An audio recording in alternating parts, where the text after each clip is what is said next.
The IELTS speaking test assesses 4 key skills: fluency and coherence, lexical resource, grammatical range and accuracy, and pronunciation. It is not just about what you say, but how naturally and logically you deliver it. Candidates must speak clearly while maintaining a consistent pace throughout the 3 parts of the exam. Remember that examiners are looking for evidence of your ability to communicate complex ideas in English. When preparing, don't simply memorize phrases. Instead, focus on mastering structures and linking words. High scores come from showing range using varied tenses, diverse vocabulary, and smoothly transitioning between thoughts. Practice speaking with a partner often, so the experience feels less like an academic test and more like natural conversation. Here are 4 examples. The primary benefit of urban green spaces is their ability to mitigate the heat island effect and improve local air quality through natural filtration. Uses sophisticated vocabulary, mitigate, filter, and academic phrasing. This example immediately elevates your lexical score. By using precise, formal language like mitigating or filtration, you signal that you have a high command of the English lexicon far beyond daily conversation. Having said that, while technology undeniably enhances convenience, I worry about its potential to erode genuine human interaction. Uses advanced discourse markers, having said that, and complex rhetorical structures. Notice the use of concession. Starting a thought with phrases like while or having said that shows sophisticated control over argument flow, allowing you to present nuance rather than just a simple opinion. I recall vividly spending my childhood summers by the local river. It was such a tranquil escape from city life. Uses descriptive language and vivid imagery for narrative tasks. When describing past events, don't just list actions. Use sensory details. What did you see, hear, smell? This paints a picture for the examiner, making your speech more engaging and memorable. Consequently, policymakers should consider implementing stricter regulations on waste disposal to safeguard our natural habitats. Strong conclusion using formal linking words, consequently, and modal verbs, should. A strong closing statement gives your response authority. Instead of just saying, I think we should, use academic transitions like consequently's or therefore to give your opinion a sense of weight. Let's compare 4 pairs. It is good for us to eat healthy food. Prioritizing a nutrient-rich diet is crucial because it directly impacts our overall energy levels and cognitive function. Replaces simple statements with detailed explanatory clauses. The difference here is depth. The weak answer states an opinion. The strong answer explains why that opinion is valid by referencing specific physiological outcomes. I like traveling to big cities because they have many things to see. I'm drawn to metropolitan areas primarily due to their vibrant cultural tapestry and unparalleled access to diverse attractions. Elevates vocabulary, e.g., vibrant, tapestry, while maintaining natural flow. Don't sacrifice meaning just for fancy words. The goal is to use less common but still contextually appropriate vocabulary like metropolitan or tapestry, which sounds fluent and academic. I think technology changes things a lot in work. Technology has profoundly reshaped the modern workplace, necessitating new skills in remote collaboration and digital proficiency. Uses academic verbs, reshaped, necessitating, and focuses on broader impacts. Instead of giving general observations, specify how things changed. Pointing to specific concepts like remote collaboration shows you have studied the topic deeply. It is important to learn a second language for travel. Learning a secondary language significantly enhances one's travel experience, allowing for deeper cultural immersion and genuine local connection. Uses academic phrasing, enhances cultural immersion rather than simple conjunctions. Remember to use collocations, natural word pairings. Saying deep cultural immersion sounds much more natural and skilled than just saying learn about culture. Watch out for these 3 common mistakes. Weak, I go to the beach every summer and I swim in ocean. Strong, every summer I go to the beach and enjoy swimming in the ocean. The primary correction here is grammar. Pay close attention to articles like the before specific nouns such as ocean. These small fixes greatly improve your grammatical accuracy score. Weak, because I was busy so I couldn't go. Strong, since I was busy, I couldn't go. Avoid redundant clauses. When you use a subordinating conjunction like because, you should not also start the main clause with so. This simple rule will immediately make your speech sound more polished. Weak, I am thinking about how much pollution there is. Strong, I have been considering the extent of global pollution. This mistake involves tense and verb choice. Using thinking when you mean a more formal consideration, like considering, shows wider vocabulary use and greater grammatical precision. Here are 4 ways to practice. The paraphrasing trick. When you don't know a specific word, describe it or rephrase the question using different vocabulary. Don't panic if you forget a precise term.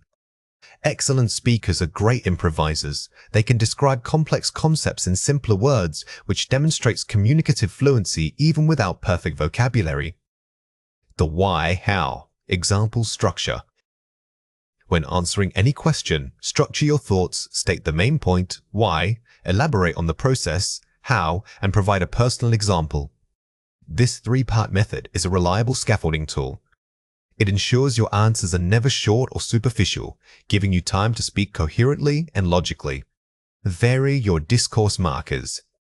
Instead of starting every point with also, try phrases like furthermore, moreover, on the other hand, to sum up.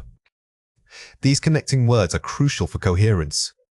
They act as signposts for your listener, telling them exactly where you are going in your argument and making your speech sound highly organized. Record yourself speaking. Listen back to identify filler sounds like or like, and note areas where your grammar falters. Self-correction is the most powerful tool. Recording forces you to become a critical listener of your own speech, allowing you to target specific weaknesses in pronunciation or grammatical patterns immediately. Fluency isn't just about speaking fast, it's about how smoothly the sounds connect. We need to focus on articulation, the precise movement of your tongue, teeth, and lips for every single phoneme. Pay close attention to airflow. A consistent stream of breath helps maintain a steady pace, which listeners interpret as fluency. Also remember that word stress patterns are crucial. Hitting the right syllable gives natural rhythm to your speech. When we discuss pronunciation's role in fluency scoring, we aren't just talking about individual sounds, but how those sounds interact with each other. Think of it like music. If you hit a note perfectly pronunciation, but you pause awkwardly between notes or lose the rhythm, the piece feels choppy. Mastering smooth transitions and proper stress patterns is what makes your English sound effortless. Let's go through 6 words. For each word, I will say it clearly, then explain how to produce it correctly. The word is ship. Say it again, ship. Say it with a very short, clipped sound. Your mouth should feel relaxed and the vibration quick. Practice making this vowel sound as fast and efficient as possible, like you are popping the word quickly in conversation. The word is sheep. Say it again, sheep. Now, hold that sound. Stretch it out just a little bit longer than the previous one. Notice how your jaw opens wider and stays open for an extra moment. The difference in length dramatically changes the feel of the word. The word is fill. Say it again, fill. Focus on keeping that short sound crisp and contained. Don't let your jaw droop or the sound trail off. It should be a sharp, quick burst of air that follows the initial consonant. The word is feel. Say it again, feel.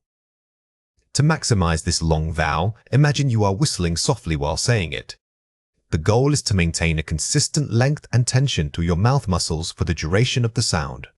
The word is live. Say it again, live. When pronouncing words like these, remember that sometimes we speak too precisely. The goal is natural speech rhythm, so don't over-articulate the initial consonant, let it flow into the vowel. The word is leave. Say it again, leave. The difference here is subtle but vital for clear communication. If you pronounce them with equal length, your listener will struggle to tell the words apart, which immediately impacts their assessment of your clarity. Let's compare 4 pairs. 1. Ship. Compare it with sheep. The length of the vowel sound is the key physical difference. This pair highlights that even a seemingly small change, just adding that extra half second to the vowel, completely changes the meaning. This emphasizes why precise auditory listening and speaking practice are so important. First, task. Compare it with tusk. The es sound is voiced in one word but unvoiced in the other. This difference relates to voicing, which means whether your vocal cords vibrate. For fluency scoring, this suggests that consistent control over subtle mouth sounds helps maintain a polished and steady speaking rhythm. Read present. Read past. The pronunciation changes based on the tense of the verb. Grammatically correct English requires us to shift our sounds depending on context. If your accent makes this change unclear, it can disrupt the listener's ability to follow the narrative flow, impacting perceived fluency. First, call. Compare it with coal. The vowel sound changes completely when moving from two consonants to a liquid consonant. Notice how your tongue and mouth shape must adjust significantly between these words. These small muscular adjustments are what build muscle memory, allowing you to speak accurately without having to think about the mechanics. Watch out for these 3 common mistakes. Incorrect over-articulation. I am going to the store. Natural flow. I'm going to go to the store. One common error is over-pronouncing every word, which sounds stiff and unnatural. Native speakers use reductions of function words like going to maintain a smoother, more natural pace. Incorrect. Word stress. The meeting started at 9 o'clock. Correct stress. The meeting started at 9 sharp. When stressing the wrong syllable in a multi-syllable word, you throw off the entire rhythm of your sentence.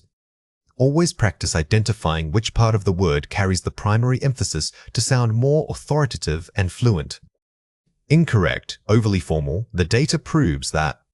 Natural tone. Data suggests that sometimes simply choosing a slightly less complex word can improve your flow. Over-relying on very academic language can make you sound hesitant or overly rehearsed when speaking spontaneously. Here are 4 ways to practice. Shadowing technique. Immediately repeat what you hear from native speakers. This exercise is fantastic because it forces your mouth muscles to mimic the natural rhythm and intonation of a fluent speaker.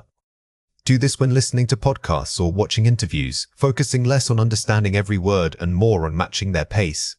Minimal pair drills. Practicing pairs that only differ by one sound. If you are unsure between 2 similar sounds, dedicate time to drills using those specific minimal pairs. This targeted practice helps bridge the gap between knowing a rule and actually executing it accurately under pressure. Tongue twisters. Rapidly saying complex phonetic sequences. These traditional exercises are excellent for building articulation speed. They warm up your tongue and mouth muscles, helping you recover if you feel yourself stumbling or slowing down during a real conversation. Recording and reviewing. Listening back to your own speech recordings. This might be uncomfortable at first, but it is perhaps the most powerful tool. By listening critically, you can identify your consistent flaws like dropping the T sound or adding unnecessary pauses that you are unaware of while speaking. Vowels are sounds made with an open vocal tract. Unlike consonants, the airflow remains relatively constant. The key difference we need to master is length and tension. Short vowels require minimal mouth movement and a quick release of air. Long vowels demand that you maintain the shape and position of your lips and tongue for an extended period. Think of vowel sounds like musical notism are quick taps, while others are drawn-out tones. When tackling length, don't just try to say it longer, focus on keeping the muscle tension consistent throughout the sound. This controlled duration is what makes a long vowel distinct from its short counterpart. Let's go through 6 words. For each word, I will say it clearly, then explain how to produce it correctly. The word is sit. Say it again, sit. Remember that short vowel sound is very clipped and efficient. It requires little effort from your jaw or lips. Picture it as a fast, brief utterance of the sound. Practice linking this quickly to the final consonant to maintain momentum. The word is seat. Say it again, seat. For the long vowel, you need sustained effort, keeping that feeling of stretching the sound out. Hold your lips in the necessary position like when you whistle softly and maintain it steadily throughout the full duration of the syllable. The word is pulley. Say it again, pulley. The short oo sound is often tricky because it can be confused with other similar sounds. To ensure accuracy, imagine you are slightly whistling while making the sound. This subtle rounding helps maintain the proper tension. The word is pull. Say it again, pull. When moving from the short oo to the long oo, the primary change is duration, not necessarily mouth shape. Keep that round lip posture consistent, but extend your airflow dramatically to signal the lengthened vowel sound. The word is fish. I'll say it again, fish. Notice how we are combining a short vowel with a specific consonant cluster. The focus here is the brevity of that initial vowel sound before you transition into the sound, so keep it concise. The word is feast. Say it again, feast. Here, we are pairing the long vowel with a different consonant ending. The goal is to maintain that audible stretch in the vowel while smoothly transitioning to the final consonants without pausing or breaking the flow. Let's compare 4 pairs. First, ship. Compare it with sheep.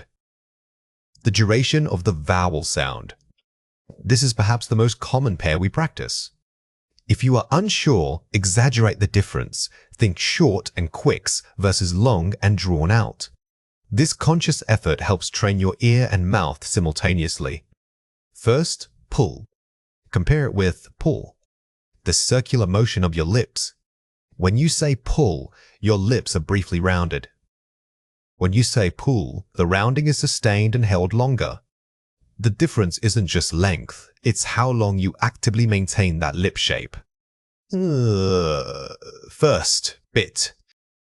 Compare it with beat. The mouth opening for the vowel. For bit, your jaw is relatively closed and relaxed. For beat, you need to open your mouth slightly wider, creating a more noticeable space between your lips. Focus on that vertical movement when saying the long sound. First, full. Compare it with full. The placement of the tongue in relation to the roof of the mouth. While both sounds are long, they require slightly different tongue placements. For full, the tongue is positioned a bit lower and further back. Try feeling that subtle shift. It's critical for clear distinction. Watch out for these 3 common mistakes. Long, garden. Right, cardigan. Many learners incorrectly stress the first syllable, making it sound like garden. Remember that in this word, the emphasis must fall strongly on the second syllable, car, D-I-gan. Stress placement is just as important as the vowel itself. Roll, very. Right, berry. A common error involves dropping the initial sound, making it sound like airy. To fix this, exaggerate the opening of your mouth for the first consonant. You must clearly articulate that gentle buzzing vibration. Wrong, shipment. Right, shrimp. Sometimes we blend the final consonants together, making it sound too liquid.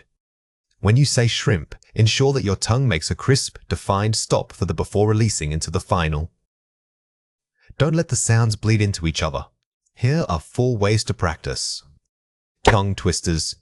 Practice rapid switching between the sounds.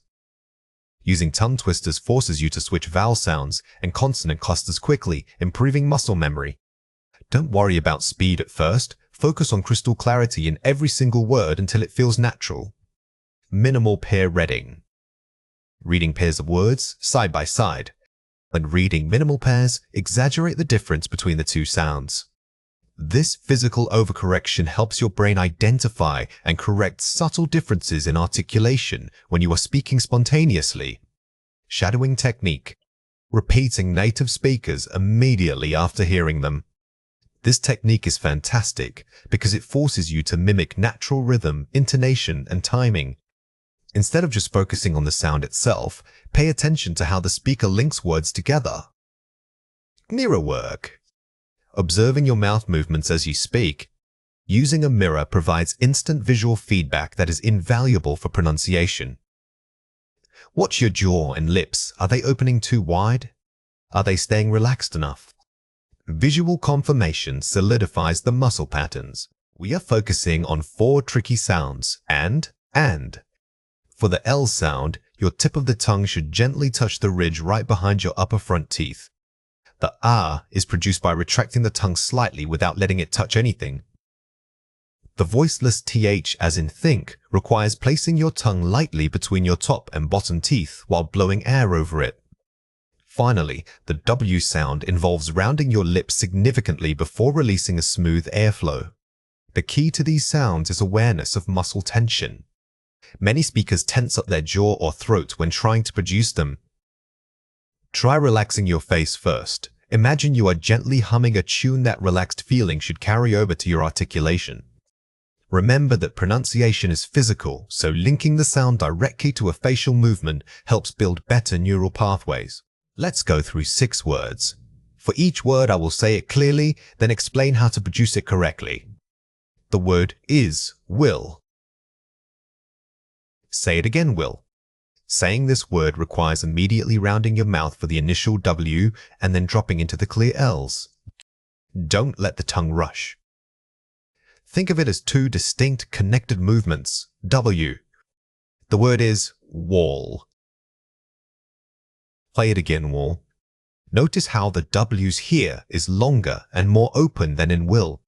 Try making a sustained, deep vowel sound at the beginning. This extended vowel helps you feel the full movement from your lips to the final L. The word is right. Say it again, right. The R must be clearly articulated first, but it should transition smoothly into the tongue placement needed for the voiceless TH. Keep your jaw relaxed through this combination. The word is right. Say it again, right. Although they sound identical in many accents, focus on the initial R placement. Ensure that your tongue is fully engaged with the R before moving into the tricky THH. Practice saying them quickly after each other. The word is leaf. Say it again, leaf. This word is a great drill for the L paired with a clear, sustained vowel. Make sure your tongue placement feels precise. It should be touching only the alveolar ridge right behind your front teeth. The word is learn. Say it again, learn. The difference between leaf and learn is the tongue position inside your mouth. For learn, you need a more retracted and rounded feeling in the center of your mouth. This contrast helps isolate the specific muscular action we're looking for. Let's compare 4 pairs. First, thin. Compare it with when. The difference is the tongue placement for TH versus W. When you say think, the air must pass through your teeth, which creates friction. That's the key to the TH. When you say when, you are simply rounding your lips and letting the air escape smoothly. Focus on that point of resistance for the th sound. First, leave. Compare it with rear. The differences between a lateral liquid sound and a retracted vowel. In leave, your air flows over both sides of your tongue. In contrast, rear requires you to pull the back of your tongue up into your throat area. This subtle shift in where the air vibrates changes the entire feel of the word. First, walk. Compare it with or. This highlights a difference between initial W's and pure lil. Think about your lips for walk. They must be rounded, almost as if you are blowing out a candle. When saying all, the mouth should immediately open up, keeping that tongue-tip contact firm against the teeth. First, through. Compare it with blue. This contrast involves airflow and articulation. The initial, in through, requires a gentle vocal vibration that guides the airflow. For blue, you are simply letting your tongue point forward while maintaining maximum lip rounding. The difference is subtle but critical for clarity. Watch out for these 3 common mistakes. Wrong, disappointed. Right, this. A very common error is substituting a softened sound for the required voiced IH. The remember, the or, this requires the tongue between your teeth. Practice placing your fingers right where your tongue should vibrate. Wrong, ka. Right, care. Many learners struggle with maintaining the proper R quality. When you pronounce care, Focus on that retracted feeling in your throat for the vowel sound rather than letting it become a flat, unvoiced vowel. Wrong, walked.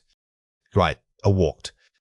When linking words, we sometimes lose the initial sound. If you are saying I walked, make sure the transition from the subject to the verb is crisp and clear. Do not let the starting consonant disappear. Here are 4 ways to practice. Tongue twisters.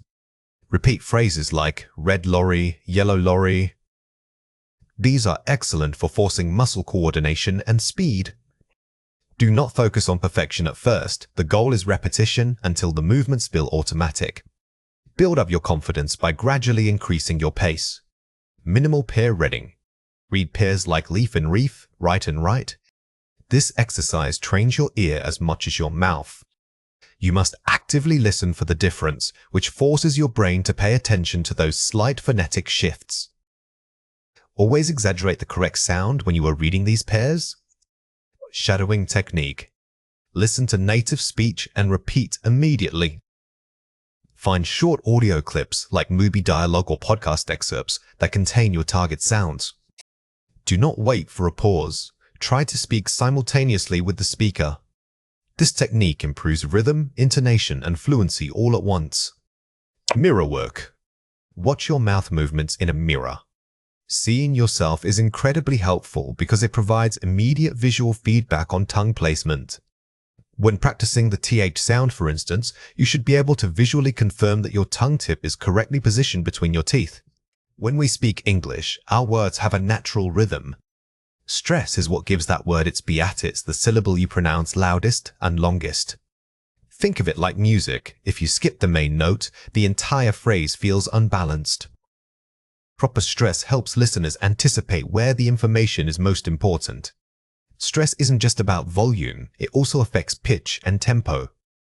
The stressed syllable tends to be slightly higher in pitch and sustained for a fraction of a second longer than the unstressed ones. Recognizing this rhythmic pattern allows you to sound much more fluent, even if your individual sounds are perfect. Let's go through 6 words. For each word, I will say it clearly, then explain how to produce it correctly. The word is record. Say it again, record. Notice that even though records can be a noun or a verb, the actual sounds remain the same, only the emphasis shifts. When we practice these words slowly, focus intensely on making the stressed syllable sound significantly stronger than the others. The word is present. Say it again, present. This word is one of the most common sources of confusion because it changes meaning based on where you put the beat. Remember to give that second syllable, sent, a strong push and hold slightly longer. The word is tomato. Say it again, tomato. When you stress a syllable in a longer word, it often helps to exaggerate that movement just slightly. This physical exaggeration trains your ear and muscles to place the emphasis correctly every time. The word is camera. Say it again, camera. Many learners are tempted to stress the first syllable, but resist that urge. Mentally tap your finger on the second beat while you say the word. That strong beat is where your energy should go. The word is politic. Say it again, politique. If you are struggling with a multi-syllable word, try clapping out the syllables while saying them. This physical rhythm can help you map where that natural main beat belongs. The word is economy. Say it again, economy. Don't treat all syllables equally when you practice this word. The first vowel is weak and quick. The second vowel needs to carry most of the weight and volume. Let's compare 4 pairs. Record, noun. The record, verb. The stress shift changes the part of speech and meaning entirely. When we shift stress, we are often changing whether a word functions as a thing or an action. Understanding this connection is key to sounding natively fluent in complex vocabulary. Present, noun. Present, verb. The noun emphasizes the first syllable, meaning the item given. If you are speaking about a gift, your voice should naturally push the emphasis onto the front. This difference is subtle, but completely changes what your listener understands. Right, Kani. Process, verb. The noun stresses the first syllable, the verb stresses the second. Remember that many common words follow these stress patterns. By mastering this concept, you gain a powerful tool for making your speech instantly more precise and impactful. First, photograph. Compare it with photography. The noun versus the field of study, the shift is subtle but critical. Even when comparing related words like these two, pay attention to which part feels most natural for your mouth to push energy through. That feeling of natural emphasis is what we are training today. Watch out for these 3 common mistakes. Wrong. Recognize stressing the first syllable. Right. Recognize stressing the second syllable. A frequent error is placing the beat too early. Try saying cognize. Feel how that rhythmic repositioning immediately makes the word sound correct and effortless. Wrong. Difficulty stressing the first syllable. Right. Difficulty stressing the second syllable. It is tempting to give equal weight to every syllable, but English rhythm demands a primary beat. When you struggle with this word, whisper it first, then punch out the stressed syllable loudly. Wrong. Necessary stressing the third syllable. Right. Necessary stressing the first syllable. This specific word is notorious for incorrect stress placement. Focus on that initial n sound and make sure it carries the strongest beat of the entire word. Here are 4 ways to practice. Shadowing technique. Listen to a native speaker and immediately try to mimic their stress pattern exactly. This technique is invaluable because it trains your ear to hear the correct rhythm from the start. Don't just listen for the words, specifically listen for where the speaker puts the energy. Minimal stress pairs. Focus on pairs that only differ by stress placement, like empathy and sympathy. Pair practice forces your brain to make a conscious decision about where the emphasis must fall. By drilling these small differences repeatedly, you build muscle memory for correct rhythm. Chunking practice. Group words into natural rhythmic chunks rather than saying them syllable by syllable. Instead of economai, try thinking of it as 2 parts, econ and omai. This chunked approach naturally highlights the main stressed beat. Mirror work. Watch your mouth movements while saying multi-syllable words out loud. Sometimes visualizing the physical act of speech helps tremendously. By watching yourself, you can correct any unnatural tension or hesitation that might be disrupting your intended stress pattern. When we talk naturally, our speech doesn't have equal beats. We use a pattern of stress and rhythm that gives meaning to our words. Think of it like music. Some syllables are loud, long, and strong, while others are soft and quick. These stressed syllables carry the main idea of what you want to say. The key thing to remember is that English is a syllable-timed language, but with stress patterns. We tend to give energy only to content words, the nouns, verbs, and adjectives. The little filler words, like prepositions or articles, are usually reduced and spoken lightly, almost quickly. Practicing identifying which content word belongs in a sentence will instantly make your speech sound more rhythmic. Let's go through 6 words. For each word, I will say it clearly, then explain how to produce it correctly. The word is man. Ho, say it again, man. Say this word quickly and clearly. Notice how the stress falls immediately on that single syllable. It needs to feel abrupt and decisive. The word is men. Or say it again, men. Now compare it to men. Although the difference is small, the change in the central vowel sound subtly changes the rhythm. Focus on keeping your jaw loose and letting the air flow easily. The word is task. Say it again, task. Repeat this word 3 times in a row. The goal is not just accuracy, but maintaining the consistent pacing and energy on that single stressed syllable. The word is tack. Say it again, tack. The difference between task and tack is often subtle to native speakers. For you, focus on ensuring the short A sound is crisp and doesn't drift into a longer sound. The word is help. Say it again, help. When you say help, imagine that the word is slightly urgent. This sense of urgency naturally increases your pace and gives a clear stress to the main syllable. The word is hall. Say it again, hall. Contrast this long sound with help.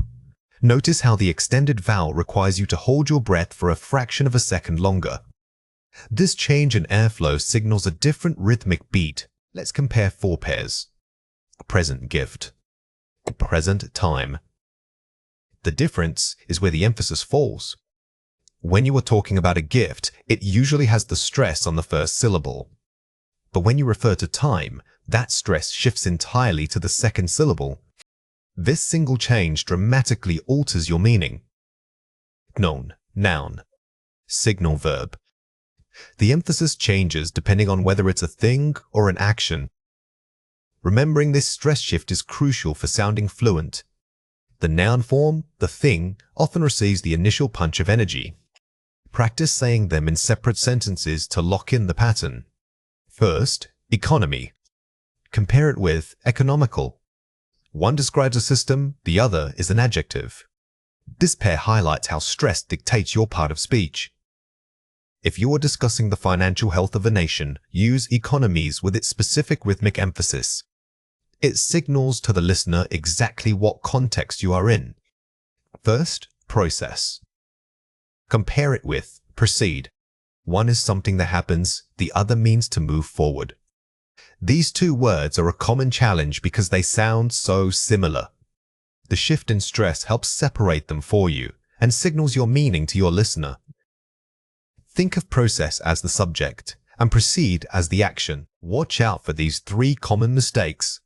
Monotone flow, I will go to the store now. Rhythmic flow, I will go to the store now.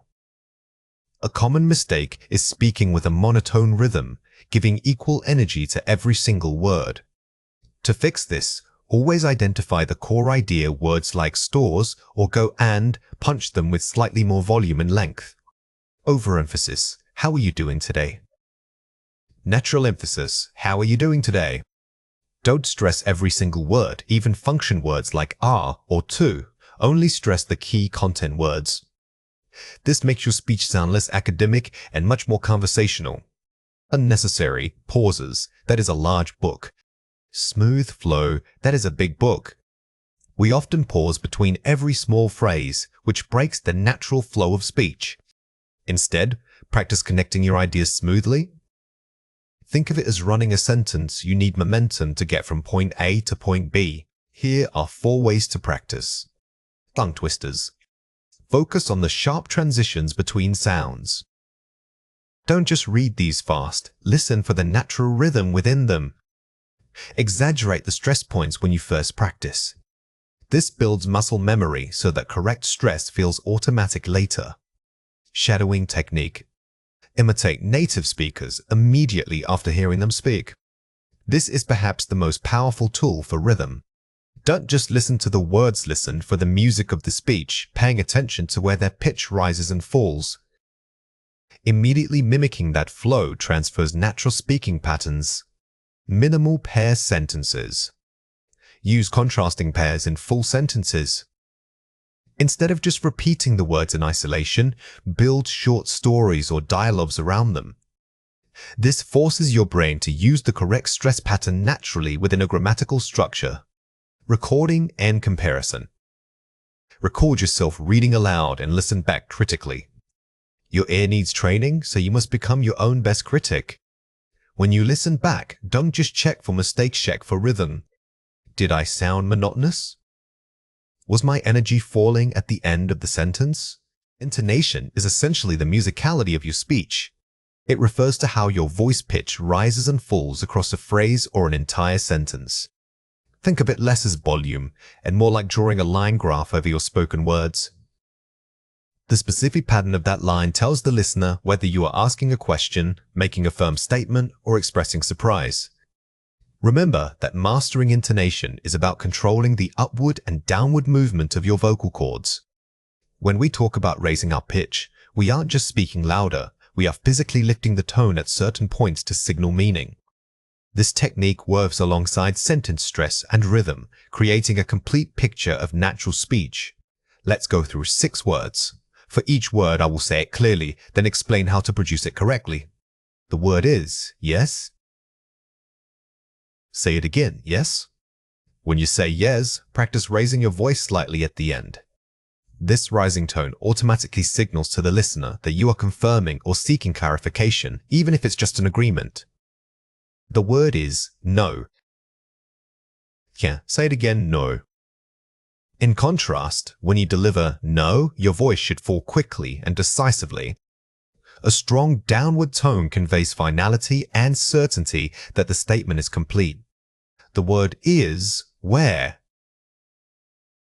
Say it again, where. This pattern is crucial for arch questions. You start moderately and let your pitch climb steadily until you reach the end word. This rising trajectory acts like an audible question mark. The word is go. Say it again, go. When giving commands or making definitive statements, keep the tone stable and allow it to drop slightly. This falling pattern is authoritative and signals that no further input is needed. The word is how. Say it again, how. Notice how where and how use the same rising tone. This is because both are asking for information that requires clarification from the listener.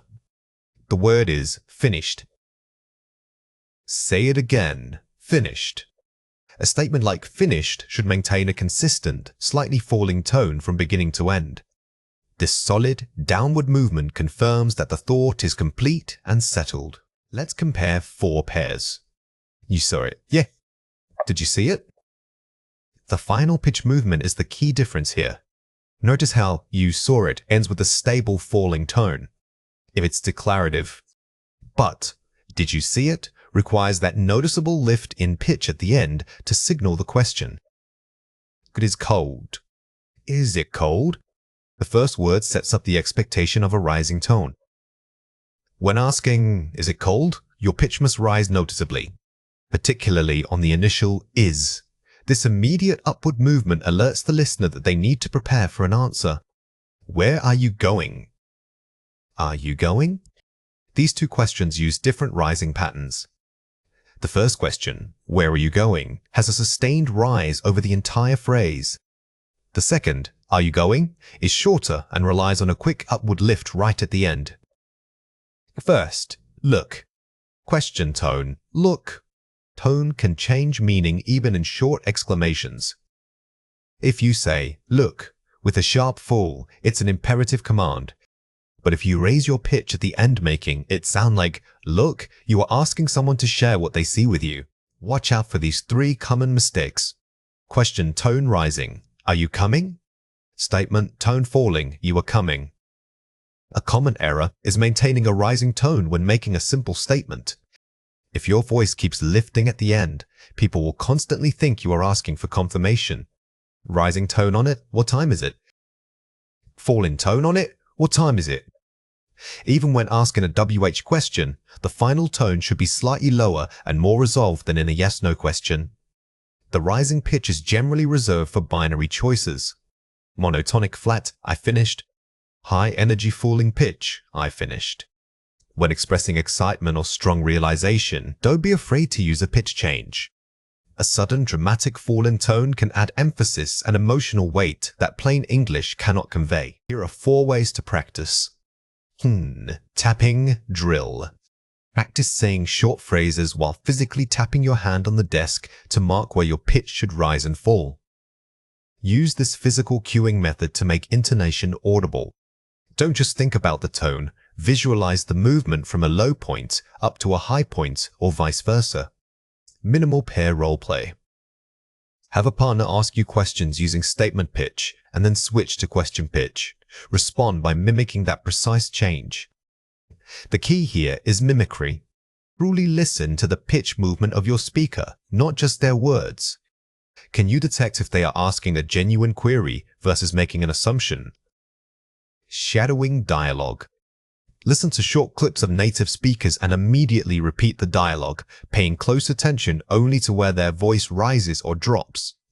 Shadowing is incredibly powerful because it forces you to replicate natural speech patterns, including those subtle shifts in pitch that define a speaker's intent. Focus on sounding like the music, not just speaking the words. The emotion scale. Repeat neutral sentences, "It is raining," but change the implied emotion: boredom, panic, excitement, by manipulating only your intonation. Remember that pitch conveys emotion just as much as it conveys meaning. Can you say, "Oh no," with mild disappointment versus sudden shock? It's all about controlling that final vocal curve. Intonation is much more than just changing pitch. It fundamentally shifts the meaning and emotional weight of your message. Think of it as musical punctuation for speech. A sudden rise in pitch often signals surprise, uncertainty, or that a question is pending. Conversely, a downward, definitive fall suggests finality, conviction, and absolute certainty about what you are saying. When controlling intonation, don't just think about high or low pitches. Think about why the listener should feel that pitch change. For example, if you end a statement with a slight upward lilt, you are subconsciously asking the listener to agree with you, even if it was technically a declaration. Let's go through 6 words. For each word, I will say it clearly, then explain how to produce it correctly. The word is surely. Say it again, surely. When you say surely, your voice needs to drop sharply at the end. This steep fall tells the listener, this is an undeniable fact. If you let the tone float up instead, it sounds tentative, almost questioning. The word is really. Say it again, really. To show genuine surprise with really, your voice should climb when you say it. Imagine hearing unexpected news. That upward lift mimics the excitement and shock in your actual speaking voice. The word is, perhaps. Say it again, perhaps. When you say perhaps, maintain a conversational, open tone. Avoid any sharp falls. A steady, moderate pitch signals that your idea is speculative and not fully formed. Word is always. Say it again, always. To make always sound absolute and certain, your tone must be grounded. Think of it like hitting a firm conclusion with the final word. The pitch should drop sharply to signal that this is non-negotiable. The word is never. Say it again, never. When stating never, your pronunciation should be clear and weighted. This isn't about volume, it's about tonal authority. The movement is more controlled than emotional, suggesting absolute fact. The word is maybe. Say it again, maybe.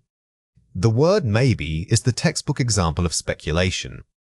Keep your pitch buoyant. It should feel like you are gently floating from one idea to the next rather than stating something concrete. Let's compare 4 pairs. Are you coming? You are coming. The difference between a question and a statement. Notice how the pitch contour changes everything. When asking, "Are you coming?" your voice must rise at the end, signaling that you require confirmation from the listener. But if you say it with an immediate fall, it becomes a firm declaration of fact. Oh, I know. The difference between certainty and realization. If you say "I know" with a sharp fall at the end, it sounds defiant. You are stating your absolute knowledge. However, if you raise your pitch slightly on "no," it suggests a moment of dawning understanding or acknowledgement. First, why? Compare it with what? Using tone to express confusion. Both questions can signal confusion, but the pitch placement differs. A question starting with a rising inflection suggests you are surprised by why something happened. If your voice peaks dramatically on what, it implies extreme surprise at the subject matter. That's fine. Is that fine?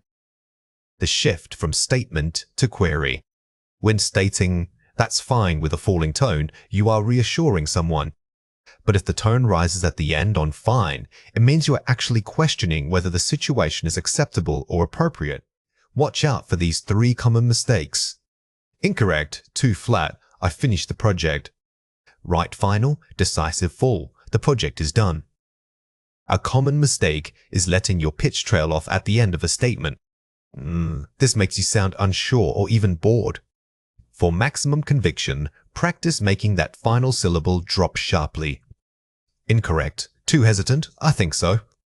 Right. Confident, steady tone. Yes, I think so.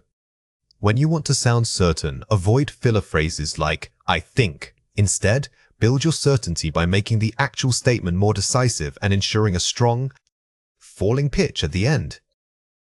Incorrect. Too flat. Are we leaving? Right. Clear rising arc. Where are we going? When asking questions that seek information, your tone must rise consistently throughout the phrase. If you let the pitch fall at any point, it will transform a genuine question into an assertive statement. Here are 4 ways to practice. Shadowing. Listen to highly expressive native speakers and immediately mimic their pitch contours. Don't just listen for the words, map the high points, low points, and rises. Shadowing is incredibly effective because it forces you into real-time imitation of natural rhythm. If a speaker uses an upward lilt to express surprise, your goal is to physically replicate that pitch trajectory instantly. Minimal pair reading. Take pairs of sentences where only the intonation changes meaning, like "Are you coming?" versus "You are coming." Read them dramatically, emphasizing the tonal difference. This exercise trains your brain to recognize that tone is part of the core vocabulary. Your focus must be on the emotional implication, not just the phonemes themselves. Dramatic reading. Read excerpts from plays or movies where characters are experiencing strong emotions, surprise, doubt, relief. Focus entirely on projecting the correct pitch arc for that emotion. When reading drama, allow yourself to exaggerate the tone initially. Overperforming your surprise or conviction in practice helps you master the natural range when speaking normally. Recording and comparing. Record yourself delivering a short passage using 2 different intentions, e.g., one time with doubt, one time with certainty. Listen back critically to ensure the tone matches the intended meaning. The final key step is self-correction through recording. When you hear your own voice, you will instantly catch moments where your pitch wavered or fell too quickly when it should have risen. Connected speech is about how we transition from one sound to the next. When a word ends with a consonant and the next word begins with a vowel, those sounds naturally link together. This linking makes your speech flow much smoother and faster than speaking word by word. Essentially, you are letting the airstream continue without stopping or pausing between words. Think of it less as a grammar rule and more like natural breathing. Native speakers don't pause for punctuation marks. They link sounds because their mouths are already set up to produce the next sound immediately. Focusing on this continuous airflow is key to mastering fluency. Let's go through 6 words. For each word, I will say it clearly, then explain how to produce it correctly. The word is nice apple. Say it again, nice apple. Notice how you don't stop after saying nice. The air carries right through, making it one continuous unit. Practice treating this phrase as if it were a single word. The word is an old friend. Say it again, an old friend. This is a classic example of assimilation. The final nasal consonant blends right into the following vowel, almost making it one long drawl. Don't let your tongue rest between the words. The word is walk over. Say it again, walk over. Here, the hard case sound acts as a launching pad for the next word. The goal is speed and continuity. If you pause, the link breaks, making your speech sound choppy. The word is easy. Say it again, is easy. This is a soft, continuous linkage. The buzzing sound at the end of is vibrates right into the next word. Focus on maintaining that consistent, gentle vibration. The word is got up. Say it again, got up. When we link a word ending in int or d, our speakers often barely articulate that sound. It's like dropping it into the next syllable without pausing for it. The word is give us. Say it again, give us. Pay attention to that quick, seamless transition. You are not saying give us. You are letting the sound stream move from one word to the next without interruption. Let's compare 4 pairs. Apple rain, apple air. The difference between a voiced and unvoiced final consonant. When you say apple rain, the sound is voiced, vibrating in your throat. When you change it to apple air, the transition needs to be sharper because of that breathy. This small adjustment changes the entire feel of the phrase. Open. Don't go on. The difference between nasal and plosive linking. Notice how open starts with a vowel, allowing the nink fully. But when we move from don't to go, that sound needs to finish cleanly before starting the next word. Big house. Biggest house. The difference between a simple link and an added syllable. In this comparison, we are practicing pausing correctly. The first phrase is smooth. The second requires you to clearly articulate the extra sound before linking it back into the word house. This shows controlled articulation. Took off. Look off. Practicing blends with different mouth shapes. The difference here is in the initial consonant cluster. The sound in tooks requires one mouth shape, while the in look demands another. Practice switching between these two distinct starting points quickly. Watch out for these three common mistakes. Wrong, I am going. Right, I'm going. The mistake here is the audible pause or hesitation. Every time you stop between I and am, you break the natural rhythm of speech flow. Aim for that quick, integrated contraction. Wrong, look at it. Ah, right, look here. A common error is over-articulating the sound when linking. When we link to a vowel, that consonant often becomes almost silent or blends into the next word. Try making it continuous and quick. Wrong. Where are you going? Right, where you going? This example shows how fast speech reduces sounds. Instead of fully pronouncing the full air and r, native speakers often shrink those vowels into a single, quick sound. Practice sounding less formal to achieve greater natural flow. Here are 4 ways to practice. Tongue twisters. Say rapid phrases like red leather, red wine to force quick transitions. These exercises are fantastic because they force your mouth muscles to move quickly and fluidly. They train the brain not just on what sound to make, but how fast to transition between those sounds without losing momentum. Minimal pair reading. Read pairs like car wash versus care wash, focusing only on the linkage point. When practicing minimal pairs, don't just focus on the initial sound difference. Pay close attention to how the second word attaches itself. Is it a sharp cut or a smooth blend? Shadowing practice. Listen to a native speaker and immediately repeat what they say, matching their speed exactly. Shadowing is arguably the most effective technique. You are essentially mimicking the music of English, the flow, the rhythm, and the natural linking points rather than just repeating individual words. Mirror work. Watch your mouth in a mirror while practicing rapid transitions. Using a mirror gives you immediate visual feedback on where your tongue or lips might be pausing. If you see yourself stopping between words, that's the point you need to consciously smooth out for better fluency. Achieving vocal clarity isn't about making your accent disappear, it's about maximizing the audible precision of every sound. Think of articulation as physical mechanics, focusing on the exact placement of your tongue, lips, and jaw for each phoneme.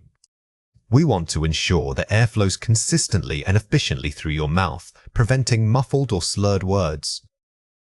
This involves giving clear boundaries to sounds so listeners can easily segment them. Remember that clarity is different from sounding native. Our goal here is functional intelligibility, making sure your message is received exactly as intended. Instead of trying to imitate an accent, focus on the physical mechanics. Are you over-articulating? Are you under-articulating? The sweet spot is precise enough to be understood, but natural enough that it doesn't sound robotic. Let's go through 6 words. For each word, I will say it clearly, then explain how to produce it correctly. The word is pull. Say it again. Pull. Say this word using a short, quick back vowel sound. Your lips should be slightly rounded and relaxed, not spread wide. Think of the effortlessness needed to quickly pull something towards you. Practice making that short, clipped sound before moving on. The word is pull. Say it again. Pull. For this word, your mouth needs to hold the vowel sound for a sustained duration. Your lips should be pulled wide and slightly horizontal as you pronounce that long oo sound. Imagine sustaining the letter E while making a puff of air. This is key to distinguishing it from the short version. The word is fit. Say it again, fit. Focus on keeping your jaw and tongue very neutral for this sound. The vowel is short and unstressed, so don't let it linger or open too much. It should feel like a quick snap of the breath, followed by the T stop. The word is feet. Say it again, feet. Here, we extend that vowel quality. Keep your mouth open and maintain the tension in your jaw slightly longer than before.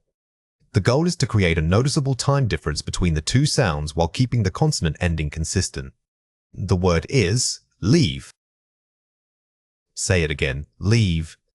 When you say this word, imagine your mouth is gently stretching into a smile while maintaining the vowel. This sustained glide distinguishes it from the short version. Practice making that smooth transition in your facial muscles. The word is live. Say it again, live. This is the quick, casual version. The vowel sound should be brief and effortless, almost like a little sigh of air. Don't let your jaw drop open. Keep it contained for that rapid, unstressed articulation. Let's compare 4 pairs. First, walk. Compare it with talk. Focus on the l sound. The difference between these two words is subtle but crucial for clarity. The key lies in fully pronouncing that liquid lateral approximant or the lail sound. Try running your finger along your teeth as you say it. That physical path helps reinforce the correct articulation. First, better. Compare it with better. Listen for vowel length. When we use better, the emphasis falls on the second syllable, and the final vowel is often slightly drawn out. A common mistake is reducing this sound too much in rapid speech. Consciously lengthening that vowel will help listeners track the intended word structure. First, very. Compare it with berry, mouth shape, and tongue position. These words test both your vocal resonance and mouth shaping. For berry, keep your lips slightly more rounded than you do for very. This subtle adjustment in the mouth's physical geometry helps differentiate the two distinct sounds. First, clever. Compare it with clear. The presence of the liquid L. In clever, the tongue needs to make a quick tap or glide that represents the li sound. In clear, that same final L is present, but it must be clearly articulated at the end of the word. The difference hinges entirely on maintaining that specific consonant position. Watch out for these 3 common mistakes. Wrong, wait. Right, waiter. A frequent error is failing to fully transition from one word to the next, causing a sound drop.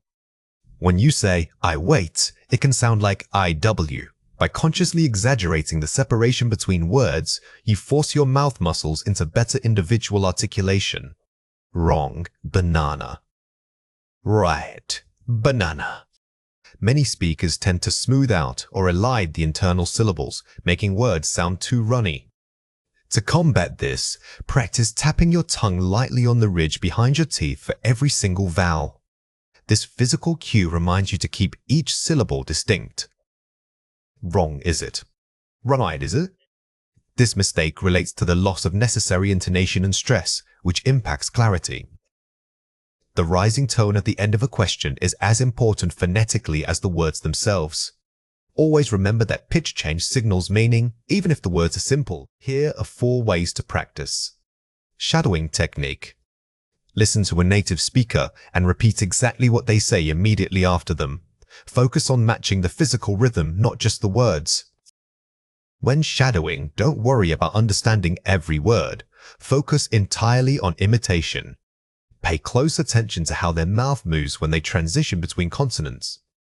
This forces your articulators to develop muscle memory for natural flow. Recording and review. Record yourself reading a passage, then listen back critically. Identify 3 points where you notice reduced clarity or stumbling. The hardest part of language learning is often self-correction, and technology makes that possible. When reviewing your recording, don't judge the accent, only judge the precision of the sounds. Did I drop the final consonant? Was my vowel too short? Exaggerated articulation. Read difficult passages like poetry by over-enunciating consonants and vowels as if you were speaking into a microphone from across a large auditorium. This technique is about temporary exaggeration. You are not trying to speak loudly, you are physically exaggerating the movements. By making the articulation feel massive for practice, it becomes smaller and more natural when you speak normally. Minimal pair storytelling. Create short narratives using only minimal pairs, like ships versus sheep. This forces continuous differentiation between similar sounds. This is a highly targeted drill. By limiting your vocabulary to specific contrasting pairs, you prevent yourself from defaulting to an unconscious habit. It keeps your brain engaged in the fine motor task of sound discrimination and production. We are focusing on two very common English vowels that sound similar but are produced differently, the short I and the long E. For the short vowel, like in ship, your mouth should be relaxed, creating a quick, clipped sound. When you move to the long vowel, like in sheep, you need to consciously stretch that sound out. The key concept here is duration. Think of it as giving the sound its physical length. For the short vowel, imagine tapping your tongue quickly. For the long vowel, imagine humming a sustained note. This difference in timing is often what separates native-sounding speech from otherwise perfect pronunciation. Let's go through 6 words. For each word, I will say it clearly, then explain how to produce it correctly. The word is ship. Say it again, ship. When you say this word, keep the sound tight and quick. Your jaw should remain relatively closed during that primary vowel sound. We are aiming for a brief burst of air rather than a drawn-out tone. The word is sheep. Say it again, sheep. For this word, make sure you are actively stretching the E sound. Think of reaching your mouth into a wide smile and maintaining that shape while speaking. This sustained vibration adds significant length to the syllable. The word is pit. Say it again, pit. Try saying pits very rapidly. The sound should be immediately cut off. There is no room for lingering air or stretching the vowel. It's a sharp, contained explosion of sound. The word is Pete. Say it again, Pete. Contrast this directly with the previous word. Instead of a quick pop, visualize pulling your lips into an exaggerated smile and holding it for the duration of the sound. This controlled elongation is crucial. The word is fish.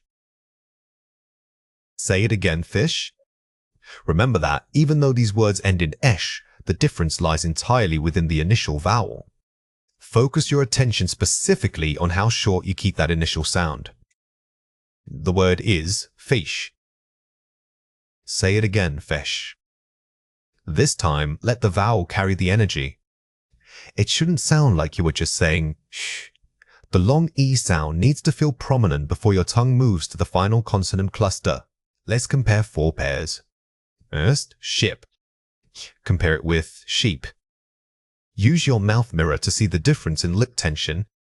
The mechanical change you need to notice is how much jaw movement accompanies the vowel. For ship, the jaw movements are minimal and contained. For sheep, the stretch requires a more pronounced opening of the mouth. First, pitch. Compare it with peach. Think about the difference between a quick snap and a slow exhale. When comparing these two, focus on releasing your air. The short vowel feels like a rapid release of breath, while the long vowel requires you to sustain that airflow steadily. First, fill. Compare it with feel. Picture the difference between drinking quickly versus sipping slowly. This pair is excellent because it shows how even within consonant-rich environments, the vowel duration can totally change the meaning. Give yourself time to stretch that E sound on purpose. First, kill. Compare it with keel. Exaggerate the length of the long vowel when practicing. Don't be afraid to over-exaggerate this difference during practice. By intentionally making the sound too long, you train your muscles and ears to recognize the correct duration naturally. Watch out for these 3 common mistakes. Too long ship. Correct ship. A common mistake is over-articulating the vowel, making ship sound too drawn out. Remember that in this specific word, the sound should be abrupt and clipped. Try visualizing a quick, efficient action when you say it. Too short ship. Correct sheep. Another frequent error is understretching the long vowel. If you say sheep quickly, it will sound indistinguishable from ship. You must consciously draw out that vowel to give yourself enough time to hit the target sound. There, vowel 2 relaxed, pit. Vowel sustained, peat. This mistake involves letting the mouth muscles relax mid-word. To fix this, think of a physical effort task if you are trying to blow a candle out with controlled force. That sense of duration helps solidify the long vowel. Here are 4 ways to practice. Tongue twisters. Drill the contrasting sounds rapidly and accurately. Don't just read these aloud, really focus on the pivot point between the 2 distinct vowel lengths. Try increasing your speed gradually, making sure accuracy never drops for speed. Minimal pair listening. Listen to a native speaker differentiate between the 2 words. When listening, do not focus on the consonants. Instead, train your ear only on the vowel duration. Your goal is to be able to hear whether the sound was stretched or clipped. Shadowing technique. Repeat after a recording immediately, mimicking rhythm and length. This method forces you into accurate timing because you are reacting instantly to a model. Pay close attention not just to what they say, but exactly how long they hold the sounds. Mirror work. Observe your mouth shape while saying both vowel types. Using a mirror provides immediate visual feedback that is invaluable for pronunciation. You should physically see the difference between a relaxed, closed airway and an open, stretched airway as you speak. Phonemic awareness is essentially the ability to hear, identify, and manipulate individual sounds or phonemes in spoken words. It's not about seeing letters, it's purely an auditory skill. It means recognizing that a word like cat is made up of 3 distinct sounds, and this awareness trains your ear to listen for the subtle boundaries between those separate units of sound. Mastering this foundational skill is what allows you to self-correct your pronunciation when speaking. Many learners mistakenly think phonemic awareness means knowing the alphabet, but it does not. Think of it as an auditory microscope, allowing you to zoom in on the tiny building blocks of language. By isolating these sounds, we build a stronger internal map of how English is actually spoken. Here are 4 examples. Initial blends, sky. Sky, can you hear the 3 separate sounds? Sound segmentation practice. When we practice initial blends like this, we are training your auditory muscle to segment continuous speech. It's like pausing a sentence and identifying exactly where one sound ends and the next begins. Vowel contrast. Which word has the long E sound? Meat or meat? Distinguishing vowels. This type of drill forces your ear to differentiate between sounds that are physically close but linguistically distinct. If you struggle, it means those 2 phonemes are currently blurring together for your brain. Medial sound shifts. Catman cap. Notice how the middle sound changes. Focusing on syllable centers. We are deliberately moving focus away from the start and end of the word to pinpoint sounds in the center. This ensures that no part of your pronunciation is neglected during practice. Rhyme manipulation. If I say boat, what word rhymes with it but starts with? Phoneme substitution. This advanced exercise requires you to hold a known sound pattern and then mentally replace the initial phoneme. It is pure mental flexibility, not physical speaking. Here are 3 reasons why this matters. Improved listening comprehension. You can better catch sounds in fast or noisy speech. By intensely focusing on the distinct phonemes, you train your focus filter. You stop hearing just English speech and start hearing individual, analyzable sound units. Enhanced speaking accuracy. It helps you articulate sounds precisely, preventing mumbling or merging. The link between your ear and your mouth is crucial here. If your ear fails to perceive the difference between and, your mouth will struggle to execute that difference consistently. Vocabulary. Recall. It improves your ability to recall English words quickly under pressure. When you have strong phonemic awareness, retrieving a word becomes less of a random search and more like following a clearly mapped pathway of sounds. This process is all about connecting what you hear to what your mouth physically does. It's the auditory motor loop. When we listen, our brain processes the sound wave. Simultaneously, it needs to send instructions back to your facial muscles. Your tongue, lips, and jaw reproduce that exact sequence of sounds. We are essentially creating muscle memory for specific phonemes. The goal isn't just to hear correctly, it's to feel the correct placement in your mouth while you listen. Focus on the physical sensation. Do you feel your tongue hitting the alveolar ridge when making an int sound? Does your lip round fully for a U vowel? This kinesthetic element is what solidifies the knowledge, turning passive understanding into active, physical ability. Understanding this loop helps eliminate frustration because you realize that poor output isn't just a speaking problem, it's often a disconnect between perception and production. By consciously feeling your mouth movements, you build neuromuscular pathways for better English sounds. Here are 4 ways to practice. Shadowing native speakers. Listen to short clips and repeat exactly what they say immediately after them. This is the most direct way to train your auditory system. You are forced to mimic speed, rhythm, pitch, and precise phonemes simultaneously, making it an intense workout for both ear and mouth. Tongue twister mastery. Practice rapid-fire repetition of complex alliteration or rhythmic phrases. Tongue twisters are excellent because they force you to rapidly cycle through specific, difficult phonemes. They build stamina and muscular control in your articulation, which is key for fluency. Dictogloss activity. Listen to a paragraph once, then try to write it down from memory. This task engages both listening comprehension and phonetic recall. You must segment the sounds accurately enough to reconstruct the sentence correctly on paper. The self-recording check. Record yourself reading simple texts and listen back critically. The most valuable tool in this process is objective feedback. When you hear your own voice, your brain can pinpoint the exact moment a sound was rushed or mispronounced, allowing for immediate self-correction. When examining speaking fluency, examiners are not looking for flawless speech, they are listening for control. They want to hear that you can structure your thoughts under pressure. This means replacing filler words like or you know with strategic pauses. A well-placed pause gives the listener a moment to process information and signals to them that you are gathering your ideas, not that you have lost your train of thought. Think of pausing like punctuation in writing. It adds rhythm and emphasis.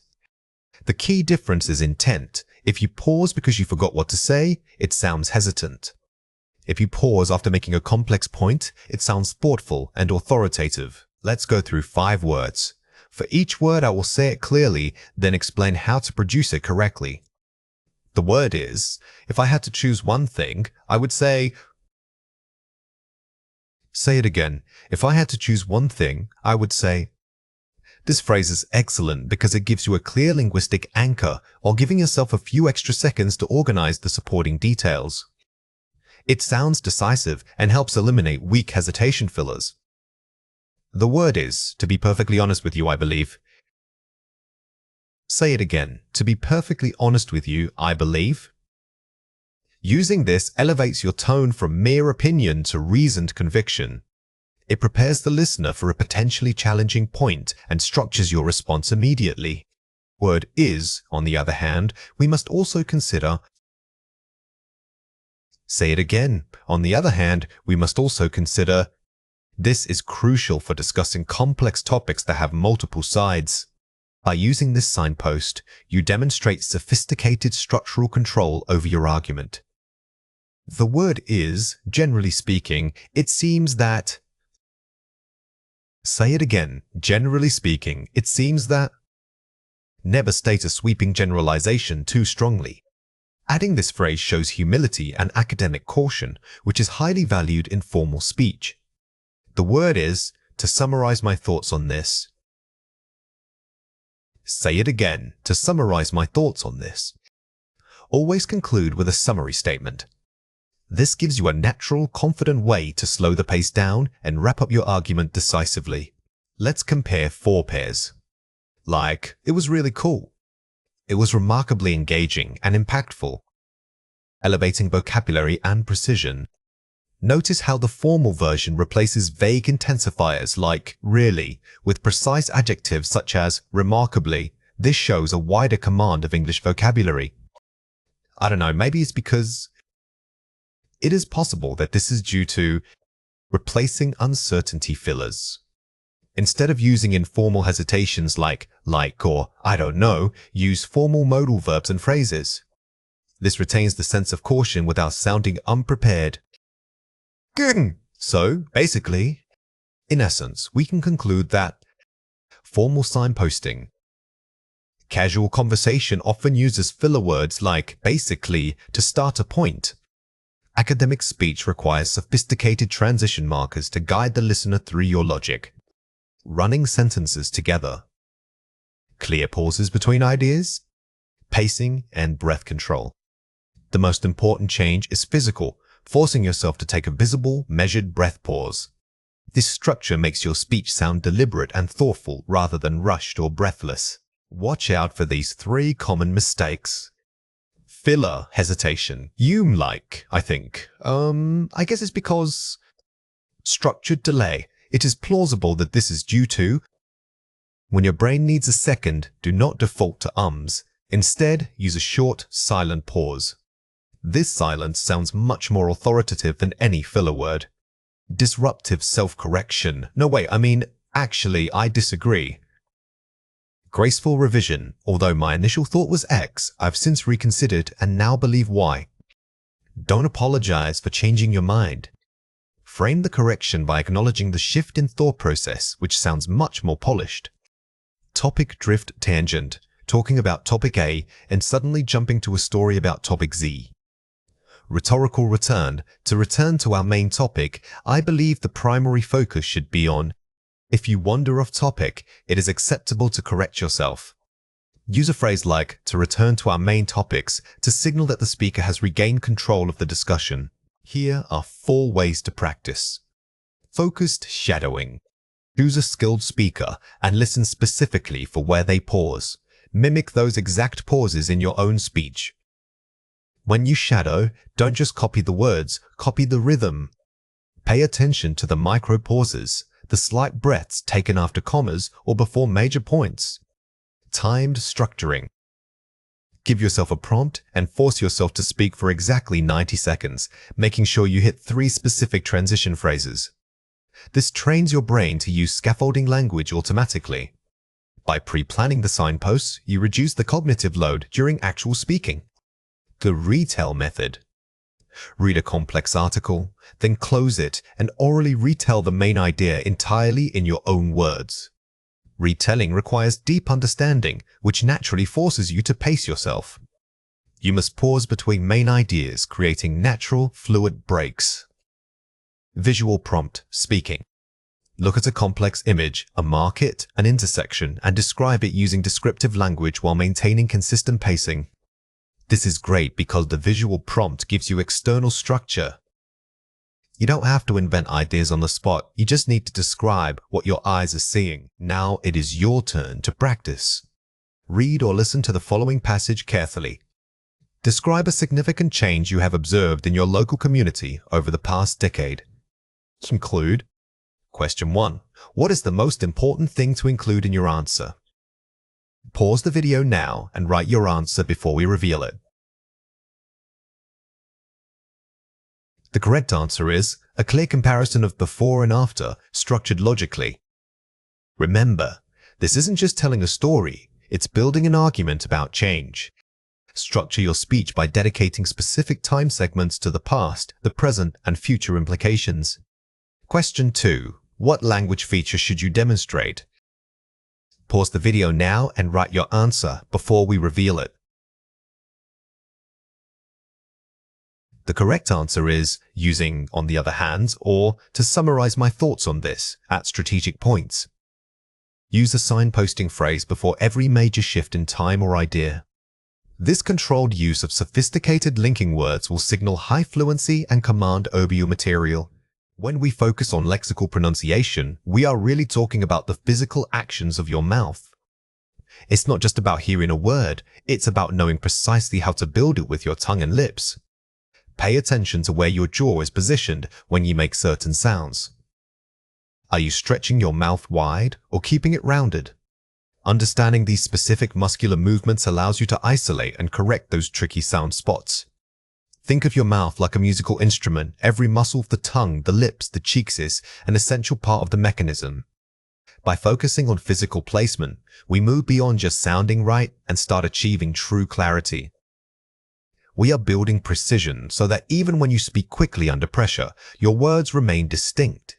Let's go through 6 words. For each word, I will say it clearly, then explain how to produce it correctly. The word is ship. Say it again, ship. Notice how quickly you release the sound. This short I is clipped and precise. It should feel like a quick snap of air out of your mouth. Resist the urge to let it drag out or stretch into a longer sound. The word is sheep. Say it again, sheep. In contrast, the long E requires you to stretch your mouth and maintain that open shape throughout the sound. It should feel like drawing a sustained note on a whistle, controlled and expansive. The word is bit. Say it again, bit. Keep the vowel short and tight. Think of the sound, I. It's a small, quick opening in your mouth. If you let it linger, you shift it into that much longer, more drawn-out sound. The word is beat. Say it again, beat. Here we hold the sound. Remember to keep your mouth slightly wider than when you say bit. This controlled elongation is what gives this word its distinct rhythm and length. The word is fill. Say it again, fill. Focus on the immediate transition. The sound must be punctuated by a quick release of air and no lingering vowels. It's a sharp, defined syllable that doesn't give you time to over-articulate. The word is feel. Say it again, feel. Again, the difference is just timing and mouth shape. By elongating that sound slightly, you dramatically change the meaning of the word. Practice making the contrast audible, make the length obvious. Let's compare 4 pairs. First, think. Pair it with sink. To voice the sound requires the tongue between the teeth. This pair helps us isolate that tricky dental fricative. For think, your tongue needs to gently press between your teeth, creating a soft friction as you push the air out. When you say sink, your tongue is simply behind your top front teeth, making it an alveolar sound. First, leave. Compare it with leaf. The vowel length and final consonant are key. Pay close attention to the ending. Both words share a similar core structure, but leaves has a distinct long vowel sound at the start, followed by an sound. Leaf, on the other hand, is much shorter and ends with the crisp, voiceless friction. Too. Compare it with too. This isn't a vowel length issue. It's about the specific diphthong sound. These 2 words are often used interchangeably, but they technically represent different phonetic qualities. Both use that long oo sound, so focus on making the initial glide from oo to a slightly more open mouth position smooth and continuous. First, weather. Compare it with weather. The difference lies in the starting consonant cluster. This is an excellent example of how small clusters can make a big difference.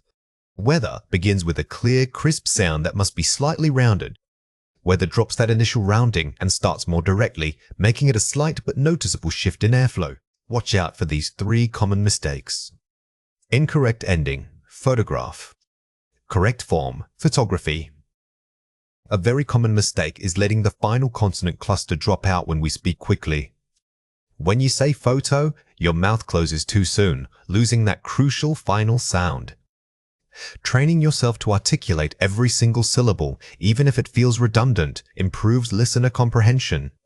Running together, listen. Separating, sounds, lenden. We often run together the final sounds of words, which makes them sound like they are missing a syllable. When you say listen, make sure your tongue articulates the slightly more distinctly to avoid blurring that key middle element. Over-articulating article. Natural flowing speech, a trick article. Sometimes, in our effort to sound perfect, we overemphasize every single word. Natural English speech is connected and fluid. The sounds should flow into each other rather than being delivered as separate, isolated pops. Try reducing the space between your words. Here are 4 ways to practice. Shadowing technique. Listen to a native speaker and immediately mimic their pacing, rhythm, and emotional tone. This technique is fantastic because you are training your ear and mouth simultaneously. Don't just repeat the words, try to copy the melody of the speech where the pitch rises or falls. It forces you into a natural speaking rhythm that many non-native speakers find difficult. Articulation mirror work. Watch your mouth in a mirror as you pronounce tricky sounds like and. Adjust your muscle movements visually. Treating your face like a physical tool is incredibly helpful. By seeing the gap between your teeth or how wide your jaw opens, you can self-correct errors instantly. This visual feedback loop dramatically accelerates the process of building correct motor skills. Speed increment drills. Start speaking a phrase slowly and clearly, then repeat it faster while maintaining perfect accuracy. Fluency is not just about word count, it's about maintaining quality under speed. By gradually increasing the pace, you build stamina in your speech muscles. This prepares you for high-pressure conversational situations where thinking time is limited. Targeted vocabulary spotlighting. In a paragraph, intentionally overpronounce and slightly exaggerate 3 key vocabulary words. When you know which words are most important to your message, your topic words, give them extra weight. By momentarily spotlighting these terms, you ensure the listener's focus is drawn exactly where you want it, giving maximum impact to your best vocabulary. When we speak English, the length of a vowel sound can completely change the meaning or the rhythm of our speech. Think about it like music. Some notes are quick and clipped, while others are sustained and drawn out. Learning to differentiate these durations is key not only for clarity, but also for achieving a natural speaking pace. It's important to remember that English rhythm isn't just about individual sounds, it's about the flow between them. When you practice, don't just focus on making the vowel sound itself, but how long you sustain the airflow after the consonant is released. Try to keep your mouth muscles relaxed throughout the entire word to ensure consistent tone. Let's go through 6 words. For each word, I will say it clearly, then explain how to produce it correctly. The word is bit. Say it again, bit. Say this word quickly and cleanly. The sound should feel abrupt, like a fast tap of the tongue against your alveolar ridge. Do not let the vowel drag out. Keep it short and efficient. The word is beat. Say it again, beat. Notice how much more airflow you need for this one. You should feel the sound sustaining in your throat and lips. It requires a conscious effort to lengthen that single vowel sound. Your word is live. Say it again, live. Here, we are contrasting 2 very similar sounds. When you say live as in residing somewhere, keep the vowel sound small and slightly clipped. Focus on the speed of your delivery. The word is leave. Say it again, leave. For this word, really stretch out that E sound. Think of it as gliding your mouth into a longer position. This sustained effort helps train the muscles needed for longer vowels. The word is pull. Say it again, pull. This is a quick, deep sound. Your mouth should be slightly rounded but not overly stretched.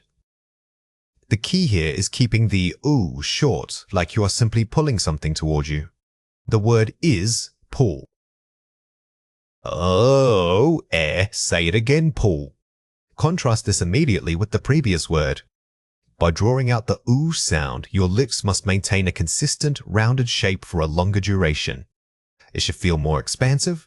Let's compare 4 pairs. Read present. Read past.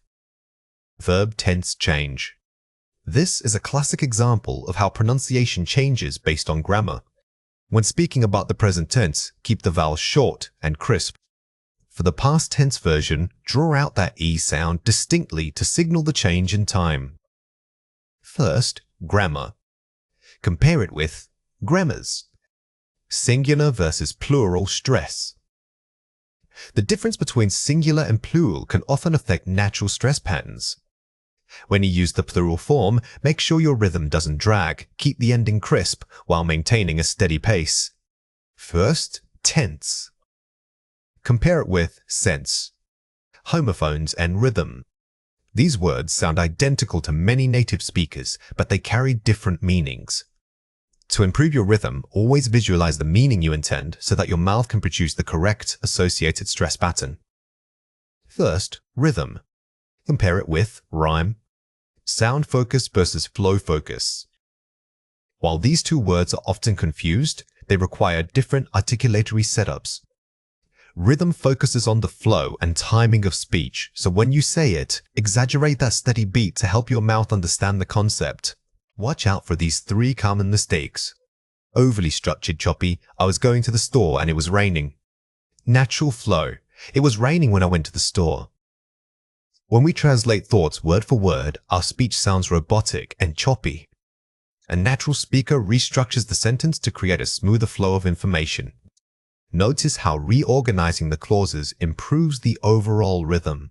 Redundant connectors, because I was tired, so I left. Concise connection, I left because I was tired. Many learners are tempted to use multiple conjunctions when one will do.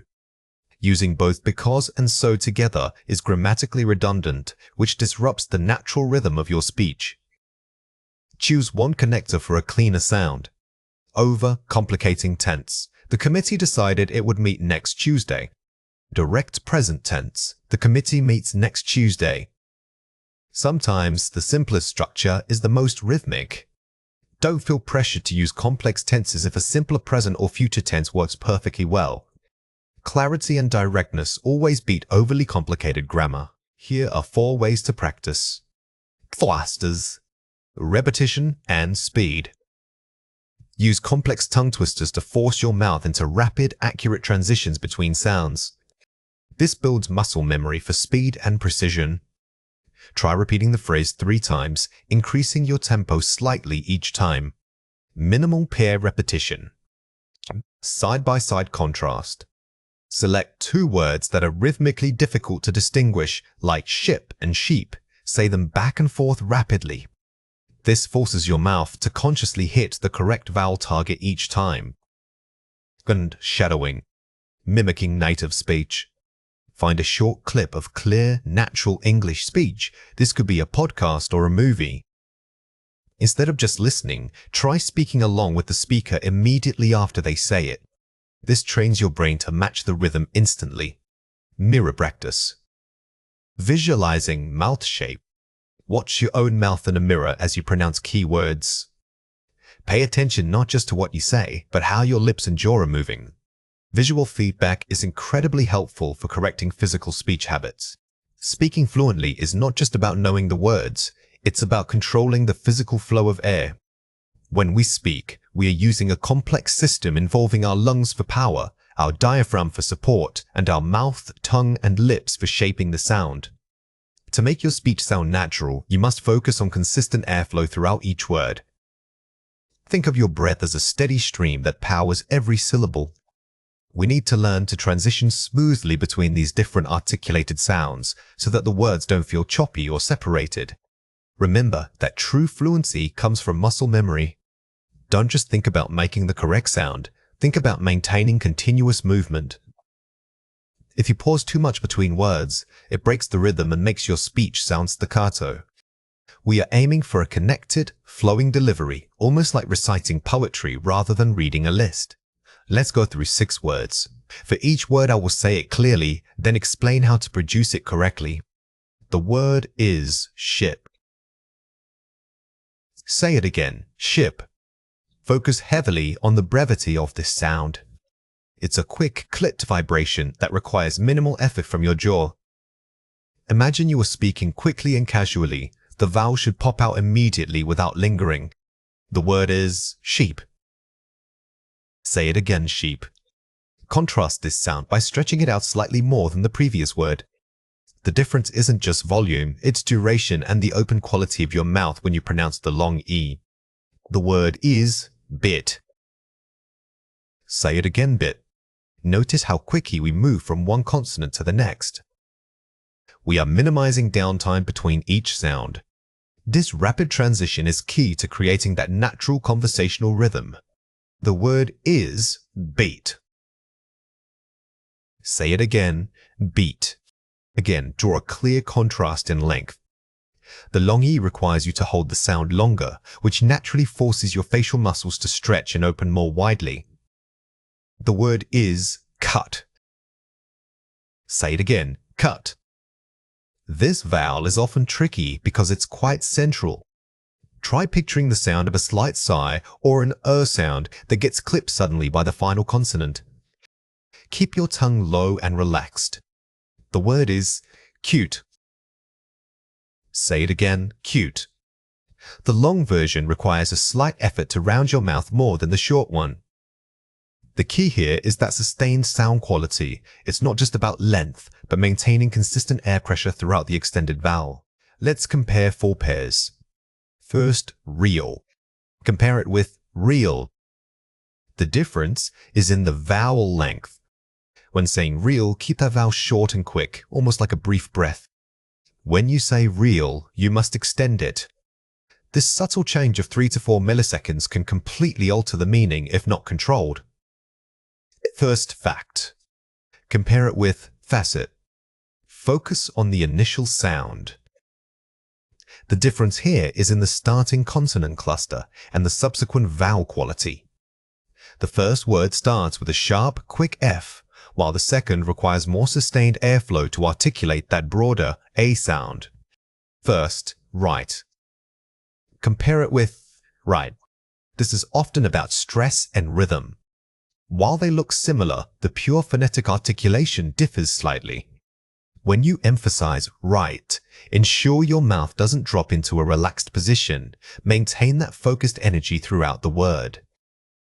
First, two. Compare it with two. The difference is in the vowel shape.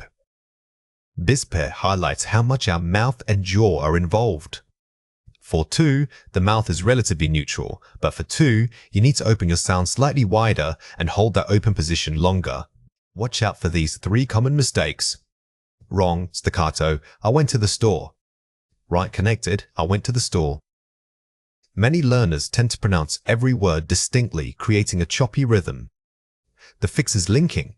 You need to let the ending sound of one word flow directly into the starting sound of the next without any noticeable pause. Wrong vowel over enunciation. It was an important decision. Right, natural flow. It was an important decision. Be careful not to overdo the sounds, especially unstressed vowels. When you speak naturally, some vowel sounds are reduced or weakened. This is called reduction, and it makes your speech sound much more authentic. Wrong, stress placement. He wrote a letter. Right, natural stress. He wrote a letter. Even if the individual sounds are correct, misplacing stress can make the sentence sound unnatural. Remember that natural English rhythm carries the most important words with stronger emphasis, while filler words receive less focus. Here are 4 ways to practice. Tongue twister practice. Read these complex phrases out loud repeatedly. These exercises are excellent physical warm-ups for your mouth muscles. They force you to move both the tongue and lips quickly, which builds stamina and precision in articulation. Minimal pair reading. Listen and repeat pairs like ship versus sheep. This is direct feedback training. By consciously exaggerating the difference between 2 very similar sounds, you are building a stronger neural connection for that specific distinction in English. Shadowing technique. Watch native speakers and immediately mimic their speed and intonation. Shadowing is perhaps the most powerful tool for improving flow. You aren't just repeating words, you are absorbing the musicality, the rhythm, and the natural pausing points of fluent speech. Mirror work. Watch your own mouth in a mirror while speaking. Finally, use visual feedback to check your articulation. Seeing how wide your mouth opens or where your tongue rests helps you correct subtle physical habits that may be undermining your overall fluency. Intonation is the rise and fall of your voice when you speak. It's not just about pronouncing individual sounds correctly, it's about how your entire sentence flows. A monotone delivery can make even perfect grammar sound dull or confused. Pay close attention to whether your tone rises at the end of a phrase, signaling a question, or drops sharply, confirming a statement. Think of intonation as musical punctuation for your speech. We use pitch changes every day without thinking about it. It tells listeners if we are asking for confirmation, making a joke, or giving a definitive answer. Mastering this dramatically increases the clarity and perceived confidence in your communication. Let's go through 6 words. For each word, I will say it clearly, then explain how to produce it correctly. The word is little. Say it again, little. Notice how the unstressed syllables are very quick and soft. The goal here is not to exaggerate any sound, but to make them flow together smoothly. Practice linking these words so that they feel like one natural breath. The word is leave. Say it again, leave. When you say this word, focus on stretching that long E sound slightly longer than the previous example.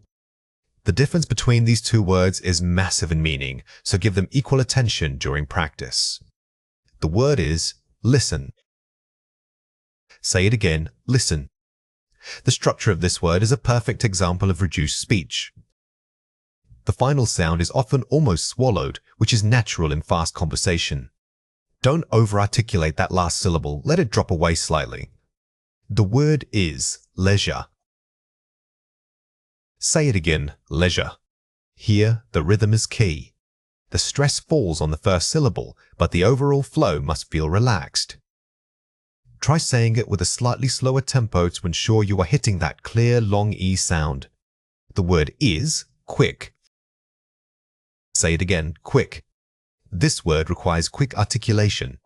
It doesn't allow for any lingering or drawing out of the vowels. Imagine you are speaking it in a burst of energy, keeping all the sounds taut.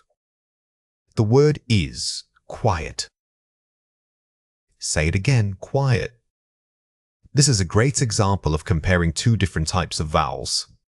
The shift from the short I sound to the diphthong requires you to relax your mouth considerably, moving from a tight position to an open one. Let's compare 4 pairs. First, okay. Compare it with okay. Pitch variation changes in tint. When you say it with a rising tone, like this, it automatically makes your statement sound doubtful or asks for confirmation. Conversely, dropping your voice at the end signals absolute certainty and finality. Could you? Can you? Politeness and hypothetical tone. We use could to soften a request, making it sound less demanding. The slight shift in intonation that comes with could adds a layer of politeness we wouldn't achieve with the directness of can. You went. You went. The difference between confirmation and accusation. Saying it with a high rising pitch can suggest disbelief or that you are trying to remember something. If your tone drops suddenly, you are simply stating a fact you know to be true. First, what? Compare it with silence.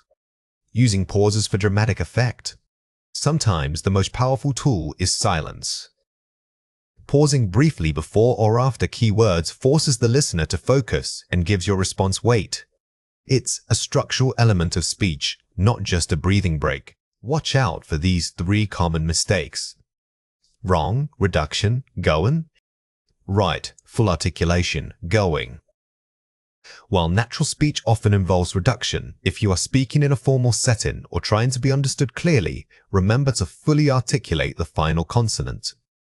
Over-reducing your sounds can make you sound rushed or unclear. Wrong, flat tone, monotone. Right, dynamic pitch, varied pitch. A monotone voice suggests that the speaker is either bored or uninterested in the topic.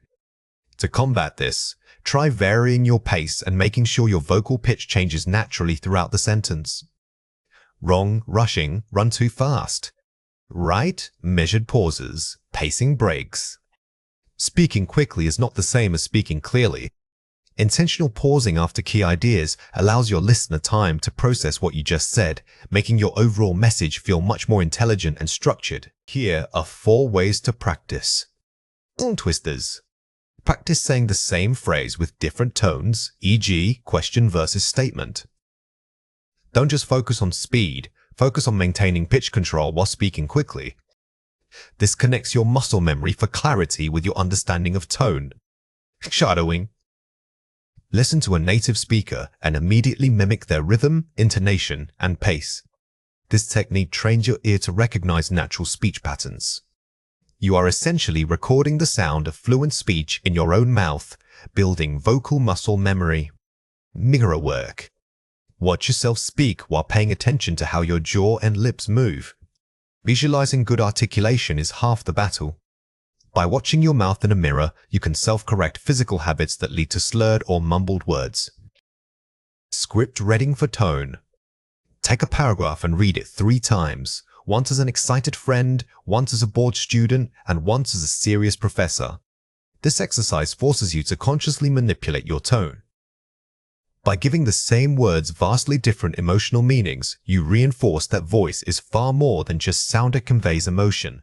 When we speak fluently and naturally, our speech should rarely sound like a rapid-fire list of facts.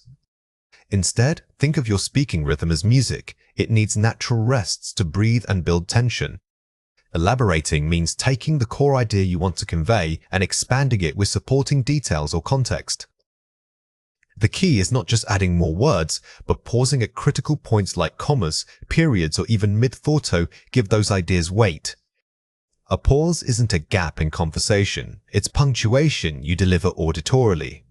By slowing down and intentionally pausing before your main point, you signal to your listener that what comes next is important. This technique adds perceived thoughtfulness and makes you sound much more authoritative. Here are 5 examples. I think the new policy is complicated. Too short, flat tone. This answer is accurate but leaves the listener wanting more. It sounds like you are finished speaking immediately after those few words. I think the new policy is complicated because of how it mixes old rules with brand new requirements. Elaborated, thoughtful pause. Notice the slight breath and hesitation before the new policy. This structured pause gives you time to organize your thoughts and makes the criticism sound well-researched. We should meet next week. Too direct, no breathing room. This is efficient but lacks warmth. It feels like a command rather than a suggestion to collaborate with. How about we meet next week? I suggest Tuesday afternoon as that time works best for most of the team. Expanded, offering options. Instead of just stating a fact, you expanded by offering context and a specific reason. This shows initiative and makes your response feel collaborative. The project was successful. Understated, lack of energy. A successful project deserves more than 3 words. By pausing and adding a positive modifier, you amplify the achievement and make your tone more enthusiastic. Here are 3 reasons why this matters. Building credibility. A speaker who pauses seems like they are carefully considering their words. Pauses signal that you are thinking critically, not just reacting quickly. This pause makes your listener trust your expertise and feel confident in your assessment. Managing information flow. It gives the listener a moment to process complex ideas before you move on. If you dump too much information at once, listeners can get overwhelmed. Strategic pauses act like little speed bumps, allowing them time to absorb what you've just said. Controlling the tempo. It helps prevent your speech from sounding monotonous or rushed. Varying your pace is key to engaging an audience. By slowing down selectively, you create a rhythmic pattern that keeps the listener's attention locked onto your message. Here are 3 reasons why this matters. Finding natural breaths. Don't force breaths. Use the punctuation, marks, commas, colons, and semicolons as guides. Think of these structural elements as natural resting points. When you breathe at a grammatical pause, it feels effortless and automatic to your listener. The 3-second rule. If you need time to think, count to 3 in your head while taking an audible breath. This is a powerful mental trick. Instead of letting silence hang awkwardly, use controlled breathing for a deliberate, measurable pause. It sounds intentional, not panicked. Vocal projection and breath. Use your diaphragm, not your throat, to support longer phrases.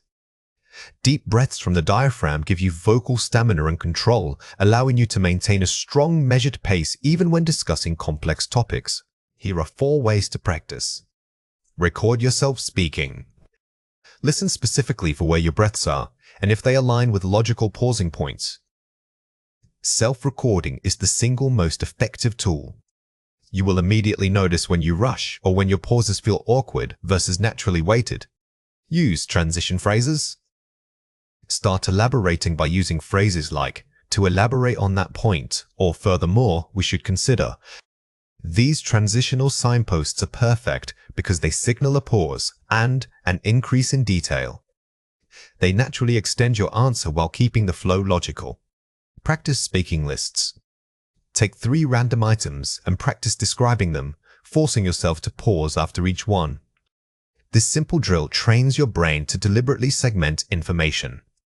It builds muscle memory for thoughtful pacing in any casual conversation. Mind the opening pause. When asked a question, take 2 to 3 seconds of silent breathing before speaking your first word. Do not jump into answering immediately. Taking this initial pause makes you appear calm and thoughtful right from the start, setting a masterful tone for your entire response. In professional speaking, precision is paramount. We are going to focus on clear articulation of alveolar and dental sounds. This means pay close attention to the places where your tongue touches your teeth or gums. When you pronounce T or D, imagine a sharp, rapid tap with the tip of the tongue. Furthermore, we must maintain consistent airflow, ensuring that no final consonants are swallowed, even when speaking quickly. Think of your mouth as an instrument. Every muscle needs to be engaged for maximum clarity. The goal here isn't speed, but absolute intelligibility.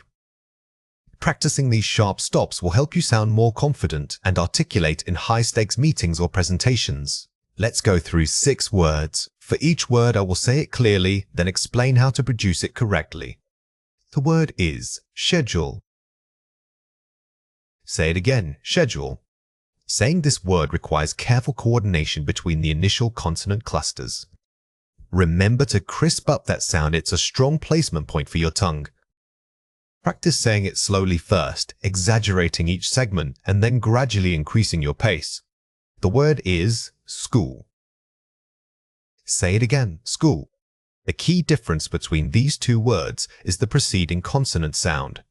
Focus on making that initial sharp and immediate. This contrast helps train your mouth muscles to differentiate subtle phonetic shifts while maintaining a steady rhythm. The word is detail. Say it again, detail. When we talk about details, we are talking about precision. Make sure your speech isn't mushy or mumbled in fast conversation. Articulate that initial strongly. It anchors the word and gives it immediate authority. The word is decline. Say it again, decline. Notice how stress placement drastically changes the rhythm. It's tempting to put the emphasis at the beginning, but stressing the second syllable makes your speech sound more natural and thoughtful in a professional exchange. Word is resource. Say it again, resource. This word is excellent for practicing sustaining the vowel sounds under stress. Keep your throat open and your jaw relaxed as you pronounce that long or sound. Don't let tension creep into your neck while maintaining clear articulation. The word is refuse. Say it again, refuse. This pair highlights how stress and vowel length can change meaning entirely. By exaggerating those vowels, you give your brain a physical reminder of where to place the energy in the word for maximum clarity. Let's compare 4 pairs. First, right. Compare it with right. Focus on the vowel quality. Although these words look and sound similar, the mouth position for the central vowel is different. When you say right, your mouth should be slightly more relaxed compared to the more open feel of right. Pay attention to that subtle shift in jaw placement. First, think. Compare it with sink. The difference is the initial consonant. This contrast forces you to isolate your initial plosive sounds. The sound in think requires barely brushing the tongue between the teeth, while the insyncs needs a sharper, more breathy expulsion of air. Exaggerating this difference helps solidify the correct placement. First, advice. Compare it with advise. The sound contrast is subtle. This is a classic example where pronunciation must support meaning. Even if you are unsure of the spelling, focusing on the correct sound rhythm helps your listener understand your intent instantly. Practice saying them slowly to feel the difference in airflow. First, kernel. Compare it with columnal. Focus on maintaining crisp consonant clusters. Many professional terms contain complex consonant blends that are easy to slur together. Break these words down into individual syllables, hitting each one with sharp clarity. This prevents the rapid speech pattern from compromising your overall message. Watch out for these 3 common mistakes. Wrong vowel reduction. She went to the store.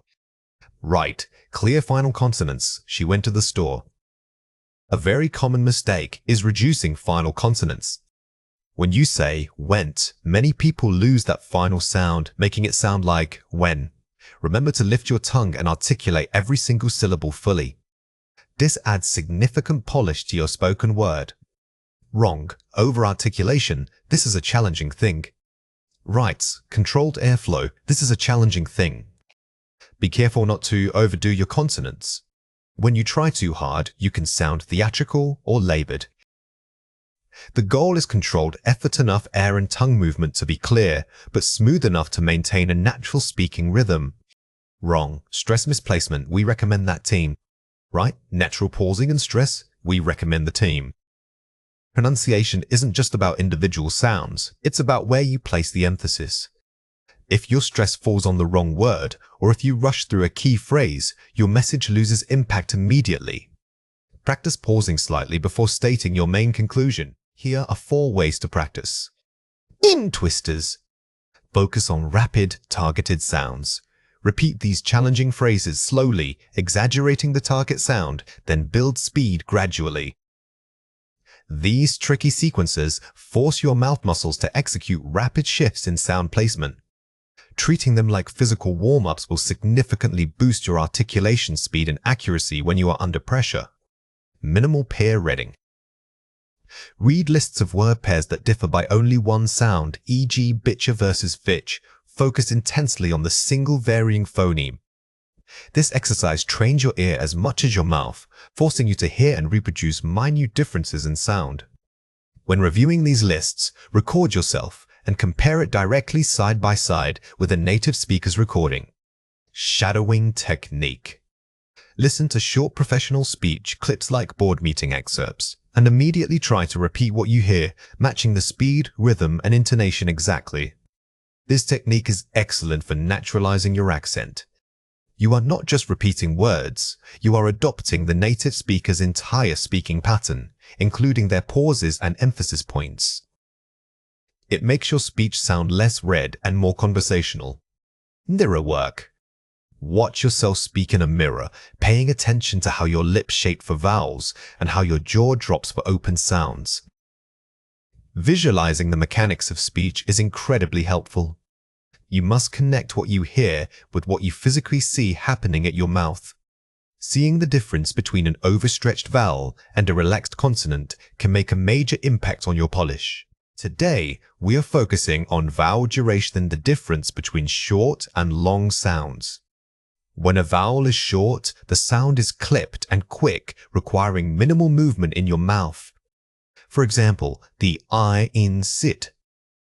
Conversely, when a vowel is long, you must sustain the airflow, holding the sound for a noticeable length of time. This requires spreading your lips slightly more widely than usual. Mastering this subtle timing difference is key to sounding precise and academic. Many learners treat all vowels as having the same duration, which immediately undermines their clarity. Think of vowel length not just as volume, but as a measurement of time or visible punctuation mark in your speech. Practicing these contrasts helps train your ear and your mouth muscles to hear and produce subtle differences that native speakers take for granted. Let's go through 6 words. For each word, I will say it clearly, then explain how to produce it correctly. The word is limit. Say it again, limit. Remember that short vowel sound requires you to relax your jaw quickly. Do not let it drag out. Treat it like a fast, contained burst of air.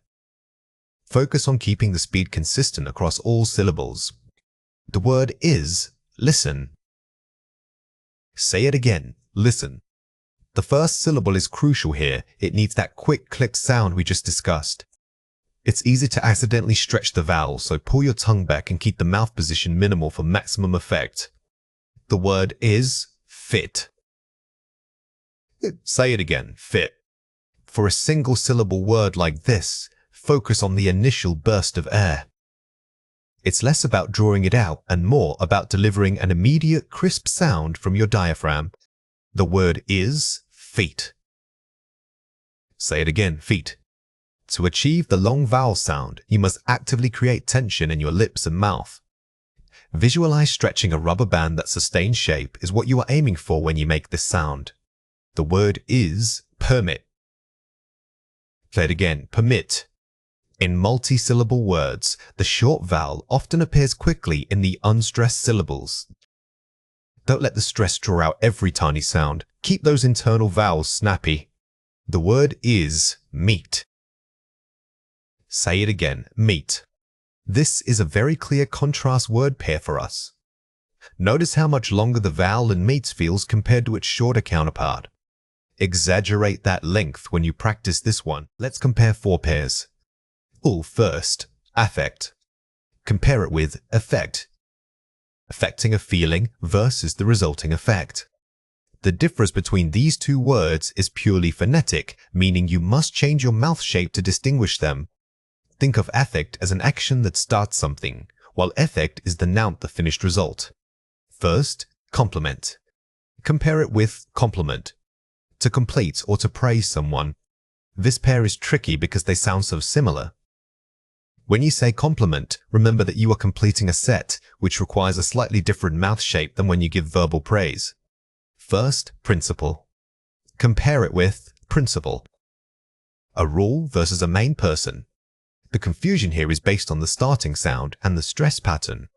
Remember that a P followed by an R often indicates the person, while a long vowel in the middle points toward the academic rule. First, rural. Compare it with urban. Country life versus city living. These 2 words are strong indicators of contrasting environments. Listen carefully to the way they transition between consonants. That slight change in airflow helps separate them distinctly. Watch out for these 3 common mistakes. Wrong article. Right? Articulate. When you speak quickly, it is very common to drop the final consonant sounds in words like article. Try to consciously exaggerate that smolded sound at the end. It's a tiny sound but highly noticeable. Wrong, manage. Right, imaginative. Another common error involves confusing unstressed syllables with clear speech. When you use imaginative, ensure that the middle vowel sound is fully articulated, not rushed past in a blur. Wrong, analysis. Right, analyze. Many people add an extra syllable or fail to distinguish between the noun and the verb form. Practice linking these 2 forms together smoothly, maintaining a steady rhythm without pausing awkwardly. Here are 4 ways to practice. Tongue twisters. Focus on rapid articulation and specific sound sequences. These aren't just fun, they are physical warm-ups for your mouth. By forcing speed, you train your articulators to move quickly and accurately, building muscle memory for difficult sounds. Minimal pairs. Drilling word pairs that differ by only 1 sound. This type of practice is excellent for discrimination. It trains both your ear and your mouth. You are forced to hear tiny differences and then physically recreate them, which builds precision instantly. Shadowing. Listening to a native speaker and immediately repeating what they say. Shadowing moves beyond simply reading words. It forces you to adopt the natural rhythm, intonation, and speed of fluent speech. It's like wearing someone else's accent for 5 minutes. Mirror work. Watching your mouth shape while repeating difficult sounds. This technique is vital because pronunciation involves more than just sound. It requires visual feedback. Watching yourself helps you correct the physical mechanics of your speech and ensures your lips are forming vowels correctly. When we are truly excited about something, our voice naturally changes. Excitement often raises your pitch and increases the volume of your speech. Instead of falling at the end, your intonation tends to rise slightly on key words. This upward lift signals passion and keeps the listener engaged throughout your description. Remember that intonation is more about emotional melody than precise phonetics. Think of it like music. You are hiking up a small hill with your voice when describing your favorite activity. Use this rising tone on adjectives, verbs, and nouns to convey genuine energy. Let's go through 6 words. For each word, I will say it clearly, then explain how to produce it correctly. The word is look. Say it again, look. Saying these words helps you maintain a crisp, short sound. Focus on keeping the mouth relatively small and unstretched for this vowel. The airflow should be quick and efficiently released. The word is, Luke. Say it again, Luke. For the longer sound, you need to consciously stretch that vowel. This requires spreading your mouth into a more open, sustained shape. Don't rush it. Let the sound resonate for an extra moment. The word is bike. Say it again, bike. This is a diphthong, meaning the sound moves from one vowel position to another. Picture your mouth starting open and gradually closing slightly as you say bike. It's a glide, not just 2 separate sounds. The word is book. Say it again, book. Keep the jaw relaxed and slightly tucked for this short sound. When describing hobbies, a crisp consonant like after a short vowel adds punch to your enthusiasm. The word is blue. Say it again, blue. Again, the length here is key. Imagine holding a long, sustained oo sound. This contrast between short and long vowels greatly impacts rhythm when you speak excitedly. The word is brilliant. Say it again, brilliant. When describing something amazing, make sure you emphasize the key adjective. Do not let your excitement level drop in volume or pitch throughout the word. Let's compare 4 pairs. First, run. Compare it with lun. The location of the tongue determines the difference. This pair challenges your lateral placement.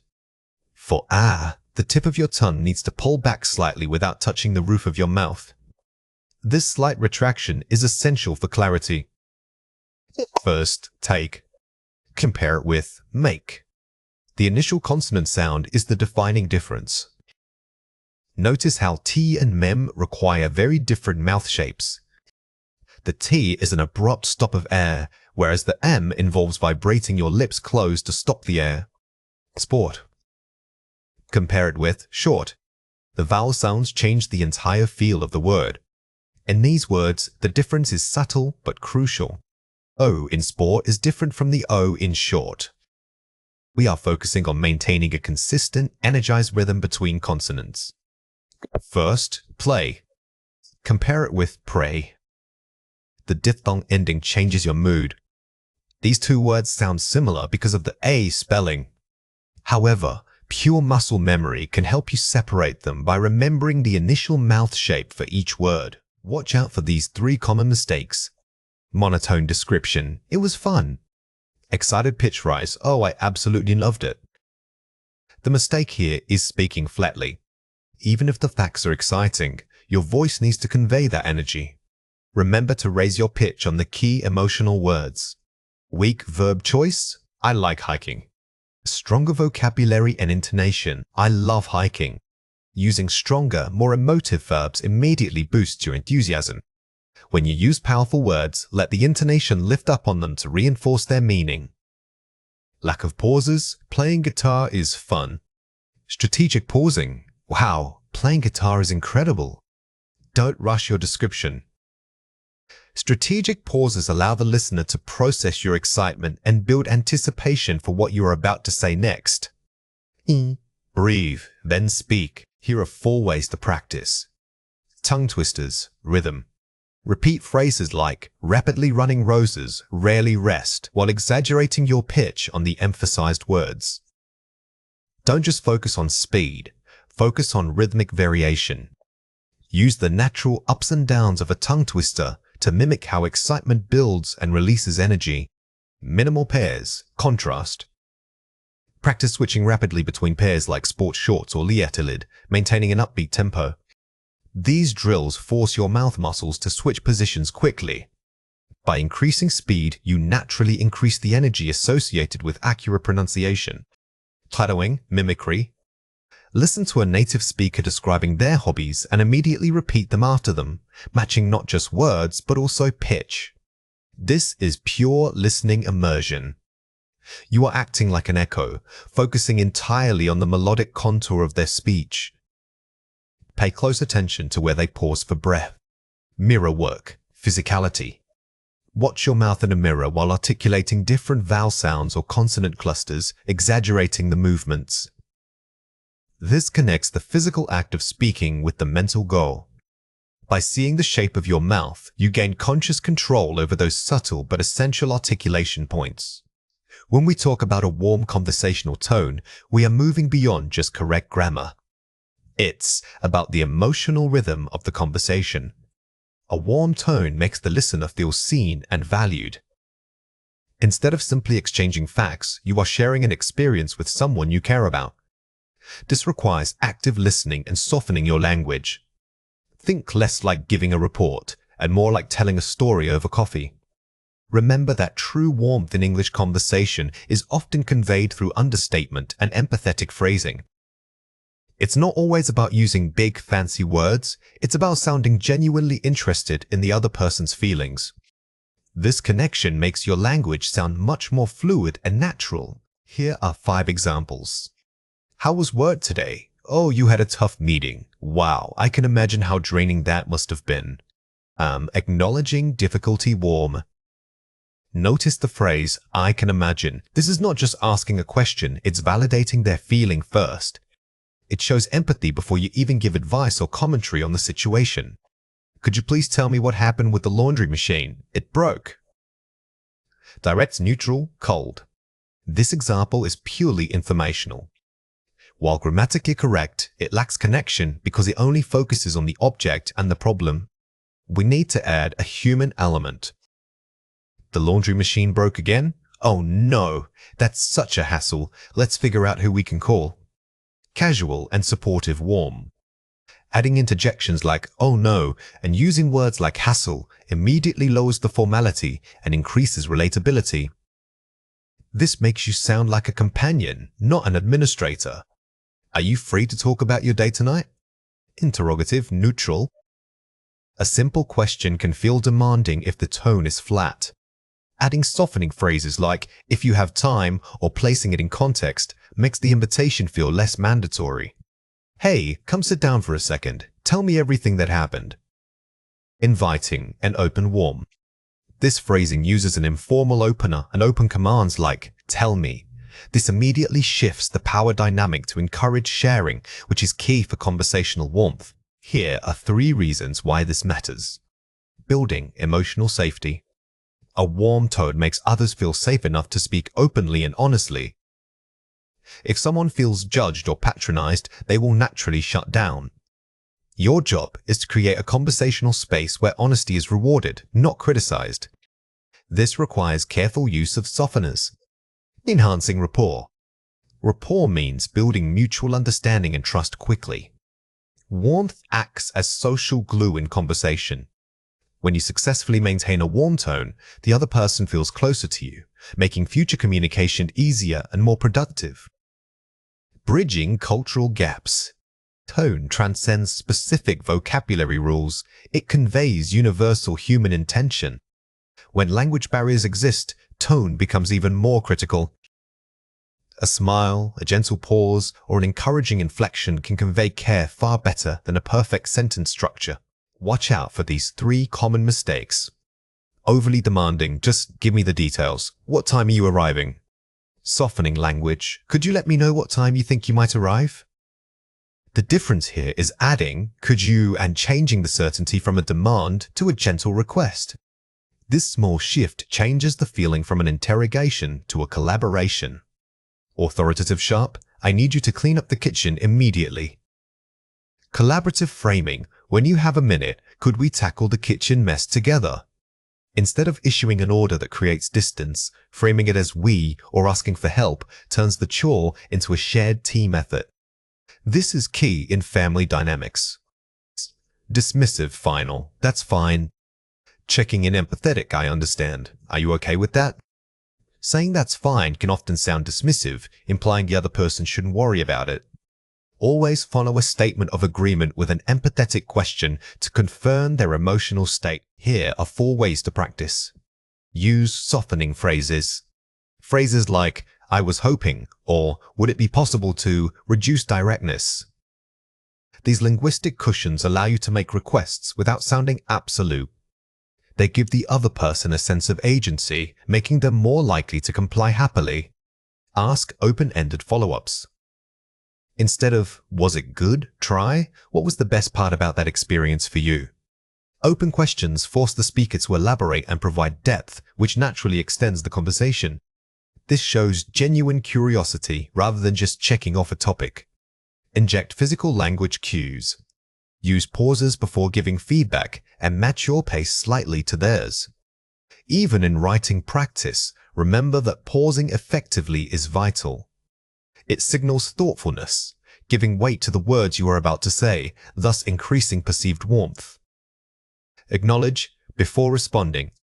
Start by summarizing their point. So, if I understand correctly, you feel, this strategy is called reflective listening. By repeating what they said in your own words, you prove that you are paying attention and validate their perspective instantly. When speaking about complex topics, examiners are listening not just for the correct tense in any one sentence, but for consistency when you shift time frames. A successful speaker manages these transitions seamlessly, signaling to the listener exactly when they have moved from past events to current realities or future possibilities. The key strategy is using strong temporal markers words like eventually, since, and by the time to guide your audience through your timeline. Practice linking ideas with these specific transition signals rather than just relying on simple conjunctions. Remember that tense shifts are a form of sophisticated narrative control. When you successfully shift tenses, it demonstrates a high level of linguistic maturity.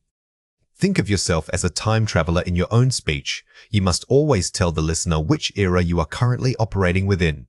Let's go through 5 words. For each word, I will say it clearly, then explain how to produce it correctly. The word is, when I was younger, people used to. Say it again. When I was younger, people used to. This phrase is perfect for starting a historical comparison. By using used to, you clearly signal that the action describes a discontinued habit or state in your personal life. It helps transition smoothly from a general background setting into a specific contrast. The word is, by the time the situation reached, I realized. Say it again. By the time the situation reached, I realized. This construction is powerful because it forces you to use past perfect or simple past tenses correctly. It establishes a clear endpoint that caused a shift in your understanding, which makes for very coherent speaking. The word is, in contrast to what happened then. Say it again, in contrast to what happened then. When you need to pivot from discussing the past to discussing the present or modern trends, this phrase is your anchor. It acts as a strong rhetorical bridge, letting the listener know you are changing perspective dramatically. The word is, looking ahead, it seems that we will be, well. Say it again, looking ahead, it seems that we will be, bum. This phrase helps keep your speech flowing when speculating about the future. It naturally encourages modal verbs like will, might, or could, ensuring you vary your tense structures beyond simple statements of fact. The word is, as far as our understanding goes. Say it again, as far as our understanding goes. This is a useful academic hedge that requires careful use of the present perfect tense. It shows you are aware of the complexity of the topic and keeps your language highly formal while still sounding natural. let's compare 4 pairs. Back in my day, we used to historically, people were accustomed to. Formal language is more precise. Notice the difference between kinda and accustomed to. In formal speech, replacing colloquialisms with explicit vocabulary elevates your tone immediately. This shows control over a wider range of English registers. When I was little, things were way different. My childhood experiences differed significantly from the present day, elevating vague descriptions.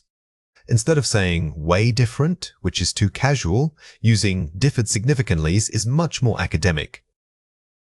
This type of vocabulary choice helps you sound authoritative and well prepared. We used to do this before, right? Prior generations engaged in these practices. Using formal subject matter. By replacing we with prior generations, you shift the focus from your personal experience to a broader academic observation. This makes your argument feel more universal and scholarly. So, like, what will happen next? Therefore, one might anticipate that structuring speculation formally. The shift from like to therefore is crucial.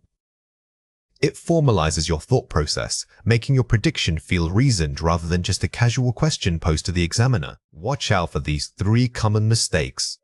Avoid simple past-present mix. I lived in Tokyo and I am there now. Better, present perfect continuous. I lived in Tokyo, but I have been living here since 2018. The mistake mixes a completed past action with an ongoing present state.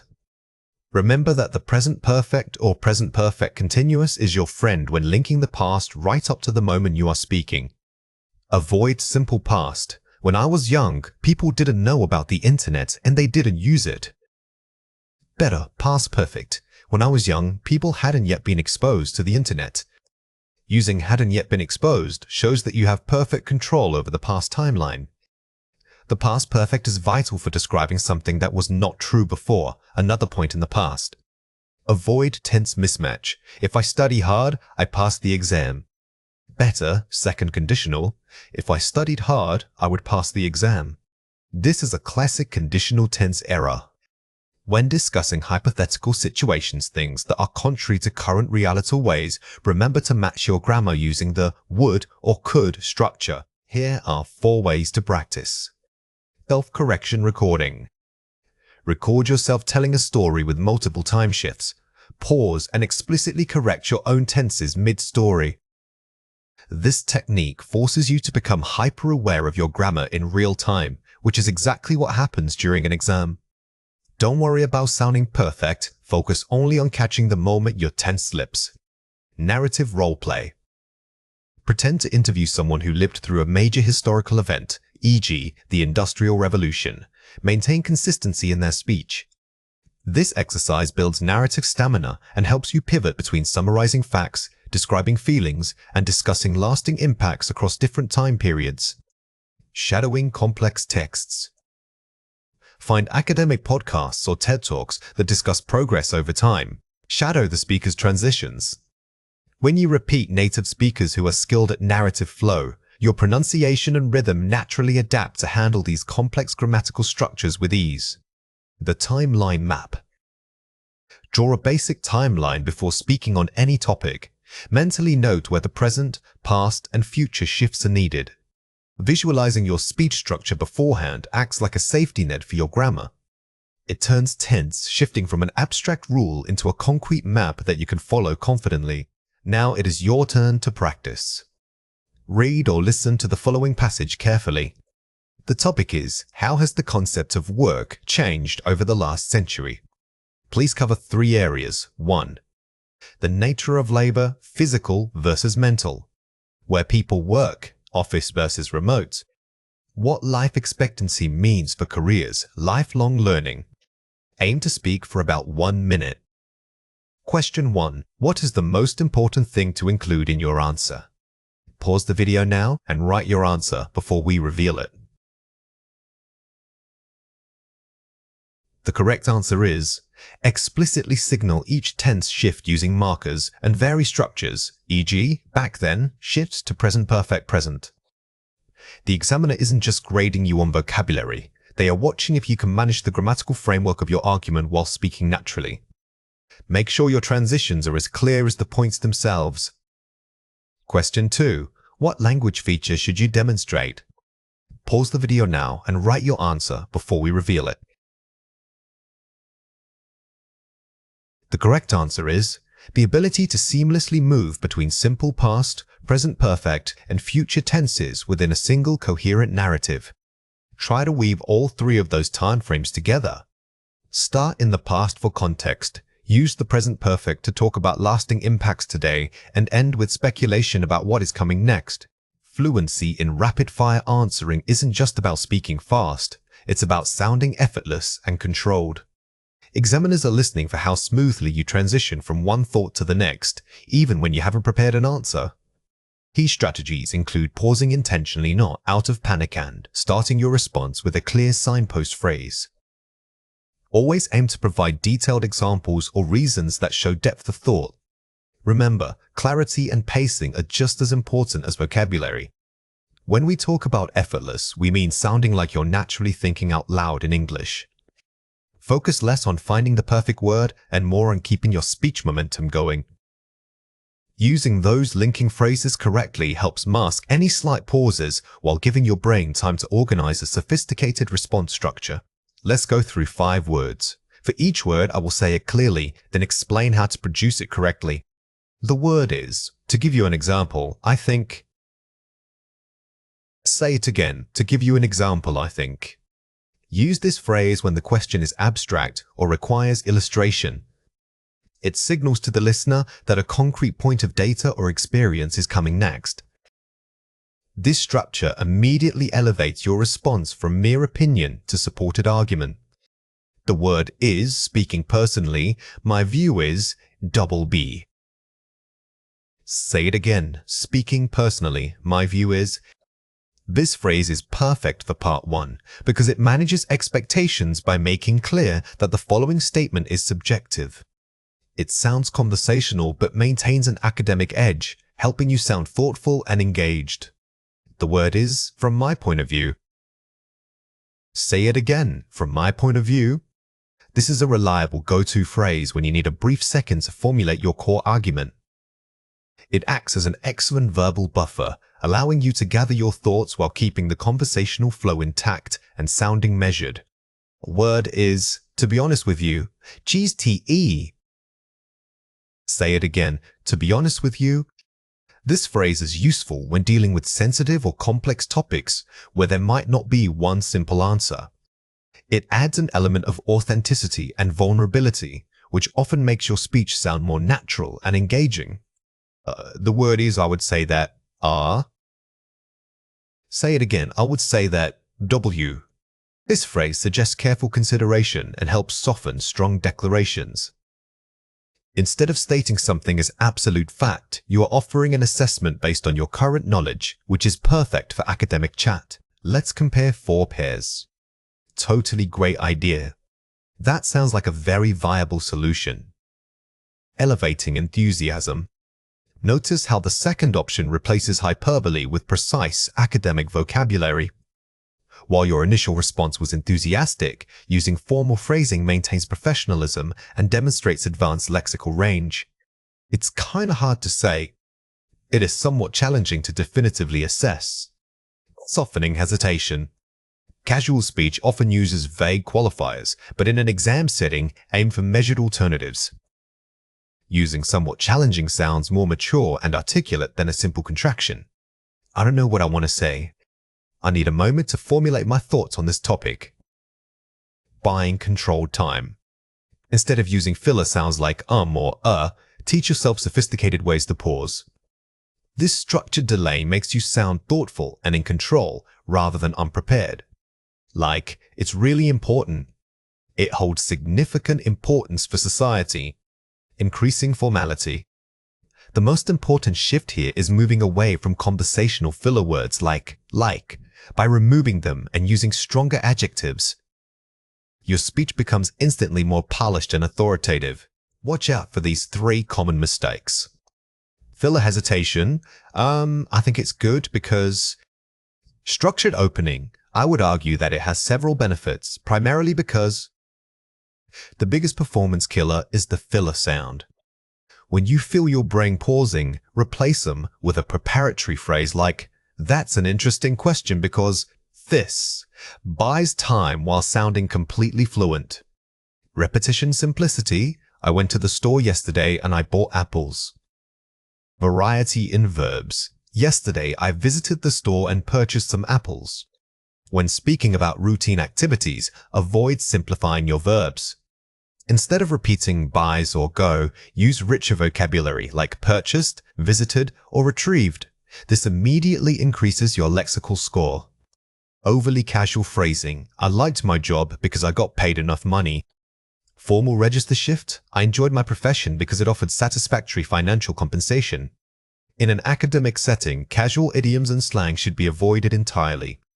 Choose words that are precise but remain universally polite. This demonstrates your ability to adjust your speech register effectively. Here are 4 ways to practice. Mock rapid-fire sessions. Set a timer for 3 minutes and have a friend ask you random questions. Do not allow yourself to pause or repeat yourself. The goal here is stamina, which means sustaining clear, rapid speech even when fatigued.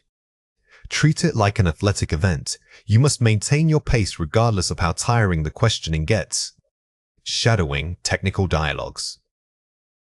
Listen to podcasts or TED Talks and immediately repeat what you hear, focusing strongly on rhythm and intonation. Shadowing forces your mouth muscles to keep up with native speaker speed. Don't worry about understanding every word. Focus purely on mimicking the flow and rhythmic stress patterns of complex speech. The why drill. Answer any simple question, then immediately follow it by asking yourself, "And why is that?" to force deeper elaboration. This exercise trains your brain to move past simple descriptive answers. By forcing yourself into the why and how, you build the muscle memory for providing rich justification in an exam setting. Self-recording with feedback. Record yourself answering questions, then listen back, specifically checking only your pacing and articulation points. It is much harder to hear your own flaws than someone else can point out. When reviewing, don't judge the ideas. Focus solely on making every consonant sound crisp and ensuring smooth transitions between phrases. Now it is your turn to practice. Read or listen to the following passage carefully. You are asked to describe a local public space like a park or library and discuss its importance to the community. You should structure your response by giving an initial overview, detailing one positive feature and suggesting one improvement. Aim for a continuous speaking time of approximately 60 seconds. Question 1. What is the most important element in this simulated task? Pause the video now and write your answer before we reveal it. The correct answer is maintaining flow and varying your register naturally across different points. The key here is integration. You aren't just answering 3 prompts, you are weaving them into a single coherent monologue. Use those signpost phrases like "firstly" or "in addition to this" to guide the listener through your argument smoothly. Question 2. What aspect of delivery should you focus on? Pause the video now and write your answer before we reveal it. The correct answer is articulating complex consonant clusters and modulating pace when transitioning between ideas. When moving from describing a green space to suggesting an improvement, your energy and pitch need to shift. Practice this modulation so that the examiner perceives variety, not just constant speaking effort. Speaking clearly when delivering a longer response requires precise control over your mouth muscles. Think of pronunciation not just as making sounds, but as coordinating movements from your tongue, lips, and jaw in sequence. We are focusing on the mechanics that ensure every consonant and vowel is fully articulated. This careful muscle work prevents mumbling and keeps your speech rhythm steady even when you're thinking under pressure. When we talk about articulation, we mean making sure all our mouth parts move exactly where they need to go. If any single part lags or moves incorrectly, it affects the flow of the whole sentence. For a cue card response, this precision is vital because you cannot afford to stumble or let your speech become overly conversational and unstructured. Let's go through 6 words. For each word, I will say it clearly, then explain how to produce it correctly. The word is ship. Say it again, ship. Say it quickly, keeping the sound short and crisp. Imagine you are barely holding the vowel sound, just a quick little clip of air. This ensures the word maintains its necessary pace. The word is sheep. Say it again, sheep. For this version, you must prolong that middle sound significantly. The goal is to articulate the difference physically, stretching out the air just a little longer than before. This contrast helps listeners hear your intended word clearly. The word is fill. Say it again, fill. Focus on keeping the vowel sound tight and unextended. Don't let yourself accidentally stretch it out like feel. A quick, decisive articulation here helps maintain a clear pace throughout your answer. The word is feel. Say it again, feel. Again, remember to stretch out that middle sound. The difference between these 2 words is critical for clarity. Practicing this contrast helps solidify the muscle memory needed for rapid speech. The word is rule. Say it again, rule. When you say things like rule, make sure your lips are pulled back and slightly rounded. This rounding is key for the long sound and helps prevent it from sounding flat or neutral. The word is pull. Say it again, pull. For pull, your jaw and lips should be much more relaxed than when you said rule. The sound is shorter and the muscle effort required is minimal. This contrast builds overall control. Let's compare 4 pairs. First, listen. Compare it with listen. Focus on the vowel length. Many non-native speakers tend to shorten the long I sound, making it sound like a quick dip. When you are practicing your cue card talk, forcing yourself to elongate that specific vowel will improve rhythmic clarity. Read present. Read past. Focus on the initial consonant blend. This pair shows how pronunciation can change entirely based on tense. Even if you know the correct grammatical structure, you must remember to adjust your mouth shape for the specific sound required. First, weather. Compare it with weather. Focus on the final consonant blend. This is a classic case of confusing allophones. The key here is to ensure that you are producing the subtle sound correctly, as it requires placing your tongue between your teeth. First, sleep. Compare it with slip. Remember the vowel height difference. The contrast between these 2 sounds is subtle but essential for fluency. When speaking rapidly, it's easy to let those vowels blend together, so always pause slightly and exaggerate the initial sound when drilling. Watch out for these 3 common mistakes. Wrong, going. A common error is the elision of consonants or dropping sounds like G in fast speech. While natural in casual conversation, for a formal cue card response, you need to consciously retain those full consonant sounds. Wrong, I was reading. Right, I read. This highlights the difference between correct grammar and clear pronunciation. Even if your tenses are perfect, slurring or mumbling core sounds will undermine your perceived fluency. Wrong, I'm really into it. Right, I'm really interested in it. Sometimes, relying on colloquial contractions makes your speech sound less controlled. When giving a structured response, opting for the fuller grammatical form can help you maintain better articulation and clearer rhythm. Here are 4 ways to practice. Tongue twisters. Repetition of difficult consonant clusters. These drills are excellent for building physical strength in your mouth and jaw. Don't just say them, try to exaggerate the movement of your tongue for every single sound. This turns abstract pronunciation into a tangible muscle workout. Minimal pair drills. Listening and repeating pairs that differ by only 1 sound. This exercise forces you to discriminate between very similar sounds, which is the core skill of advanced pronunciation. By focusing on just 1 tiny difference, you train your brain to detect subtle shifts in airflow or tongue placement. Shadowing technique. Immediately mimicking native speakers' rhythm and intonation. Shadowing helps you internalize the natural musicality of English speech. Instead of just focusing on individual sounds, you are training your ear to match pacing, stress patterns, and where a speaker naturally pauses for breath. Mirror work. Watching your mouth movements while speaking. Using a mirror provides crucial visual feedback. You can literally see if your lips are spreading correctly or if your jaw is dropping too much. This self-correction mechanism is invaluable for improving physical precision. Narrative speech is more than just recounting facts. It's guiding your listener through an emotional journey. The key skill we are focusing on today is controlling pitch variation, the way your voice naturally rises and falls across the story. Think of your pitch as a musical instrument that can build suspense or create intimacy. Structuring your narrative means knowing exactly when to raise, lower, or modulate your tone to maximize impact. Remember, great speakers don't just speak, they perform. When you consciously plan these pitches, you are giving shape to the listener's emotional experience. In IELTS Speaking, demonstrating this control proves sophisticated language use, even as the vocabulary is simple. Here are 4 examples.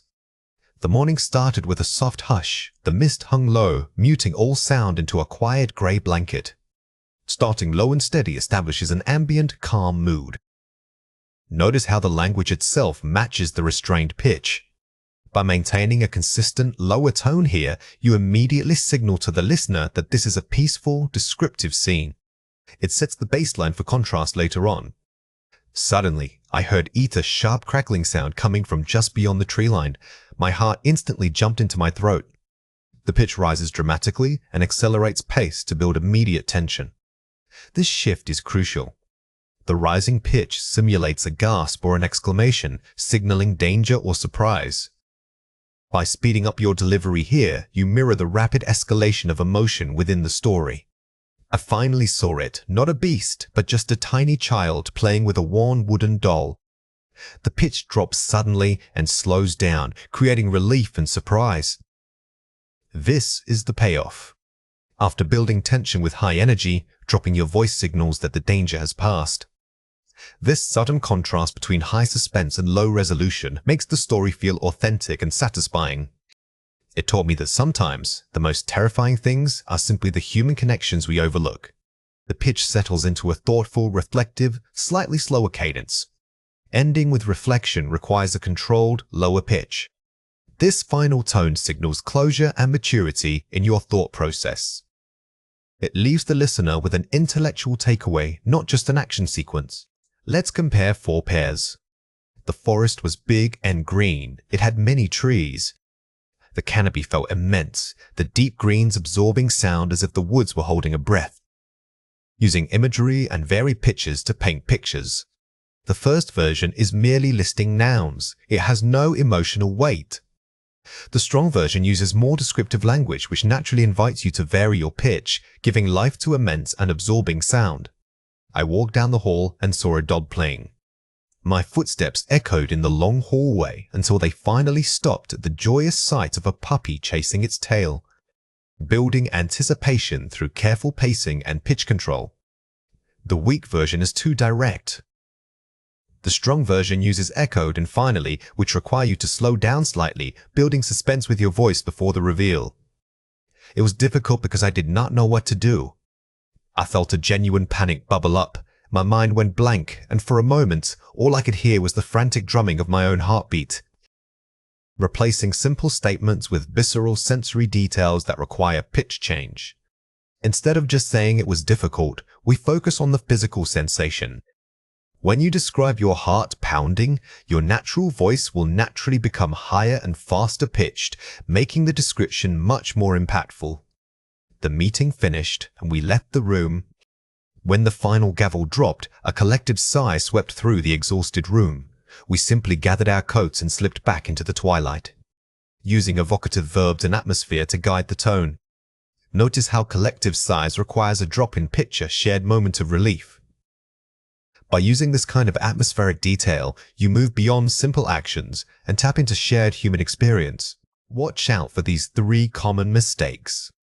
Monotone description. I went to the market. It was very busy and loud. Sensory impact. The marketplace pulsed with chaotic life. Vendors shouted. Spices mingled in an overwhelming chorus. When you use a descriptive noun like chaoses or chorus, your voice should reflect that intensity. The mistake is summarizing the feeling. The improvement describes the source of the sound, allowing for pitch variation. Underdeveloped action, and then I ran home and finally got to my bed. Physicalizing the experience, I ran until my lungs burned, collapsing onto the mattress as if gravity had suddenly forgotten me. Simply stating an action like ran homes is weak. By adding physical consequences, lungs burning, collapsing you, give your voice something tangible to do. Your pitch should drop significantly here, simulating exhaustion. Vague conclusion. It was interesting because it taught me many things. Specific emotional takeaway. What resonated most deeply wasn't the data, but the simple realization that vulnerability can be an enormous strength. Never end with vague phrases like taught me many things. The strongest conclusions focus on one specific emotional epiphany. This allows you to modulate your pitch for maximum dramatic emphasis on the key lesson. Here are 4 ways to practice. Map emotional beats to pitches. Before speaking, identify the emotional arc. Set up low steady, use tofig to conflict, rising fast, resolution, falling slow. Think of your speech structure in 3 acts. Every time you plan a shift from calm to chaos, make a mental note about where your vocal energy needs to go. This pre-planning is what differentiates rehearsed speaking from natural storytelling. Use vocal contrast, quiet versus loud. Don't just vary pitch, vary volume and pace simultaneously. A quiet whisper can be more dramatic than a shout. Mastering contrast is key to dynamic speech. Sometimes, the most powerful moments are spoken almost too quietly to hear, forcing the listener to lean in and focus intently on your words. Practice anticipatory pauses. Before revealing a peak moment or a surprising twist, pause. Let the silence build tension. The power of a dramatic pause is immense. It gives both you and your listener time to prepare for the information coming next. Practice pausing not just between sentences, but even within them. Record and analyze your tones. Record yourself telling 3 different stories, sad, exciting, thoughtful, and analyze where your pitch naturally falls flat or becomes monotonous. Self-analysis is non-negotiable for this skill. When you listen back, don't judge the grammar, only judge the music of your voice. Where does it sound like reading a textbook versus telling a story by firelight? When we describe people using vivid adjectives, our pitch and stress patterns are crucial. Focus stress means placing extra vocal energy on the most important word or syllable. This naturally guides the listener's attention to the key feature you want them to notice. For example, if someone is striking, stressing striking tells the listener why they should pay attention. Mastering this technique makes your description sound much more fluent and engaging. Remember that speaking vividly isn't just about using big words. It's about controlling where you put your energy. Think of stress as a spotlight. It illuminates the most crucial piece of information in your sentence. Practice lifting your voice slightly on the word that carries the most descriptive weight. Let's go through 6 words. For each word, I will say it clearly, then explain how to produce it correctly. The word is brave. Say it again, brave. When practicing these, focus on that initial vowel sound, which is a long A. Your mouth should open widely and maintain the smooth transition into the final consonant blend. The word is grave. Say it again, grave. Notice how barely any sound changes, but the initial consonant does everything. It's easy to get these mixed up when speaking quickly, so always exaggerate the difference in consonants while practicing. The word is bright. Say it again, bright. This sound uses a diphthong, which means 2 vowel sounds blending together. Start by pulling your lips slightly to the side as you say that initial B sound. The word is light. Say it again, light. The difference here is purely phonetic, only in the consonant. Focus on articulating that clearly at the very start of the word to ensure maximum distinction. The word is slender. Say it again, slender. When we talk about physical descriptions, adjectives often have multiple syllables. Always decide which syllable is most important in this case, its len, and give it extra force. The word is tender. Say it again, tender. This demonstrates that even with similar structures, a slight shift in one sound can change the meaning or the focus. Try saying them back to back to feel the specific muscle movements needed for each word. Let's compare 4 pairs. First, vibrant. Compare it with vibrant. Rhyme and rhythm are key here. Ensure a crisp start. These words sound identical, but their meaning in describing people is vastly different. One refers to energy, while the other relates to color intensity. Always pause slightly when shifting between these two concepts. First, polite. Focus stress structure matters greatly. When you are speaking about someone's character, making sure your focus lands on polite versus polite is vital. It changes the entire meaning of what you are trying to convey. First, faint. Compare it with faint. The initial vowel sound needs careful control. We often confuse these words when talking about someone's presence or characteristics. Remember that faint suggests weakness, while faint is a deceptive movement. Practice the tongue position for both to maximize separation. First, sturdy. Compare it with sturdy. Check your ending consonant sounds. When describing someone's overall build or demeanor, these subtle differences can dramatically alter the image you paint. Try exaggerating the final sound difference when repeating after me. Watch out for these 3 common mistakes. Incorrect, intelligent. Correct, intellectual. Many learners naturally overstress the second syllable, which is a common pattern. However, when talking about character traits, we need to emphasize in at the beginning for correct pronunciation. Incorrect, experienced. Correct, experienced. Don't let your stress fall on the first syllable. It needs to be evenly distributed across all 3. For descriptive adjectives, a smooth, even rhythm makes you sound more credible and practiced. Incorrect, remarkable. Correct, remarkable.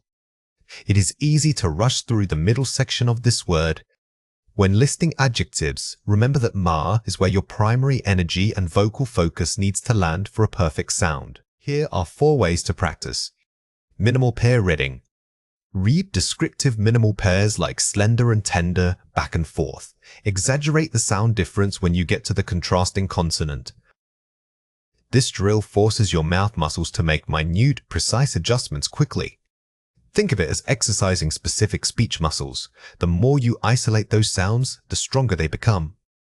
Tongue twisters. Practice tongue twisters using descriptive adjectives like smooth emerald and shining scarlet. Focus on maintaining pace without sacrificing clarity. These aren't just fun warm-ups. They are excellent for building stamina while articulating difficult consonant clusters. They help you maintain natural rhythm even when talking quickly. Shadowing. Listen to native speakers describing people and immediately repeat what you hear, matching their intonation and stress points exactly. This technique is incredibly powerful because it helps you internalize the chi music of English speech. You are not just practicing sounds, you are imitating natural speaking flow. Mirror work. Watch your mouth in a mirror while saying phrases like, "She has vibrant, gentle eyes." Pay attention to how wide or tight your lips become. Visualizing your own speech helps bridge the gap between what you think English sounds like and what it actually looks like. It gives you immediate physical feedback on where you are losing focus. Prepositional phrases are groups of words that start with a preposition and end with a noun or pronoun. They function by adding crucial context telling us where something is, when it happened, or how something relates to another object. These phrases transform simple statements into vivid descriptions. Instead of saying the event was loud, you can say the crowd near the main stage buzzed with energy. Understanding these structures allows for sophisticated expansion of your writing. When aiming for a high score in descriptive writing, focus on integrating these phrases seamlessly. Don't just list them, let them build atmosphere and draw the reader into the scene. This technique significantly boosts both your grammatical range and your ability to convey rich detail. Here are 4 examples. The old market stalls, nestled between colorful tapestries and stacked crates of fruit, smelled wonderfully of spice and aged wood. Effective use of multiple prepositional phrases, between and of, creating a layered sensory experience. Notice how the description moves beyond sight. By mentioning smell and texture, you engage all the senses, which is key to immersive writing. The placement of these detailed phrases makes the sentence feel rich and effortless. During the ceremony, sunlight streamed through the stained glass window, illuminating dust motes dancing above the velvet floor. Using through and above to establish precise spatial relationships and movement, the pause created by the phrase adds dramatic effect. The description of light is particularly strong here. Instead of simply saying, "It was bright," you pinpoint how the light entered and what it interacted with. This precision elevates your vocabulary from generic adjectives to specific actions.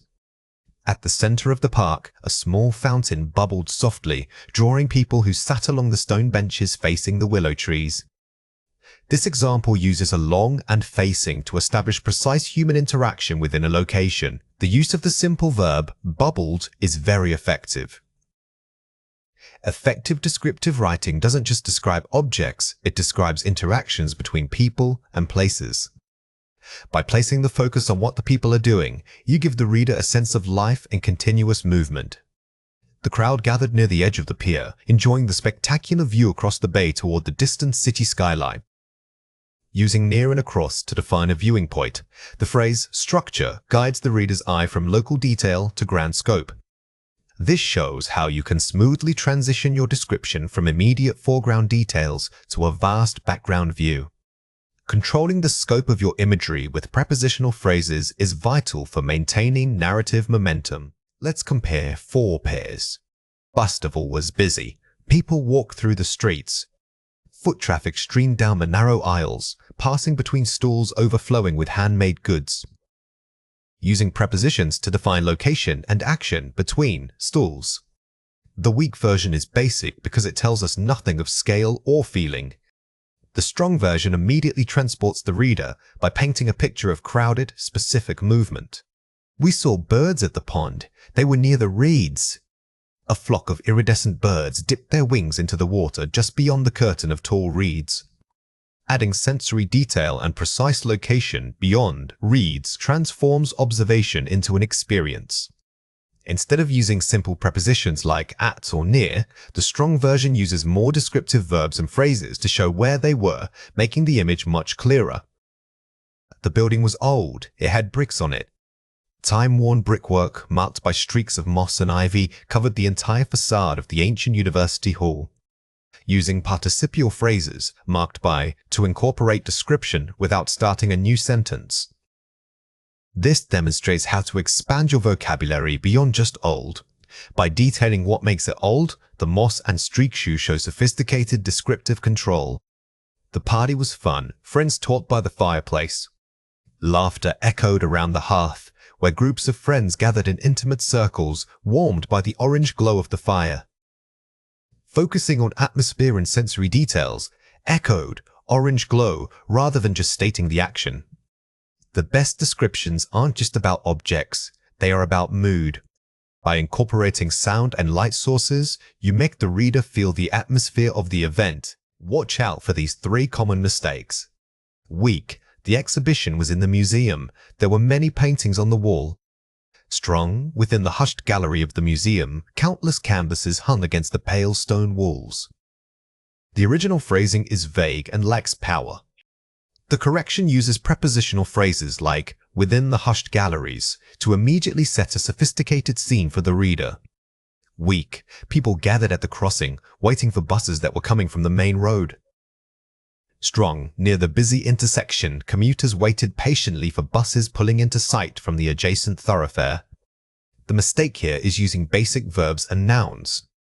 We improved this by replacing simple concepts with academic vocabulary and more precise prepositions, enhancing the overall tone.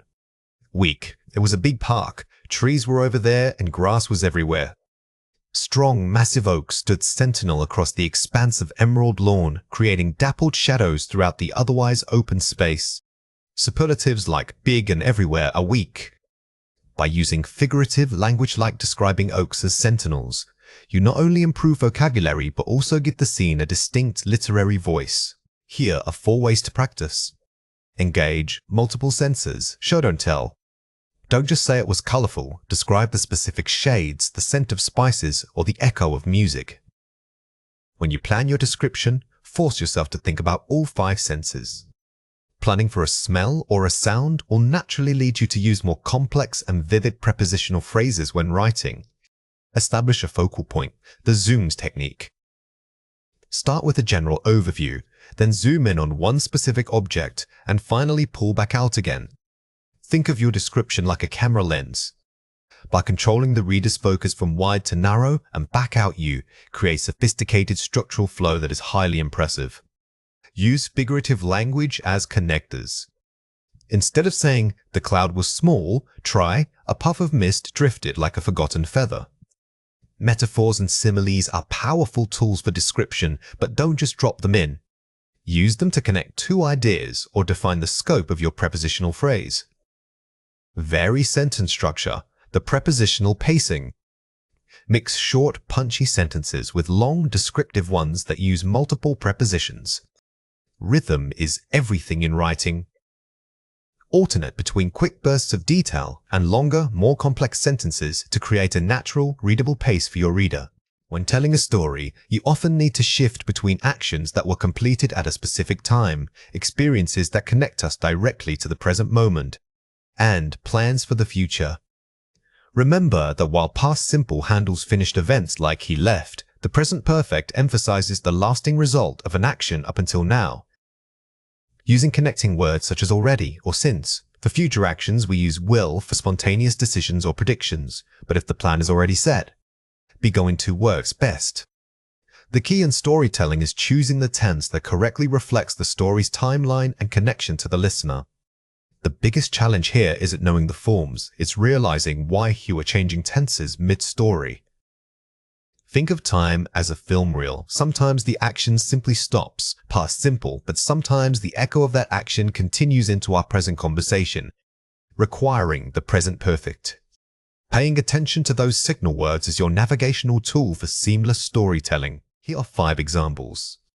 When I finally arrived at the station, my sister had already left for London. Past perfect had left. The past perfect is crucial because it establishes an action that happened before's another past action. Here, her leaving was completed before my arriving, setting up a clear sequence in our narrative timeline. I haven't seen this particular film since I was a child. Present perfect, haven't seen. Notice how the duration is key here. We are not talking about one specific past viewing.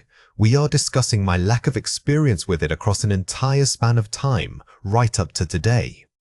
Next year, I will definitely learn how to play the guitar. Yes, you will. Using will here suggests a prediction or a resolution. It sounds more spontaneous and committed than if you used a plan like I am going to, which implies preparation. She has painted beautiful murals in many different cities.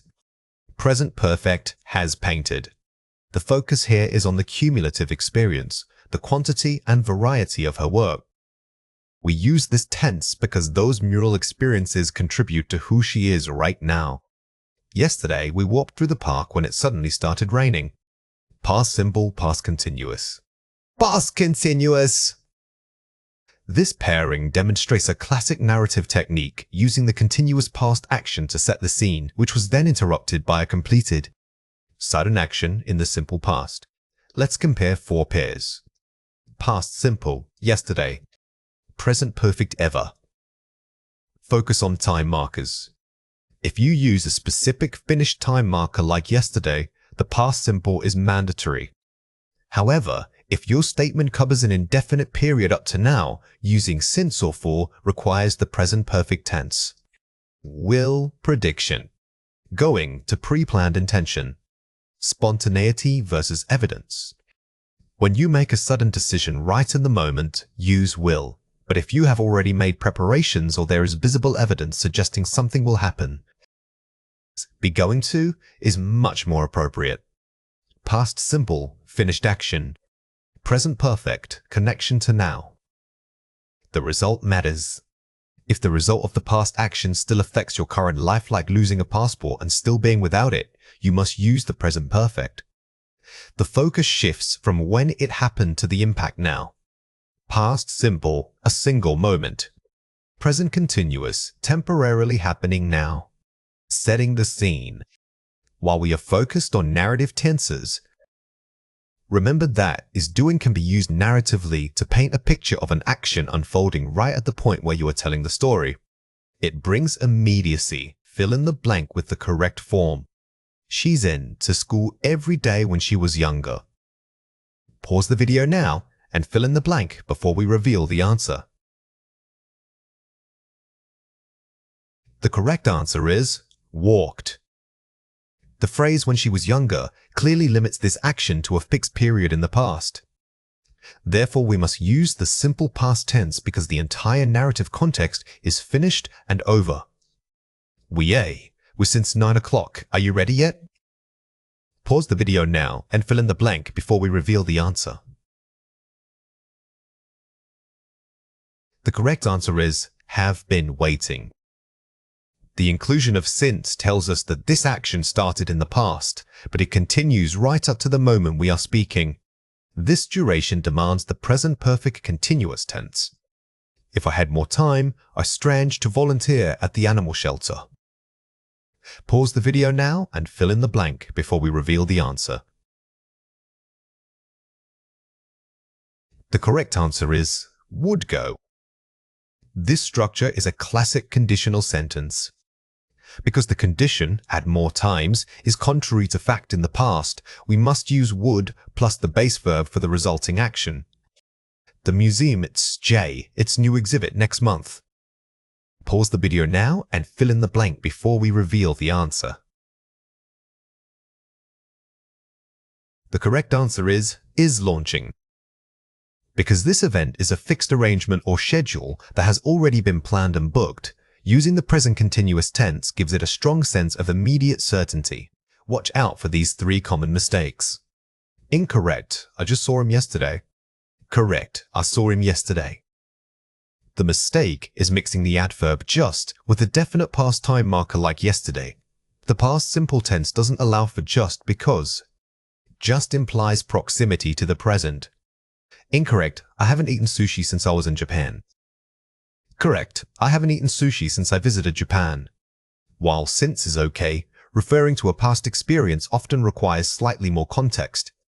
By changing "was in Japan" to the simple past action phrase, we make the connection clearer and more natural for narrative speaking. Incorrect. Tomorrow I will finish this project. Correct. I am going to finish this project tomorrow. When discussing definite future plans, especially work or academic projects, the going to structure sounds much more certain and prepared than the simple will. It implies concrete steps have already been taken. Now it is your turn to practice. Read or listen to the following passage carefully. Last summer, my family and I visited the redwood forest. We walked for hours, and although we were exhausted, we kept going. My mother told me that she has never seen so many trees before in her life. She said that she will buy us matching souvenir shirts immediately when we get home. Question 1. Find and correct the grammar error in this sentence. I haven't eaten sushi since I was in Japan. Pause the video now and write your answer before we reveal it. The correct answer is, I haven't eaten sushi since I visited Japan. The confusion here is between a state of being and a specific action. When using since, we generally need to reference the completed actions that marked the beginning point, rather than just stating where you were. Question 2. Write your own sentence using this grammar point, past simple present perfect contrast. Pause the video now and write your answer before we reveal it. The correct answer is, I lived in Paris for a year, but I still feel like I am part of its culture. This model answer successfully combines the past simple to set the time frame, the period when you lived there, and then uses the present perfect still feel to show the lasting emotional result today. When examiners assess coherence in speaking, they are not just listening for individual words, they are listening for the logical flow between those words. This means showing that your ideas build upon each other naturally. Key strategies involve using cohesive devices. These are the linking phrases like furthermore or. However, you must also use signposting language to guide your listener through your thoughts, telling them exactly where you are going in your answer. Think of it as giving a mini roadmap to your speech. Good coherence demonstrates that you can organize complex thoughts under pressure. Don't just string together random facts, make sure every point relates back to the main idea. By actively signposting, you sound polished and highly articulate, which is exactly what advanced speakers do. Let's go through 5 words. For each word, I will say it clearly, then explain how to produce it correctly. The word is, to begin with, I must say that. Say it again. To begin with, I must say that. Use this phrase when you are starting a new section of your talk. It immediately alerts the listener that you are setting up the first main idea, which gives you time to collect your thoughts and structure your opening argument powerfully. The word is, moving on from that point, I also think. Say it again. Moving on from that point, I also think. This is excellent for maintaining flow when shifting topics within the same answer. It acts as a mental bridge, acknowledging your previous idea while signaling a smooth transition to something new. The word is, not only that, but it also. Say it again. Not only that, but it also. When you have an extra piece of evidence or another example, this structure works perfectly. It elevates your speech beyond simple addition and shows a sophisticated grasp of complex sentence structures. The word is, this brings me to the question of. Say it again. This brings me to the question of. If you are answering a prompt with multiple aspects, this phrase allows you to pivot your argument logically. It sounds very academic and is great for showing analytical depth in the exam. The word is, to summarize my points, I would conclude that. Say it again. To summarize my points, I would conclude that. Never end abruptly. Always use a summarizing phrase like this to wrap up cleanly. It gives the impression of control and finality, ensuring the listener knows you have fully addressed all parts of the prompt. Let's compare 4 pairs. It was kinda amazing. It was quite remarkable. Raising the register. The difference here is subtle but huge for your score. Kinda is slang, replacing it with quite or rather immediately raises your perceived level of fluency and formality. Also, furthermore, I would argue that signposting connectors. Casual fillers like weaken your authority. Formal linking words are powerful tools. They structure your speech and make you sound highly prepared for an academic discussion. So, basically, in essence, this suggests that paraphrasing, summarizing. When speaking casually, we often overuse words like basically in a formal setting. Replacing these shortcuts with phrases like in essence shows you can summarize complex ideas without sounding simplistic. Like, it was really good. For instance, the quality was exceptional. Giving examples. Instead of vague intensifiers like really good, always try to be specific. Adding a concrete example using phrases such as, for instance, grounds your argument and demonstrates precision in language. Watch out for these 3 common mistakes. Topic drift, lack of detail. I went to the park, and then I saw a dog. It was big. Specific linking imagery. When I arrived at the park, my first sight was a large golden retriever. The mistake here is simply listing events with simple and then. The correction uses better verbs and prepositional phrases to create a vivid, flowing picture that keeps the listener engaged. Fragmented grammar, it was difficult because it took effort. Complex sentence structure, because it required considerable effort, I found it quite challenging. Avoid starting a sentence with, Because when you could use subordinate conjunctions or restructure the clause.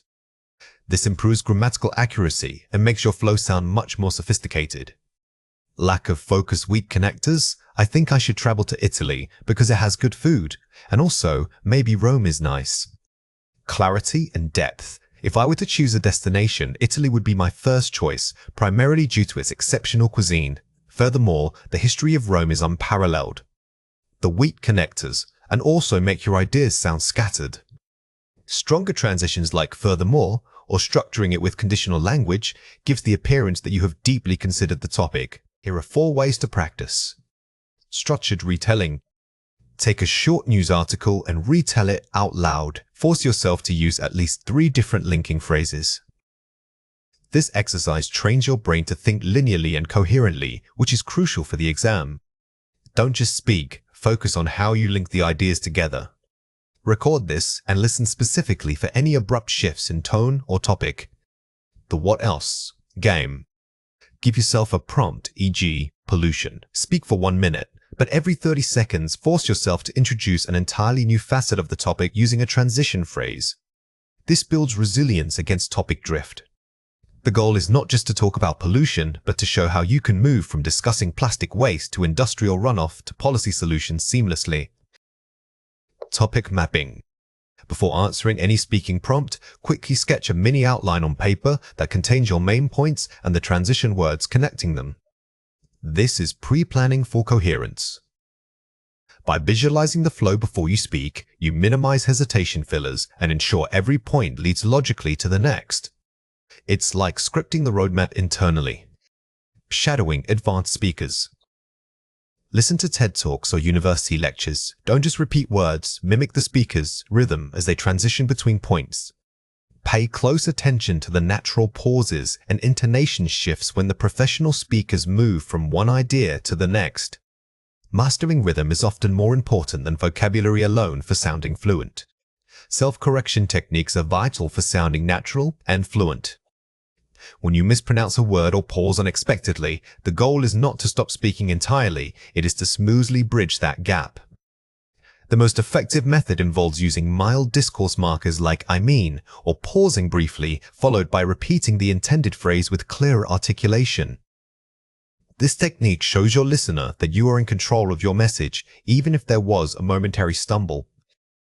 Remember that self-correction is not admitting failure, it's demonstrating high levels of linguistic awareness. Skilled speakers use these repair mechanisms to keep the momentum going. Think of it as pausing for effect rather than stopping completely. Here are 5 examples. I went to the store for some banana and bought a bunch. Self-correction, repetition, clarification, grammar focus, object noun. Notice how the speaker corrects apples to banana. The stuttering pause and the immediate restatement of the intended word help maintain narrative flow. This rapid self-check is highly natural in conversation. She was really good at singing. No, wait, she actually plays the violin better. Self-correction, topic shift comparison, grammar focus, adjective comparison. Here, the speaker realizes they focused on the wrong skill. Instead of just stopping, they use a transitional phrase like wait and then pivot to the correct comparison. This shows adaptability in real-time speaking. The presentation was very good, I said, but it was actually quite confusing. Self-correction, contradiction revision, grammar focus, adverbial clause. This is a common academic self-correction. The speaker contradicts their initial statement using a clear signal marker like but. This structure helps the listener understand that the new information overrides the old. We visited London last year, or wait, was it Paris? We went to Paris.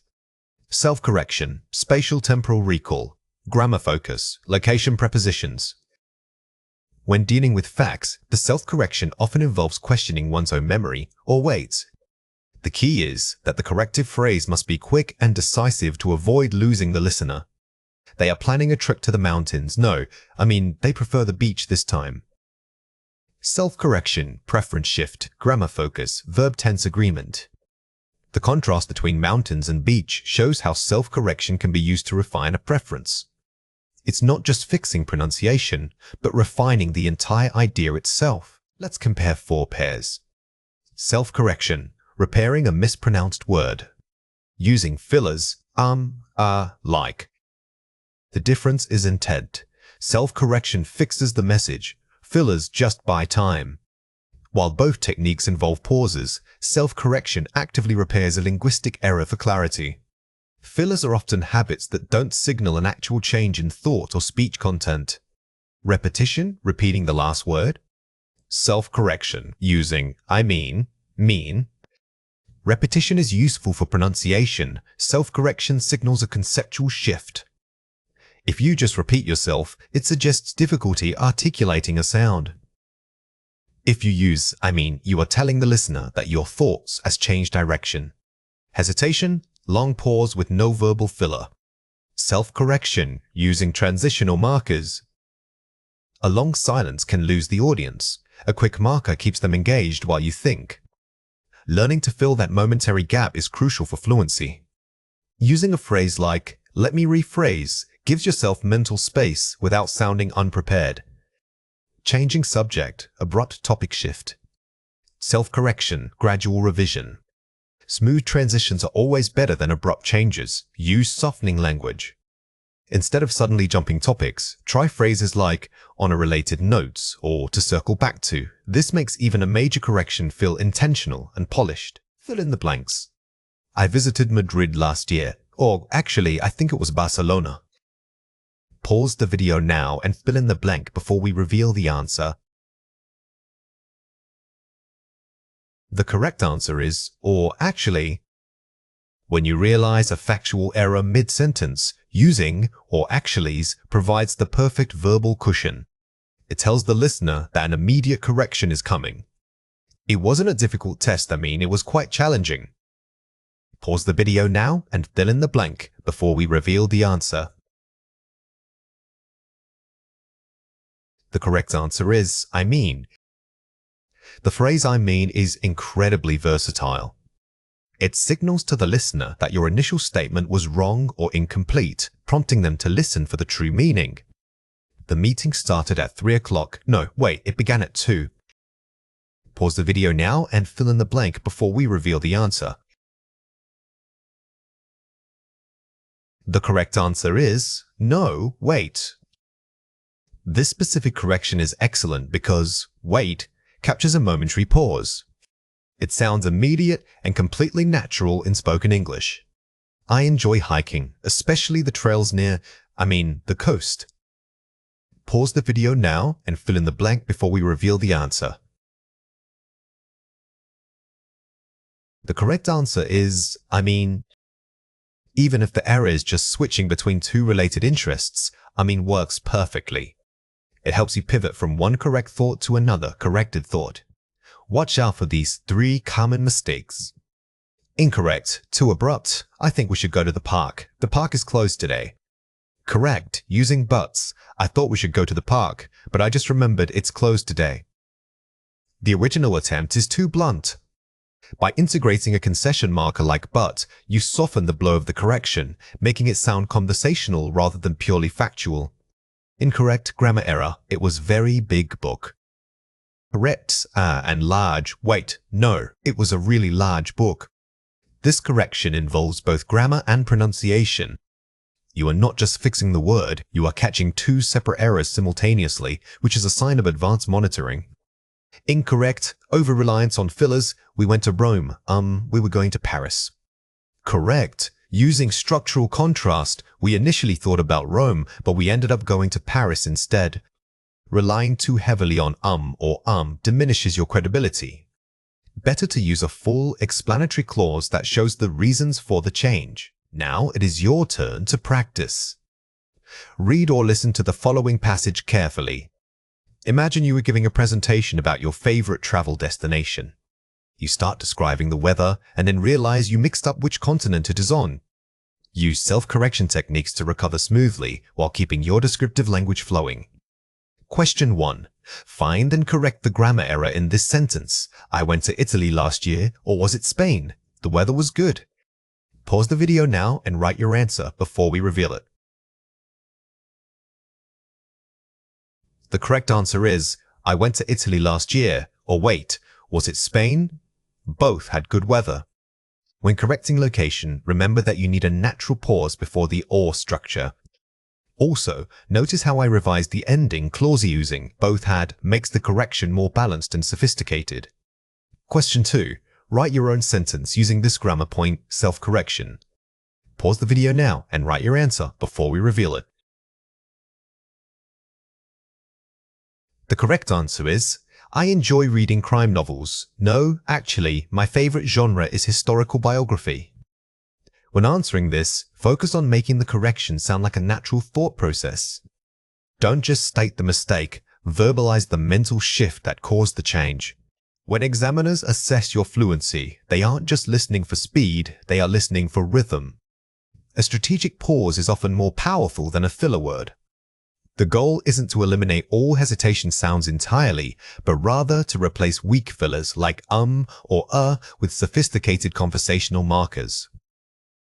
These markers signal that you are thinking and organizing your thoughts while keeping the flow going. You should use them when transitioning between points or when you need a fraction of a second to recall specific vocabulary. Remember, true fluency is less about how fast you speak and more about how controlled your speech sounds. Think of fillers not as crutches, but as punctuation marks for spoken language.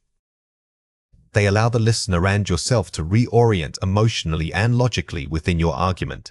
Let's go through 5 words. For each word I will say it clearly, then explain how to produce it correctly. The word is, well, actually, I think. Say it again. Well, actually, I think. This phrase is excellent for buying yourself 2 seconds of thinking time while signaling that you are about to challenge an idea. Use it when you want the listener to know you're making a thoughtful pivot in your argument, rather than just changing the subject. The word is, to be perfectly honest with you. Say it again. To be perfectly honest with you. This adds an element of vulnerability and sincerity to your tone. It suggests that what you are about to say is genuinely difficult or personal for you, which elevates your speaking register immediately. The word is, if I'm understanding correctly. Say it again. If I'm understanding correctly. This technique makes you sound highly engaged and attentive. By checking your understanding, you naturally slow down and use fillers to structure the clarification, which is very advanced conversational flow. The word is, that reminds me of. Say it again. That reminds me of. Nah. This phrase provides a graceful bridge between 2 distinct topics. Instead of just stopping and starting, you are drawing a direct, thoughtful line back to a previous point in the conversation. The word is, in other words, buh. Say it again. In other words, when your vocabulary fails you, don't panic. Instead, use this phrase to signal that you are going to restate the concept using simpler grammar. This shows the examiner that you know the idea even if the perfect word escapes you. Let's compare 4 pairs. I don't know. Well, on the whole, it seems that avoid vague hesitation. The key difference here is moving from meaningless sounds to meaningful phrases. Replace those empty filler words with a structured transition phrase that points toward your next idea. It's kinda hard because it presents certain difficulties, namely, formalizing the difficulty. By upgrading simple adjectives and adverbs, you immediately raise your lexical resource score. Using namelys helps structure your response so it sounds academic and highly organized. So, basically, to summarize the point, stronger conclusion markers. Never start a thought with so in an academic setting, it is too casual.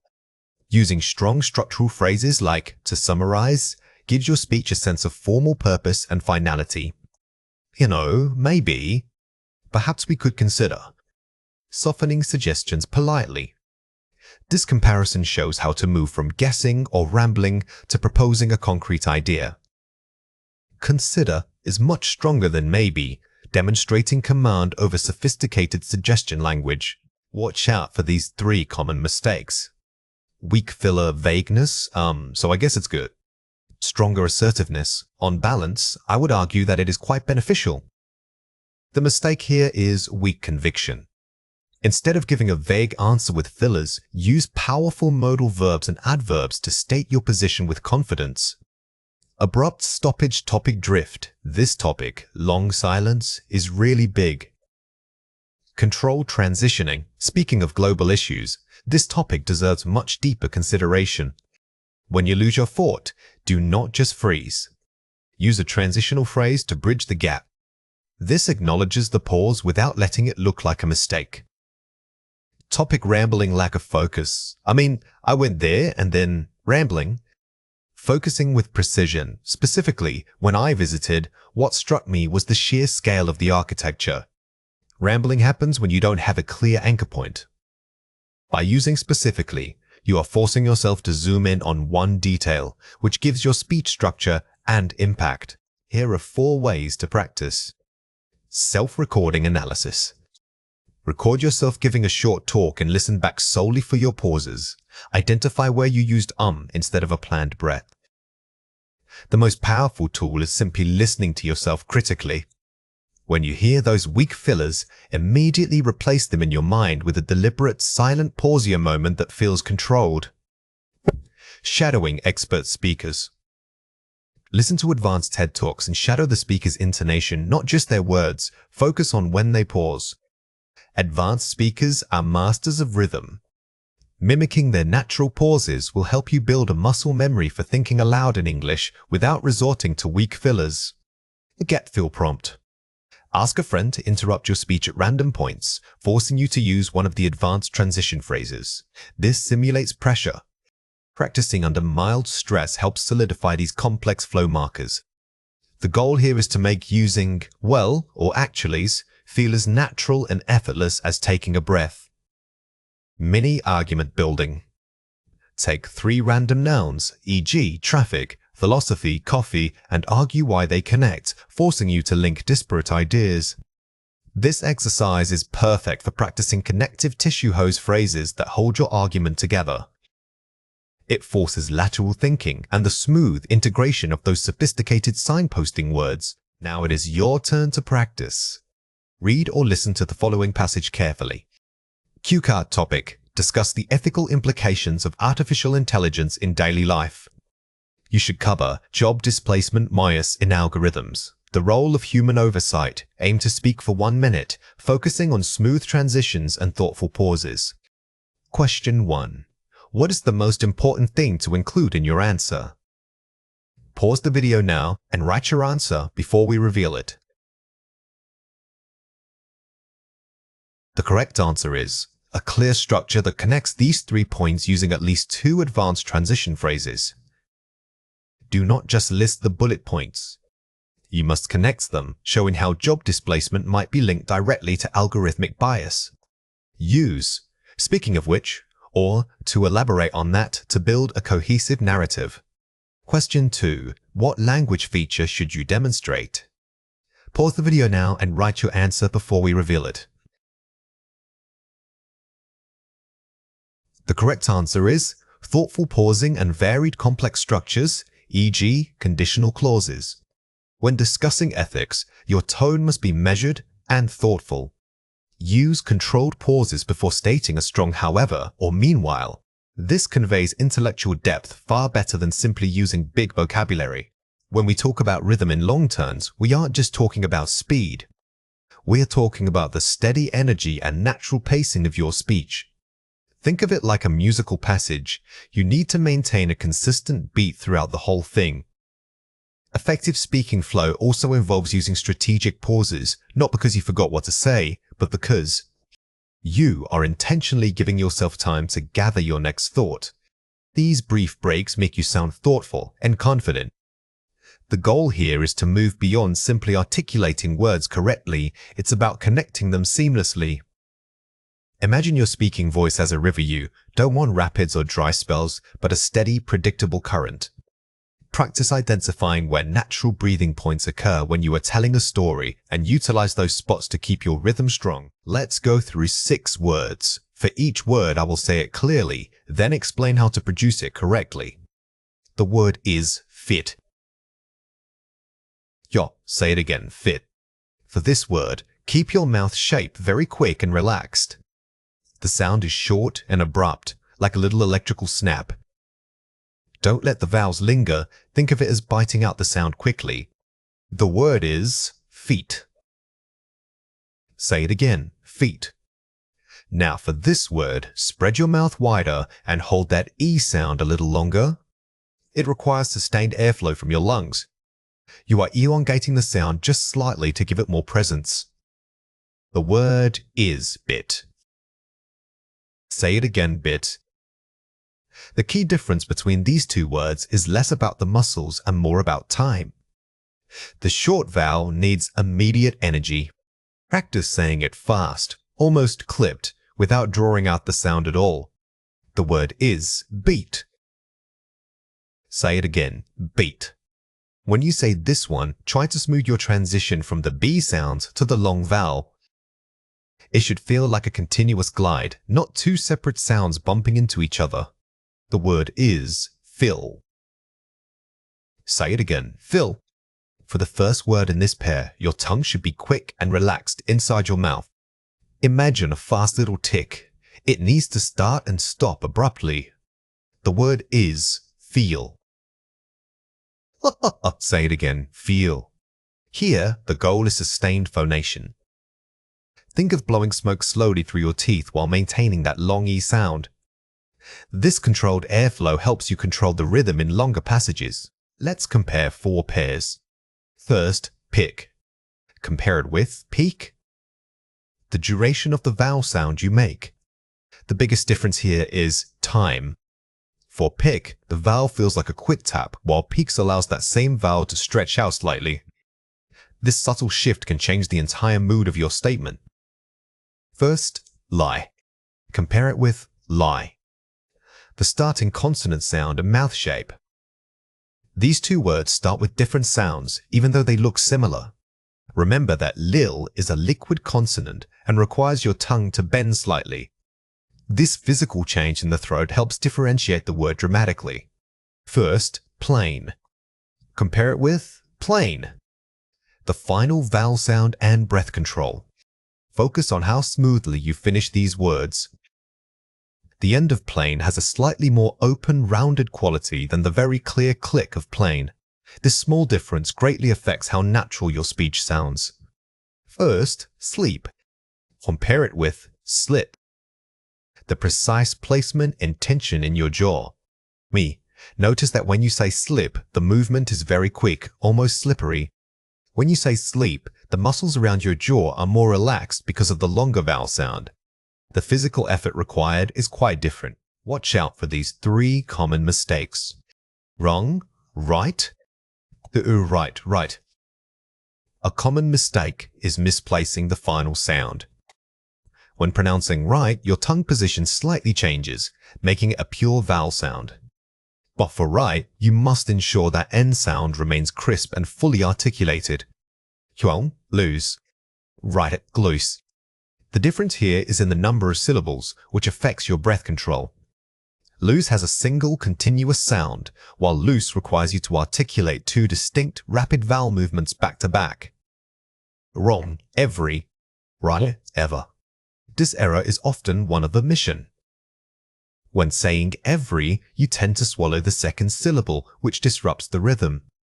Remember that both syllables need equal weight and clear articulation to maintain a steady flow. Here are 4 ways to practice. Twisters. Speed and consistency. These drills force your mouth muscles to work at maximum capacity, helping you build endurance. Don't focus on speed initially, focus on perfect clarity in every single word until the rhythm feels completely natural. This builds muscle memory for smooth speaking. Claroing. Pacing and intonation matching. Find native speakers telling a story or giving an interview and try to speak along with them simultaneously, mimicking their exact pacing. This is incredibly effective because it forces you to match the rhythm of natural, unscripted speech. Mirror speaking. Observation and physical correction. Using a mirror helps you connect your internal concept of pronunciation with external physical reality. Watch for tension in your jaw or your lips spreading too much. Seeing the mistake makes it easier to consciously correct. timed monologues. Sustained flow under pressure. Give yourself a prompt and force yourself to speak about that topic for 3 full minutes without pausing or repeating yourself. This exercise simulates the pressure of long-form speaking, making you resilient against moments when your mind goes blank. In part 3 of the speaking test, examiners are not just listening for grammar, they are assessing your ability to think abstractly. You must move beyond recounting personal experiences and discuss broader societal trends or academic theories. Think of it as scaling up your perspective from a single life story to global principles.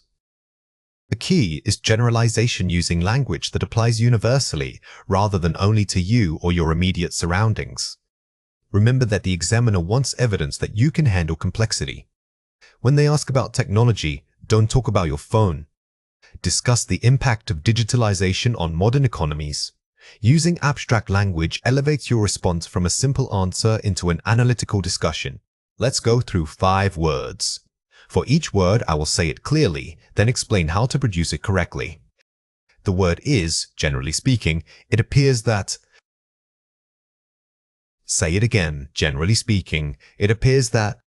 This phrase is perfect when you need to transition from your personal viewpoint to the general population's behavior. It signals to the examiner that you are adopting an academic, objective tone. Use it like a formal bridge to broaden the scope of your argument. The word is, from a macroeconomic perspective. Say it again, from a macroeconomic perspective. Das. If the topic relates to economics, environment, or culture, adopting a specific lens makes your response sound highly informed. You are showing that you can approach an issue from multiple expert viewpoints. This is much stronger than simply stating your feeling. The word is, it seems increasingly evident that the. Say it again, it seems increasingly evident that. This phrase helps you discuss current global shifts without sounding like you are predicting the future. It implies evidence you have seen in news, academia, or history that supports your argument. Always follow this with concrete examples of that trend. The word is, on a wider social scale.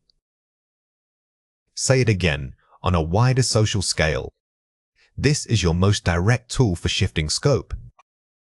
When you feel yourself drifting back to my childhood, use this phrase to pull yourself back out and say, but on a wider social scale.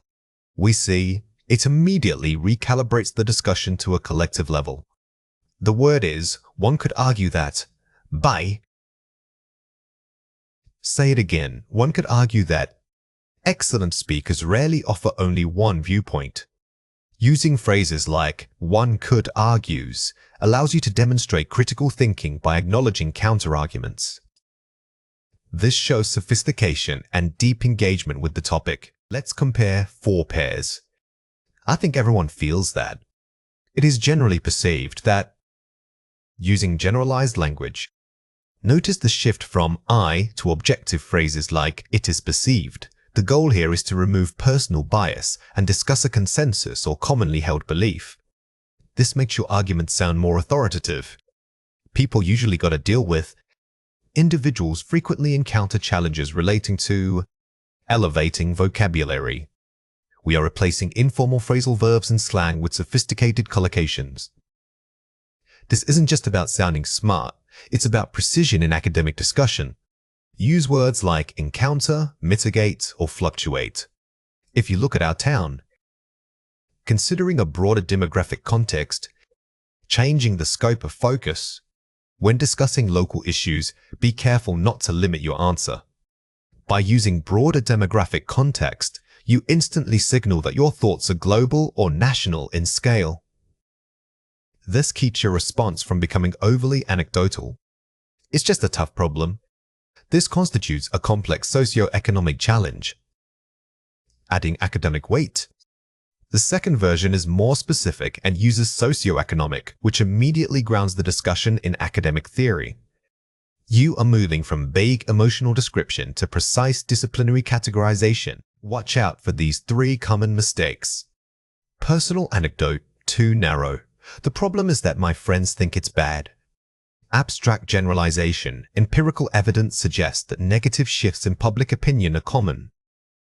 The key error here is making the discussion about my friends. We need to generalize their thought process into a measurable social phenomenon. Using words like empirical evidence immediately professionalizes your response. Vagueness hedging, I guess, maybe it depends on what you do. Precision through conditional language. It is highly contingent upon individual socio-economic factors and governmental policy. Instead of vague fillers, be specific about the conditions. Using contingent upon shows you understand complex causality. It makes your answer sound less speculative and more analytically grounded. Topic: drift personal story, like when I went to visit my uncle last year. Academic illustration. To illustrate this point, we can observe historical parallels regarding resource allocation. Do not use a personal story as proof. If you must give an example, frame it academically, use historically, or according to studies. This keeps the focus on the intellectual concept rather than your travel experiences. Here are 4 ways to practice. Hypothetical debate prompts. Take 2 opposing policy viewpoints, e.g., universal basic income versus market capitalism, and argue the merits of both, maintaining balance. This forces you to use advanced linking phrases and acknowledge counter-arguments smoothly. Don't just state your opinion, analyze the structural weaknesses in the opposition's view while remaining polite. Summarizing expert opinions. Listen to a short academic podcast clip, 30 seconds on climate change, then summarize the speaker's 3 main points using objective language. This trains you in objective reporting. You are practicing paraphrasing and synthesizing information without injecting your own personal bias or opinion into the summary. The why, how, what if drill. For any topic, structure an answer by discussing its root cause, why, current mechanisms, how, and future implications, what if. This structured approach ensures you never stay in one place. It provides a natural framework for moving from the past current state to abstract future possibilities, which is exactly what Part 3 requires. The discipline switch. Take a simple topic, e.g., recycling, and argue it from 3 different academic disciplines, economics, sociology, and environmental science. This is the ultimate test of abstract thought. By shifting disciplinary lenses, you prove that your thinking is multifaceted and can adapt to complex theoretical frameworks. When we express an opinion, our choice of language can drastically change how convincing or believable we sound. Modal verbs are powerful tools because they allow us to adjust the degree of certainty embedded in what we say. We aren't just stating a fact, we are quantifying our level of conviction about that statement. Knowing where you fall on the spectrum from absolute certainty to mere possibility is key to sounding fluent and sophisticated. These smaller, seemingly minor words carry massive weight in intercultural communication. Think of these modals as little emotional modifiers for your language. If you use a very strong modal like must, you are essentially staking your reputation on that statement being true. However, sometimes the most persuasive thing you can do is to sound slightly less certain, which shows intellectual humility and confidence in your thought process. Here are 5 examples. It must be raining outside, the ground is soaking wet. High certainty, logical deduction. Here, must suggests a logical deduction you haven't seen proof, but all available evidence points to rain. This usage indicates strong belief based on observation. She could be stuck in traffic right now. Possibility, unconfirmed guess. Using could means you are offering a possibility, not a guess. It suggests that while it might be true, there is no solid proof to back up the idea. We should invest in renewable energy sources. Recommendation, advice, duty. When you use should, your words shift from stating a fact to offering advice or suggesting the best course of action. It's persuasive but not mandatory. The meeting might be postponed due to weather conditions. Low possibility, weak speculation. Notice how might is the weakest of these modals. It lowers your commitment level, making you sound thoughtful and non-committal when discussing uncertain outcomes. They can only understand if we simplify our language. Ability requirement, prerequisite. In this case, can isn't about ability, but necessity. It sets a condition. They lack the current ability to grasp the topic without simplification. Here are 3 reasons why this matters. Mitigating risk and politeness. Using modals softens your language, making you sound less confrontational. In professional settings, direct statements can sound demanding. By using might or could, you frame your opinion as a suggestion rather than an absolute command, which is much more collaborative. Demonstrating intellectual honesty. It shows that you understand the limits of your own knowledge. A highly skilled speaker doesn't pretend to know everything. By using modals, you are demonstrating critical thinking, acknowledging variables, and managing expectations effectively. Managing conversational force. You control the speaker's perceived authority in a discussion. Are you debating a friend or presenting to a board? Your choice of modal must match your audience and the stakes involved. Adjusting this force is key to high-level communication. Watch out for these 3 common mistakes. Overcommitting to certainty. He must have missed the train because he is late. Using possibility instead of deduction. He may have missed the train. He seems very stressed. When you use must too early, you sound overly dramatic or dogmatic. Shifting to mays or mights buys you time and makes your statement feel more reasoned rather than simply assumed. Conflicting modals. We must improve the system. We should change it immediately. Streamlining your advice into one modal. We could perhaps look at improving the system over time. Mixing multiple strong modals in quick succession makes you sound frantic or unsure. Choose one primary modality, be it should, could, or must, and stick with the thread. Direct confrontation. I can understand, but I think he must be wrong. Hedging and questioning the premise. While that's possible, I wonder if there might be other factors at play. Always remember that challenging someone else's opinion is best done gently. Instead of directly stating they are wrong, use phrases like, I wonder if, to introduce alternatives. Here are 4 ways to practice. Listen for modal shifts. Pay attention to how native speakers transition between could, might, and must. Active listening is paramount here. When you hear someone switch modals, take note of the context that forced them to change their level of certainty. This will help you naturally replicate sophisticated shifts in your own speaking. Pre-drafting your certainty level. Before answering a question, decide for yourself. Am I 100% sure or am I guessing? Take a quick mental pause. If you are merely speculating, force yourself to use might or could. This habit of self-monitoring will eliminate those strong but unnecessary claims. Rehearsing hypothetical scenarios. Practice giving opinions about topics outside your knowledge base. Best way to practice hedging is to talk about abstract concepts like future technology or complex economics. This forces you into advisory language, making the use of modals second nature. Emphasize and pace. When speaking, slightly emphasize the modal verb itself. Don't just say, it might rain. When you speak, put a slight stress on might and slow your pace right before it. This vocal technique signals to the listener that you are carefully managing your assumption. When we are hedging our language, meaning we aren't stating absolute fact, our voice naturally changes. We tend to soften the sound quality and drop our pitch slightly at the end of a phrase. This subtle vocal fall signals that the statement is tentative or suggestive rather than definitive. Notice how your pace slows down right before you insert words like perhaps or I feel. Remember, intonation isn't just about whether you raised your voice at the end of a question, it's about conveying certainty.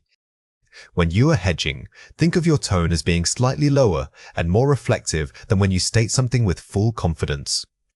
This slight drop in pitch helps listeners understand that you are offering an opinion, not stating universal truth. Let's go through 6 words. For each word, I will say it clearly, then explain how to produce it correctly. The word is rather. Say it again rather.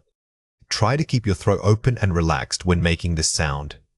The AA here is slightly wider than in a typical short vowel, almost like you are sighing out an agreeable response.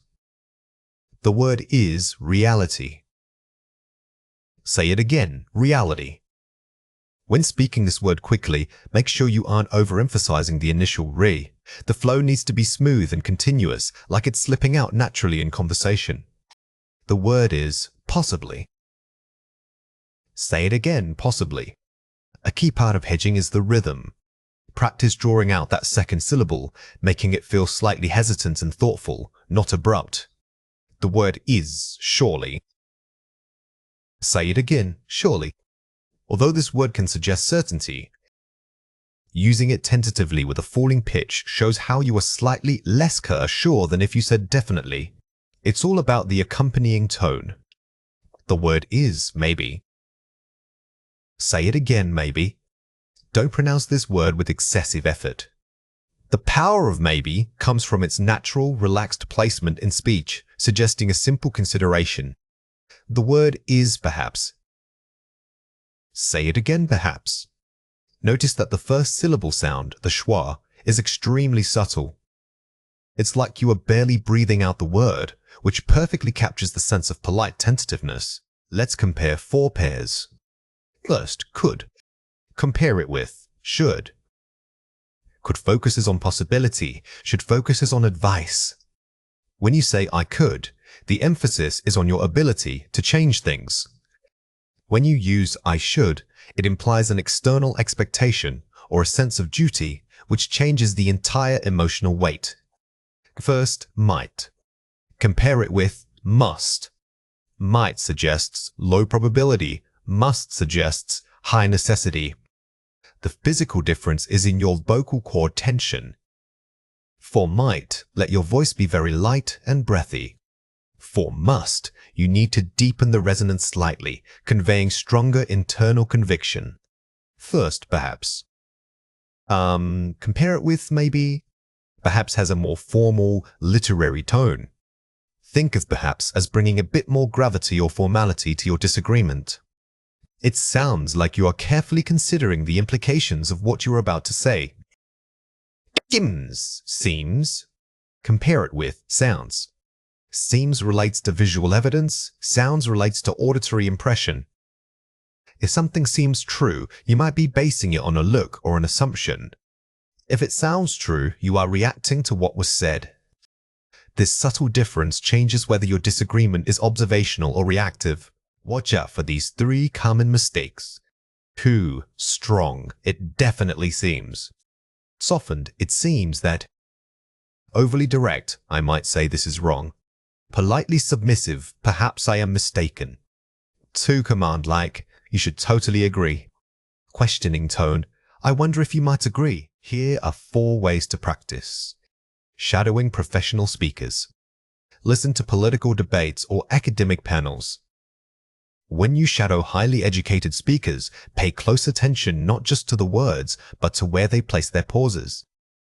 These natural micro-pauses are often used right before a hedge word like actuallys or I believe. The rhythmic tongue twister. Repeat phrases that require quick pitch shifts.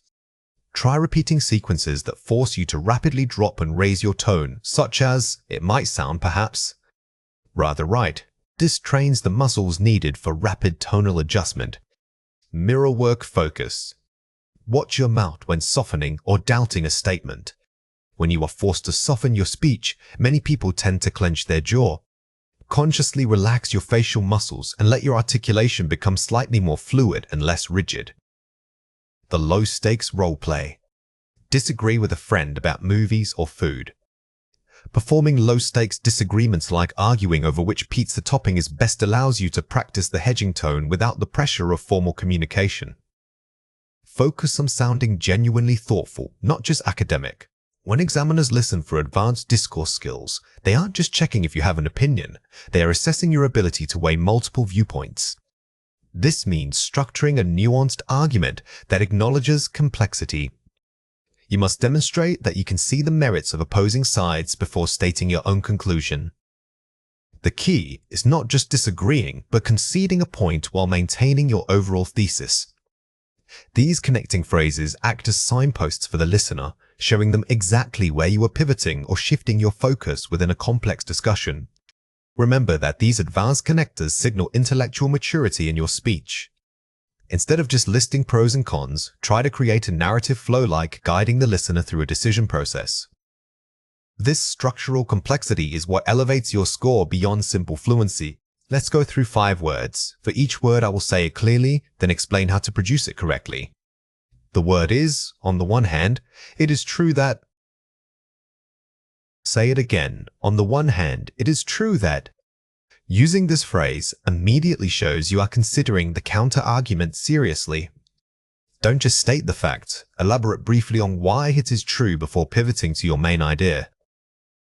The word is, having said that, we must also consider.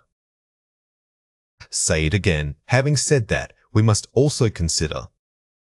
This phrase is perfect for making a strategic pivot.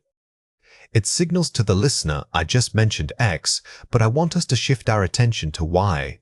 This structure adds significant rhetorical weight. The word is, nevertheless, my primary concern remains. Say it again. Nevertheless, my primary concern remains. When you use nevertheless, you are making a strong claim that overrides previous points. Use this when the opposing side's argument is valid, but ultimately insufficient to change your core view. The word is, to temper this view, let me suggest. Say it again. To temper this view, let me suggest. This is a highly academic way of saying, but be careful. It shows that you are not just arguing hard, but that you are critically thinking about the implications of your own argument. Word is, all things considered, I believe. Say it again. All things considered, I believe. This is a powerful closing phrase. It tells the listener that you have successfully weighed all sides and are now offering your final, reasoned judgment. Never end an answer without synthesizing the points. Let's compare 4 pairs. It's true, but while it is undeniable that. Signaling concession gently. The shift from it's true to while it is undeniable adds immediate gravitas. The more academic structure forces you to slow down and think about the exact meaning of your words. But then, however, we must also factor in introducing a new consideration. The phrase "but then" is extremely common in speech, but sounds too conversational for high-stakes exams. Using formal conjunctions like however makes your argument sound more deliberate and measured. Yes, maybe. It might be argued that expressing caution possibility. When you use language that sounds too hesitant, like I guess, it undermines your authority. Replacing it with formal phrasing shows sophisticated rhetorical control. So basically, what I mean is, in essence, the crux of the matter is clarifying a complex point. If you use so to start a sentence in an academic context, it often sounds like filler. Using more formal adverbs and nouns elevates your clarity while maintaining a highly educated tone. Watch out for these 3 common mistakes. Weak signposting, it's a good point, so I think maybe that means strong transition, that is a valid consideration, nevertheless, my primary concern remains. The biggest mistake when using these phrases is weak signposting. You must clearly tell the examiner what function your phrase serves. Are you conceding? Are you arguing against it? Be explicit with your structure. Topic drift darts.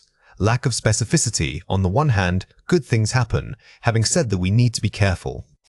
Focused contrast. On the one hand, economic growth is promising. Having said that, we must also consider the environmental cost. When you use a complex connector like having said that, do not just trail off. The second half of your thought must be specific and substantive, directly contrasting the first part. Basic conjunction use. I agree with X, but also I think Y. Sophisticated contrast clause. While I fully acknowledge point X, I would argue that Y presents a more compelling case because relying only on buts is too basic for high scores. By embedding the contrast within a complex subordinate clause, you demonstrate mastery over grammar and discourse structure simultaneously. Here are 4 ways to practice. Structured debate simulation. Find a partner and debate complex topics using only the phrases we learned. Force yourself to pivot back and forth. When doing this, don't worry about being right or wrong. Focus entirely on demonstrating the structure. Count how many times you successfully use having said that in one 5-minute session. Timed counter-argument drill. Read a simple statement, e.g., online learning is better than face-to-face. You must respond with at least 3 different structural connectors. This exercise builds fluency under pressure, which is crucial for the exam environment. Always aim to use one concession phrase, followed by one contrast phrase, and ending with a conclusion. Shadowing. Watch TED Talks or academic interviews. Pause frequently and repeat phrases, paying particular attention to intonation shifts at the pivot points. Pronunciation matters just as much as vocabulary. When you transition using nevertheless, your tone should subtly shift. It needs a slight lift or pause that signals importance. Viewpoint synthesis summary. Listen to 2 opposing speakers on the same topic, then summarize both sides and give your view in one continuous structured response. This is the ultimate test of coherence. You are forcing yourself to juggle multiple ideas while maintaining a formal, academic tone throughout the entire summary. Now it is your turn to practice. Read or listen to the following passage carefully. Cue card. Discuss whether governments should spend more money on space exploration or focus those resources solely on solving immediate global problems like poverty and hunger. 40-60 words. Advantages of space exploration, urgent need for global aid, conclusion synthesis. Time limit 3 minutes. Question 1. What is the most important thing to include in your answer? Pause the video now and write your answer before we reveal it. The correct answer is a balanced structure that treats both sides with equal academic weight before providing a synthesized conclusion. Do not take a side too early. You must demonstrate balance first by using phrases like "on the one hand," and having said that, this signals sophisticated critical thinking to the examiner. Question 2. What language feature should you demonstrate? Pause the video now and write your answer before we reveal it. The correct answer is a high range of discourse markers, e.g., nevertheless, all things considered, used accurately to manage your argument flow. When planning your response, highlight specific spots where you will intentionally place a complex connector. This helps you mentally rehearse the rhythm and transition points for maximum impact. Today we are reviewing 2 critical aspects of high-level English writing, maintaining parallelism and ensuring consistent agreement across clauses. Parallelism means that when you list items or compare ideas, the grammatical structure for every element must match perfectly. For example, if you start with a gerund form like running, all subsequent items should also use running. Furthermore, when switching between different tenses or connecting independent clauses, pay close attention to your subject-verb agreement within each clause. The primary rule is that the tense and structure established early in the sentence must be logically maintained throughout. Think of these rules as architectural guidelines for your sentences. If one piece doesn't fit the structural blueprint, the entire meaning can become unstable or confusing to the reader. Parallelism isn't just about matching ing forms, it's about matching concepts. Nouns must list nouns, verbs must list verbs. Here are 5 examples. She enjoys hiking, reading historical novels, and painting vibrant landscapes. Parallel structure, gerunds. The key takeaway here is the matching form. Since we began with the gerund hiking, we must continue using reading and painting. Mixing a verb like to read or a noun would break the flow and weaken the sentence. The team was praised for its dedication, creativity, and collaborative spirit. Parallel structure, nouns. Notice that all 3 items dedication, creativity, and spirit are abstract nouns. This structural consistency makes the list feel balanced and authoritative. If we had changed creativities to be creative, the sentence would sound awkward. If I were rich enough, I would travel, purchase a large library, and learn 3 new languages. Consistent conditional tense, would plus base verb. We have established the structure of the second conditional here. Because the initial condition sets up a hypothetical situation using would, all resulting actions must maintain that consistent pattern with base verbs.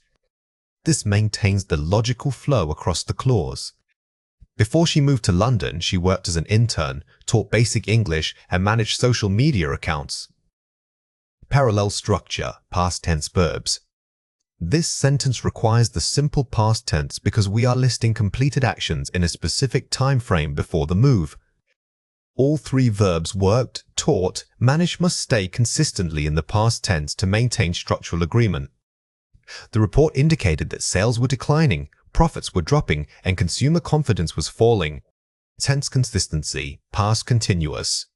We are describing a continuous state of affairs in the past.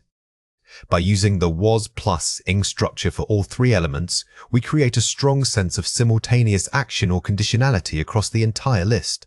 Let's compare four pairs.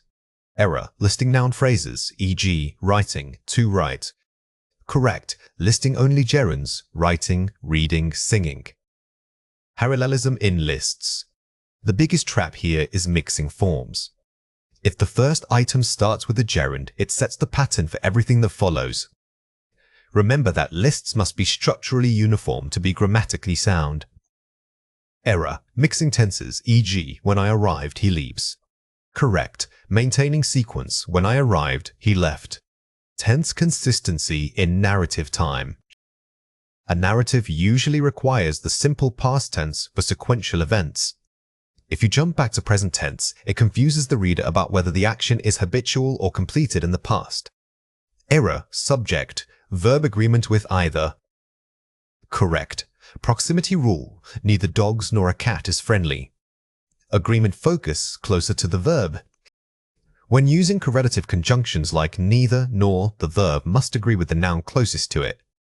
This proximity rule often trips up even advanced learners, so always check the subject near the predicate. Error, faulty parallel structure, she enjoys swimming, playing guitar, and to sing. Correct, uniform gerunds, she enjoys swimming, playing guitar, and singing. Consistency in verbs of enjoyment. The verb enjoys dictates the pattern. Since swimming and playing are gerunds, the third item must also be a gerund form like singing. The infinitive to sing is incorrect here. Fill in the blank with the correct form. The committee members, along with the chairman, ready for the vote yesterday. Pause the video now and fill in the blank before we reveal the answer. The correct answer is were. Remember that phrases beginning with along with are parenthetical and do not change the subject. Our true subject is committee members, which is plural, requiring the plural verb were. This keeps our agreement correct. By the time we reach the theater, the performance already started. Pause the video now and fill in the blank before we reveal the answer. The correct answer is had. This requires the past perfect tense. We are describing an action that was completed before another past action reaching the theater. Using had establishes this clear timeline difference. Our plan involves networking, analyzing data, and new markets. Pause the video now and fill in the blank before we reveal the answer. The correct answer is entering. This is a parallelism check within a list following the verb involves. Since networking and analyzing are gerunds, we must finish the list with another matching gerund form to maintain structural balance. Neither the student nor the professor organizing this event. Pause the video now and fill in the blank before we reveal the answer. The correct answer is. We are back to the proximity rule. Since professor is singular and is closest to the blank, the verb must agree with that singular noun, making is the correct choice over er. Watch out for these three common mistakes. Incorrect, mixed structure. The speaker was loud, articulate, and he had great ideas. Correct, parallel adjectives, phrases. The speaker was loud, articulate, and gifted with great ideas. The error here is mixing adjectives with a full clause. To fix this, we need to keep the elements modifying speaker structurally consistent to all descriptive phrases or all adjective forms. Incorrect, faulty parallelism. After hiking for hours and eats dinner, they finally rested. Correct, consistent gerund form. After hiking for hours and eating dinner, they finally rested. When listing actions that occurred in the past, all verbs must use the same form. Since hiking is a gerund, we need to change eats to the matching gerund form, eating, for perfect parallelism. Incorrect. Lack of parallelism tense shift. The survey suggests that global warming affects crops, lowering yields and impacts local economies. Correct. Consistent simple present verbs. The survey suggests that global warming affects crops, lowers yields, and impacts local economies. This sentence lists 3 effects. All verbs must share the same tense, the simple present, agreeing with warming as the subject. The structure requires lowers and impacts, not an incorrect noun phrase. Now it is your turn to practice. Read or listen to the following passage carefully. Students must read the following paragraph and identify any structural or tense errors. Then, rewrite it correctly. Question 1. Find and correct the grammar error in this sentence. His job requires managing teams, writing reports, and to present ideas confidently. Pause the video now and write your answer before we reveal it. The correct answer is, his job requires managing teams, writing reports, and presenting ideas confidently. This is a perfect test of parallelism. The verb requires demands that all listed activities maintain the same grammatical form. Since we started with 2 gerunds, the final item must also be a gerund to achieve balance. Question 2. Write your own sentence using parallel structure and consistent past tense. Pause the video now and write your answer before we reveal it. The correct answer is, during our trip, we visited historical sites, ate local cuisine, and learned about ancient traditions. When constructing a practice sentence, always articulate the rule out loud for yourself. Identifying the initial structural element in this case, visited, simple past, helps you ensure all subsequent verbs match that tense. Speaking for an extended period requires more than just knowing your material. It demands mental stamina. The difficulty in a fluency drill is not the topic itself, but maintaining that consistent level of effort and coherence over time. Good listening skills are crucial here because they allow you to internalize complex structures and varied vocabulary naturally. By actively listening to expert speakers, you train your ear to recognize these patterns under pressure. This preparation helps build confidence so that when you stand up to speak, the flow feels effortless. Remember that maintaining efforts is about pacing as much as content. When we listen intently, we aren't just absorbing words, we are noticing the speaker's natural pauses, their transitions between ideas, and how they vary their intonation to keep the listener engaged. This observation is key for your own delivery. You are about to hear a listening passage. Get ready to listen and take notes. When preparing an extended monologue on a familiar topic, structure is everything. Don't just list facts, weave them into a compelling narrative arc. Begin by stating your central thesis clearly, drawing the audience in immediately. Next, dedicate distinct sections to exploring supporting evidence. For instance, you might discuss historical precedents before moving to modern applications. A powerful technique is using transitional phrases words like furthermore or conversely speaking to guide your listeners seamlessly from one point to the next. Finally, always conclude by summarizing your main points and offering a strong concluding thought that leaves a lasting impression. This clear structure prevents rambling and keeps your audience engaged through the entire speech. Question 1. According to the speaker, what should be the first step in structuring the monologue? Pause the video now and try to answer before we reveal it. The correct answer is stating the central thesis clearly and drawing the audience in immediately. This question tests your ability to identify the primary organizational rule. Notice how the speaker uses first and begin by listening for these temporal markers helps pinpoint the sequence of advice. Question 2. What is the function of transitional phrases like conversely speaking? Pause the video now and try to answer before we reveal it. The correct answer is to guide the listener seamlessly from one point to the next. We are focusing on this function here, not just defining the words. When you hear a phrase, try to understand what purpose it serves in linking 2 separate ideas together. Question 3. What element should conclude a successful extended monologue? Pause the video now and try to answer before we reveal it. The correct answer is a summary of main points and a strong concluding thought. This requires you to listen for the final, overarching advice. Pay attention to concluding phrases like finallys or always as they signal the end of the speaker's key takeaways. Here are 5 examples. Compelling narrative arc. Used when describing how ideas should flow, suggests a journey from beginning to end. This phrase elevates your discussion beyond mere listing. Instead of saying, I will talk about X, then Y, you frame it as part of a story or development. Historical precedents. Referring to past events that serve as examples for current discussions. When speaking academically, using precedents is much stronger than simply saying before. It implies a pattern or established example that you are referencing. Transitional phrases. Words and clauses used to link ideas smoothly, e.g., furthermore. These are the glue of fluency. When you learn a new transition word like consequently, or on the other hand, practice inserting it into your own familiar topic immediately. Central thesis. The main argument or controlling idea of your entire speech.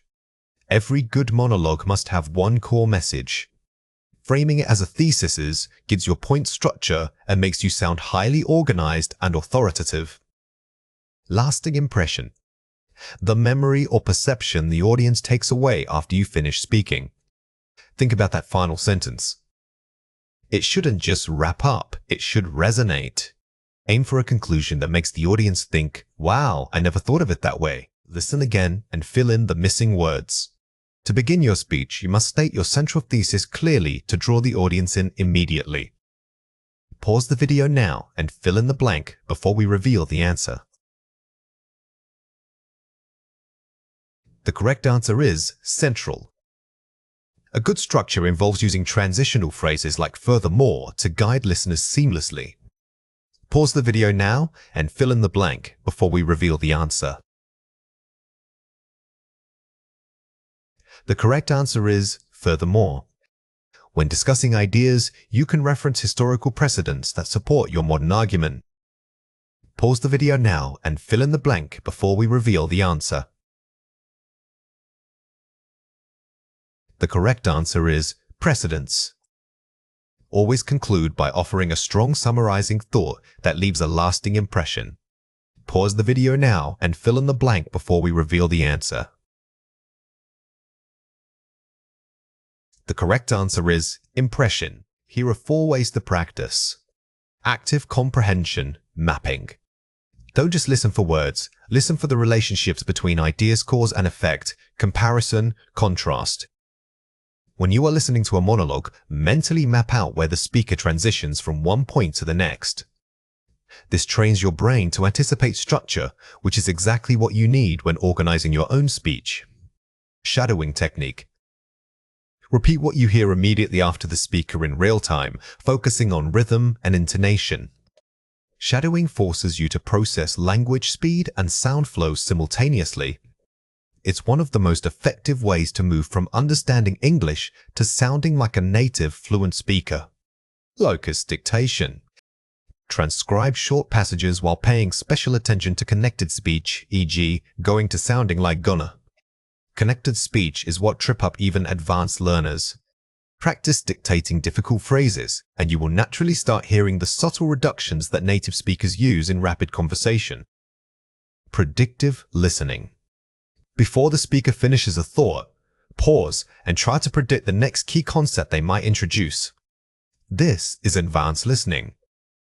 It requires you to listen for signposts, the linguistic clues like however or in addition that tell you exactly what direction the argument is about to take. Now, it is your turn to practice. Read or listen to the following passage carefully. When we speak extensively on a familiar topic, the temptation is often to get lost in too much detail. The key here is selective focus. Instead of trying to cover every angle, select 3 or 4 main pillars that strongly support your central argument. For example, if you were discussing fitness, don't talk about every single exercise. Instead, group them into categories like cardio, strength, and Flexibility. This grouping strategy, what we call thematic clustering, makes the monologue digestible. You establish a framework for your audience to follow, allowing them to absorb complex information without feeling overwhelmed by sheer volume of data. Keep it focused and keep it contained. Question 1. What is the main mistake the speaker warns against when giving an extended monologue? Pause the video now and write your answer before we reveal it.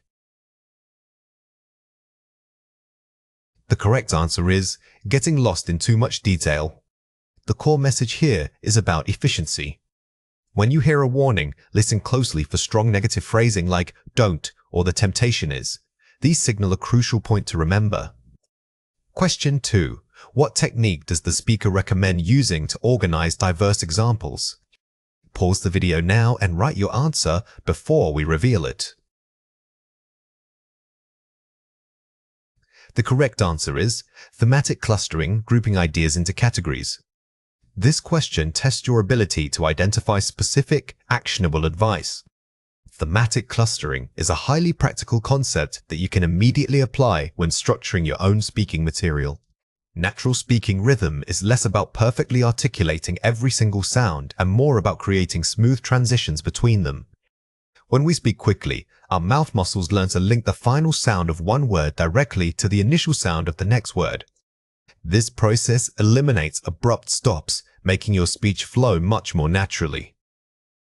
Think of linking sounds like a conveyor belt. Instead of stopping at each item, the items keep moving together seamlessly. The goal isn't just clarity on individual words, but maintaining momentum across phrases. Practicing this connection helps you sound less robotic and significantly increases your natural pace. Let's go through 6 words. For each word, I will say it clearly, then explain how to produce it correctly. The word is get it. Say it again, get it.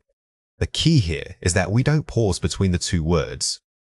The final from get immediately blends into the vowel of it. Practice this rapid connection almost as if you are saying one long word. The word is would you. Say it again, would you? Notice how the D in would often reduces or links with the following vowel. Instead of saying would, your breath should guide it smoothly from one syllable to the next. This reduction makes the phrase quicker and more casual. The word is what are. Say it again, what are. The T in what and the following vowel must link together. The transition should incorporate a soft, audible flow of air. Don't let your mouth completely reset between those 2 words. Maintain that connection. The word is can understand. Say it again, can understand. When linking multiple sounds, especially consonants like N to ed, focus on keeping your tongue active and moving. It's a continuous muscular action that moves from one point in your mouth to another without interruption. The word is had enough. Say it again, had enough. The ed ending on had often reduces to a weak syllable that links directly into enough. Think of it as almost disappearing, but providing just enough air pressure to signal the connection. This is highly natural speech. The word is go along. Say it again, go along. This link is very common and involves letting a slight glide of air connect the 2 words. It's not just saying the sounds separately, it's linking them as if they were part of one continuous thought or phrase. Let's compare 4 pairs. Nearest, nice. Pair it with niece. Focus on the vowel I sound versus long E. This pair demonstrates how a subtle shift in vowel length can change meaning entirely.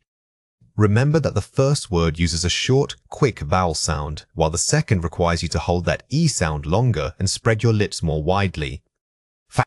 Compare it with far away. Separate words versus single compound word. The difference here is subtle but critical for rhythm. When you say far aways in a linked manner, it maintains the distinct pacing of 2 separate words. If you treat it as one unit, your natural stress pattern changes completely. I am going. I'm going. Contraction versus full articulation. In fast speech, the auxiliary verb am almost always reduces to a quick sound and merges with the following word. Practicing this contraction makes your spoken English sound much more authentic and fluent. Would like, will like. The difference between future intention and conditional agreement. These two phrases have completely different implications, but they can be confused by mispronouncing the helping verb. Focus on the exact sound of with that slight breathy quality to ensure you convey the correct tone. Watch out for these 3 common mistakes. Incorrect. Did you see it? Natural linkage. Did you see it? A common error is pausing too much after the dead sound. In rapid conversation, the did you almost always links together into a single breathy unit. Try to pull those 2 words into one continuous motion. Separated words, could not believe. Contraction, link, couldn't believe. We often over-articulate auxiliary verbs like could or should. The correct natural rhythm requires these words to contract and link immediately. This smooth reduction is a key marker of advanced fluency. Separate words, outcome quickly. Single word flow, outcome. When out and come combine to mean a result, they stop functioning as 2 separate items. You must pronounce them as one concept, maintaining the flow of air throughout the merged word. Think about it like spelling. Here are 4 ways to practice. And twisters. Focus on rapid, alternating sounds that force linking. These drills are excellent because they force your mouth muscles to work at maximum speed. Don't worry about accuracy initially. Focus purely on the speed and the smooth transition between sounds, treating them like one long chant. Minimal pair reading. Read pairs of words that only differ by a linking element. When reading these pairs aloud, exaggerate the difference in rhythm. For instance, take a noticeable breath pause when you say the 2 separate words versus gliding smoothly when they link naturally. Shadowing technique. Listen to native speakers and repeat immediately after them. This is probably the most effective tool for rhythm. You are essentially mimicking the speaker's natural speed, breath placement, and linking tendencies without thinking too much about the rules. Just absorb the flow. Self-recording. Record yourself reading a paragraph and listen back critically. The most shocking realization often comes when you hear your own speech recorded. You will quickly spot those awkward pauses or moments where the words sound too disconnected, guiding you exactly on what needs improvement. Cohesion refers to the physical links in a text, the pronouns, transition words, and repeated keywords that glue sentences together. However, true coherence is about the underlying logic. It's how well those ideas make sense as a unified whole. Think of a passage not just as a sequence of sentences, but as a single argument, building momentum across multiple stages. To achieve this seamless flow, we must proactively identify the logical relationship between each paragraph and the one before it. We are looking for the thread that guides the reader from point A to point B without any sudden jumps in logic. Remember that identifying coherence is a structural task, not just a vocabulary one. When you read actively, don't stop after understanding a sentence. Instead, pause and ask yourself, how does this specific idea advance the overall argument? This trains your brain to map the writer's journey, which is essential for advanced comprehension. Here are 4 examples. The initial findings suggest a strong correlation between screen time and sleep cycles. Establishes the primary premise, cause, screen time. This first sentence sets the stage by introducing the core subject. By noting this as the primary premise, we anchor our understanding, knowing that every subsequent idea must either support or challenge this initial finding. Consequently, many educators are recommending structured digital detox periods. Uses a result marker, consequently, to show the direct effect of the premise. The word consequently is your biggest clue here. It signals that everything in this sentence is a direct result or solution stemming from the problem identified in the first point, strengthening the cause and effect chain. Furthermore, research on adolescent cognitive development suggests limitations during these periods. Introduces a second supporting area of evidence, furthermores. Notice the shift using furthermore. This tells you that the writer is not contradicting the previous idea. Rather, They are adding another layer of evidence to build an even stronger case. Therefore, policy recommendations must address both usage limits and educational support structures. Uses a concluding marker, therefore, to synthesize all preceding points into a solution. This final statement acts as the ultimate synthesis. It doesn't introduce new information. It bundles together the cause, the effect, and the supporting evidence from the previous three parts into one logical conclusion. Let's compare four pairs. Argumentative essay, thesis-driven. Explanatory report, process-driven. Focus on establishing a debatable point versus demonstrating how things work. In an argumentative essay, the coherence must always funnel back to proving your thesis statement. Conversely, in a report, coherence is maintained by following a logical sequence of steps or categories, keeping the process clear for the reader. Topic sentence, paragraph opener. Thesis statement essay opening. Controls the paragraph's focus versus controls the entire essay's direction. While both statements are controlling, the thesis makes a grand claim the whole paper must support. The topic sentence is much more localized. Its job is simply to make sure all sentences within that single paragraph stay focused on one small idea. Causal connectors, because, since. Additive connectors, moreover, in addition. Explaining why something happens versus adding more supporting facts. Knowing the difference between these connectors is vital for your comprehension. If you see a causal connector, stop and ask yourself what the writer believes was the root problem or reason. This changes your reading focus entirely. Chronological order, time sequence. Conceptual hierarchy, importance order. Following events as they happened versus building ideas from simple to complex. Some texts follow time, like historical narratives. Others build concepts by importance, moving from the easiest to understand point to the most critical conclusion. Recognizing which structure is at play helps you anticipate where the writer is taking your attention. Complete the summary using words from the passage. The first phase of sustainable development requires a thorough assessment of local resources, noting potential environmental impacts on the entire community. Pause the video now and fill in the blank before we reveal the answer. The correct answer is initial. Here, initial doesn't just mean first in time, it sets up a procedural sequence for the reader. It signals that subsequent actions must build upon this foundational assessment. Following this audit, stakeholders must collaborate to develop actionable plans, creating buy-in from all affected parties. Pause the video now and fill in the blank before we reveal the answer. The correct answer is subsequently. The word subsequently is a powerful structural signal. It tells you that the next step of action will only happen after ask the previous requirement. The audit has been successfully completed.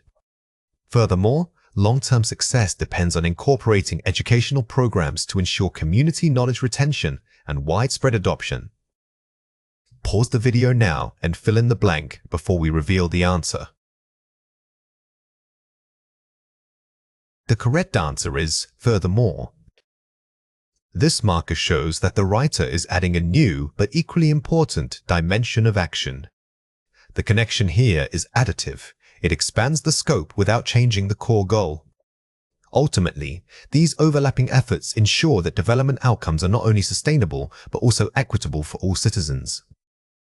Pause the video now and fill in the blank before we reveal the answer. The correct answer is ultimately. The word ultimately acts like a curtain call. It signals to the reader that this statement is the grand conclusion that synthesizes everything discussed in the previous three parts, the audit, the plans, and education. Here are 4 ways to practice. Pre-reading mapping. Before reading a complex text, quickly generate a mental outline of the expected structure, problem, Morse cause, solution. Don't just skim for keywords, predict the logical trajectory. By setting up this structural framework beforehand, you give your brain a roadmap and make it much easier to spot where the author deviates or strengthens their argument. The pivot points technique. When reading long passages, pause every time a key word or phrase seems to change direction. These are your pivot points. A pivot point is where the writer shifts from describing what something is to explaining why it matters. Identifying these critical turns allows you to summarize not just the facts, but the underlying implications of those facts. Questioning transitions. When a conjunction like however or therefore appears, physically stop and ask, is this agreement or disagreement? Do not take transitional words at face value. A transition can signal strong contrast, but sometimes it merely signals addition. Always verify the logical relationship. Is it contrasting, supporting, or simply listing items? Paraphrase. Testing. After reading a difficult paragraph, try to summarize its main point in 3 different ways: simple, academic, and spoken. If you can successfully paraphrase the core message while maintaining the logical flow across those 3 styles, it confirms that you haven't just memorized words. You have truly understood the structural relationship between the ideas presented. Now it is your turn to practice. Read or listen to the following passage carefully. The early adoption of remote work was initially seen as a novelty. However, the sustained shift proved that many tasks could be completed with equal or superior output from non-traditional settings. This transition necessitated new infrastructural investments and also altered corporate culture profoundly. Therefore, businesses must now design hybrid models focusing on trust rather than mere physical presence to retain talent effectively. Question 1. What is the main idea of this passage? Pause the video now and write your answer before we reveal it. The correct answer is, the shift to remote work requires companies to adapt their culture and infrastructure fundamentally. To answer this, you must look for the ultimate conclusion signaled by therefore. The core argument is not just that people can work remotely, but that this capability forces a structural change in how businesses operate. Question 2. Find a word in the passage that means consequently or as a result of. Pause the video now and write your answer before we reveal it. The correct answer is therefore. The signal word therefore guides you straight to the main takeaway.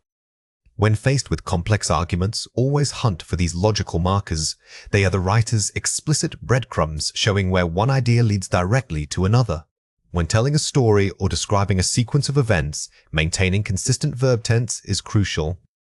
If you start in the past, you generally want to stay in the past.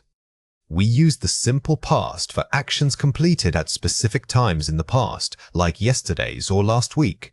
Conversely, if you are describing habits or general truths, the simple present tense is appropriate. Remember subject-verb agreement. A singular subject needs a singular verb form and a plural subject needs a plural verb form. For example, she walks, not she walk. These 2 rules tense consistency and agreement prevent your narrative from sounding choppy or incorrect. Think of tense as the camera setting for your story. Once you set it to past, you need to keep the scene bathed in that light unless a time jump is necessary. The biggest tip here is noticing these structural shifts. They are often what separates native-like speech from proficient speech. Here are 5 examples. The company announces its results yesterday. Simple past tense announced. Notice the signal word yesterday because this specifies a finished time in the past. We must use the simple past tense for the verb announce, making it announced. This ensures our timeline is clear to the listener. The committee agrees on the new policy. Subject, verb agreement, agrees. Since committee acts as a single unit making one decision, it takes a singular verb form. If we were treating the members individually, we might use a different structure, but here, agrees keeps the subject and verb unified. I have lived in this city since college. Present perfect continuous, have lived. The phrase since college tells us that an action started in the past and continues up to the present moment. The present perfect tense is perfect for showing continuous duration like this. Many students enjoys reading science fiction. Subject, verb agreement, enjoy. The subject students is plural, so the verb must also be in its base form. Many learners incorrectly default to adding ands even when the subject is plural. When I was young, I walked miles every day. Consistent past tense walked. The phrase, when I was young, establishes the entire setting in the past. Therefore, all surrounding actions, like walking, must stay consistently in the simple past tense. Let's compare 4 pairs. Simple past, I saw the film. Present perfect, I have seen that film. Finished time versus experience. The key difference here is time specificity. I saw means it happened and finished at an unstated past point. I have seen, however, focuses on the experience itself up to now without specifying when. Subject, the team, singular unit. Verb, agrees. Collective nouns, singular view. When a group of people acts together as one single entity, treat it as singular. If the members are acting independently, you might shift to plural verbs, but usually, treating them as one unit is safest. Tail, he was running when he fell. Error, he ran when he fell. Past continuous versus simple past. Use the continuous form was running to set the background action, and then use the simple past fell for the sudden interrupting event. This structure creates narrative drama and clarity.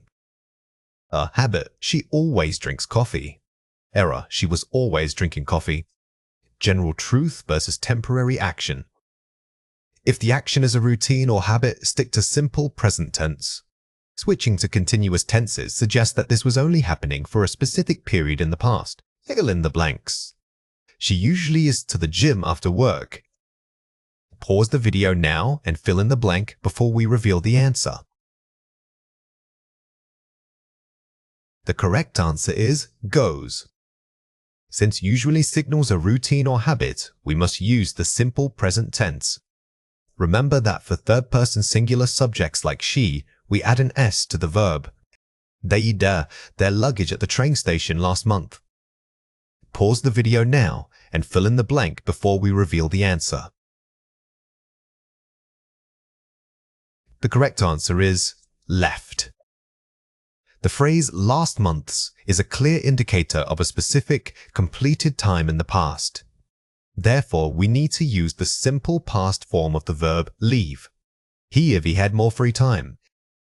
Pause the video now and fill in the blank before we reveal the answer.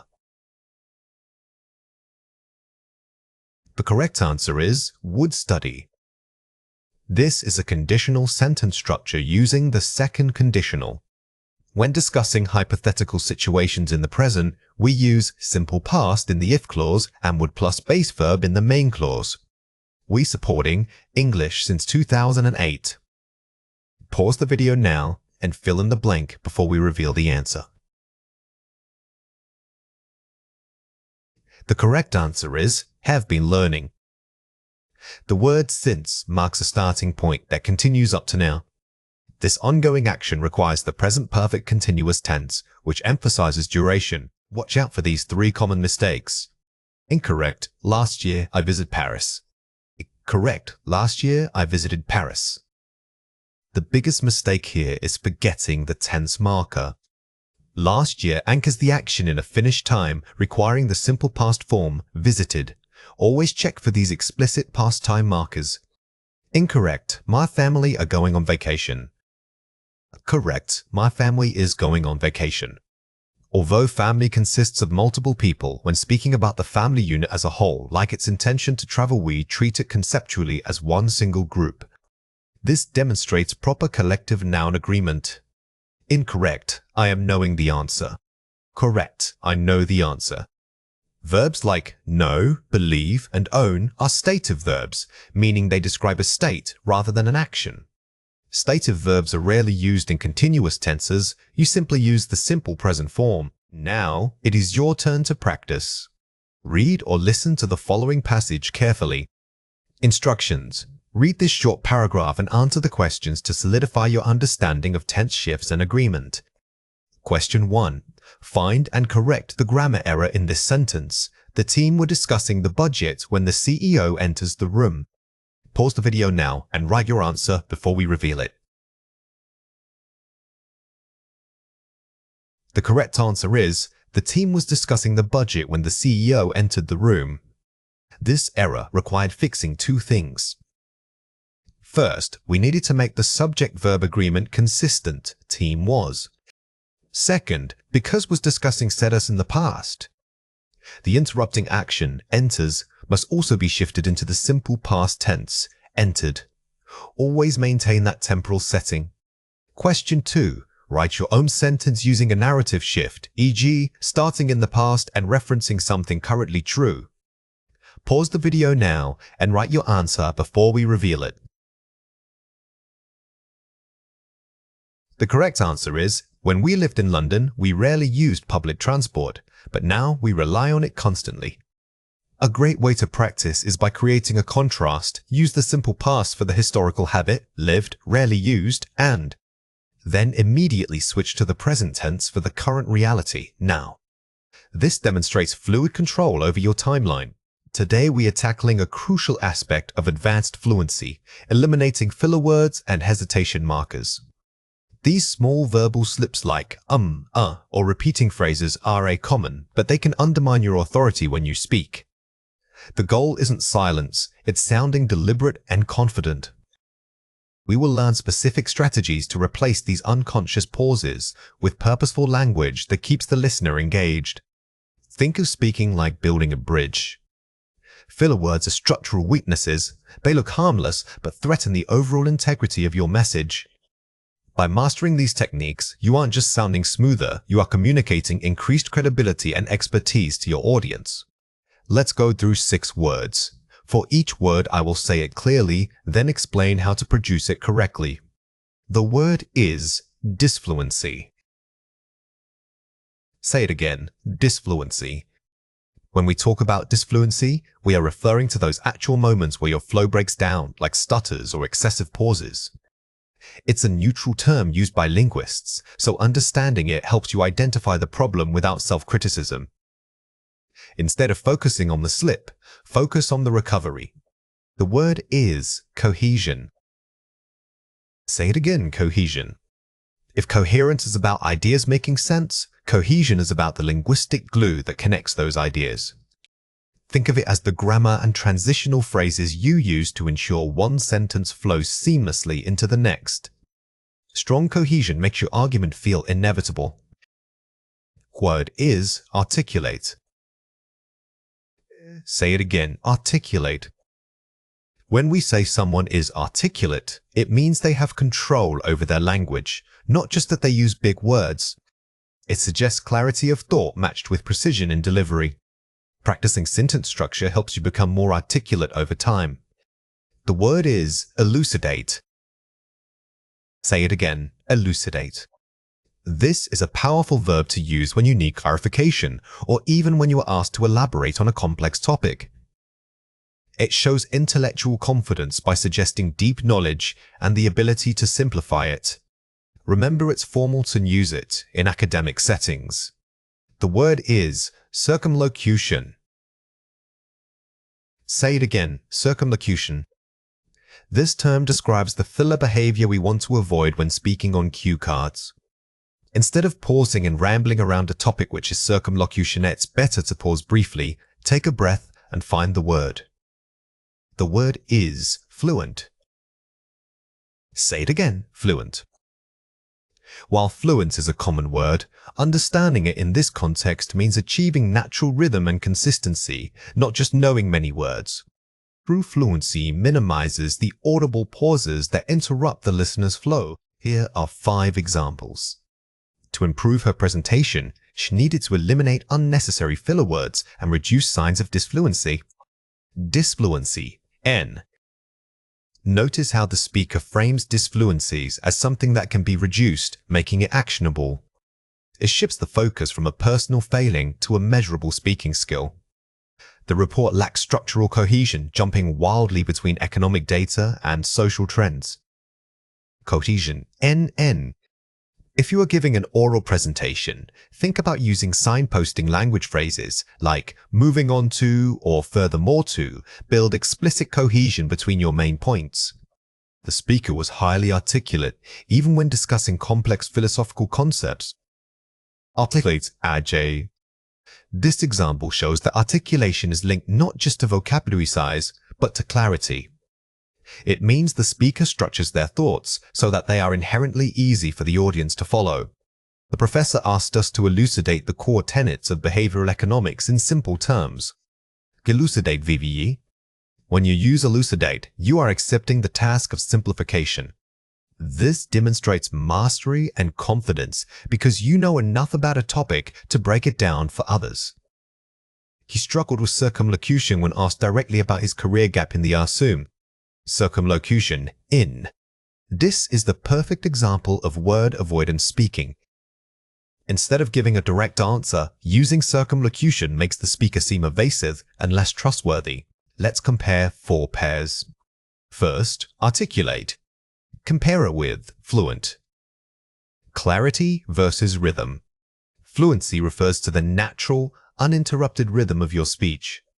Articulation refers more specifically to the precision and clarity with which you form complex ideas. You can be fluent but lack articulation if you rush through precise details. First, cohesion. Compare it with coherence. The how versus the what. Coherence is about whether the ideas make sense logically, the message itself. Cohesion is about the language, connecting those ideas, like using transition words to guide the listener through the argument. First, disfluency. Compare it with hesitation. The symptom versus the action. A hesitation is the act of pausing because you are thinking. Disfluencies is the technical term for the audible markers, like repeated sounds or fillers, that reveal your momentary lack of flow. First, circumlocution. Compare it with evasion. Word avoidance versus topic avoidance. While often used interchangeably, evasion is a deliberate act of avoiding an entire topic or question. Circumlocution is the failure to find the precise word, leading you to talk around the issue instead. Here are 4 ways to practice. The pause technique, self-correction. When you feel the urge to say or replace it with a deliberate silent pause. A trained silence is infinitely more powerful than any filler word. It gives your brain time to retrieve the correct vocabulary and makes you sound thoughtful rather than lost. Pre-planning signposting. Before speaking, outline 3 transition phrases you will use naturally. Knowing that you must signpost such as saying first, secondly, and to conclude forces your brain to maintain structural cohesion throughout the talk. This trains you to think linearly. The 1-minute monologue drill. Pick a random object and speak about it for 60 seconds without stopping, forcing immediate articulation. This is excellent practice because it simulates real-time pressure under which most disfluencies occur. The goal here is not perfection, but maintaining continuous speech flow. Vocabulary mapping. Map out synonyms and connecting phrases for key concepts to reduce circumlocution. If you know 3 different ways to say importance, crucial, pivotal, paramount, you are less likely to stumble or use vague language when speaking. Now it is your turn to practice. Read or listen to the following passage carefully. Presenting complex data requires more than just knowledge. It demands careful articulation. If your argument lacks cohesion, the audience will struggle to follow.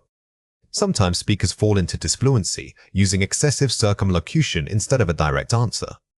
To guide the listener, you must always find ways to elucidate tricky points and ensure overall coherence. Question 1. Find a word in the passage that means to make clear or explain. Pause the video now and write your answer before we reveal it. The correct answer is elucidate. The text uses elucidates as a key action. It suggests that when explaining complex data, you can't just state facts, you must actively make them understandable. Remember this verb for high-level academic speaking. Question 2. Use one of the target words to describe how someone might improve their public speaking. Pause the video now and write your answer before we reveal it. The correct answer is, she needs to practice pausing instead of filling with disfluency markers. When forming your own sentence, try to place the vocabulary word in a context that describes action or improvement. This helps move the word from passive knowledge into active, usable language. The IELTS speaking test is a timed event that assesses your ability to communicate fluently and naturally across 3 distinct parts. While the total time is generally around 11 to 15 minutes, managing this duration effectively is crucial for maximizing your score potential. This isn't just about speaking long enough, it's about pacing your answers so they are both detailed and efficient. You need strategies that allow you to fill appropriate gaps without sounding rushed or repetitive. Mastering the clock helps ensure examiners see a balanced range of your skills. Think of time management here as resource allocation. It's not enough to speak well if you spend 5 minutes on part 1 when you needed those seconds for the deeper discussion in part 3. The goal is smooth, consistent output that demonstrates control over language and thought. Here are 5 examples. The 2-sentence bridge, using a short transition phrase to buy time when thinking of your answer. Example, that's an interesting question. To give you a thorough response, I would say, this technique is highly effective because it sounds natural and academic. Instead of pausing in silence, you are giving yourself conversational space to organize your thoughts while appearing thoughtful and engaged. The detail drill, when asked a general question, immediately provide one specific supporting example. Instead of just saying, I like reading, say, I really enjoy reading because I found a book last month that transported me. Specificity is your best friend for pacing. By diving into details or anecdotes early in your answer, you immediately increase the length and depth without needing filler words, making your response sound much more robust. The expansion technique, when you finish a point, don't stop, expand on why that point is true. After stating an idea, follow up with pie, and I think this is because. This method prevents dead air and helps maintain momentum. You are essentially taking a concise thought and building a mini argument around it, demonstrating complex thinking and sustaining your flow. Pre-planned opening lines, having 3 general opening frameworks ready for any topic. Frameworks like, overall I feel, or it depends on the context, but generally speaking, BC. These structures act as conversational scaffolding. They provide immediate linguistic material to start with and signal to the examiner that you are about to give a fully structured answer, saving critical seconds. The concluding summary, ending your response with a brief summary sentence. After giving all your points, wrap up by saying something like, so, to summarize my view, Ma. This technique makes you sound organized and complete. It gives the impression that you have fully structured your thoughts from beginning to end, even if you had to pause slightly before delivering that final summary. Let's compare 4 pairs. Stopping after a short answer, leaving long silences. Using bridging phrases to cushion pauses and maintain speech continuity. The key mindset shift, viewing silence as wasted time. High-scoring candidates understand that even planned pauses should be filled with language. They use discourse markers or brief clarifications, which keeps the conversation moving smoothly for both them and the examiner. Rushing through answers in part 3 out of anxiety. Taking a deliberate breath before answering deeper questions to structure complex ideas. Insight, treating difficulty as an opportunity for depth, not panic. When the questions get harder and faster, it's easy to scramble. The strong candidate understands that slowing down slightly demonstrates careful thought, which is a key component of fluency. Attempting to speak too long in part 2 because they ran out of things to say. Adhering closely to the allotted time by structuring content into distinct points, intro, body 1, body 2, conclusion. Insight, quality, and structure beat sheer quantity every time. We often think we need to speak constantly. Instead, focus on making every sentence count by ensuring there is a clear point or example connected to your main topic. Skipping elaboration when the examiner gives a vague prompt. Interpreting the prompt broadly and offering multiple angles of discussion, social, personal, global impact. Insight, expanding scope equals expanding time. Don't take prompts too literally. If they ask about technology, don't just talk about phones. Discuss its societal impact, economic changes, and environmental costs to fill your necessary speaking time. Here are 3 reasons why this matters. It boosts the fluency score. Consistent pacing shows you can speak without noticeable hesitation or gaps of silence. Fluency is not just about speed, it's about rhythmic consistency. By mastering your timing, you eliminate awkward pauses that break the rhythm and make your speech sound more natural. It supports coherence through structure. Knowing how much time you have forces you to organize ideas logically from start to finish. Good pacing requires good flow. When you plan your answer, you are inherently creating signposts like firstly, or moving on to the second point, which greatly improves your overall logical structure. It manages speaking anxiety. Having a time strategy gives you a predictable framework to rely on when under pressure. Often, the biggest barrier in IELTS is performance anxiety. By having these physical strategies ready, you replace unpredictable worry with a reliable routine, which boosts your confidence significantly. Here are 4 ways to practice. Time shadowing, listening to native speakers and repeating their pacing exactly. Focus on mimicking the rhythm, not just the words. Pay attention to where they naturally pause or speed up. Shadowing is excellent for internalization. When you reproduce speech after listening, your brain automatically adjusts its natural speaking pace to match the model's flow, improving your own conversational timing. The 5-minute monologue drill, picking a random topic and forcing yourself to speak non-stop for 5 minutes. This simulates sustained pressure and helps you fill unavoidable gaps with descriptive language or examples. The goal here is endurance. You are training your mind to pull vocabulary and ideas from diverse areas quickly, ensuring that when the examiner asks a question, you have enough material ready.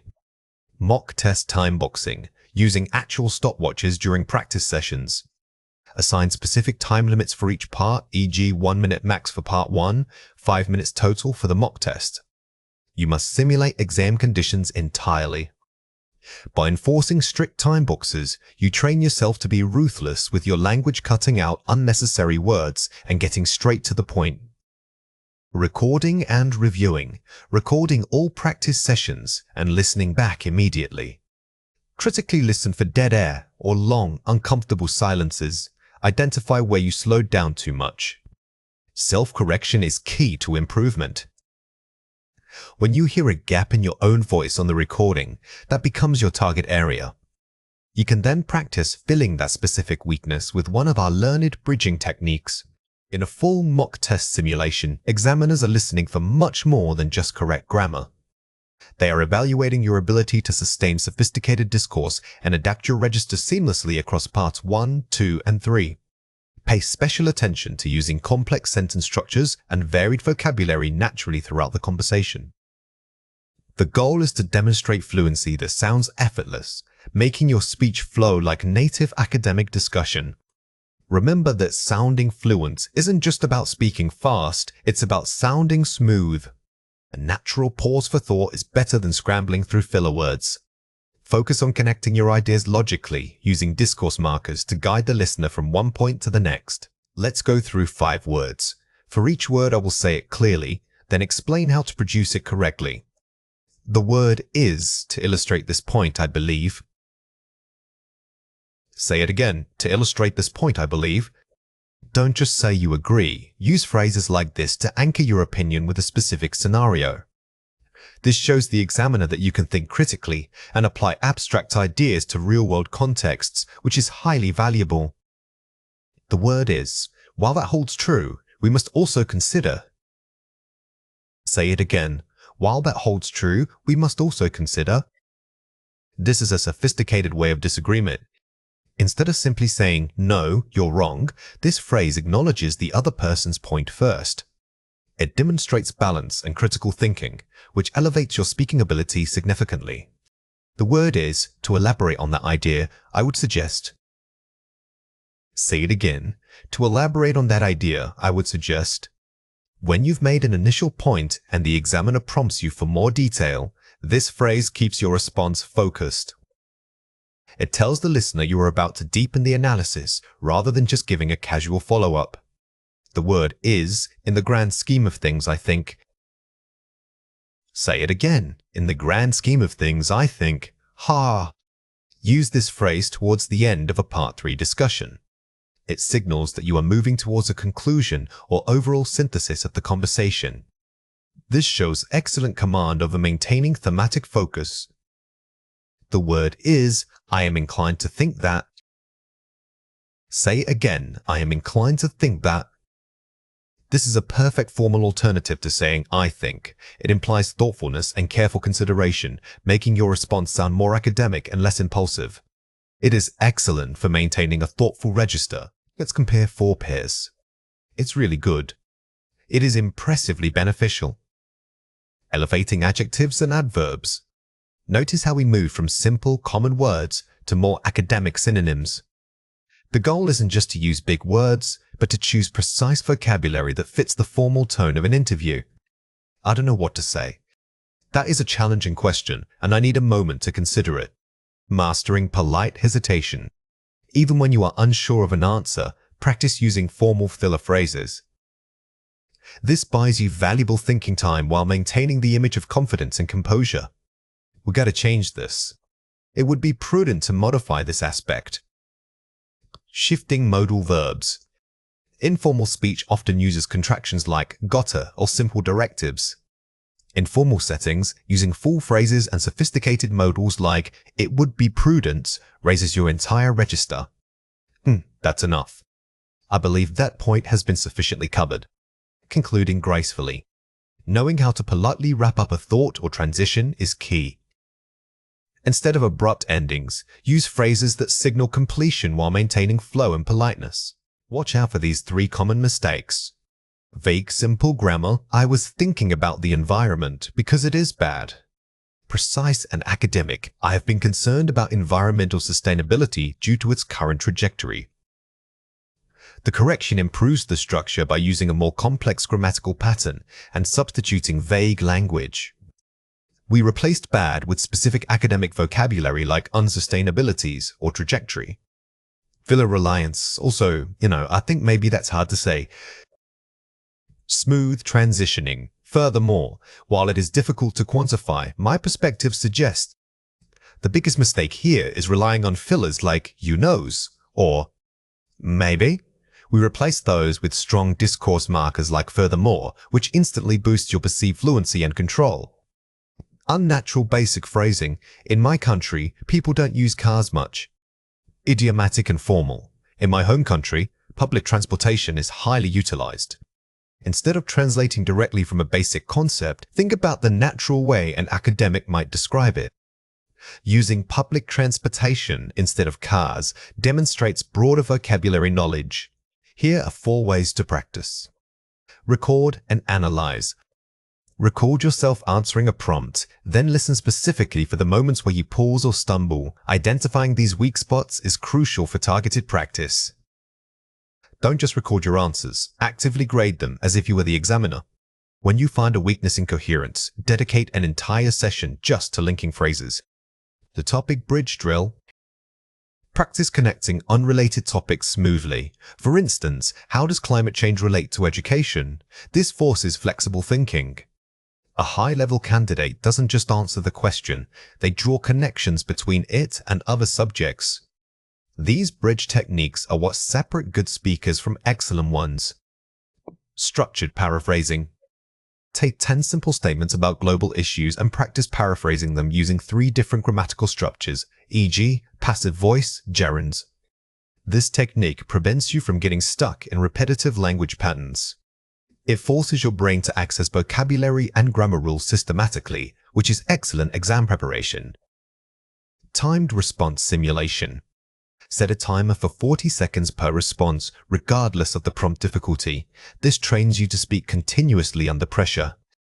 The biggest challenge in the real test is managing time and anxiety simultaneously. Practicing with strict time limits builds stamina and forces you to maintain your speaking pace consistently. Now it is your turn to practice. Read or listen to the following passage carefully. Describe a piece of technology. It could be anything from public transport systems to a smart home device.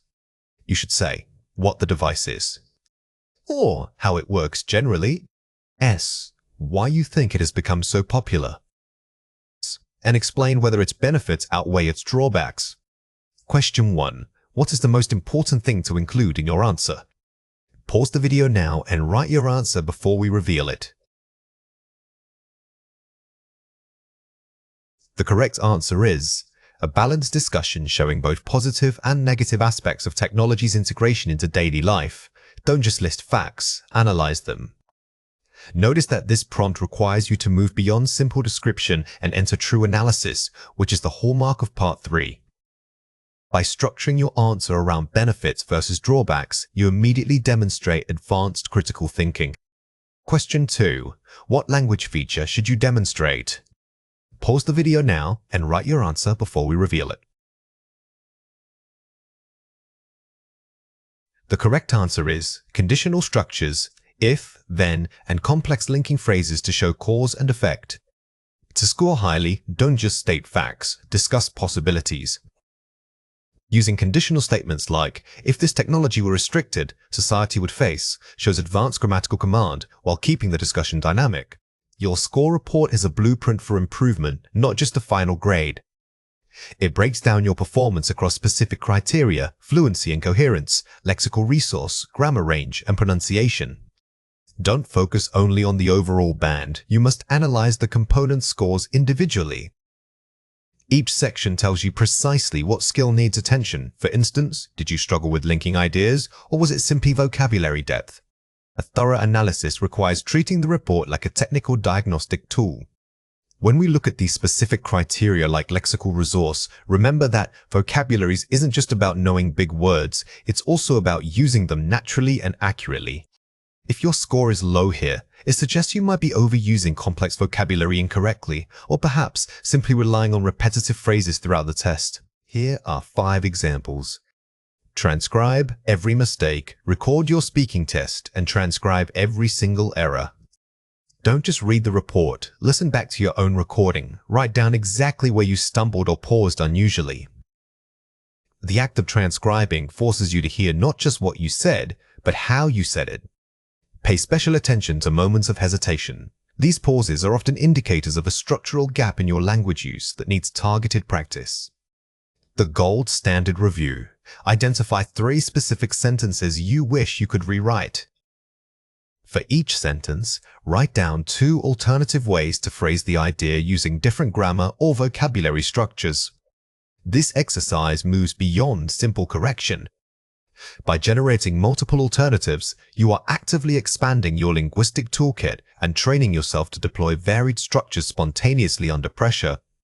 Targeted grammar pairing cross-reference common errors with specific grammar rules. If the report flags tense shifts, dedicate a practice session solely to mastering conditional clauses or perfect tenses. Never let an error remain generalized. If you consistently misuse prepositions or confuse count-non-count nouns, treat that single grammatical point as your primary focus until it becomes automatic. Peer review with focus. Have a study partner. Analyze your test using only one criterion, e.g., linking. Ask them to ignore content and simply listen for transitions, cohesion markers, and flow. Having a third party evaluate you is invaluable because they hear patterns that your own brain filters out. Specifically asking them to focus on coherence trains both you and the listener to notice subtle organizational flaws. Vocabulary mining. Create flashcards not just for words, but for full phrases or collocations.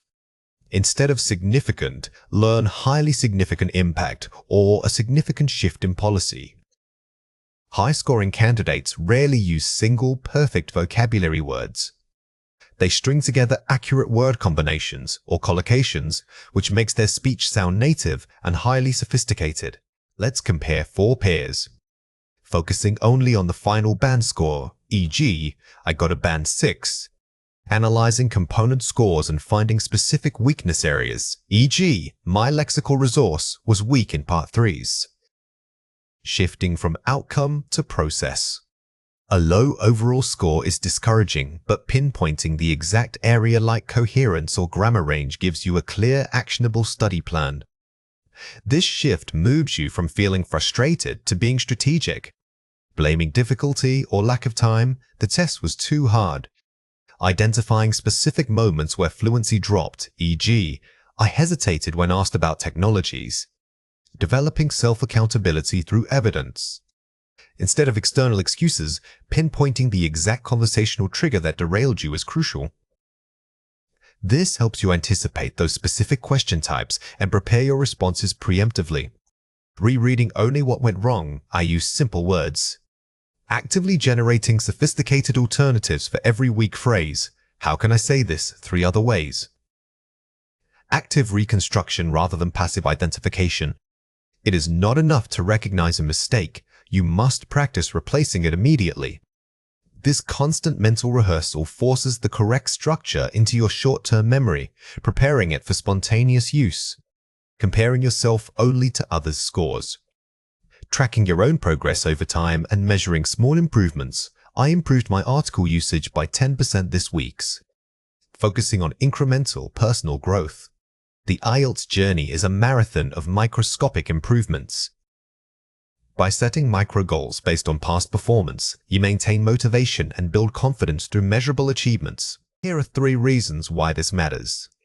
Precision targeting of weaknesses. It ensures your study time is spent where it will yield the highest return on investment. Without detailed analysis, you risk studying general English when all you need is specialized practice in complex conjunctions. This targeted approach maximizes efficiency and prevents burnout. Building self-correction mechanisms. It teaches you to become your own best examiner, allowing you to catch errors before they happen. The ultimate goal of test preparation is not passing a single mock test, it's developing the internal awareness that allows you to self-correct in any real-life conversation. This metacognitive skill is what defines fluency, shifting from knowledge to performance. It forces you to bridge the gap between knowing a rule and actually using it spontaneously under pressure. Many students know the rules for parallelism, but when they are rushed, they break them. Analysis helps simulate that pressure point so you can practice stabilizing those complex structures until they become muscle memory. Here are 4 ways to practice. The Error Dictionary. Maintain a dedicated notebook for your repeating mistakes. List the error, e.g., incorrect usage of past perfect, and write 3 correct examples immediately. This isn't just a list, it's a highly active study guide. By writing out multiple correct contexts, you are building neural pathways that automatically recall the proper structure when speaking. The topic deep dive. Choose one part 3 topic, e.g., urbanization, and brainstorm arguments for all levels. Prepare structured responses incorporating advanced linking phrases, counter-arguments, and complex vocabulary related to the theme. This exercise simulates the sustained depth required in IELTS speaking. You move past simple list answers and practice maintaining a sophisticated academic tone over an extended period. The timed rehearsal. Repeat a difficult section of your test 3 times, timing yourself each time. Focus on reducing the pause count and increasing the pace while maintaining clarity. Record all 3 attempts. Timing isn't just about speed, it's about maximizing communicative effectiveness per second. By repeating the same content under pressure, you build stamina and consistency in your delivery. The explanation script. Choose a complex process, e.g., how solar energy works, and explain it to an imaginary child. This forces you to use varying registers of language from simple foundational vocabulary to precise technical terms. Mastering different registers shows linguistic versatility, which is highly rewarded in the lexical resource score. You prove that you can simplify complex ideas without sacrificing accuracy. Test anxiety is a very common experience. It's not necessarily a sign that you aren't prepared. It's often your body reacting to perceived pressure. When we feel immense stress, our brains can enter a state of fight or flight, which ironically makes complex tasks much harder. Our focus shifts from retrieval and communication to pure survival mode. The key to managing this is learning to consciously interrupt that physical panic cycle. Remember, anxiety is an alarm system, not a predictor of failure. It's simply telling you that something important is happening. By understanding the physiological reaction, the racing heart, the shallow breath, you can start to separate the feeling from the actual performance. This separation is where all effective technique begins. Here are 5 examples. Box breathing. Inhale for 4 counts, hold for 4, exhale for 4, pause for 4. Ooh, physical anchor. This technique is extremely powerful because it directly engages the parasympathetic nervous system. By slowing your breath, you signal to your brain that you are safe and do not need to panic. It gives your mind a momentary distraction while physically regulating your heart rate. Positive self-talk, replacing "I must perform perfectly" with "I am doing my best right now." Cognitive reframing. The language we use internally has a massive impact on our emotional state. Instead of setting impossible standards for yourself, focus on effort and process. This shifts the goal from achieving perfection to simply showing up and completing the task. Visualization, mentally walking through successful moments before the test. Pre-test rehearsal. Don't just visualize getting a good score, visualize yourself performing calmly. See yourself reading a tricky question and taking a deliberate pause before answering. This builds neural pathways for calm performance, making the actual test feel more familiar. Grounding techniques, naming 5 things you can see, 4 you can touch, 3 you can hear. Immediate focus shift. When anxiety hits during the test itself, this technique pulls your scattered focus back into your immediate physical environment. It's a quick reset button that forces your brain out of abstract worry and back into acute reality. The next question only's rule, focusing solely on the current item. Micro-focus strategy. A common trap is worrying about the remaining questions. When you feel that overwhelming pressure, consciously tell yourself to ignore everything after your cursor. Treat every single question as a brand new, isolated task. Here are 3 reasons why this matters. Interrupting the panic cycle. Physical techniques immediately activate your calming response. When we feel panic, our body releases cortisol and adrenaline. Breathing exercises are counter-agents to this chemical rush. They physically slow down the heart rate and interrupt the negative thought loop, giving you the mental space to think clearly. Shifting focus from outcome to process. Success is defined by effort, not just grades. When we focus on the outcome, the grade, the score, we put all our emotional weight onto an external result. By focusing purely on the process, reading carefully, structuring an answer, speaking clearly, you take back control into something you actually manage. Cognitive load management. Reducing worry frees up your working memory capacity. Anxiety consumes valuable working memory's resources. Instead of using that mental energy to repeat, "Did I miss anything?" What if they ask about X? You free it up to recall facts and structure complex arguments effectively. Watch out for these 3 common mistakes.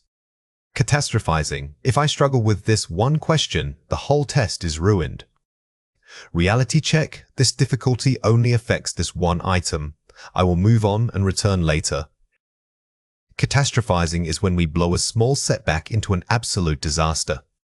It's the all-or-nothing thinking pattern that paralyzes us.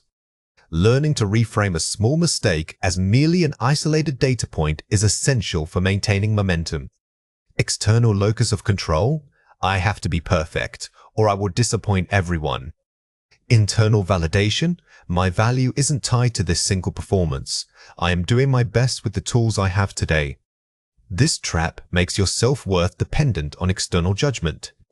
We need to remind ourselves that our worth is intrinsic, not attached to a score or praise from others. Focus on the effort you invested, which was entirely within your control. Amnesic panic. I've forgotten everything I studied. Trusting retrieval. My knowledge is accessible. I just need to take a deep breath and focus on retrieval now. This feeling of brain fogs can feel overwhelming, but it is rarely true forgetting. It is more often the result of acute stress interfering with quick retrieval. A conscious deep breath reminds your brain that the information is still stored. You just need to find the entry point. Here are 4 ways to practice. Pre-game rituals. Establish a consistent routine the day before and morning of.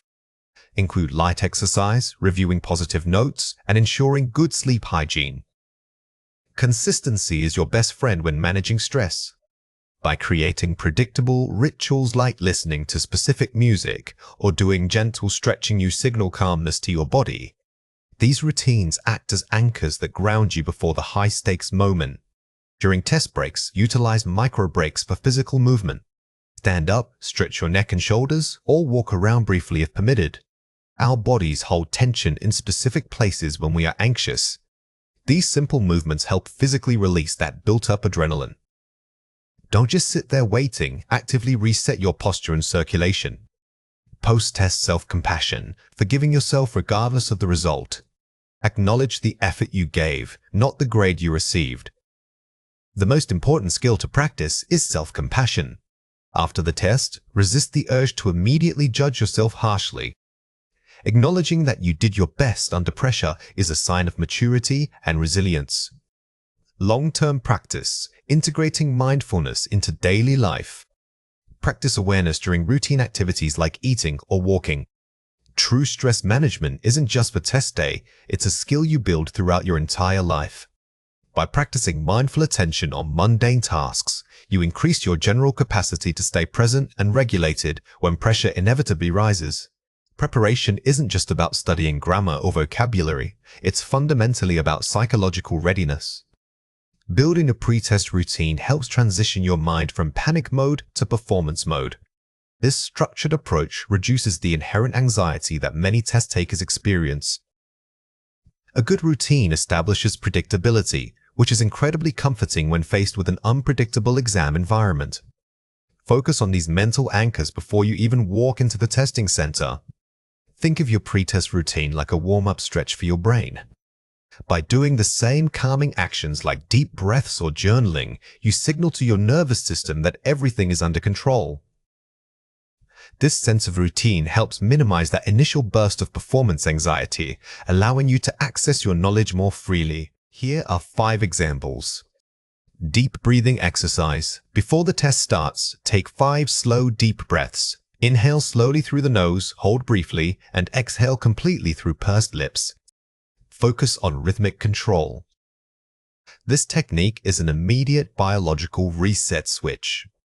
Slowing your breath directly lowers your heart rate, which physically counteracts the fight or flight stress response. It grounds you in the present moment rather than letting you spiral into worrying about what might happen. Positive visualization. Spend 3 minutes imagining yourself succeeding answering questions confidently and speaking fluently. Mental rehearsal. Visualization isn't just wishful thinking, it actually helps solidify neural pathways. By mentally walking through success, you are priming your brain for those actions, making the real thing feel less daunting. Quick vocabulary review. Skim through a list of high-level academic words or linking phrases, e.g., consequently, furthermore. Activate memory recall. This keeps your linguistic muscles active without the stress of having to write full sentences.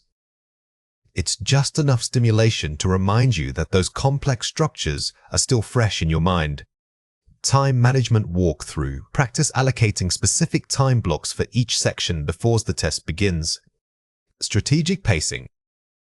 Knowing how much time you can afford to spend on a difficult question is incredibly valuable. This pre-planning prevents you from getting bogged down by one challenging item, allowing you to move on strategically. Mini mindfulness break. When waiting for the test to begin, observe 5 things you can see, 4 things you can hear, and 3 things you can feel. This is grounding.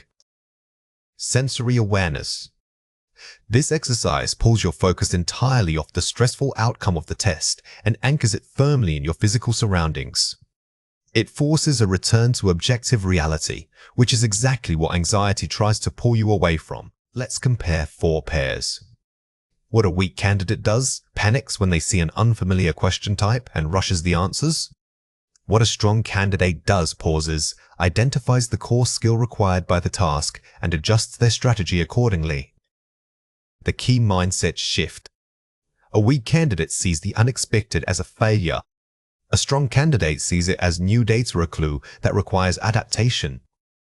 The difference is moving from emotional reaction to analytical problem solving. Weak approach 2 gets stuck on one difficult question, spending too much time and losing momentum. Strong approach 2 skips the challenging item immediately, marks it for review, and maximizes score potential elsewhere. High scorers understand that test taking is about maximizing points efficiently. They recognize the sunk cost fallacy. Spending all your time on one question rarely pays off. Weak approach 3 reads instructions vaguely and assumes what they should be doing.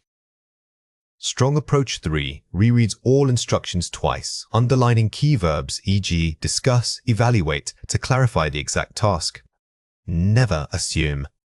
Being precise about what the prompt is asking for, whether it wants an example or a detailed discussion, is critical for hitting the band score criteria. Weak approach 4 blames lack of knowledge on the test difficulty or bad luck.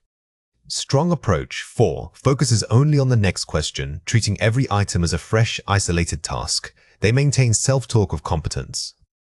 The most powerful tool you have is your ability to reset internally. By refusing to let one bad answer dictate the outcome of the whole test, you regain control and focus. Here are 3 reasons why this matters. Reduces cognitive load. A solid routine automates basic tasks, freeing up mental energy for complex thinking. When you don't have to spend mental effort figuring out what to do next, your available cognitive resources are free. You can dedicate all that power to generating sophisticated language and deep ideas. Improves retrieval speed. Practice helps solidify vocabulary and grammatical structures so they come quickly under pressure.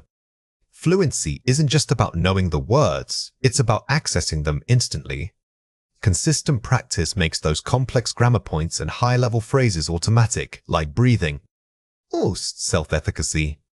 Success in preparation builds genuine belief that you can perform well when stakes are high. Self-efficacy is the belief in your own capability. By proving to yourself repeatedly that you can handle the pressure, you build a robust inner confidence that shines through in your performance. Here are 4 ways to practice. Full simulation tests schedule full practice tests under strict, timed conditions. This is the only way to build stamina and get used to the specific pressure of the exam environment. Don't just do a test, mimic the real day. Dress in your usual clothes, find a quiet space, and treat it like the actual event. This helps remove any unfamiliar variables. Mindfulness journaling. Dedicate 10 minutes daily to writing about stressful or uncertain topics without editing yourself. This practice allows you to process emotions and thoughts outside of a formal academic structure. Writing about stress helps externalize it. By articulating your fears on paper, they become less abstract and therefore feel much more manageable. Speaking partner drills. Practice speaking with a friend or tutor who gives immediate, constructive feedback on your flow. Focus not only on accuracy, but also on maintaining momentum and natural conversational rhythm. The goal here is sustained fluency. Don't just talk about grammar. Try to keep the conversation moving smoothly from one point to the next without awkward pauses. Reviewing anchor phrases. Create a cheat sheet of strong introductory or concluding phrases for speaking or writing.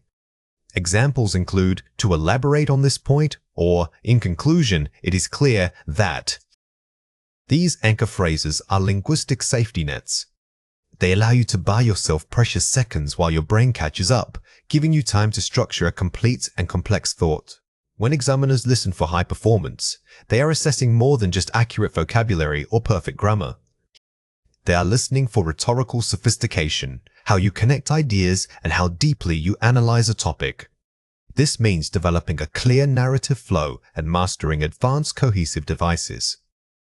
Specifically, think about using academic signposting language to guide your listener through complex thoughts. A C1 speaker doesn't just list points, they build an argument piece by piece, showing the relationship between those ideas. Remember, fluency at this level isn't about speaking fast, it's about sounding structured and controlled.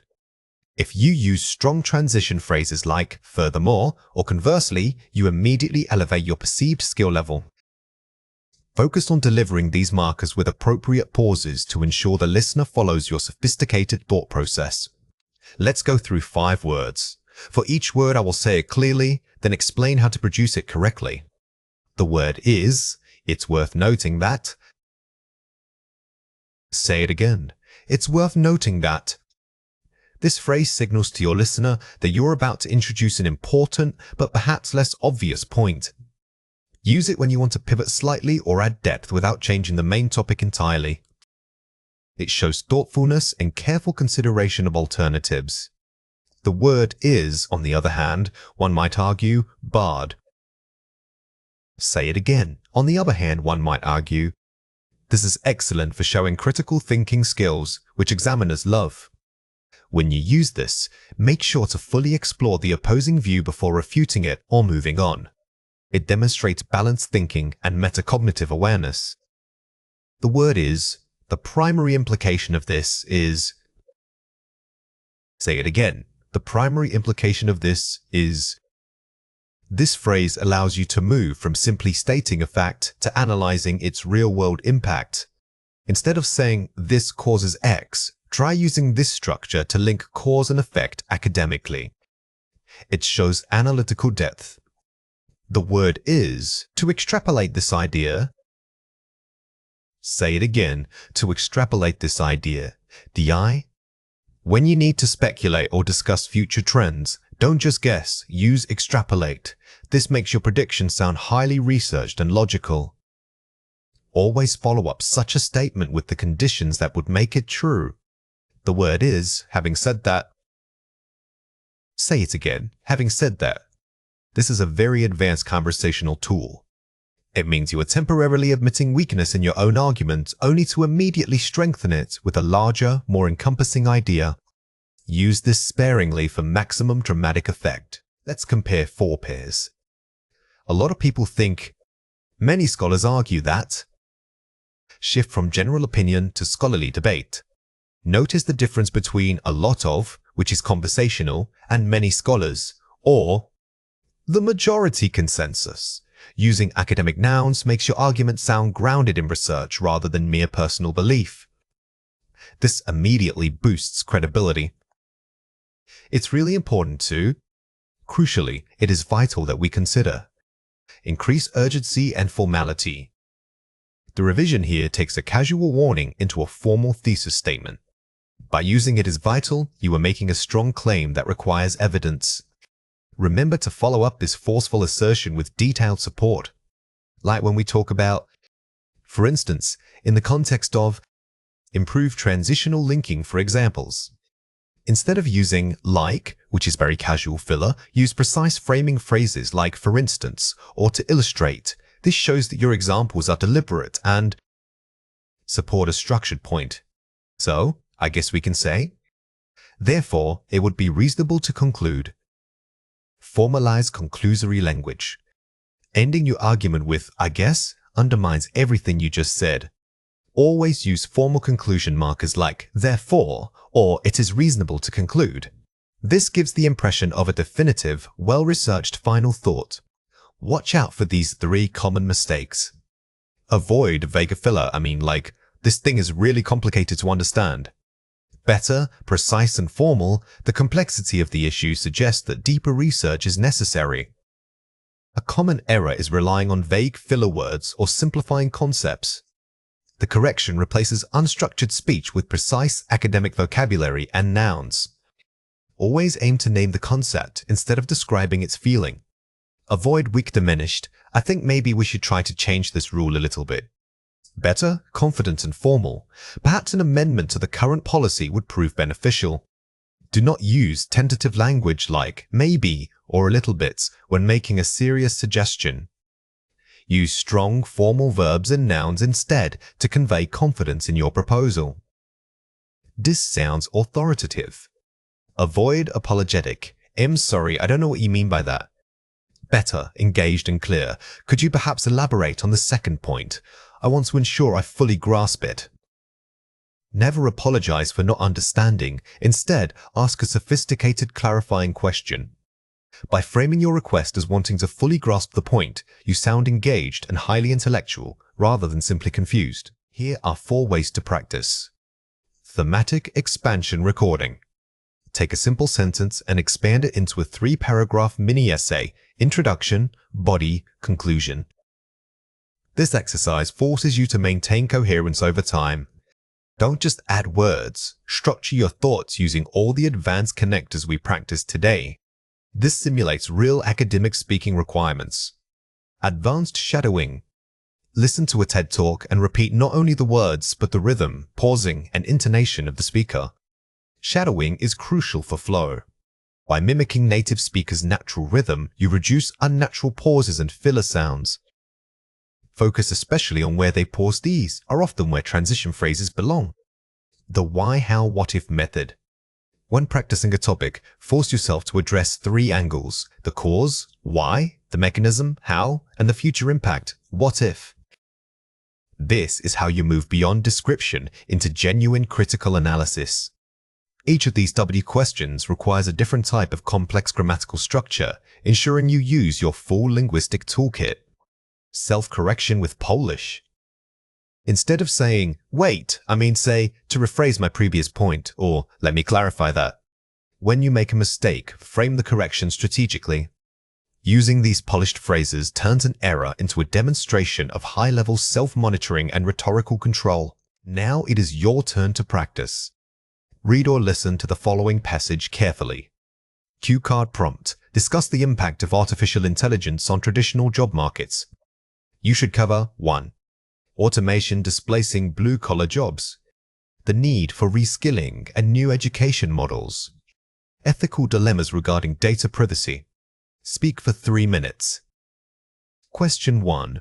What is the most important structural element to include? Pause the video now and write your answer before we reveal it. The correct answer is a clear comparative structure that moves from problem identification to potential solutions. Don't just list your 3 bullet points one after the other. Group them logically. Start with the current state, the problem, then transition using a strong contrast marker like however to discuss the required actions, solutions. This creates a compelling narrative arc. Question 2. What sophisticated language feature should you demonstrate? Pause the video now and write your answer before we reveal it. The correct answer is conditional tenses and advanced passive voice. To elevate your grammar, utilize conditional structures like if governments were to invest or this could potentially lead to. Mastering the passive voice allows you to focus on the action itself rather than who performed it, which is ideal for academic discussion. This final review isn't just about memorizing new words, it's about mastering lexical precision. We are moving beyond simple comprehension and aiming for true linguistic fluency. These go-to phrases and idioms are designed to be immediately deployable in high-stakes academic or professional settings. We will focus on the subtle differences between synonyms, understanding when one word conveys a necessary nuance that another misses. The goal is to sound not just highly fluent, but exceptionally precise. Remember that advanced vocabulary is less about quantity and more about quality. Don't try to use every single sophisticated phrase you learned. Instead, identify the 3 or 4 structures that fit your specific speaking profile best. When you practice these words, always record yourself using them in context so you can tune into how they actually sound when spoken aloud. Let's go through 6 words. For each word, I will say it clearly, then explain how to produce it correctly. The word is articulate. Say it again, articulate. When you say someone is articulate, it implies more than just speaking clearly. It suggests that their thoughts are organized, structured, and easily understood by others. A common mistake is confusing this with merely being eloquent, which refers more to style. The word is mitigate. Say it again, mitigate. Think of mitigate in terms of reduction. You are actively lessening the impact of a negative force. It is highly favored in academic writing when discussing problems, risks, or adverse effects. The word is propensity. Say it again, propensity. Unlike simple tendency, which can be situational, propensity suggests something almost innate or habitual about a person's nature. It gives your observation a much more analytical and academic tone. The word is inherent. Say it again, inherent. If something is inherent, it was there from the start. It's built into the core nature of the subject. If you can remove it and the thing still functions, it probably isn't inherent. The word is pivot. Say it again, pivot. When you use pivot, you are suggesting a strategic, decisive shift. It's not just changing your mind. It's fundamentally altering your approach because of external pressure or this is perfect for business discussions. The word is nuanced. Say it again, nuanced. If something is nuanced, it means you can't describe it with one simple word. There are many shades of gray. Use this when discussing complex human emotions, philosophical concepts, or detailed cultural differences. Here are 5 examples. The committee recommended changes to mitigate the financial impact of the recession. Mitigate, verb.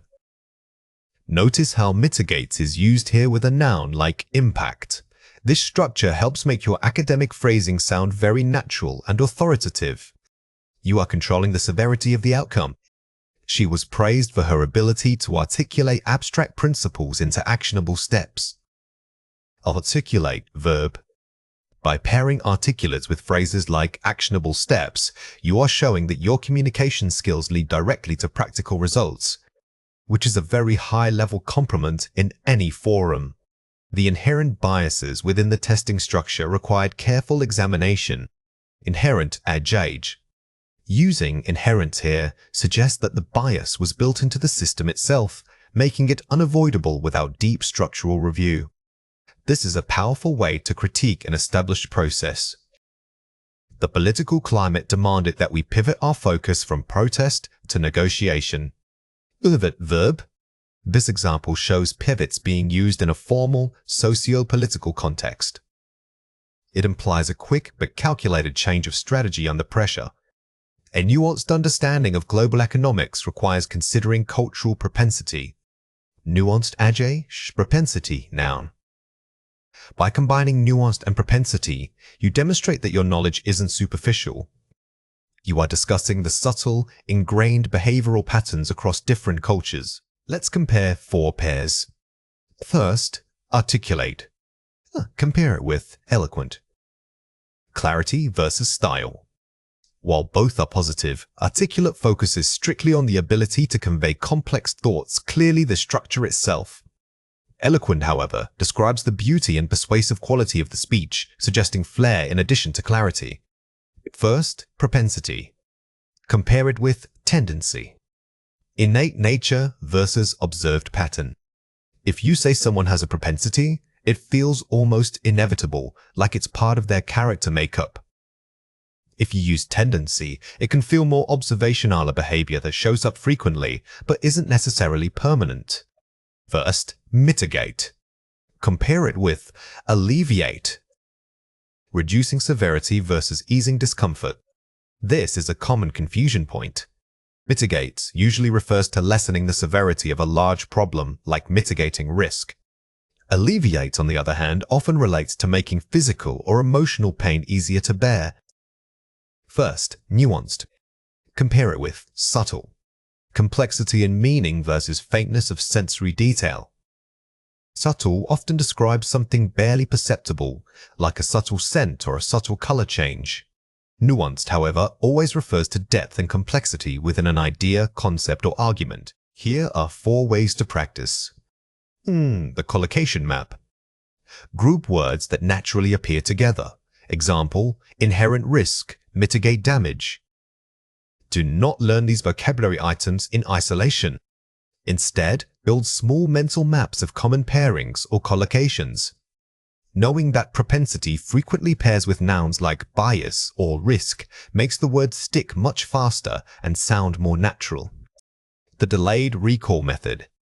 Schedule reviews for 1 day, 3 days, and 7 days later. This forces deep memory encoding. This is the core of spaced repetition. When you encounter a word again after an interval, your brain treats it like a high-value piece of information, dramatically improving retention. Physical flashcards or digital apps are perfect for this. Sentence transformation. Take simple sentences and rewrite them using the new vocabulary, e.g., the problem was smalls becomes we must mitigate the minor issue. This exercise forces you to manipulate the grammar while upgrading the lexicon. It trains your brain not just on what the word means, but exactly where it can fit into a sentence structure. The discussion prompt method. Prepare arguments for common topics, e.g., climate change, AI ethics, using 3-4 target words. The best way to solidify these high-level phrases is through speaking practice that simulates real pressure. By preparing structured arguments, you force the natural integration of sophisticated vocabulary into your flow. Now it is your turn to practice. Read or listen to the following passage carefully. The study revealed that humanity has an inherent propensity for risk-taking. To combat this, researchers sought to mitigate the negative impacts by developing nuanced economic models. However, the global market continues to pivot quickly, demanding a deeper understanding of cultural factors and their subtle influence. Question 1. Find a word in the passage that means an essential or natural quality. Pause the video now and write your answer before we reveal it. The correct answer is inherent. The context here, inherent propensity for risk-taking, tells you that this tendency isn't learned, it exists within us from nature. Remember, inherent refers to the source of the characteristic itself. Question 2. Use one of the target words in your own sentence. Pause the video now and write your answer before we reveal it. The correct answer is, the board must articulate its concerns about the new policy before announcing a pivot. When crafting your answer, try to use collocations you found earlier. Notice how articulate is paired with concerns, making the statement sound more professional and authoritative. In advanced English exams like IELTS, vocabulary isn't just about knowing definitions, it's about understanding register and collocation. We are revisiting these top words to move beyond simple recognition and achieve genuine fluency. Think of these terms as tools that allow you to express complex ideas with precision. Mastering them means knowing when and why they sound natural in an academic essay or speaking response. Remember that the goal here is not just sounding fancy, but sounding precise. When you use a high-level word correctly, it shows the examiner that you have deep control over English, which is far more valuable than knowing hundreds of words superficially. We are focusing on context and appropriate usage. Let's go through 6 words. For each word, I will say it clearly, then explain how to produce it correctly. The word is mitigate. Say it again, mitigate. When you use mitigate, always think about lessening an effect it's never used for solving the problem entirely. It implies reduction. Good collocations include mitigate risk or mitigate effects. Saying reduce the danger is often less precise than saying mitigate the severity. The word is ubiquitous. Say it again, ubiquitous. This word is perfect for describing trends or technologies that have become completely normal, making them seem impossible to avoid. If something is common and you see it in every part of the world, ubiquitous is your best choice. It sounds much more academic than simply saying everywhere. The word is detrimental. Say it again, detrimental. If you want to say something is bad for you, detrimental sounds much stronger than just saying bad. Remember that it must be followed by a unit that describes the effect. Be careful not to confuse it with merely difficult. Detrimental implies actual harm. The word is pervade. Say it again, pervade. Unlike spread, which is general, pervade suggests that something intangible like an emotion, scent, or influence has seeped into every corner of a space or discussion. It's excellent for describing atmosphere in essays. The word is paradigm. Say it again, paradigm. This word is high level and usually relates to systems or ways of thinking. When you use paradigm, you are discussing a fundamental shift in thought or change in the established model. It's often used alongside phrases like shift in paradigm. The word is corroborate. Say it again, corroborate. This is crucial for academic writing because it forces you to discuss evidence. If someone gives you a claim and another source confirms that claim, you are corroborating the information. It always implies supporting factual data. Here are 5 examples. The government implemented new policies to mitigate the worst effects of climate change. Mitigate, verb. Notice how mitigate works with effects. We aren't trying to eliminate climate change overnight. We are managing and reducing its negative impact, which is exactly what this verb implies in policy discussions. The influence of social media has become ubiquitous across all age groups. Ubiquitous, Ajay. This sentence shows that ubiquitous describes an influence or presence and not just a physical object. It tells us that the nature of social media is found everywhere in modern life. Ignoring sustainable practices can be detrimental to future economic growth. Detrimental, Ajay. Here, detrimental links directly to the abstract concept of growth. It shows that failing in sustainability doesn't just cause problems. It actively damages a foundational process. A sense of anxiety pervaded the crowd before the final exam results were posted. Pervade, verb. We are using pervade to describe an emotional atmosphere. The feeling of anxiety hasn't just been felt sometimes, it has seeped into the entire environment, making it palpable for everyone present. The discovery marked a paradigm shift from traditional medicine toward genetic research. The paradigm, noun. This is one of the strongest academic phrases. Instead of saying a big change, using paradigm shifts communicates that an entire model or way of thinking has been overturned and replaced by something new. Let's compare 4 pairs. First, mitigate. Compare it with alleviate. Scope of action. Mitigation is for external threats. Alleviation is often internal or emotional. While both words mean to lessen, mitigates usually suggests reducing a physical risk or large-scale impact like climate change. Meanwhile, alleviate tends to be used when talking about easing pain, discomfort, or distress, such as alleviating stress. First, detrimental. Compare it with adverse. General tone. Adverse is often used in formal reports regarding conditions. Detrimental focuses on negative impact. These are very close synonyms, but consider the context.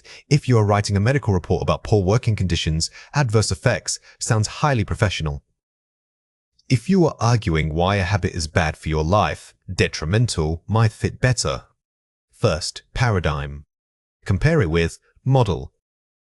Scale of change. Paradigm implies a fundamental, sweeping shift in thought or understanding. If you simply say concept, it might mean an idea that hasn't been tested. But when we discuss a paradigm shift, we are talking about the collapse and replacement of the entire accepted framework. It's much bigger than just a new concept. First, corroborate. Compare it with support. Evidence requirement. Corroborate specifically requires external, verifiable evidence to back up a claim. If you just say someone supports your idea, that's a personal agreement. But when an investigation needs to confirm facts, they must corroborate them with physical proof or multiple testimonies. This precision is key in academic writing. Here are 4 ways to practice. Building word maps. Don't just list definitions, graph relationships. When you create a word map for mitigate, don't stop at the definition. Draw arrows connecting it to synonyms, antonyms, and even common collocations like mitigate risk. This forces your brain to see it as a network of ideas. Spaced repetition. Reviewing vocabulary at increasing intervals. This is scientifically proven and incredibly effective. Instead of cramming all 6 words today, review them briefly an hour from now, then the next day, and then 3 days later. This method ensures long-term memory retention. Collocation drilling. Practicing which words naturally go together. Knowing that ubiquitous pairs with presence or technology, but rarely just stands alone, is crucial. We are moving from remembering isolated words to mastering linguistic pairings. This is the hallmark of fluency. Speaking out loud. Using new words in full sentences during speaking practice. Reading definitions is passive learning. The absolute best way to internalize these high-level terms is by forcing yourself to use them aloud, even if you are just talking to yourself. This builds the muscle memory needed for real exam performance. Now it is your turn to practice. Read or listen to the following passage carefully. The increasing reliance on digital technology has made its presence ubiquitous in daily life. However, this growth is not without risk. Some experts warn that the constant data stream can be detrimental to mental health. To mitigate these effects, new regulatory paradigms are being proposed globally. Furthermore, environmental activists argue that anecdotal evidence alone cannot corroborate the severity of pollution. Comprehensive studies must show how much worse things are. Question 1. Find a word in the passage that means spread throughout. Pause the video now and write your answer before we reveal it. The correct answer is ubiquitous. The passage talks about technology being everywhere, which led you to use ubiquitous, the adjective form. If it were an action and something was spreading, we would have used a verb like pervade, but here the focus is on its constant presence. Question 2. Use one of the target words, e.g., paradigm, in your own sentence. Pause the video now and write your answer before we reveal it. The correct answer is, the discovery of vaccines marked a massive paradigm shift in public healthcare. Remember to think about context when building your answer. When you use paradigm, try to make sure the change is significant. It needs to be an entire model that has been overthrown or replaced by something completely new. Complex sentences are crucial for academic writing because they allow you to show relationships between ideas. Instead of listing facts one after another, you can link causes, effects, and conditions within a single structure. This moves your writing from simple description to sophisticated analysis. For IELTS, demonstrating this structural variety helps prove fluency and grammatical range. Remember that complexity isn't just about using big words, it's about mastering the mechanics of linking clauses correctly. We are aiming for natural flow, not academic overkill. Think of these structures as literary bridges connecting distinct ideas into one cohesive thought. Here are 4 examples. Although fossil fuel consumption has decreased in some regions, the reliance on it still poses significant geopolitical risks that must be addressed. Effective use of although to introduce a concessionary clause. The word although immediately sets up a contrast, forcing the reader to consider 2 opposing points simultaneously. This structure is much stronger than simply using but, because it establishes a deeper, more intellectual relationship between those ideas. Having implemented nationwide recycling programs, many communities have witnessed marked improvements in waste management efficiency. Using an introductory participial phrase, having implemented, to show cause action. Starting a sentence with a participle like having immediately tightens the focus and makes the writing feel highly polished. It shows that one action directly led to a subsequent result, giving your argument momentum. The government should allocate more funding to public transportation, since it is a necessary step toward reducing urban carbon emissions. Using since as a causal conjunction rather than just because. While because is correct, using alternatives like since, as, or due to the fact that adds variety and sophistication. When you have multiple options for linking cause, try alternating them throughout your essay. Experts predict that climate change will continue escalating, thereby necessitating immediate global policy shifts. Using a conjunctive adverb, thereby, to show consequence. Conjunctive adverbs are powerful tools for signaling logical transitions. They don't just connect sentences, they explain how the second idea relates logically to the first, making your argument crystal clear and highly structured. Let's compare 4 pairs. The economy is struggling. Inflation is high. Because inflation remains persistently high, the local economy is currently struggling significantly. Combining short sentences with a clear causal link, because. Notice how combining these 2 simple statements into one fluent thought gives the writing authority. The goal here is to move away from choppy sentence fragments and create smooth, cohesive transitions. People recycle waste. They help save resources. Recycling waste helps conserve valuable natural resources for future generations. Using nominalization, turning action into a noun to improve formality. Turning the verb recycles into the concept recycling and structuring it around a central subject makes your writing sound much more academic. It elevates the tone from simple conversation to formal essay style. The policy was bad. Critics complained about it. Critics strongly criticized the new policy, citing its potential negative impact on small businesses. Using an embedded clause, e.g., citing, to include supporting evidence smoothly. rather than creating a separate sentence for the criticism, embedding it with phrases like citing or arguing that makes your writing feel denser and more professional. It signals that you are providing detailed support. It is bad for health, but people still smoke. Despite the overwhelming evidence detailing its health risks, many individuals continue to smoke. Using strong prepositional phrases, despite, for contrast. The phrase despite immediately establishes a tension between two facts. This structure is excellent because it shows that you acknowledge one fact while simultaneously arguing against it, which demonstrates nuanced thinking. Watch out for these three common mistakes. Comma splice, two independent clauses joined only by a comma. The pollution is bad. The city needs action. Subordination conjunction. Because pollution levels are so high, the city urgently requires immediate governmental action.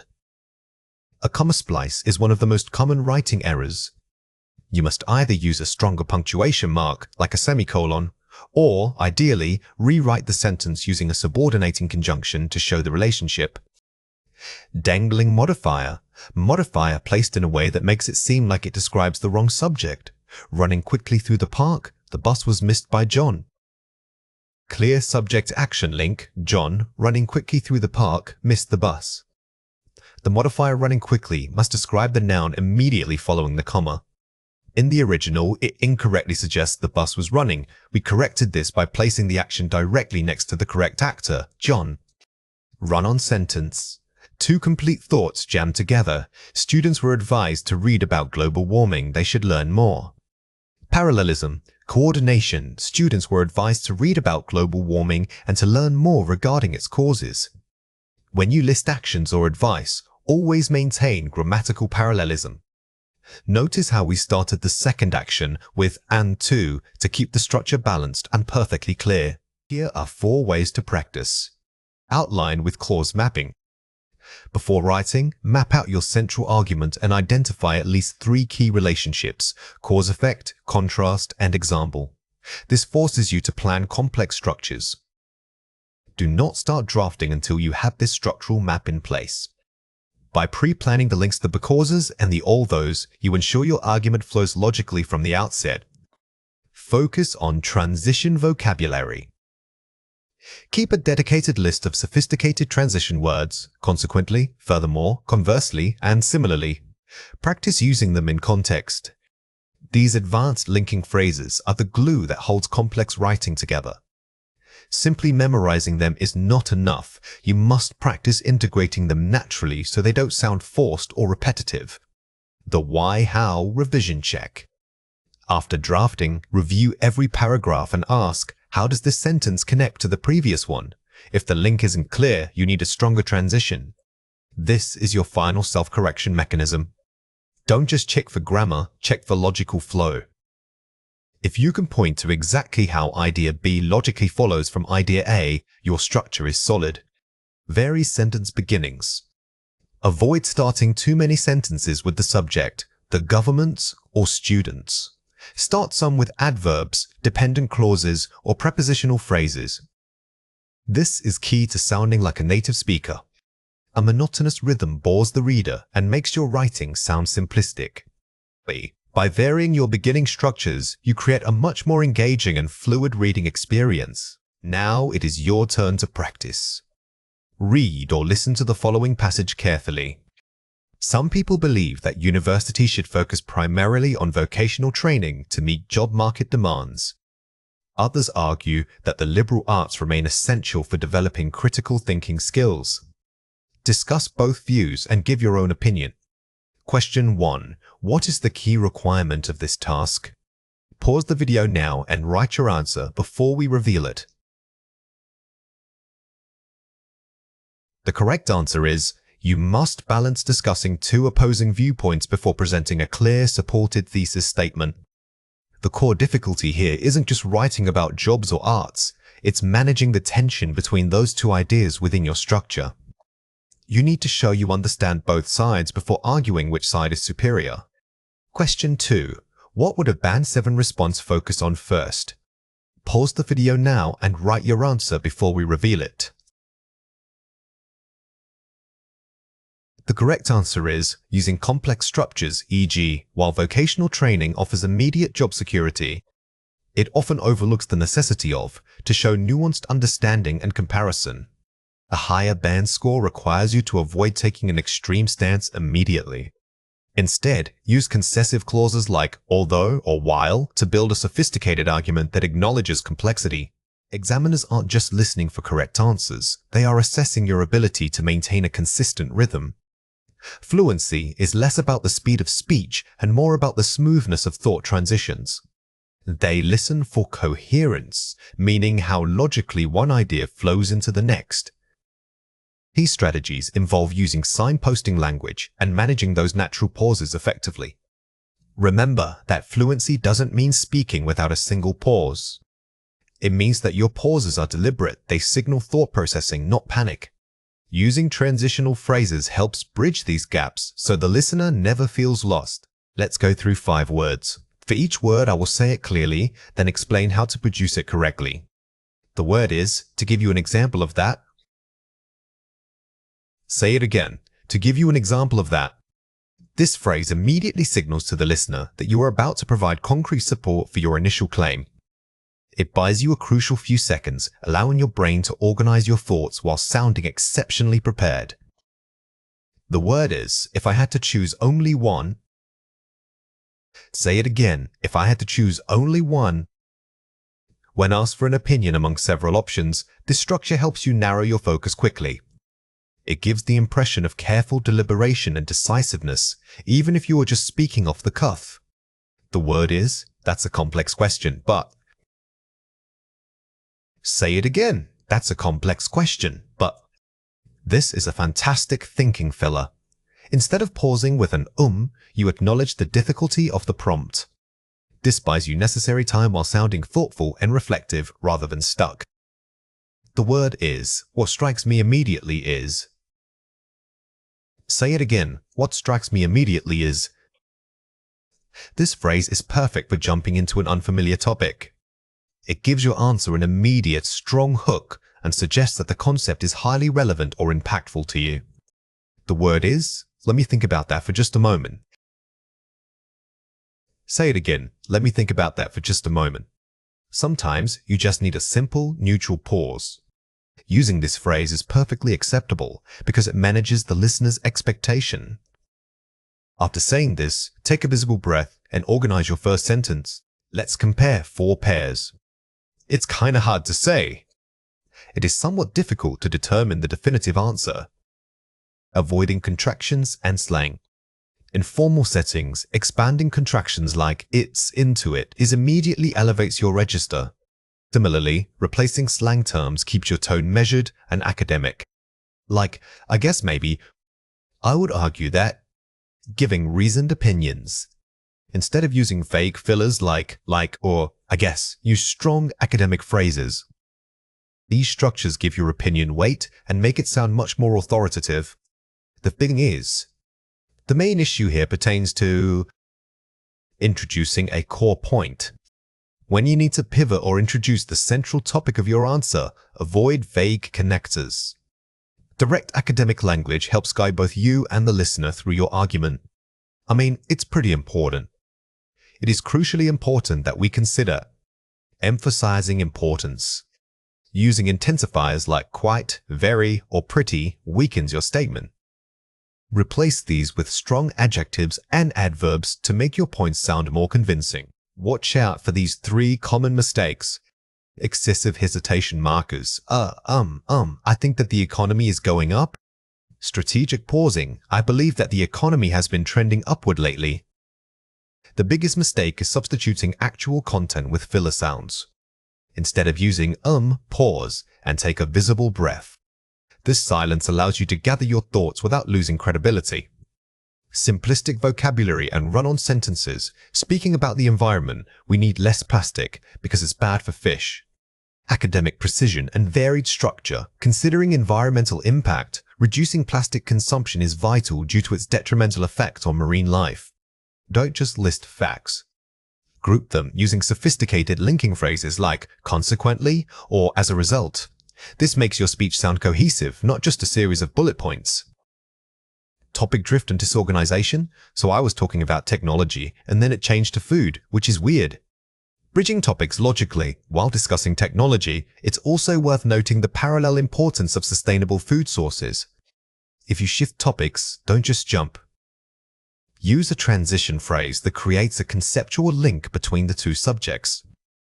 This shows the examiner that your knowledge is interconnected. Here are 4 ways to practice. Timed monologues. Record yourself speaking for 2 continuous minutes on a random topic. Focus purely on maintaining momentum. The goal here is endurance.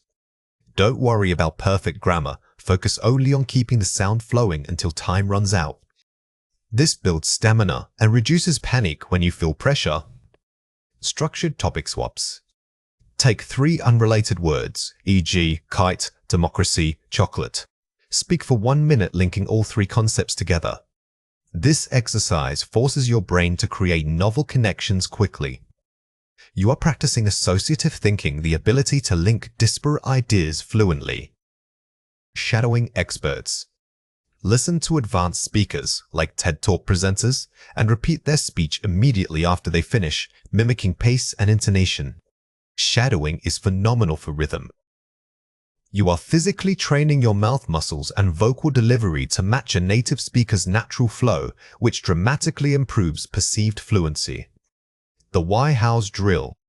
After stating an opinion, I think X, immediately follow up with justifying the whys and explaining the how. This triples your speaking time. Never leave a statement unsupported. The 3-part structure statement, reason why, example mechanism, how is foolproof for keeping your momentum steady. Now it is your turn to practice. Read or listen to the following passage carefully. Describe a skill or hobby you would like to learn in the future. You should mention why it is important and how difficult it might be to master. Question 1. What is the most important thing to include? Pause the video now and write your answer before we reveal it. The correct answer is a strong opening hook, followed by a detailed explanation that uses at least 2 different cohesive devices, e.g., furthermore, consequently.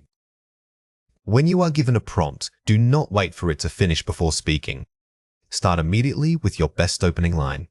This establishes confidence and sets an authoritative tone from the very first sentence. Question 2. What language feature should you demonstrate? Pause the video now and write your answer before we reveal it.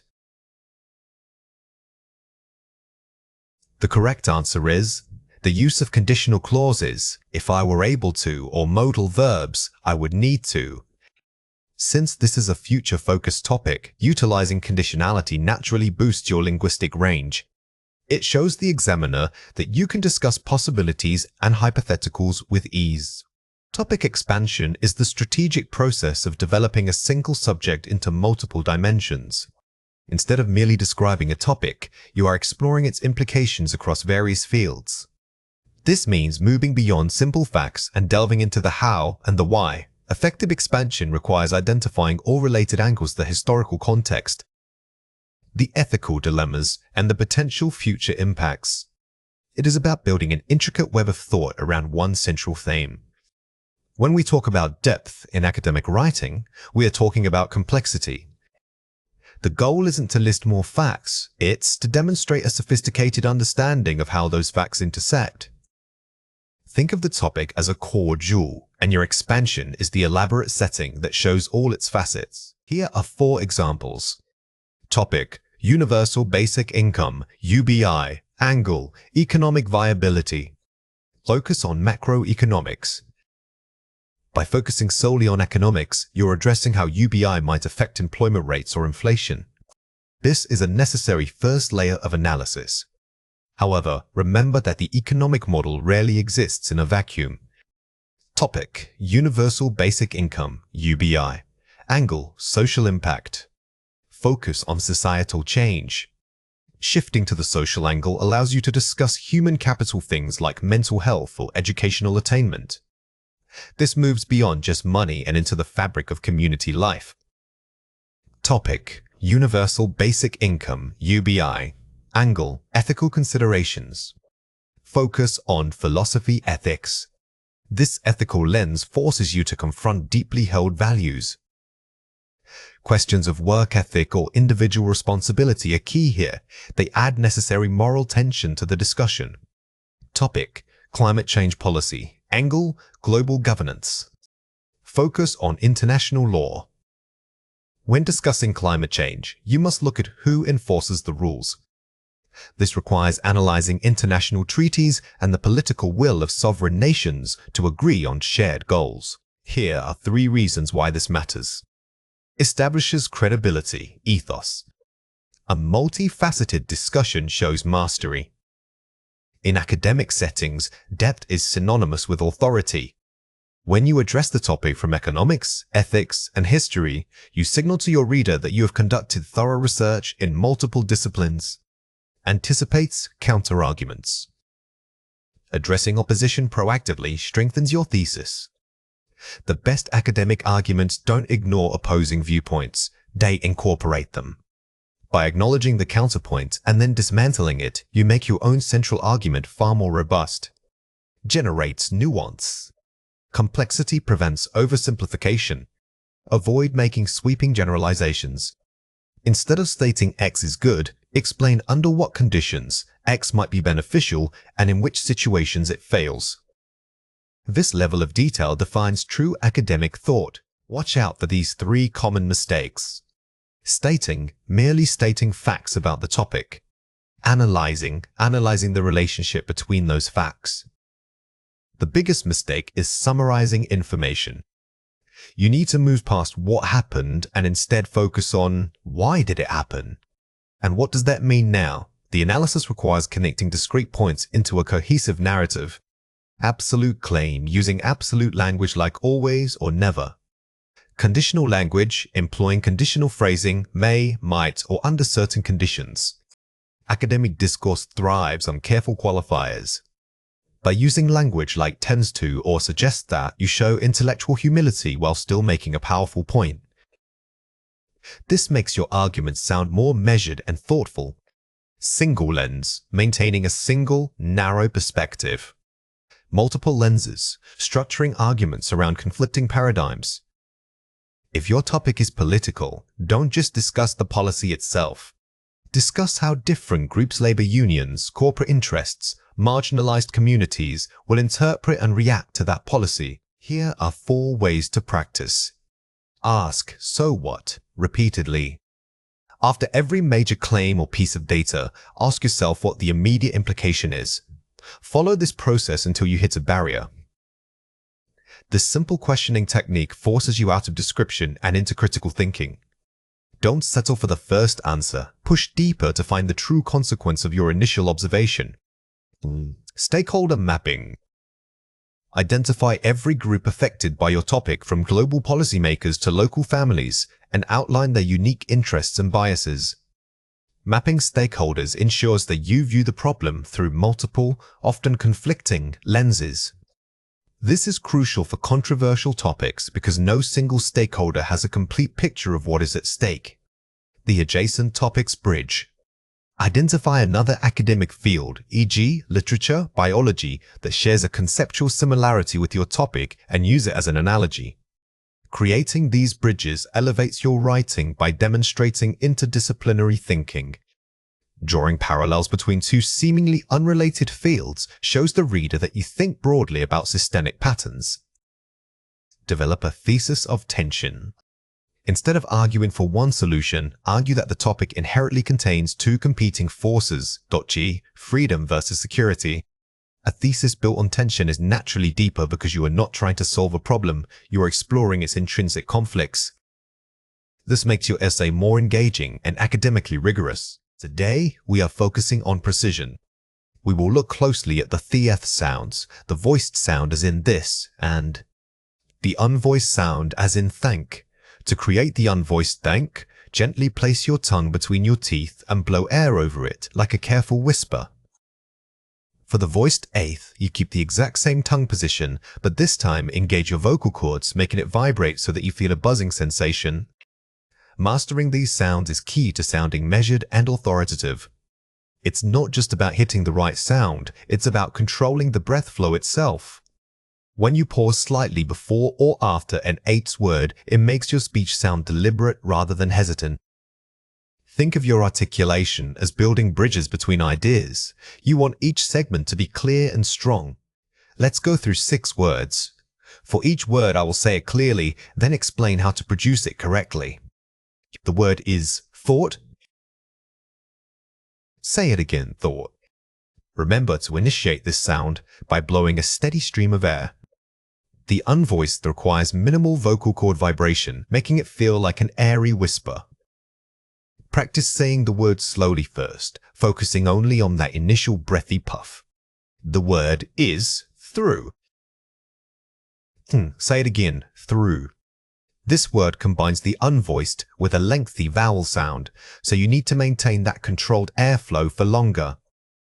Don't rush the middle section. Let the sound resonate fully before dropping off at the end of the word. The word is thing. Say it again, thing. The tongue position for thing is very similar to thought, but the vowel sound changes drastically. Focus on keeping that tongue placement consistent while allowing your mouth to open slightly more for the shorter, clipped vowel. The word is breathe. Say it again, breathe. This is a voiced example, meaning you must feel your vocal cords buzzing as you speak it. Don't just blow air, actively vibrate your voice while maintaining that tongue placement. This physical control adds weight to your message. The word is weather. Say it again, weather. Notice that the voiced sound appears not just at the beginning, but right in the middle of this word. This shows how frequently we use controlled vocalization even when sounding out longer words. Practice isolating that central buzzing sound. The word is depth. Say it again, depth. The unvoiced ending in depths is excellent for practicing clear release of breath. Many people soften this final puff of air, which makes their speech sound weak. Try to make that final air burst sharp and distinct. Let's compare 4 pairs. Right. Compare it with right. Focus on the vowel sound. The difference is minimal but crucial for clarity. These words look similar, but they carry different meanings and require slightly different mouth shapes to articulate perfectly. Developing this kind of precise sound control makes your vocabulary seem more natural and polished. First, feel. Compare it with fill. The difference is in the vowel length. Is it a short, tight I or a long, drawn-out E? This pair demonstrates how quickly we can undermine our credibility if we misplace just one small sound. When speaking under pressure, slowing down to check your vowels will save you from sounding rushed. Good, could. Compare it with would. The primary difference is the starting consonant sound. Focus on that initial K versus WUM. In professional speaking, distinguishing between these similar sounds helps listeners accurately interpret your intent. Don't let speed compromise your phonetic accuracy. Clarity always wins over rapid-fire delivery. First, here. Compare it with here. The difference is the initial consonant sound. Is it a pure vowel or does it start with an HAG?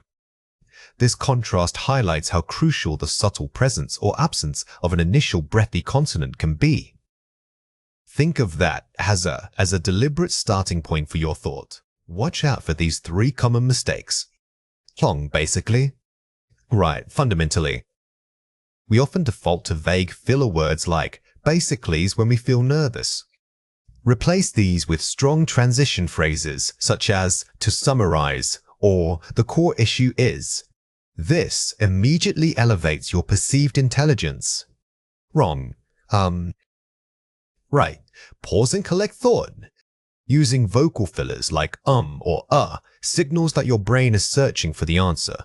Instead, practice productive silencer, total stop in speech.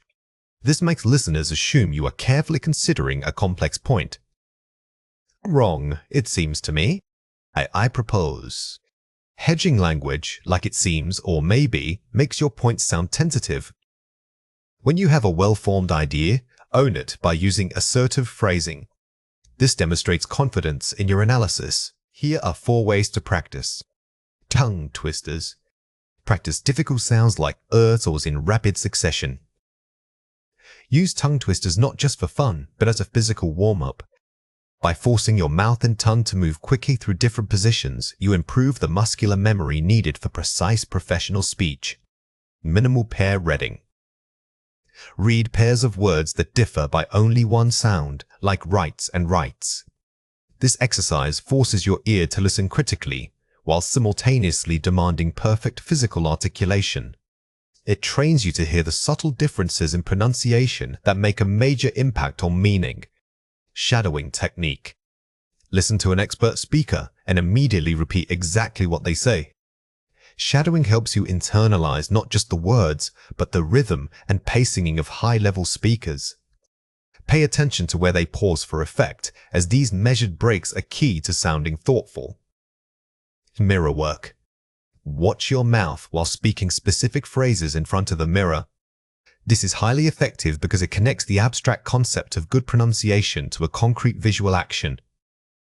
You need to visually check if your lips are relaxed, if your jaw movement is controlled, and if you are exaggerating those critical mouth positions.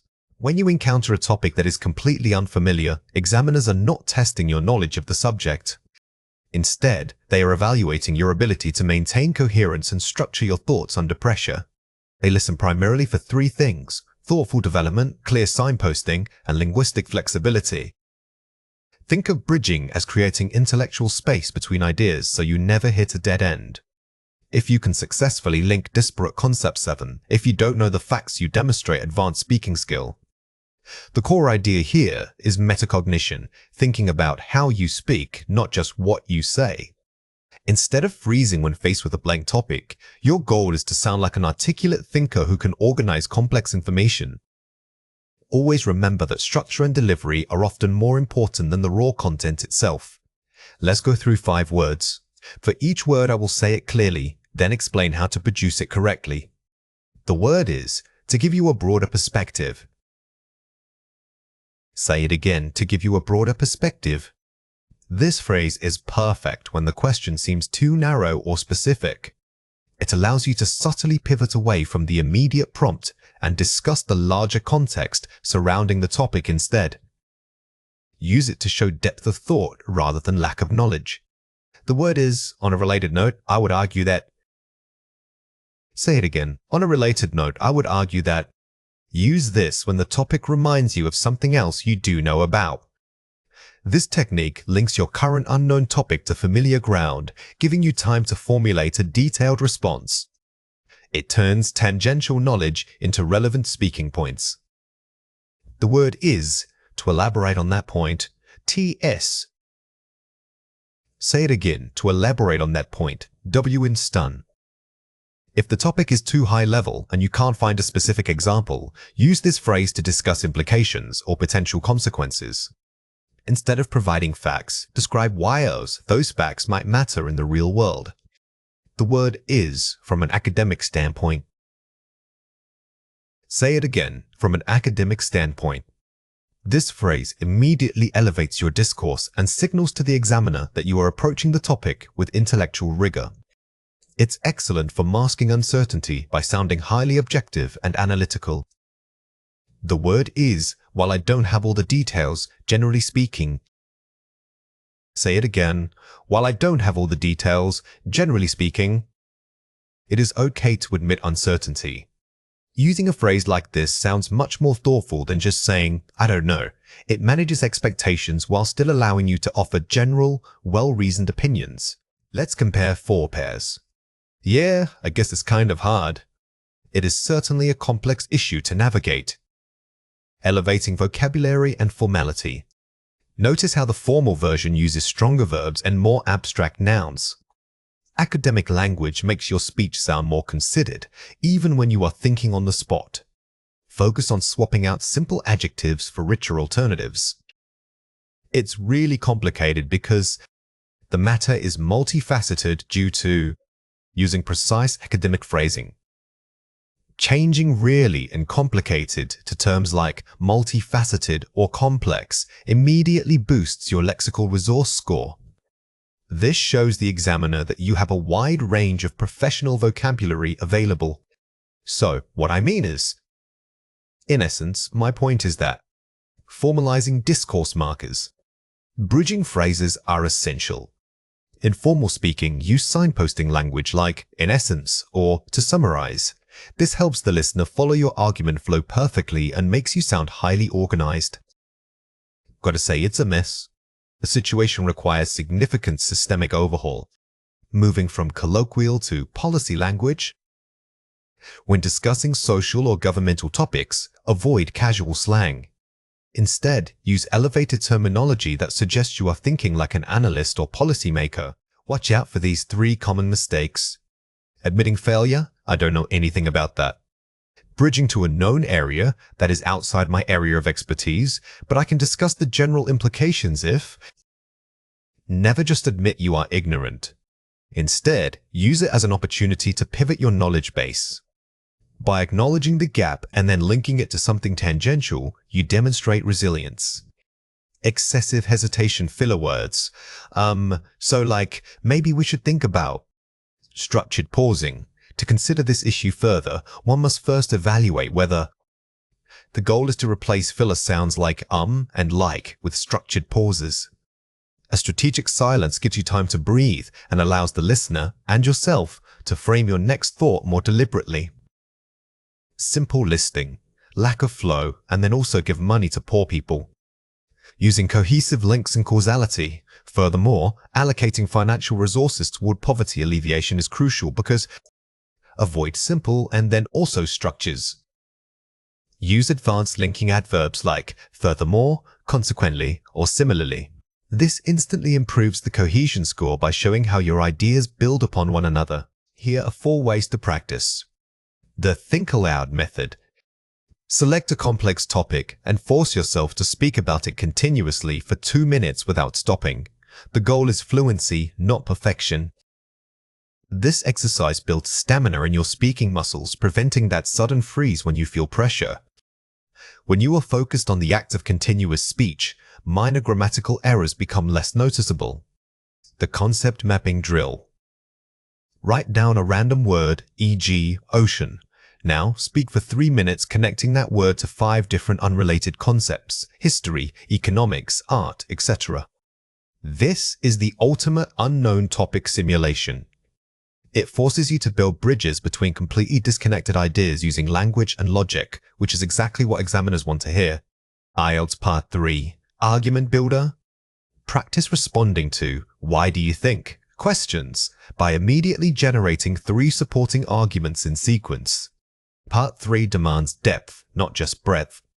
Always structure your answer using a clear point evidence explanation framework. This structured approach allows you to sound deeply knowledgeable even if the topic is unfamiliar. Shadowing specific speakers. Listen to TED Talks or academic podcasts, specifically focusing on how expert speakers use transitional phrases and pauses.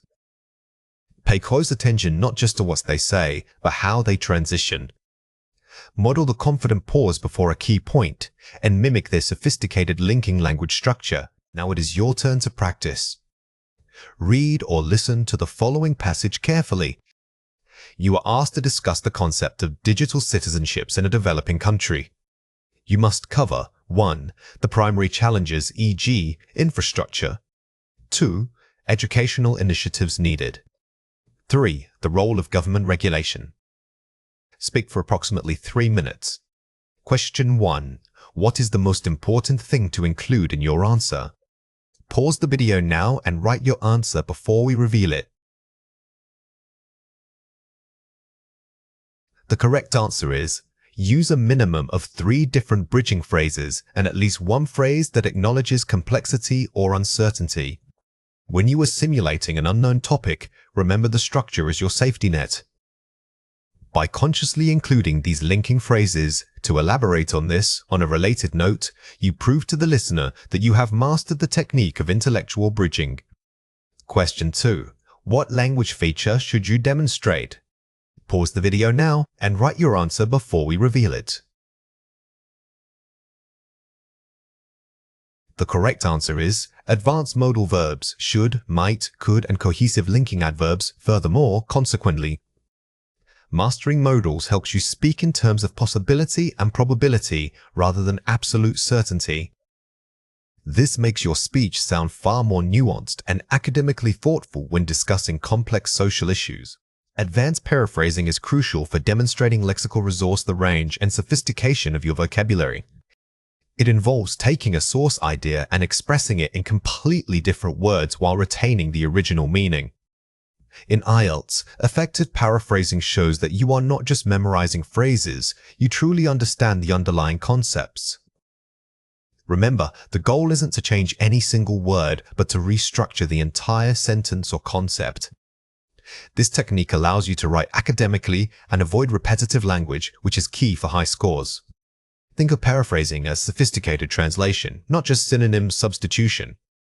You must actively identify the core message, the why behind the statement, before you attempt to rephrase it. If your paraphrase loses that central meaning, then it has failed regardless of how fancy the vocabulary is. Here are 5 examples. Changing parts of speech, noun to verb. Instead of saying, the increase in pollution, try, pollution is increasing rapidly. Identify the noun and its associated process, then use a strong verb form. This technique is incredibly useful because it adds dynamism to your writing. Turning static nouns into active verbs makes your arguments feel more immediate and forceful. Always check that the tense shift matches the context of your essay. Using connectors and discourse markers instead of "it is important," use "crucially" or "a major factor to consider is." Don't just rephrase content, rephrase the way you introduce ideas. Connectors are vital because they signal a relationship between idea scores, contrast, emphasis. Using varied academic discourse markers elevates your writing instantly and keeps the reader engaged in your logic. Combining simple sentences. Instead of "people recycle," recycling helps the environment. Try, recycling is a critical activity that benefits the environment. Link related simple ideas into one compound or complex sentence. Strong academic writing rarely relies on choppy, short sentences. By merging them using conjunctions like as well as or subordinating clauses, you demonstrate advanced grammatical control. Shifting focus, active to passive voice. Instead of "researchers found the data," try, "the data were found by researchers." When the actor is less important than the action itself, switch voices. While sometimes overused, knowing when and how to use the passive voice allows you to maintain academic objectivity. It shifts focus from who did the action to the action or the results themselves. Using implied meaning. Instead of "the government failed," try, "the policy proved insufficient." Don't state criticism directly, suggest it using measured language. Advanced speakers and writers often use understatement or suggestive phrasing. This makes your arguments sound more objective, less accusatory, and therefore much more academic. Let's compare 4 pairs. Weak attempt. The world has many environmental problems. Strong paraphrase. Global ecological challenges necessitate immediate attention and concerted action. Vague declaration versus conceptual precision. Notice how the strong version replaces vague words like many's with precise academic nouns such as ecological challenges. High scorers move beyond simple description into conceptual analysis. Weak attempt. People should use public transport because it is good for the planet. Strong paraphrase. Utilizing mass transit systems mitigates carbon emissions, thereby contributing to planetary health. Simple cause and effect versus technical mechanism. The weak response gives a basic reason. The strong response explains how that reason works. It links the action using transport to the scientific mechanism, mitigating carbon emissions. This depth is what examiners score highly. Weak attempt. Some people think education is too expensive. Strong paraphrase. The exorbitant cost of higher education raises significant concerns regarding accessibility and equity. Simple complaint versus academic inquiry. By incorporating sophisticated vocabulary like exorbitance and academic phrasing related to equity, the candidate treats the topic not just as a complaint, but as a complex socio-economic issue requiring deep discussion. Weak attempt. The city should build more parks. Strong paraphrase. Integrating green spaces within urban development is essential for promoting biodiversity and citizen well-being. Simple suggestion versus holistic justification. A strong response doesn't just give a suggestion, it justifies it by listing multiple benefits: biodiversity, well-being. This shows the candidate has researched and considered the topic from several angles. Here are 3 reasons why this matters. Demonstrates lexical resource mastery. It proves you have a wide vocabulary that goes beyond basic synonyms. The primary function of paraphrasing is to prove fluency in vocabulary.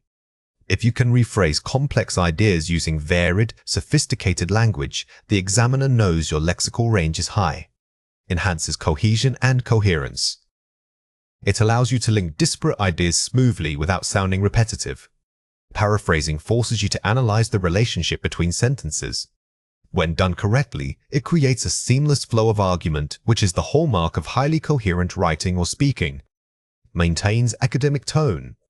It keeps your language formal and objective, avoiding colloquialisms.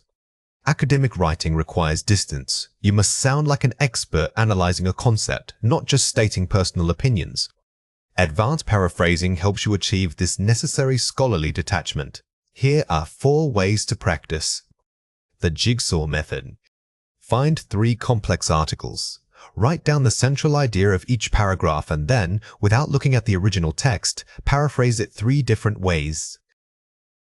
This exercise forces you to decouple the core meaning from specific vocabulary. By writing multiple versions, you train your brain to recognize conceptual equivalents rather than word matches. Concept mapping practice.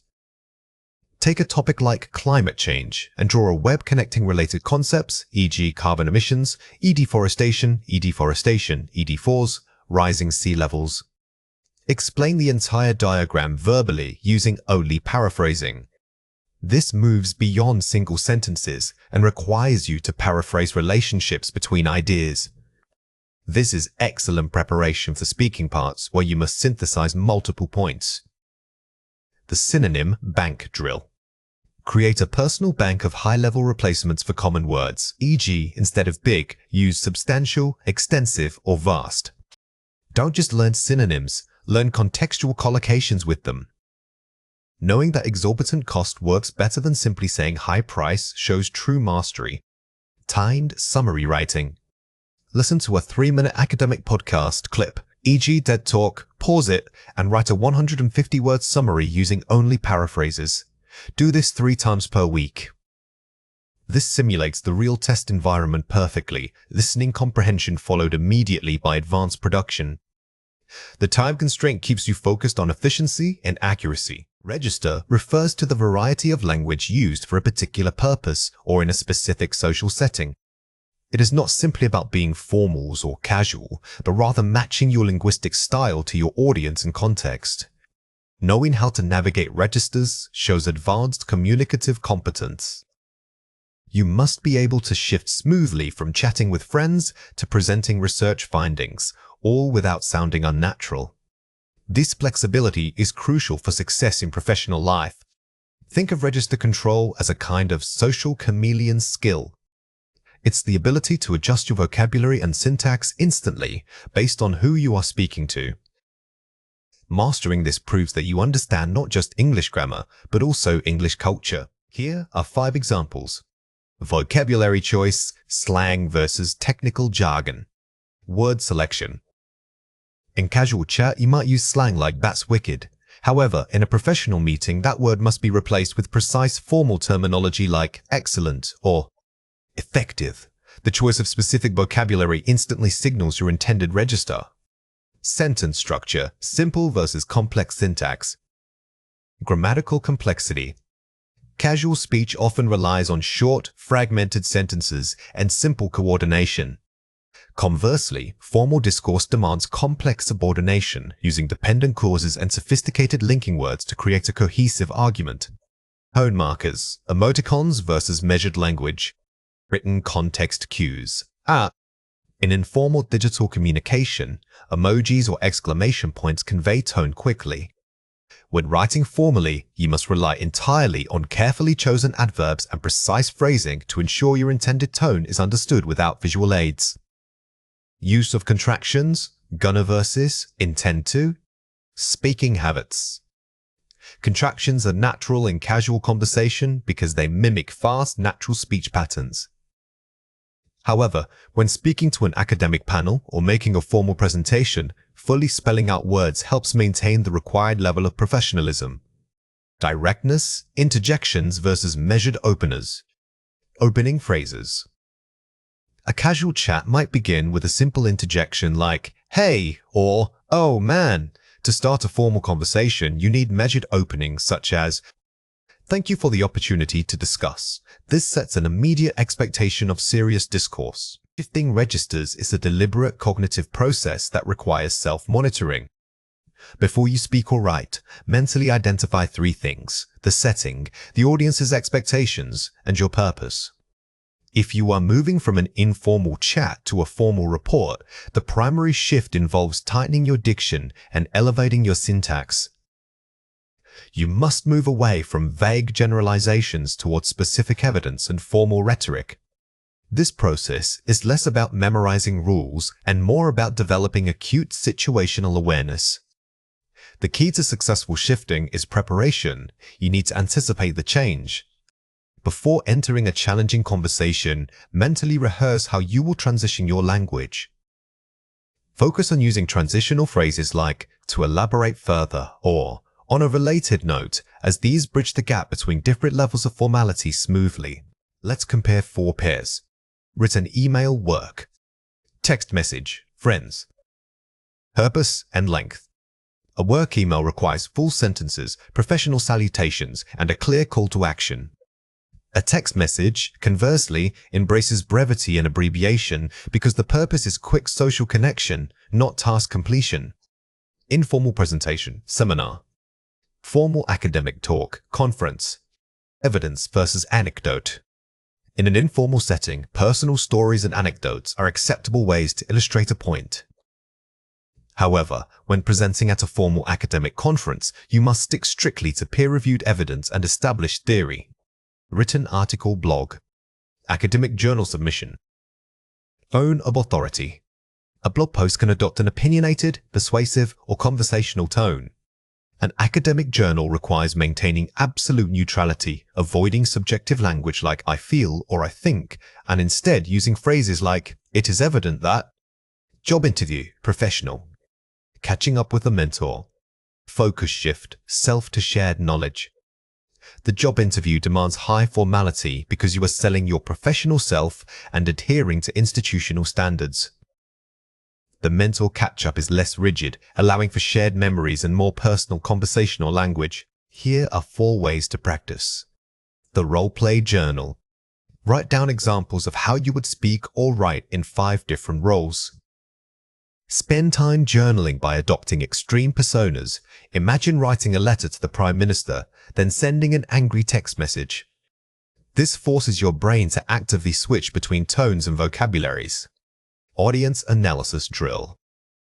Before starting any piece of communication, pause and list who you are talking to. Always ask yourself, what do they already know and how educated are they? This initial analysis guides your choice between simpler, generalized language and highly technical terminology. Transcript comparison. Listen to podcasts or watch talks that shift registers drastically. Find content where the host moves from a casual introduction into a deep, complex scientific discussion. Pay close attention to how they change their pacing and word choice during that transition. The elevator pitch exercise.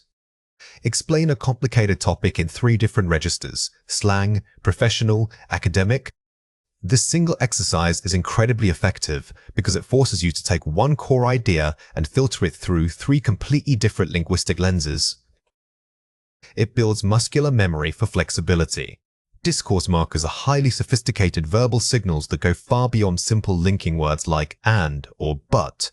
They are structural glue for your speech, helping the listener follow the logical architecture of your thoughts. Instead of just joining 2 ideas, these advanced markers signal a shift in tone, an addition of new evidence, or even a concession to opposing views. Mastering them is key to moving from merely speaking English to sounding genuinely articulate and persuasive. Think of discourse markers not as fancy vocabulary items, but as signposts for your listener. They tell the audience, I am about to change direction, or wait, I want to add a deeper point here. Using them correctly immediately elevates your perceived fluency and academic command. Let's go through 6 words. For each word, I will say it clearly, then explain how to produce it correctly. The word is, moreover. Say it again, moreover. This word is perfect for academic writing and formal presentations where you are building a case. When using moreover, remember that the new piece of evidence must directly support the idea just presented. It increases weight. The word is, incidentally. Say it again, incidentally. Incidentally acts like a gentle pivot point. It signals an aside or a tangential thought without derailing your primary argument. Use it when you want to add interesting color detail that isn't mission critical. The word is, on the other hand. Say it again, on the other hand. This phrase is crucial for balanced arguments because it shows you can see both sides of a complex issue. It is inherently used when contrasting 2 distinct points of view. Always ensure that your contrast is substantial. The word is, to wit. Say it again, to wit. This is an exceptionally formal marker. Think of it almost like saying namely's or specifically. It tells your audience that the next words are not just general examples, but precise illustrations of what you mean. Use this sparingly. The word is, be that as it may. Say it again, be that as it may. This is a highly formal way of saying, despite what I just said. It acknowledges the previous statement's validity while simultaneously asserting your own counterpoint. It adds tremendous rhetorical weight. The word is, having said that. Say it again, having said that. This marker acts as a polite way of pulling back slightly from your previous statement. It suggests that while the last point was true, there is an important caveat you must consider next. This shows nuanced thinking. Here are 5 examples. The initial economic reports were promising. Moreover, the investment climate seems stable enough for new businesses. Moreover, adverb. Notice how moreovers doesn't just add information, it makes that information feel like a critical piece of cumulative evidence. The second point strengthens the conclusion drawn from the first. I was researching local architecture and incidentally discovered this incredible craftsman who specializes in reclaimed wood. Incidentally, adverb. The speaker is clearly deviating from the main topic of local architecture. Using incidentally signals to the listener that this new detail is interesting, but not the core focus of the discussion. Online learning offers flexibility. On the other hand, it requires a massive degree of self-discipline from the student. On the other hand, phrase. This structure ensures that your listener understands that you are not arguing for one side exclusively. You are presenting a balanced cost-benefit analysis.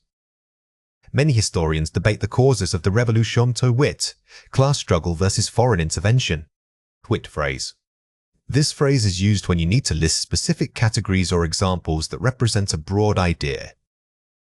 It gives your clarification immediate academic weight. The new guidelines are stringent. Be that as it may, the committee acknowledges their historical importance for industry standards. Be that as it may, phrase. Here, be that as it may softens a contradiction. It respects the point about the guidelines being strict while still acknowledging their value. Let's compare 4 pairs. First, moreover. Furthermore, synonym. Equality weight. Both are excellent additions, but moreover often feels slightly more natural in conversational academic speech. Furthermore can sometimes sound a little more structured or written. First, nevertheless. Nonetheless, synonym. Emphasis flow. These are virtually interchangeable, both conveying concession. However, nevertheless often emphasizes the dramatic contrast more strongly than nonetheless, which can feel smoother. Be that as it may. Regardless difference. Register forcefulness.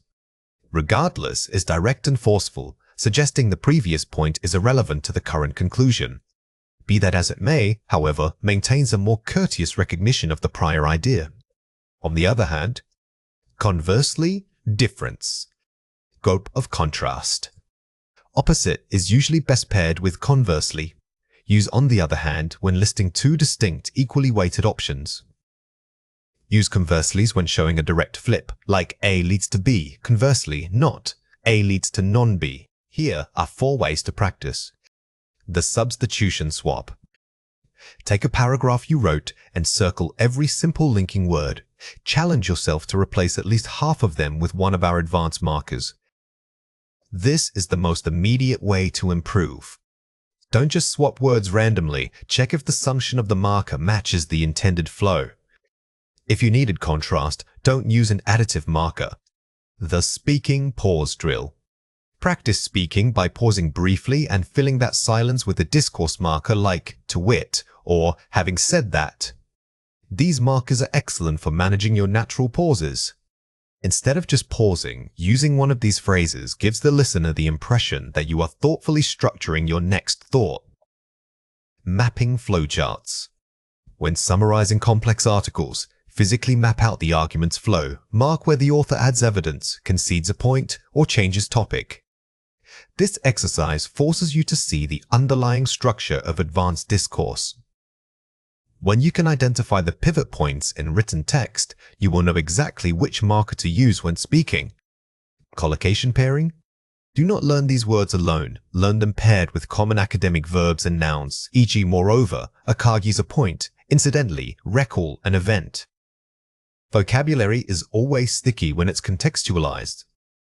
By creating pre-packaged phrases, you make the markers sound instantly natural because they are attached to strong verbs that fit the academic tone. Now it is your turn to practice. Read or listen to the following passage carefully. The new recycling initiative is praised for its environmental impact. Moreover, it has significantly reduced waste in our community. However, the transition was difficult. On the other hand, public adoption rates are now far higher than projected. Having said that, we must continue to improve infrastructure because of logistical hurdles. Question 1. Find a word in the passage that signals an added point of support or evidence. Pause the video now and write your answer before we reveal it. The correct answer is moreover. The phrase moreover is used here to build momentum. It tells the listener, wait, there's more good news. It acts as a cumulative booster for the positive points being made. Question 2. Use one of the target words in your own sentence describing your job or studies. Pause the video now and write your answer before we reveal it. The correct answer is, incidentally, I was reading about artificial intelligence and realized how much it relates to my current research project. Remember that the goal isn't just correct usage, it's natural flow. When you use these markers, pause slightly before them. This small conversational beat signals to your listeners that you are transitioning into a highly structured thought. Advanced test takers realize that the best questions rarely ask for simple recall. Instead, they require you to infer meaning or understand the author's underlying stance. This means identifying what is implied but never explicitly stated in the text. The goal here is not just finding the correct answer, it's proving why the other options are definitively wrong based on subtle textual clues. Pay close attention to transition phrases and limiting words like sometimes or generally. Scoring highly requires moving beyond surface-level reading into deep interpretive analysis. Think of this process like being a translator, not just a reader. You aren't translating the words, you are translating the author's intent. To master nuance, you must train yourself to read between the lines and challenge every assumption you make about the passage's scope or tone. Here are 5 examples. Identifying paraphrase shifts. Look for synonyms and structural rewording rather than direct quotes. When the option uses different vocabulary but maintains the exact original meaning, it is likely correct. Don't let flashy academic language distract you. If the core relationship between the subject and verb remains unchanged, even if all the words are different, that connection holds true. This confirms strong reading comprehension skills. Analyzing modifiers, pay close attention to adverbs e.g., often, rarely, and limiting clauses. These words restrict the scope of the statement. If the text only says sometimes, don't assume it's always true. Modifiers are your best friends because they define boundaries. If an option makes a universal claim like always or never, but the passage uses restrictive language, you know that choice is incorrect immediately. Detecting contrastive signals, note transition words like however, conversely, and despite. These signal a shift in thought or an opposing viewpoint. The correct answer often summarizes this contrast. When you see a contrasting signal, stop and identify the argument that is being challenged. Your best option will usually reflect that tension point between two ideas presented sequentially in the text. Testing for overgeneralization, never select an answer that makes a sweeping claim beyond what the passage supports. If the text discusses 3 examples, but the option suggested applies to all 5 types of things, eliminate it.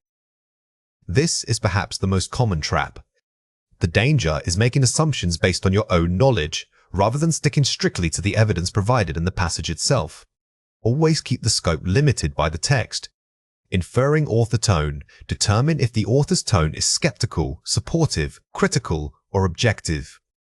If the question asks for the author's attitude rather than the main idea, look for emotionally charged language.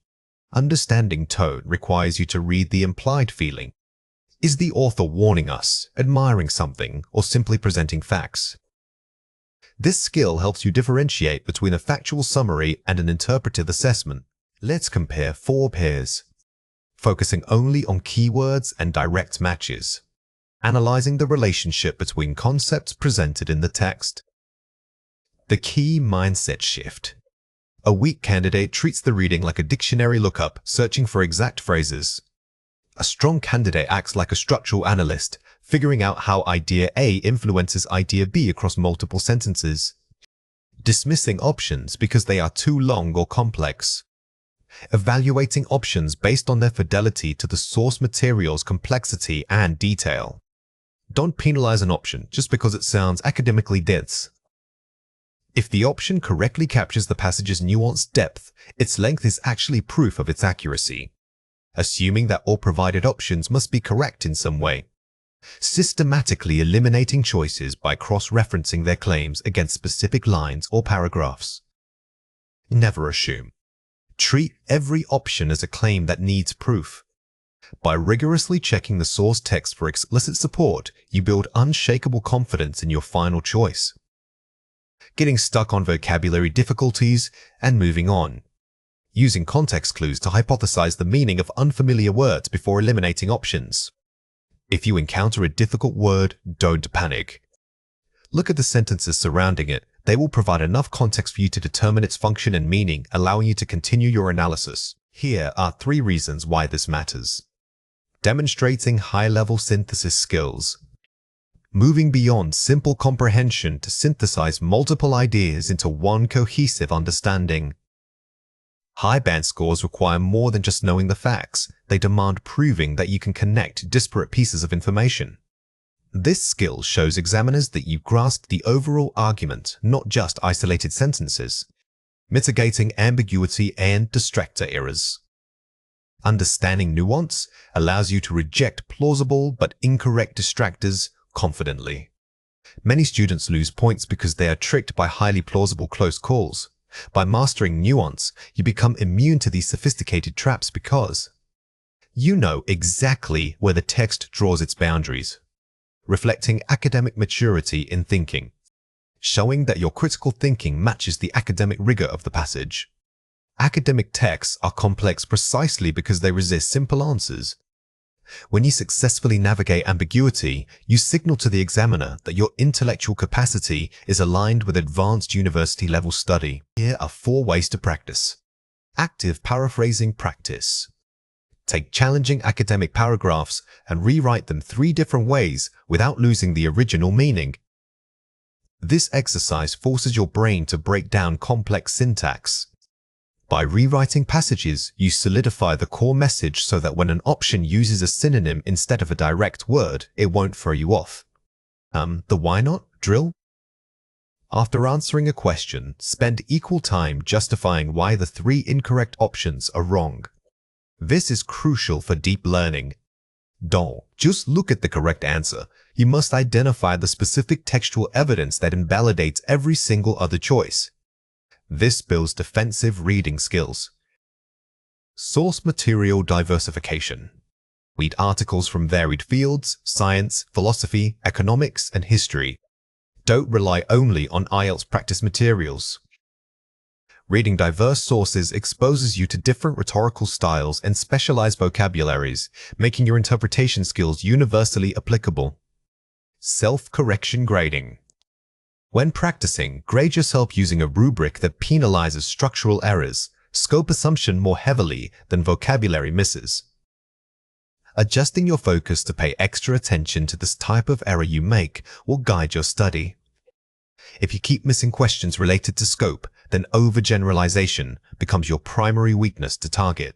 Collocations are groups of words that naturally go together in a specific language. They aren't just random word pairings, they are predictable combinations our native speakers use constantly. In academic writing, mastering these fixed phrases is crucial for sounding proficient and natural. Think of them as linguistic glue that holds sophisticated arguments together smoothly. When you learn a new vocabulary item, always try to absorb it within its common collocations. It's important to understand that collocation isn't just about synonymy, it's about semantic fit and frequency. A single word might be technically correct, but if the combination feels awkward, it immediately lowers your perceived fluency. Learning these fixed phrases helps you move beyond simply knowing words towards sounding truly academic. Here are 4 examples. The study highlighted the correlation between demographics and policy outcomes. Highlight a correlation. Instead of saying showed a link, using highlighted the correlation is more precise and formal. This specific phrasing immediately elevates the academic tone, signaling that you are discussing statistical relationships. We must address inherent biases in current research methodologies. Address inherent biases. The verb address works perfectly with abstract nouns like biases. By using inherent, we pinpoint that the bias is built into the system, requiring a deep critical analysis from the reader. These findings underscore the need for revised educational curricula. Underscore the need. Underscore is a powerful verb that means to emphasize strongly. It's much stronger than simply showed. When you use this phrase, you are making a definitive statement about the importance of the data. The results contradict established theories in behavioral economics. Contradict established theories. This phrase is perfect for introductions or discussions of gaps in knowledge. It signals a major departure from conventional wisdom and immediately grabs the reader's attention by promising novel information. Here are 3 reasons why this matters. Natural flow and rhythm. Using correct pairings makes your writing sound native and effortless. Fluent speech, whether written or spoken, has a predictable rhythm. When you use collocations, the sentence doesn't require the reader to pause and mentally construct how those words fit together. It just flows. Precision of meaning. Collocations narrow down vague concepts, making your argument sharper. Think about choosing between strong rain or heavy rainfall. Both are clear. But heavy rainfalls is the established collocation that immediately signals a specific intensity level to an academic reader. Establishing academic tone. These fixed structures signal competence and deep immersion in the subject matter. Using sophisticated, natural-sounding phrasings is one of the quickest ways to elevate your writing from functional English to professional academic discourse. It shows you have internalized the language of academia. Watch out for these 3 common mistakes. Don't say the data proved the theories. Say the data supported the theories. While proved is tempting, in academic writing, we rarely claim absolute proof. Instead, using verbs like support, suggest, or indicates maintains necessary intellectual caution and humility. Incorrect, we found a high degree of importance. Correct, we found the importance was significant. Be cautious with noun-noun combinations. Instead of vague stacks of nouns, focus on clear adjective plus noun structures or restructuring the entire phrase for better clarity and impact.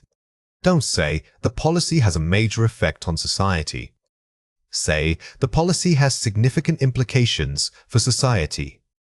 When discussing broad, abstract impacts, implications is far more sophisticated than effects. It suggests not just a physical outcome, but a complex chain of potential consequences. Here are 4 ways to practice.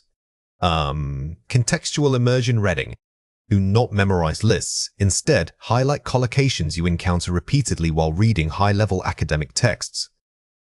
The best way to internalize these phrases is through massive input reading widely. Keep a vocabulary journal specifically for collocations, noting the entire phrase and its context of use. Active replacement drilling. When you write, try to identify weak or simple verb-noun pairings, then force yourself to replace them with stronger, more precise academic collocations. This is a practical editing exercise. If you wrote, "The problem was big," challenge yourself, "Can I say, the issue presented substantial challenges?" This active replacement strengthens your muscular memory for formal language. Spaced repetition review. Periodically test yourself on the collocations learned last week. Focus on usage, not just definition. Remember that recall is a skill that degrades over time. Use flashcards or quick writing prompts to force yourself to use the phrase correctly in varied contexts before moving on. Speaking practice integration. Use new collocations when speaking, even if it's just summarizing an article aloud for yourself. Fluency requires both reading and speaking practice. Force yourself to use the target academic phrases in conversations or presentations. This moves the knowledge from passive recognition to active production. Strategic time allocation in reading means distributing your limited minutes proportionally to the information's importance and complexity. Do not treat every paragraph equally. This is a common trap for advanced learners. Instead, you must constantly ask yourself, what does the prompt need me to identify here? This question dictates whether I should skim for keywords or slow down for deep comprehension. Successful readers are flexible processors who can shift instantly between these modes. They allocate more time to critical analytical sections and less time to supporting background detail. The core idea here isn't speed reading, it's intelligent pacing. Think of your reading time like a budget you have to spend wisely. If the question only asks for A, don't waste time extracting facts that relate to B. Always anchor your focus back to the specific demands of the test or assignment. Here are 4 examples. The initial overview paragraph establishes the historical context of early literacy programs. Strategy: skim for main idea and identify key dates names only. When encountering background history, treat the text as a guidepost. You are not required to memorize every detail about the founding date. Simply locate the general era or major shift mentioned here. This conserves valuable reading minutes. However, the subsequent section detailing cognitive load models presents complex theoretical arguments. Strategy: slow down and read deeply. Identify the core mechanism being argued, the how. This is where your time budget must expand. If the prompt relates to theory or mechanisms, you need deep processing. Circle back mentally and treat this dense section as the primary focus until comprehension is confirmed. Researchers noted that participation rates significantly dropped during the first quarter of implementation. Strategy: scan quickly for specific data points, numbers, percentages. If your question is purely factual, for instance, which quarter saw a drop? You are scanning. Your eyes should zip across the text looking only for numbers, ignoring all descriptive language around them. The ultimate implication suggests that multidisciplinary approaches yield superior long-term outcomes. Strategy: stop and summarize. Formulate a single-sentence answer in your head. When you reach a concluding statement like this, pause actively. Instead of underlining, mentally synthesize the entire preceding argument into one strong summary point. This verifies understanding without taking extra time writing notes. Let's compare 4 pairs. Skimming for overview, general idea. Reading for specific detail, fact retrieval. Mindset shift. What is the gist versus where is X located? The mental effort required for skimming and scanning are completely different. Skimming requires treating the passage like a film watching the plot unfold. Scanning, however, is like using GPS. You know exactly what specific coordinate or word you are looking for. High-density theory passages, informative examples and case studies. Time allocation, allocate more time to the theory but less effort during examples. When you hit dense academic theory, prepare for a slow pace. But when you get to concrete examples, the case studies, you can often skim the setup and focus only on the results or conclusions presented. Identifying main arguments, thesis. Understanding, supporting evidence, support. Focus, the why versus the how. Do not spend equal time on both elements. If you need the main argument, look at topic sentences and conclusions. If you need supporting evidence, read the detail, but only to confirm that it supports a previously identified core claim. Reading for bias. Reading for neutral information extraction. Goal, whose view is this, versus what are the facts? When assessing bias, you must read slowly and critically, looking at loaded language. If your goal is simply to extract neutral data like statistics or timelines, you need to actively filter out any emotive or persuasive vocabulary. Complete the summary using words from the passage. Effective time management requires recognizing which parts of a text are critical and which sections can be briefly ICA. Pause the video now and fill in the blank before we reveal the answer. The correct answer is skimmed. This blank tests your ability to prioritize reading effort. If you recognize a section is supporting background information, it's okay to skim it rather than giving it full attention. Before starting any passage, quickly identifying the question type allows the reader to adjust their focus and allocate time more why. Pause the video now and fill in the blank before we reveal the answer. The correct answer is strategically. The pre-reading phase is key.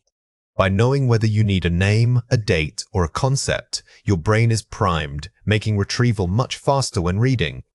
If the text suddenly becomes highly specialized, it is better to pause and formulate a quick summary of what was just read, rather than attempting to understand every single S. Pause the video now and fill in the blank before we reveal the answer. The correct answer is jargon. When complex terminology appears, don't panic. Acknowledging that you might not grasp every word allows you to move forward by focusing on the surrounding context and overall meaning. The goal is always proportionality, allocating more focused time to the most parts of the reading material. Pause the video now and fill in the blank before we reveal the answer. The correct answer is critical. Ultimately, successful readers are proportionate thinkers.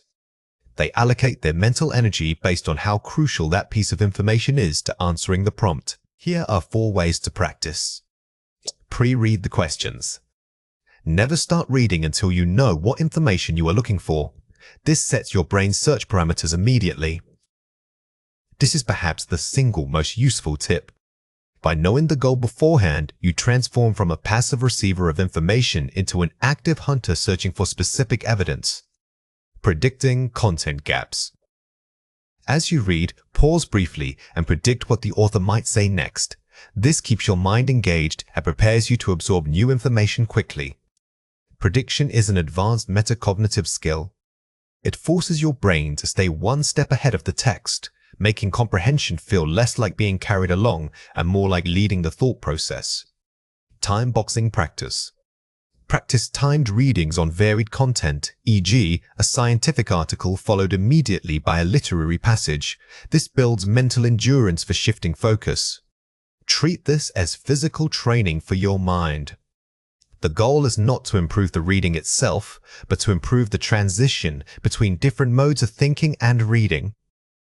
Active note. Taking mini summaries. Instead of writing everything down, jot down only keywords or simple conceptual links that connect main ideas. This is efficient recall practice.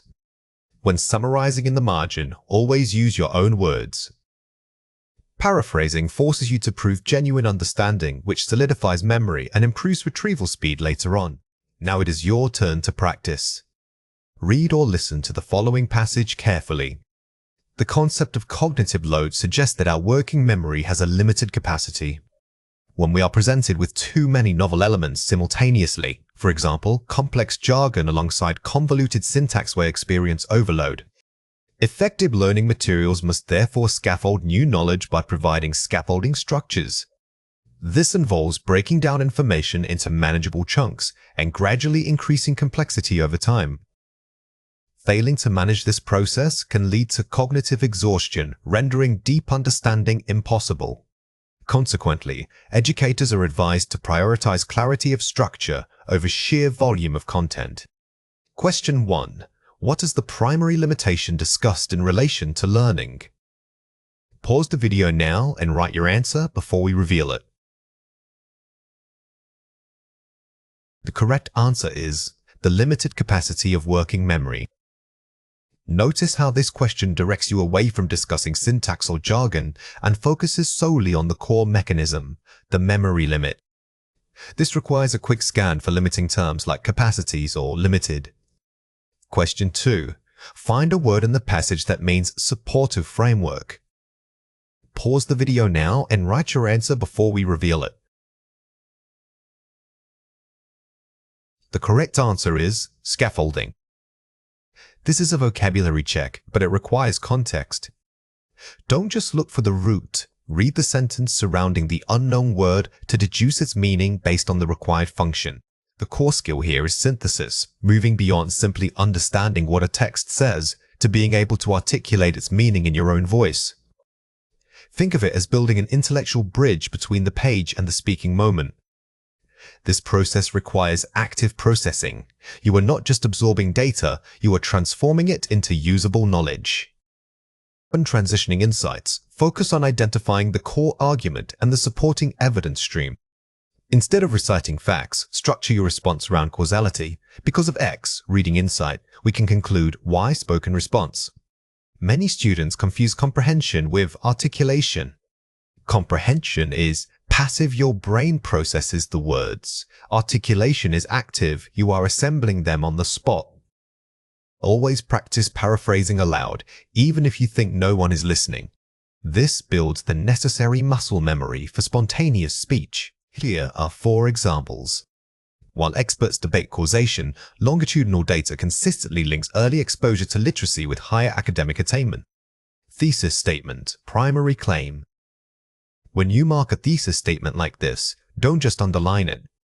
Mentally rephrase it into a direct conversational assertion. The evidence strongly suggests that initial reading skills are foundational for later educational success.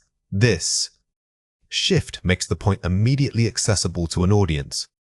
However, socioeconomic factors often mediate this correlation, requiring supplementary support. Now to argument limitation. A good speaker doesn't ignore counterpoints. When you spot a limitation, prepare your spoken response to acknowledge it, first using phrases like, while some argue X, we must also consider Y. This shows nuanced thinking. The concept of cognitive load suggests that excessive information can overwhelm the working memory. Key definition concept. For academic concepts, your goal in speaking is simplification. Instead of repeating the jargon, define it simply for your listener. For example, you could say, cognitive load essentially means giving someone too much information at once. This makes the complex idea instantly relatable. Therefore, interventions should prioritize sustained, spaced learning modules over intensive, single-session tutoring. Conclusion, actionable takeaway. When you read a conclusion, the goal is to extract the so what. Don't just repeat the recommendation, explain why it's the best approach. Use strong transition words like consequently or this suggests that to frame your spoken advice. Here are 2 reasons why this matters. Essential for communication. Understanding, transitioning, reading insights into spoken responses, bridging reading and speaking skills helps you communicate more effectively. When you master transitioning reading insights into spoken responses, bridging reading and speaking skills, you will notice your conversations flow much more naturally. Commonly used in daily life. You will encounter transitioning reading insights into spoken responses, bridging reading and speaking skills frequently in everyday conversations. Pay attention to how native speakers use transitioning reading insights into spoken responses, bridging reading, and speaking skills. You will start hearing it everywhere once you are aware of it. Watch out for these two common mistakes. Some learners say, I am confused about transitioning reading insights into spoken responses, bridging reading, and speaking skills. The better way to say this is, I am confused about transitioning reading insights into spoken responses, bridging reading, and speaking skills. The adjective needs the EED ending here because it describes how you feel, not what you are. Some learners say, she don't know. Transitioning reading insights into spoken responses, bridging reading, and speaking skills. The better way to say this is, she doesn't know, transitioning reading insights into spoken responses, bridging reading, and speaking skills. With she, we must use doesn't instead of don't. This is one of the most common errors in English. Here are 4 ways to practice. The 2-minute rule. After reading any academic section, force yourself to summarize the entire point aloud in exactly 2 minutes. This technique builds time pressure resilience. Speaking under a strict time limit forces you to trim unnecessary filler and only keep the absolute core ideas, mimicking real-life performance demands. Paraphrase, change. Take one sentence from a complex text and rephrase it 3 different ways: simple, academic, casual. Being able to shift your register is vital. By practicing multiple versions of the same idea from highly formal to very simple, you ensure that you can adapt your tone successfully no matter who hears you. The why deep dive. For every claim you identify, immediately ask yourself, why is this true? And answer the question out loud. This moves you beyond mere summary into critical analysis. When questioned about a concept, always follow up with the underlying cause or implication to demonstrate deep mastery of the subject matter. Pre-script linking phrases. Memorize and pre-plan phrases like, a key takeaway here is, or, to elaborates on that point. These phrases don't add content, but they boost your rhetorical confidence immensely. They give you a moment to collect your thoughts without sounding awkward, making your speech sound more structured and authoritative. Self-correction is more than just rereading. It's a metacognitive process. It means pausing after completing a task to critically evaluate your own work and thought process. Instead of assuming you got the answer right, you actively challenge your initial conclusions. Think of it as an internal quality control mechanism for your intelligence. This skill turns passive review into active diagnosis. When we talk about metacognition, we are really talking about thinking about our own thinking. The goal here is to move beyond simply recalling information and start evaluating the quality of that recall. By making self-correction a habit, you build a powerful layer of scrutiny around your academic performance. Here are 5 examples. Did I answer the exact question asked? Scope check. A common mistake is answering a related but different point. Always look for signal words like specificallys or most, as these narrow the focus. Your review shouldn't just validate your answer, it must confirm its precision relative to the prompt. Does this conclusion flow logically from the evidence presented? Causality check. Be wary of logical leaps. Sometimes we connect 2 ideas simply because they are both true in the passage. A strong self-correction requires you to map out a clear, undeniable path from premise to conclusion.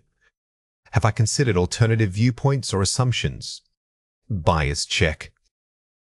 This technique forces you to adopt the perspective of an opponent or a skeptic.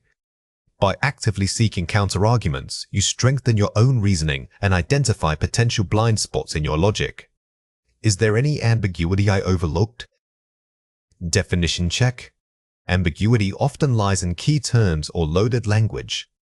If a passage uses a word with multiple meanings, stop and confirm which definition is necessary for the context. Don't assume the meaning, verify it. Does my answer conflict with another part of the text? Internal consistency check. Sometimes we treat different parts of a passage as isolated facts.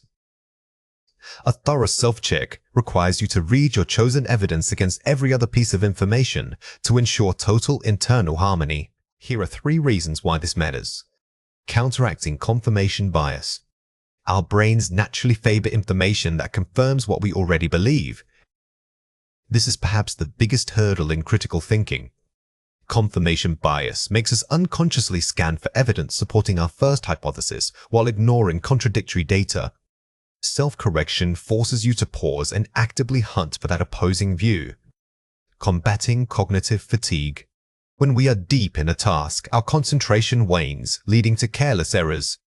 The human mind processes information in waves.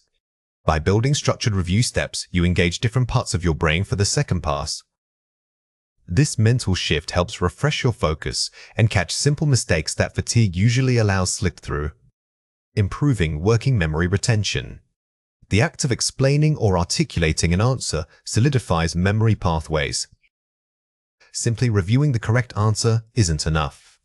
You must verbally summarize why it is correct and why the alternatives are wrong. This effortful retrieval process dramatically improves long-term retention. Let's explore the topic of the art of self-correction, efficiently double-checking answers for common errors. This is an important concept to understand for learning English effectively.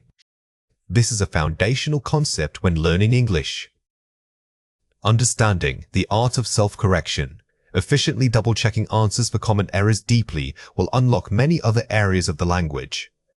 Think about how often you encounter this in real life and try to notice it in the English you hear every day.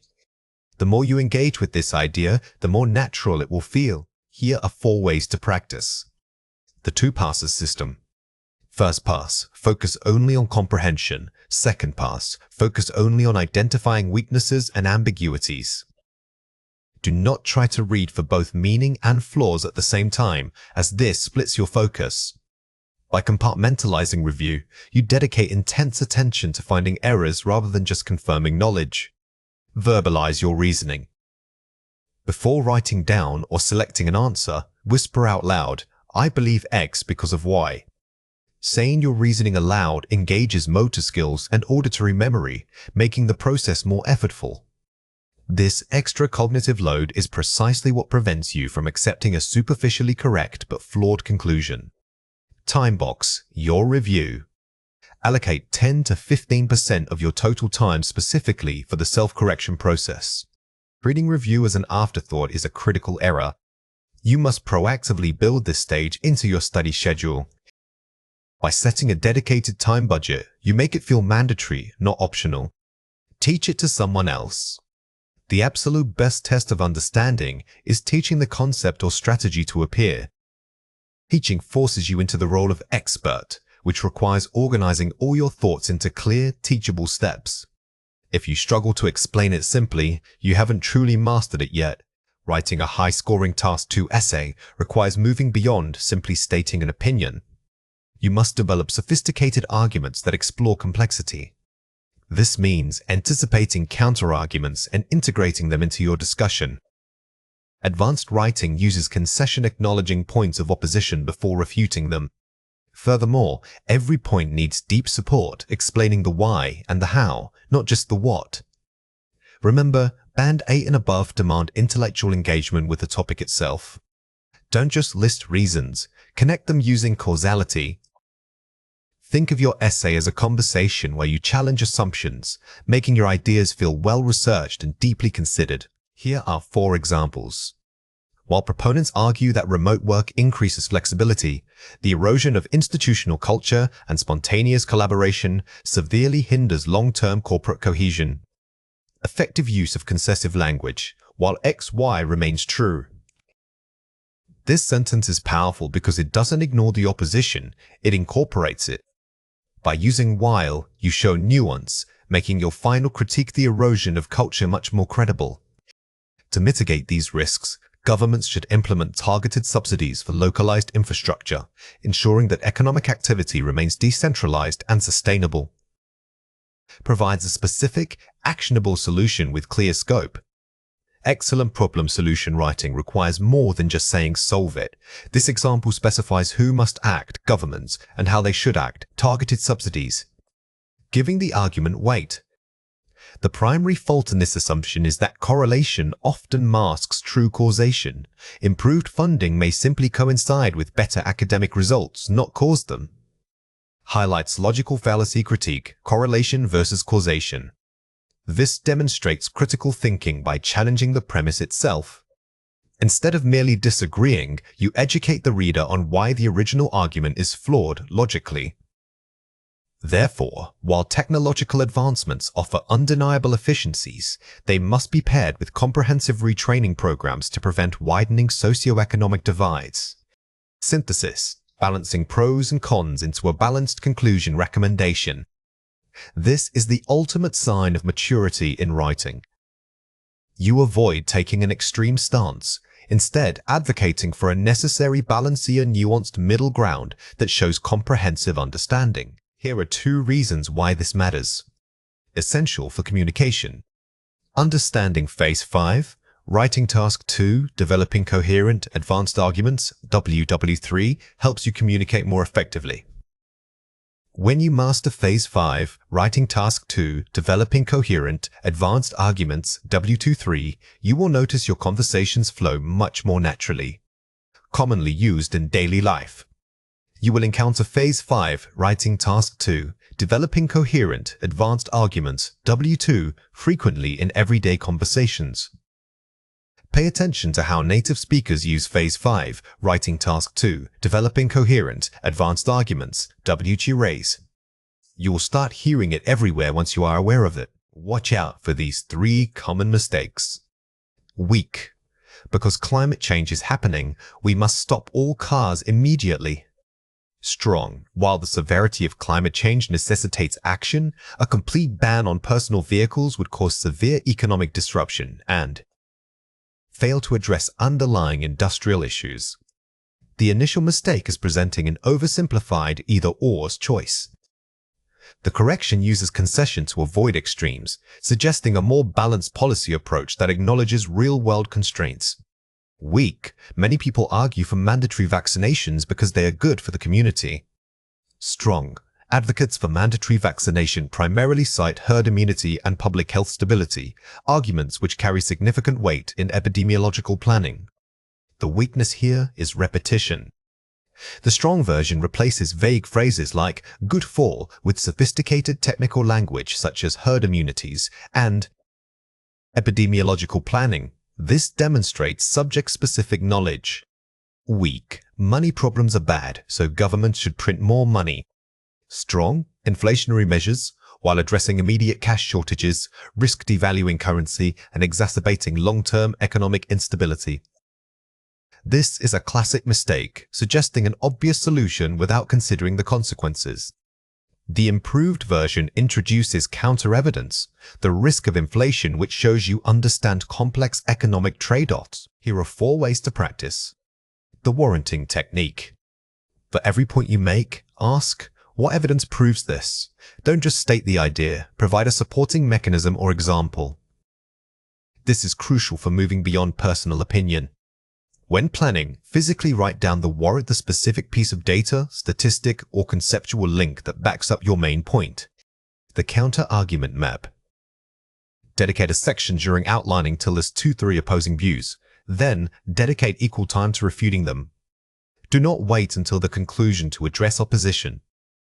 Mapping these counterpoints early ensures they are integrated smoothly into your body paragraphs, giving your essay intellectual momentum. The impact chain method. Don't stop at point A. Ask, what is the consequence of point A and what is the consequence of that consequence? This forces you to build depth through causality chains.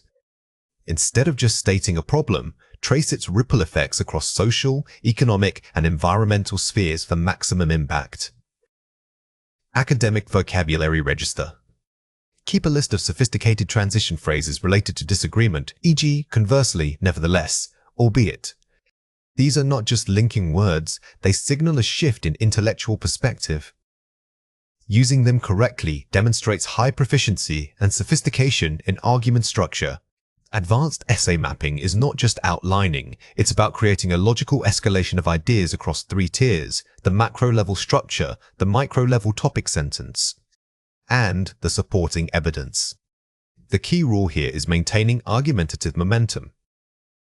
Your introduction must clearly establish your scope. The body paragraphs must each tackle one distinct point while linking back to the main thesis.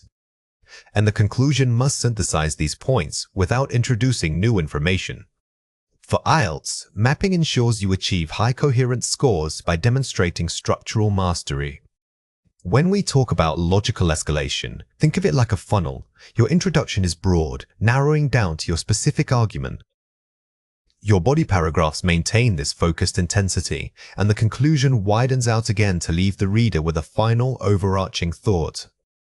Use transitional phrases that signal these shifts in focus to improve flow. Here are 4 examples. The rapid rise of remote work has fundamentally altered urban planning. Firstly, it reduces the need for centralized office spaces. Secondly, it disperses economic activity into residential areas. Consequently, cities must reevaluate infrastructure to support localized commerce and community hubs. Effective cause-effect mapping. Clear progression from problem, remote work to immediate effect. Reduced offices to ultimate solution, revising infrastructure. Notice how this example doesn't just list points, it shows a chain reaction. The transition words, firstly, secondly, consequently are doing heavy lifting by guiding the reader through the logical sequence of causes and effects. While some argue that mandatory uniforms stifle individuality, others point out the significant financial relief for parents. Moreover, standardized dress codes eliminate status symbols based on expensive fashion trends, promoting equity among students. Balanced comparison mapping. It acknowledges the counter-argument, but pivots smoothly to reinforce the primary thesis using moreover. This is a perfect model for concession and rebuttal. The structure allows you to show complexity. You acknowledge one side, then immediately use strong transitional markers like moreovers to deepen your own argument. Addressing climate change requires global cooperation across multiple sectors. Governments must enforce stricter emission standards, while industries need to invest heavily in green technology. Ultimately, individual behavioral changes, such as reducing consumption, reinforce these systemic shifts. Layered solution mapping. It systematically addresses different levels of action, government, industry, individual, demonstrating a comprehensive scope. The strength here is the systematic approach. By moving from macros policy changes to micros behavioral ones, you demonstrate that your argument is holistic and considers all necessary stakeholders. Digital literacy has become indispensable in modern society. It enables economic participation through online markets and facilitates educational access previously limited by geography. Therefore, mandatory digital education must be integrated into primary curricula worldwide. Thesis-driven mapping. The argument builds a cumulative case for a single required outcome, mandatory curriculum. This is highly persuasive because the evidence accumulates steadily. Each sentence provides a reason why digital literacy matters, building pressure until the conclusion. The mandatory curriculum feels like the only logical step. Let's compare 4 pairs. The government should spend money on public transport. It is good for the environment and it helps people get to work. Investing in robust public transportation networks offers multifaceted environmental and economic benefits, substantially reducing individual carbon footprints while enhancing workforce mobility across major urban centers. Using precise vocabulary and expanding general points into specific claims enhances academic tone. The difference here is moving from stating an opinion to providing a detailed, specialized claim. Strong writing uses sophisticated verbs and nouns to make the argument sound authoritative. Students should read more books because it makes them smarter. Engaging with diverse literature nurtures critical thinking skills by exposing students to varied perspectives, thereby significantly expanding their intellectual vocabulary and depth of understanding. Focusing on the mechanism, how an idea works, rather than just stating a benefit. Don't just say something is good, explain why it is good. Instead of smarter, we specified nurturing critical thinking skills. This shows depth of knowledge. Traffic congestion is bad because people are late and the air gets dirty. Severe traffic congestion represents a cascading problem. impeding productivity by causing significant delays while simultaneously contributing to dangerous levels of airborne pollutants in metropolitan areas. Connecting two separate ideas, lateness and pollution, into one single complex cause and effect claim. The key structural improvement is linking the negative impact of congestion. It's not just slow, it's a cascading problem. This elevates the writing from simple observation to sophisticated analysis. Technology has changed how we communicate, and this is good because we can talk to people far away. While technology has dramatically globalized communication channels, allowing instantaneous connection across geographical boundaries, it simultaneously necessitates a re-evaluation of face-to-face interaction quality, using while or although to introduce nuance and complexity rather than simple agreement. The strongest academic writing rarely takes an absolute stance. By using the word simultaneously, you show that your argument is nuance edit, has both positive outcomes and critical drawbacks. Watch out for these 3 common mistakes. Weak, too definitive. Many people believe that physical exercise is the best way to improve mood. It releases endorphins and makes you feel happy. Strong, balanced, nuanced. While physical activity, such as jogging or swimming, stimulates the release of endorphins, leading to measurable improvements in mood regulation. Other factors like structured sleep also play a vital role. The common mistake here is being too dogmatic. Instead of making an absolute claim that exercise is the best, a strong essay acknowledges other contributing elements, creating a more balanced and complex argument. Weak, overly simplistic. To solve poverty, we need money from governments. We must give handouts to the poor people. Strong, systemic structural focus. Addressing systemic poverty requires not only governmental financial aid, but also structural reforms in education and job creation, ensuring self-sustainability rather than dependency. This correction moves the argument away from quick fixes or charity. By using words like systemic and structural reforms, you show that your proposed solutions are deep, lasting changes rather than mere remedies. Weak, vague, emotional. Global warming is bad for us because it causes floods and raises sea levels. We must do something about it. Strong, formal, impactful. The accelerating phenomenon of global warming poses severe existential threats, manifested through intensified extreme weather events and irreversible sea level rise, demanding immediate and concerted international policy action. Notice the shift in tone. Replacing emotive words like bad with academic phrases like poses severe existential threats immediately raises your lexical resource score and makes the argument sound more objective. Here are 4 ways to practice. The thesis statement funnel. Draft the general statement first, the funnel opening, then narrow it down to your precise, debatable claim, the bottleneck. This ensures focus. When drafting your thesis, visualize the argument as having 3 essential components: the topic, your stance, and the scope. If you can't include all 3, your statement is likely too vague or too broad. Mapping into paragraph links. Before writing, write down 3 to 4 explicit transitional topics, T1, T2, T3. These are the internal subjects that link one body paragraph to the next. Don't wait until you start writing to think about transitions. By pre-mapping these pivots, you force yourself to maintain a continuous line of reasoning throughout your entire essay. The "so what?" test. After writing any point, ask, "So what does this prove about my main thesis?" If the answer is unclear, the paragraph needs structural tightening. This critical self-check ensures that every single sentence serves a direct purpose. It prevents digressions and keeps your argument razor-sharp and highly focused. Conclusion, synthesis, mapping. Do not summarize, synthesize. Instead, map out the 3 main takeaways or implications of your argument that haven't been stated yet. Synthesis means showing how your points interact with each other. It's the big picture. Think about what happens next after your arguments are proven true. A strong argument isn't just a statement, it's a structure. To build that structure, we rely on 3 major support pillars: specific examples, verifiable evidence, and logical hypotheticals.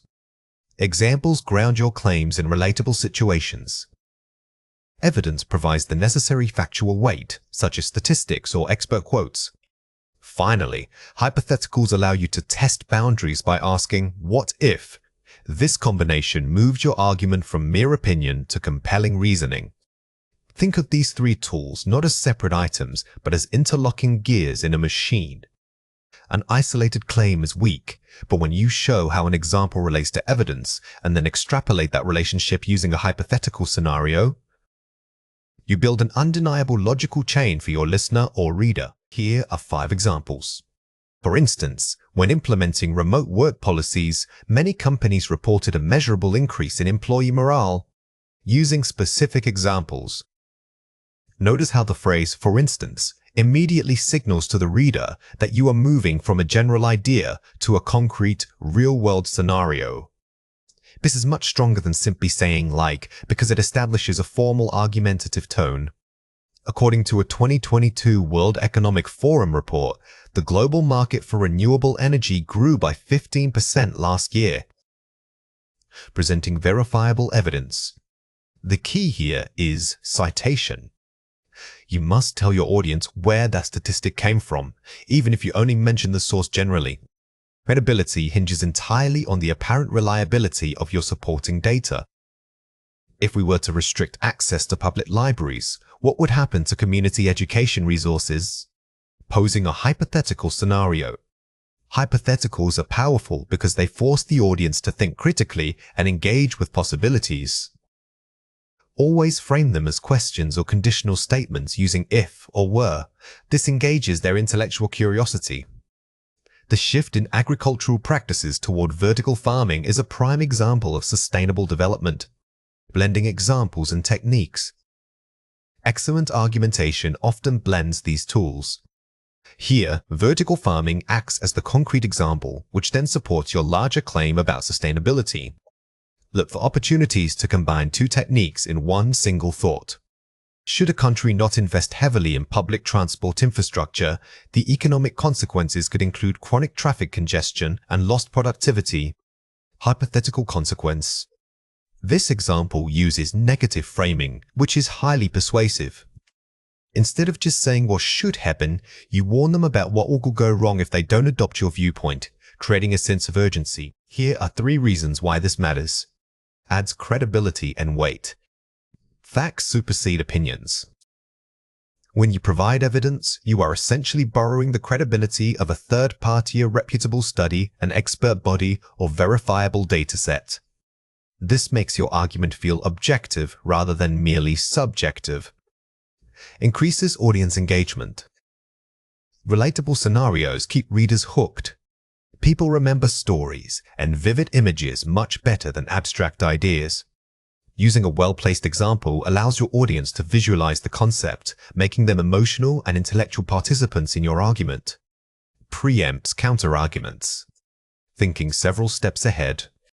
By introducing hypotheticals or potential challenges before your opponent does, you show that you have considered the topic from every angle. This positions you as a thought leader and makes your final conclusion much harder to refute. Let's explore the topic of argumentation techniques, using examples, evidence, and hypotheticals to support claims. This is an important concept to understand for learning English effectively. This is a foundational concept when learning English. Understanding argumentation techniques, using examples, evidence, and hypotheticals to support claims deeply will unlock many other areas of the language. Think about how often you encounter this in real life and try to notice it in the English you hear every day. The more you engage with this idea, the more natural it will feel. Here are 4 ways to practice. Outline first, elaborate second. Before writing a single sentence, map out where your evidence and examples will go. Do not write in a free-flowing manner. Treat your essay outline like a blueprint. Each section must clearly label which techniques or will be used to support that specific point. Use signposting language.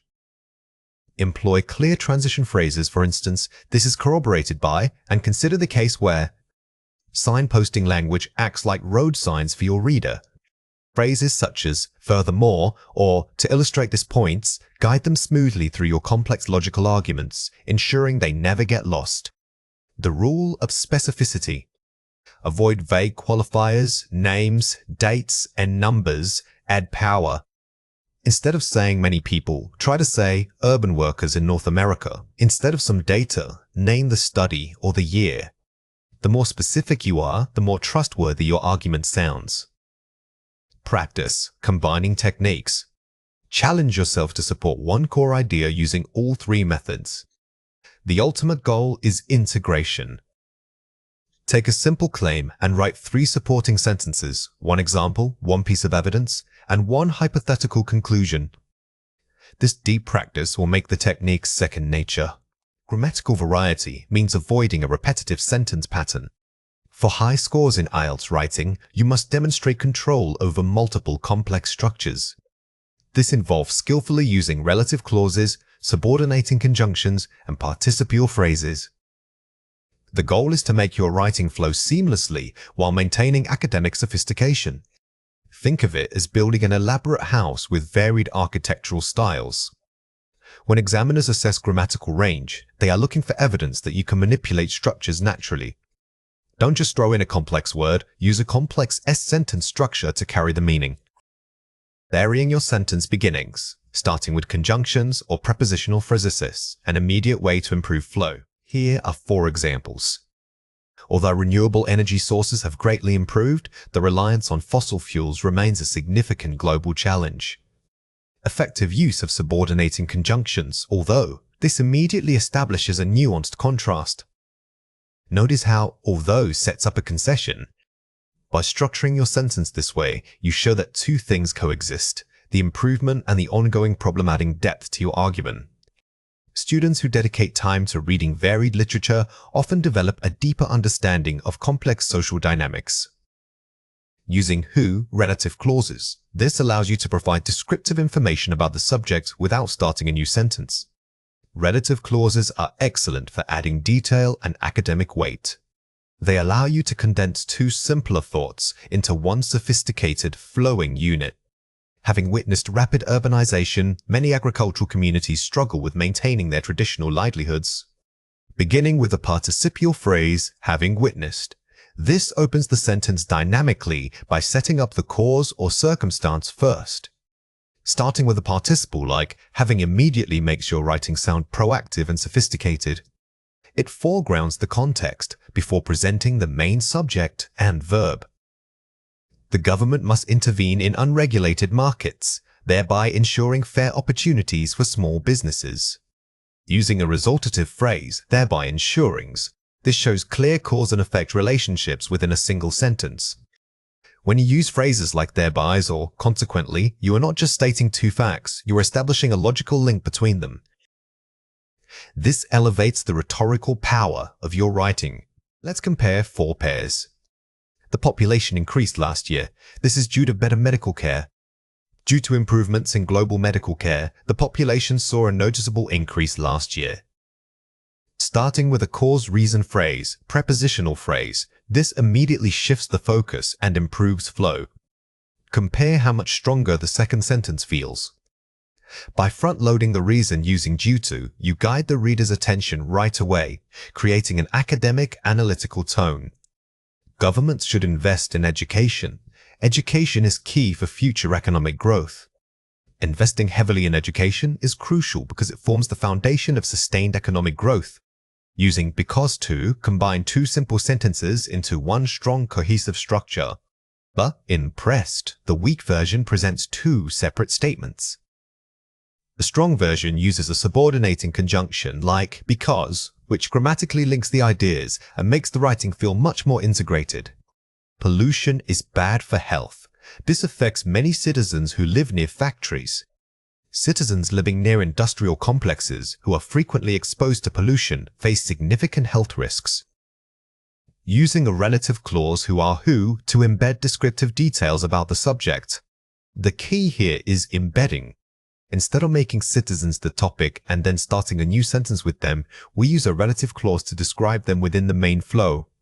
People need to change habits. Changing habits requires education.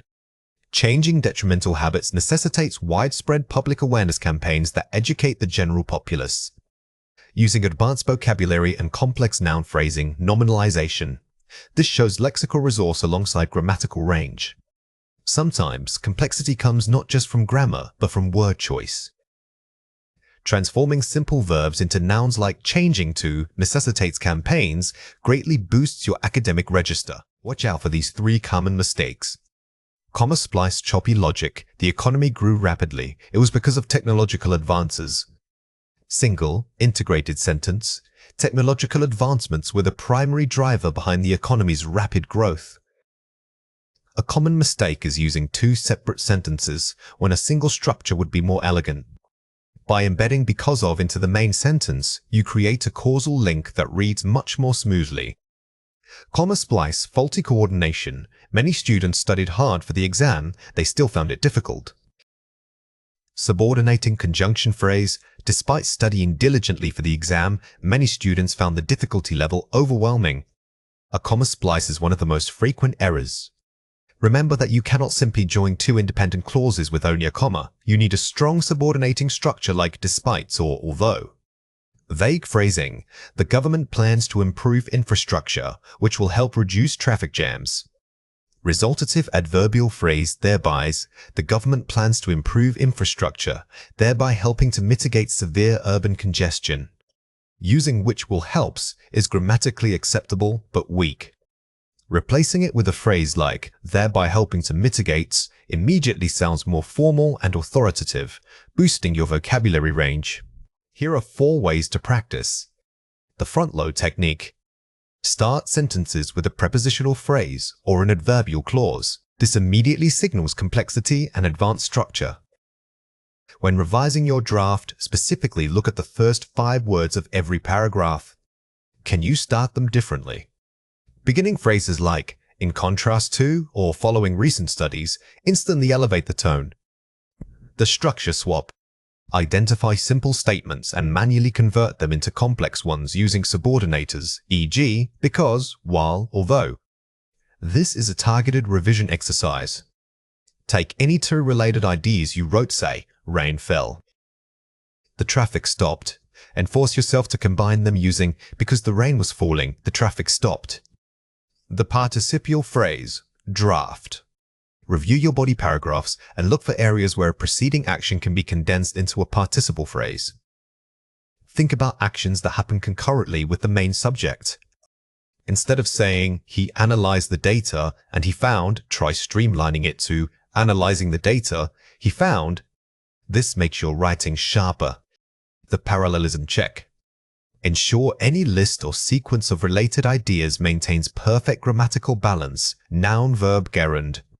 While parallelism is about consistency, it also contributes to structural variety. If you use studying, the next item should not suddenly be and writing, it must be and writing in a parallel form. Sophistication in vocabulary doesn't mean using the longest words, it means choosing the most precise word for your intended meaning. When writing or speaking at an advanced level, precision is paramount. We must move beyond general adjectives like goods or basic nouns that lack specific scope. Learning these nuanced terms will allow you to paint a much clearer and more academic picture with every sentence. The key takeaway here is precision over sheer length. Instead of saying something was really bad, for example, an advanced vocabulary choice might let you explain why it was bad. Was it chaotic? Was it detrimental? Focus on understanding the subtle shades of meaning these new words carry. Let's go through 6 words. For each word, I will say it clearly, then explain how to produce it correctly. The word is ubiquitous. Say it again, ubiquitous. Think of ubiquitous when you feel something is impossible to avoid. It's everywhere, all the time. A common mistake is using this word for just common. It implies a sense of inescapable presence across a wide area or context. The word is ambiguous. Say it again, ambiguous. If something is vague, it might just be poorly worded. But ambiguous suggests the text or situation allows for multiple interpretations, even if those meanings are equally plausible. This is crucial in legal and academic writing. The word is mitigate. Say it again, mitigate. When you use mitigate, remember that it's always about reducing severity or impact. You don't eliminate something entirely, you lessen its force. This is a perfect verb for discussions on policy and environmental science. The word is dichotomy. Say it again, dichotomy. A dichotomy is more than just a difference. It specifically refers to two opposing elements that form a single, contrasting whole. You often see this in literature when examining contrasts like good versus evil. The word is pervasive. Say it again, pervasive. While ubiquitous means being everywhere, pervasive often describes something abstract, like a feeling, smell, or influence that slowly spreads through an atmosphere. It has a slightly more intangible quality. The word is conundrum. Say it again, conundrum. Use conundrum when the solution isn't just hard, but seems logically impossible to solve with current knowledge. It carries a sense of intellectual puzzle or perplexing mystery. Here are 5 examples. The influence of social media is now so ubiquitous that it shapes daily communication patterns. Ubiquitous, adjective. Notice how ubiquitous immediately establishes the scope. It's not just present sometimes, it defines modern life. This phrasing elevates your descriptive writing instantly. The politician's statement was highly ambiguous, leading reporters to debate its true meaning for hours. Ambiguous, adjective. Using highly ambiguous suggests the ambiguity is significant and difficult to parse. When writing about rhetoric or politics, this word shows you understand the layers of implied meaning.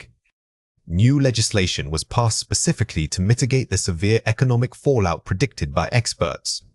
Mitigate, verb. Remember that mitigate is an action taken against the negative force. You are actively working to lessen damage, which makes it perfect for policy discussions. The film explores the dichotomy between nature and technology in contemporary society. Dichotomy, noun. If you were writing an essay, framing your argument around a dichotomy immediately gives your paper structure and academic weight.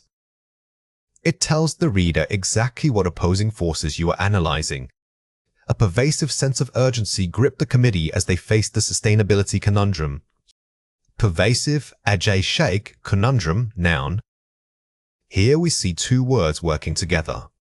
The pervasive feeling builds tension around the difficult conundrum, creating a highly sophisticated image for your reader. Let's compare 4 pairs.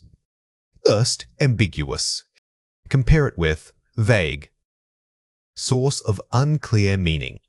While both mean unclear, vague usually means the information is simply lacking detail.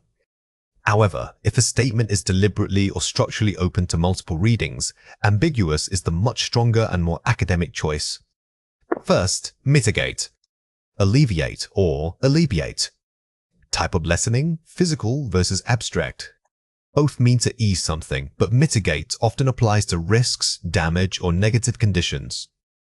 Alleviate, however, is frequently associated with physical pain, suffering, or emotional distress. First, ubiquitous. Compare it with pervasive. Scope of spread, physical versus atmospheric.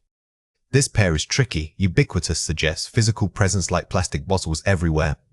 Pervasive describes an invisible reach, like the pervasive influence of debt or media. First, dichotomy. Compare it with spectrum. Opposite ends versus gradual range. Never use a spectrum when the contrast is absolute. That implies gradation. Use dichotomy only when you are arguing between 2 mutually exclusive opposing poles. Here are 4 ways to practice. Collocation mapping. Grouping words that naturally go together. Example, pervasive anxieties or mitigate risk. Don't just memorize single definitions, memorize the natural pairings. When you learn a word like mitigate, immediately write down things it collocates with, such as risk, damage, and impact. This makes your speech sound much more native. Contextual guessing. Predicting the meaning based on surrounding text. Ask, what kind of word is needed here? Noun, verb. When you encounter an unknown sophisticated word, don't panic and look it up immediately. Instead, read the entire sentence and try to predict its function. Is it causing something? Is it describing a state? This deepens your understanding of usage. Repetition.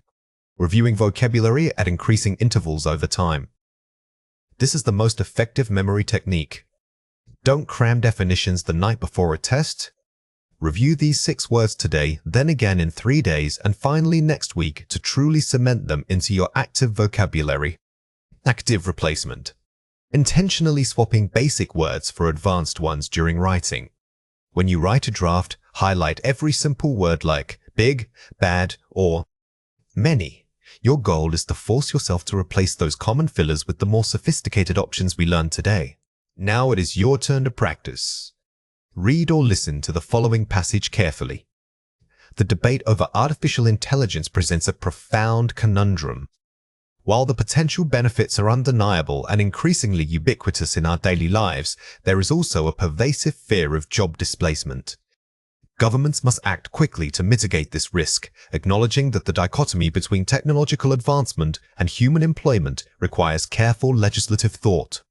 Question 1. Find a word in the passage that means a confusing problem. Pause the video now and write your answer before we reveal it. The correct answer is conundrum. If you can identify conundrum here, it shows you grasp the overall tone of intellectual difficulty. It perfectly frames the seriousness of AI governance. Question 2. Use one of the target words in your own sentence describing a modern issue. Pause the video now and write your answer before we reveal it. The correct answer is, the pervasive use of deepfakes is an ethical conundrum that lawmakers have yet to fully address. Notice how I combine pervasive and conundrum. This practice technique forces you to build complex ideas using the new vocabulary, moving beyond simple definition recall. Cohesive devices are the linguistic tools that act like glue in your writing. They don't just link sentences, they establish a precise relationship between ideas. Understanding these transitions helps you guide your reader smoothly from one thought to the next. Mastering them moves your writing beyond simple description and into sophisticated argumentation. Instead of viewing linking words as mere punctuation, think of them as intellectual signposts for your reader. They tell the writer's voice where they are going. Logically, are we adding information? Are we stating a contradiction? This level of precision is what elevates writing from competent to truly academic. Let's go through 6 words. For each word, I will say it clearly, then explain how to produce it correctly. The word is moreover. Say it again, moreover. This word is perfect for adding supporting evidence without sounding repetitive. It signals that you are building upon an existing point.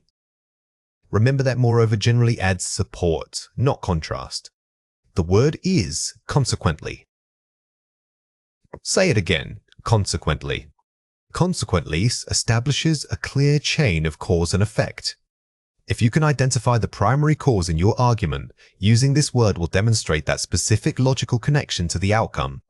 The word is furthermore. Say it again, furthermore. While similar to moreover, furthermore sometimes carries a slightly more formal academic weight. Both are used for additive support, but using them interchangeably can make your prose sound less varied. The word is, hence. Say it again, hence. Use hence when you are summarizing premises and then stating the undeniable conclusion. It implies that the preceding evidence necessitates the next statement, giving your argument a strong sense of finality. The word is, nevertheless. Say it again, nevertheless. Nevertheless is excellent for acknowledging a weakness but pivoting back to your main point. It shows sophisticated critical thinking by recognizing counterarguments and then overcoming them. The word is, conversely. Say it again, conversely. Conversely requires you to have 2 directly opposing ideas or scenarios. It's not just saying but, it demands a structural switch in perspective for maximum impact. Here are 5 examples. The market was saturated with similar products. Moreover, the marketing budget proved insufficient. Moreover, additive support. Notice how moreovers doesn't just add a fact, it adds a reason why the initial problem is even worse.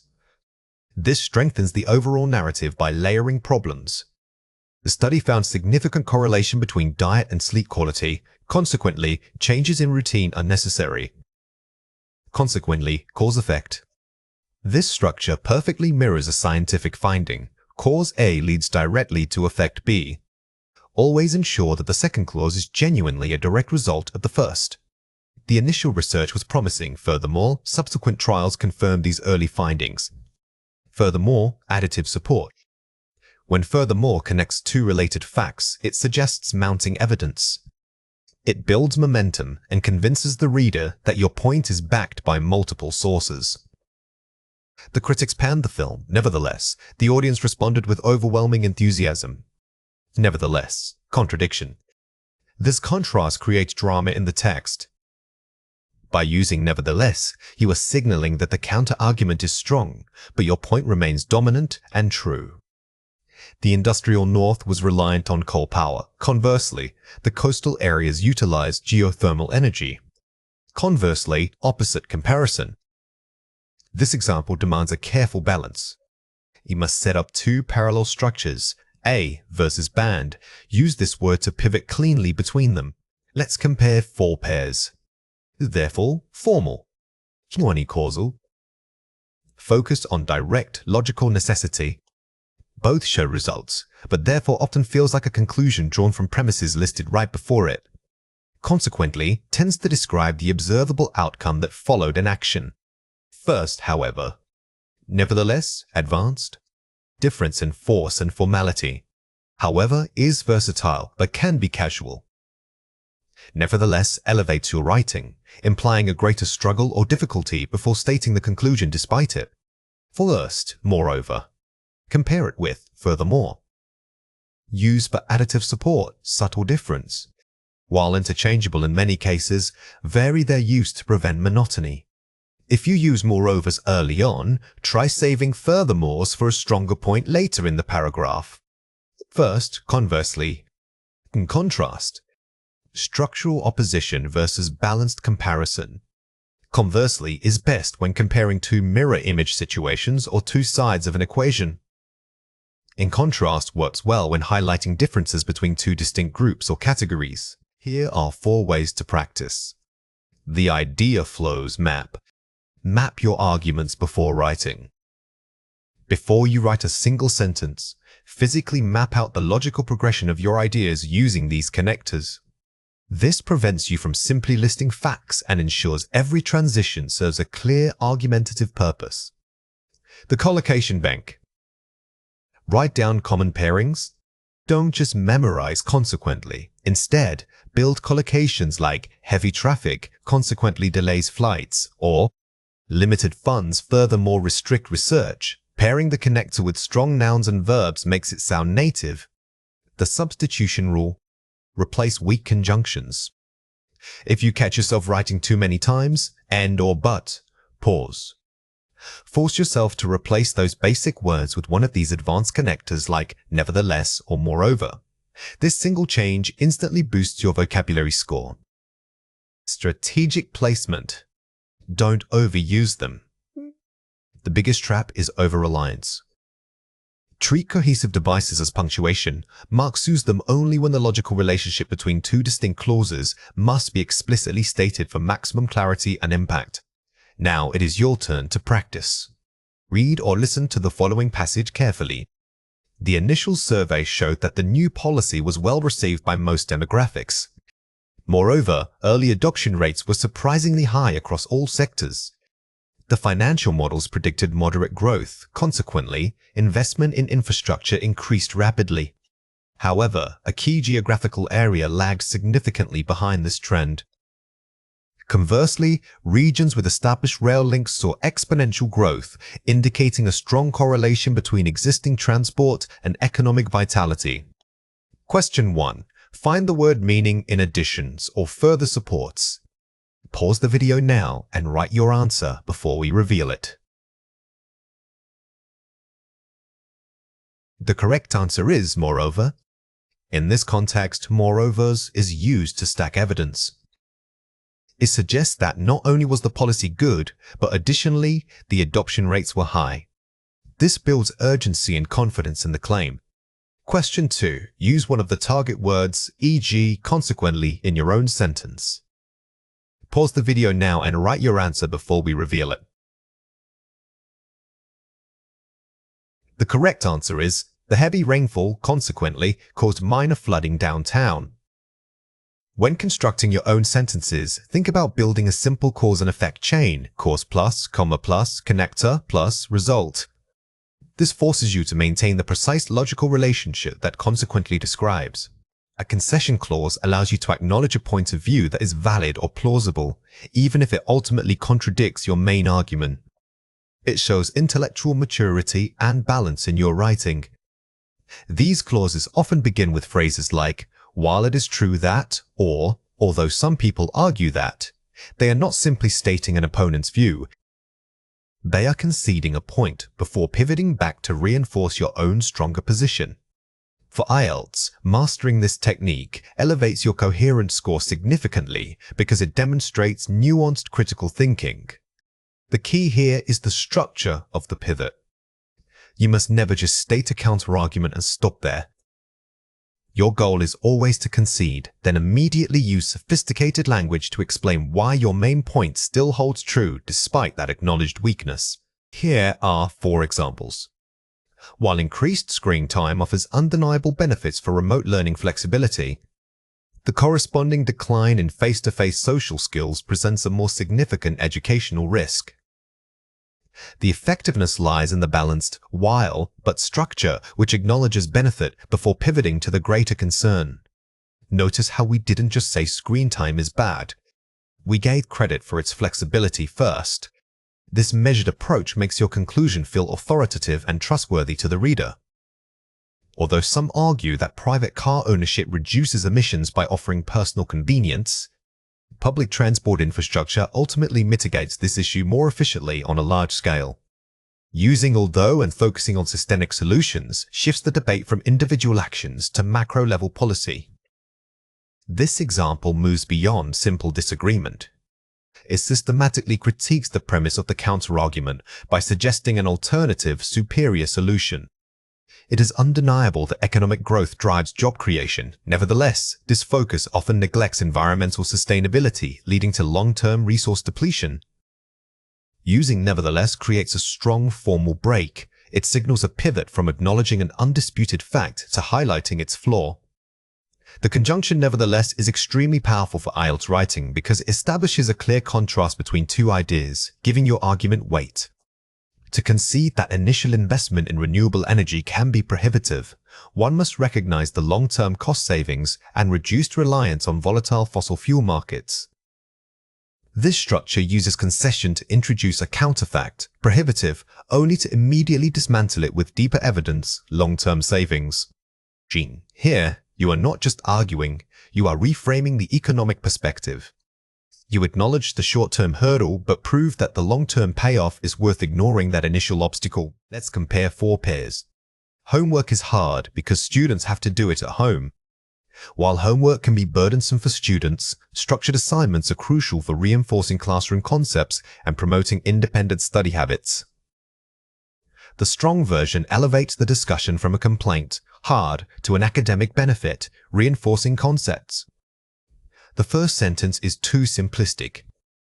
The improved version maintains a formal tone while simultaneously shifting focus from the negative feeling of difficulty to the measurable educational gain. Some people think cars are bad for pollution, but public transport also causes emissions.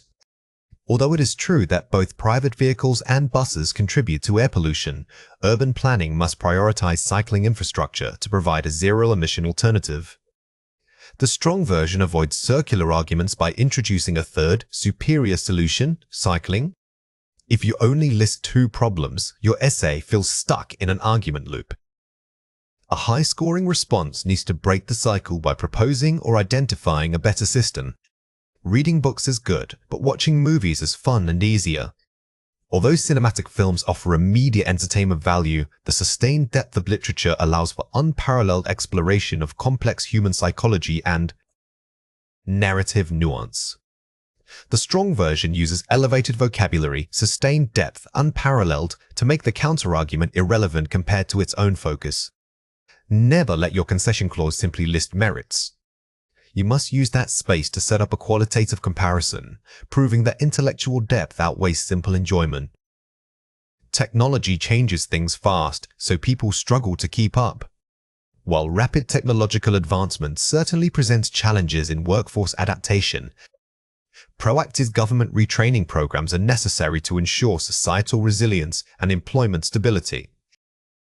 The strong version moves beyond stating a problem, struggle to proposing a high-level policy solution, retraining programs. When tackling social issues like technology change, your answer must be structural. Pointing to the government or institutional level shows you are thinking at an advanced macro scale. Watch out for these 3 common mistakes. Weak, informal. But I think education is important because it helps people get jobs. Strong, formal. While access to quality education is never guaranteed, its fundamental role in individual empowerment remains undeniable. The primary mistake here is the overuse of but, which is too conversational for academic writing. Always replace simple conjunctions with formal transitional phrases like however or nevertheless. Weak, choppy. It can be argued that cars are necessary, but pollution is bad.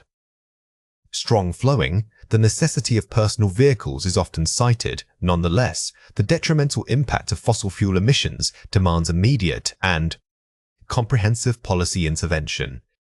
A choppy structure reads like a list of disconnected thoughts. The improved version uses semicolons and sophisticated linking words, binding the counter-argument to the main point dramatically. Weak, uneven weight. Not everyone agrees that diet is key. Some people prefer exercise only. Strong, balanced authority.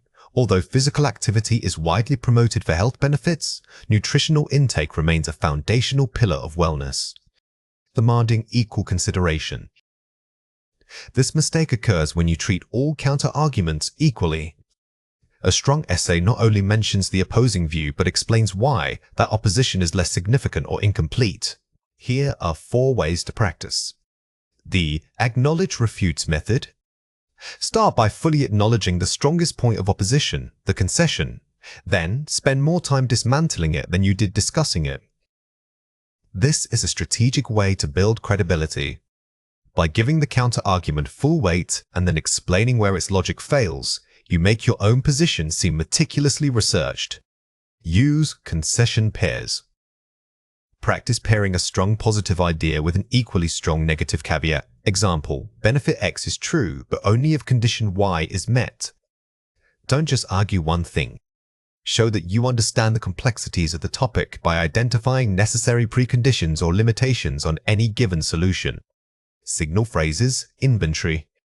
Keep a list of advanced signal phrases, admittedly, whilst it is true that, despite the fact that, or granted that, varying these boosts vocabulary score. Memorizing 5 to 6 sophisticated signposts and integrating them naturally into your writing will instantly make your language sound more academic and proficient. The scope narrowing technique. If the counter-argument is too broad, e.g., all technology is bad, narrow its scope down to a specific facet you can demolish. Never let an opponent drag your argument into their general field of attack. By narrowing the focus, you bring the discussion back to a precise point where your unique expertise shines through. Academic writing demands a specific voice, one that is formal, objective, and measured. This register requires us to elevate our vocabulary and syntax beyond casual conversation. Crucially, objectivity means presenting arguments based on evidence or analysis rather than personal feelings or beliefs. We must adopt a detached, scholarly viewpoint throughout the entire essay. Remember, your goal is not to convince the reader that you are right. It is to present a well-researched argument for consideration. The difference between an academic and informal register often comes down to perspective. Instead of saying, I believe, which centers the writer's opinion, try phrasing it impersonally. It can be argued that this immediate shift moves the focus from you, the student, to the idea itself, establishing a genuinely scholarly distance. Here are 4 examples. The correlation between increased screen time and diminished attention spans has been extensively documented by neuroscientists worldwide. uses strong academic terminology, correlation, diminished, neuroscientists, and passive voice to maintain distance. Notice the use of nominalization, where we turn verbs into nouns like documentation or correlation. This technique makes your prose sound more abstract, scholarly, and less conversational. It signals that you are discussing concepts, not telling a story. Furthermore, the economic implications suggest that policy adjustments regarding carbon emissions must be prioritized globally. Employs formal transition words, furthermore, and focuses on analytical consequences rather than simple facts. Effective academic writing always moves beyond mere description. The use of implications forces you to analyze the meaning or the potential fallout of an idea, which is a higher level of critical thinking. Analysis indicates that while initial market resistance was evident, consumer behavior subsequently adapted to sustainable alternatives. Uses measured verbs, indicates, adapted, and sophisticated phrasing to describe observational data objectively. When describing trends or findings, always use hedging language. Words like suggests, indicates, or appears to be are more accurate than making absolute claims, which strengthens your credibility. The prevailing consensus among educational experts is that integrating practical simulations enhances learning retention across diverse age groups. Focuses on consensus and uses generalized academic sources, educational experts, rather than citing a single unverified source. By referencing the prevailing consensus, you demonstrate familiarity with the broader academic conversation surrounding the topic. This shows breadth of knowledge, which is crucial for achieving high band scores. Let's compare forebears. I think that climate change is a huge problem for the planet. The escalating frequency of extreme weather events necessitates immediate global policy intervention. Replacing personal pronouns, I, and emotional adjectives, huge, with objective nouns and formal verbs. The biggest shift here is eliminating, I think. Academic writing must sound like a reasoned argument, not an opinion piece. By focusing on the events and policy, you maintain scholarly distance. If people don't use public transport, it will make traffic really bad. A decline in reliance upon public transportation infrastructure is projected to exacerbate urban congestion exponentially. Elevating vocabulary, exacerbate, decline in reliance, and using sophisticated grammatical structures. Notice how the casual conditional, if people don't use, becomes a formal projection about a decline in reliance. This shows capability with complex sentence structures while keeping the tone academic. Lots of research says that education is really important for poor kids. Empirical evidence consistently suggests that educational access significantly mitigates socioeconomic disadvantages among vulnerable populations. Using precise academic terminology, empirical evidence mitigates socioeconomic instead of vague colloquialisms, lots of research, poor kids. We are upgrading the vocabulary to sound more specialized. Instead of saying something is important for poor kids, we use significantly mitigate socioeconomic disadvantages. This precision is key to academic writing. This proves that technology changes everything about how we live. Technological advancements have irrevocably altered the fundamental paradigms of modern human existence. Replacing informal linking phrases, this proves, with formal transition phrasing and using powerful abstract nouns. The shift from proves to have irreversibly altered adds weight and academic gravitas. The word paradigms is a high-level term that signals deep understanding of the subject matter. Watch out for these 3 common mistakes. Weak, emotional, informal. It's really clear that warming the globe is bad for animals. Strong, objective, formal. The continued rise in global temperatures presents verifiable threats to various faunal species. First, avoid emotive language like reallys or bad. These words are subjective. By substituting them with neutral verbs and nouns, such as presents, verifiable threats, the tone remains scholarly. Weak, colloquial, vague. Basically, if governments don't step up their game, nothing will change. Strong, formal, precise, insufficient governmental commitment is likely to impede meaningful progress towards sustainable policy goals. The phrase step up their game is completely conversational. We need technical, formal verbs and nouns like impede, commitment, and progress. This demonstrates a mature grasp of the topic. Weak, sweeping generalization. Everybody knows that eating vegetables helps you stay healthy. Strong, qualified objective, scientific literature consistently suggests that increased vegetable intake correlates positively with improved overall physiological health outcomes. The biggest mistake here is, everybody knows, never make sweeping generalizations. Instead, reference evident scientific literature suggests to ground your claim in verifiable sources, maintaining objectivity. Here are 4 ways to practice. The depersonalization scan.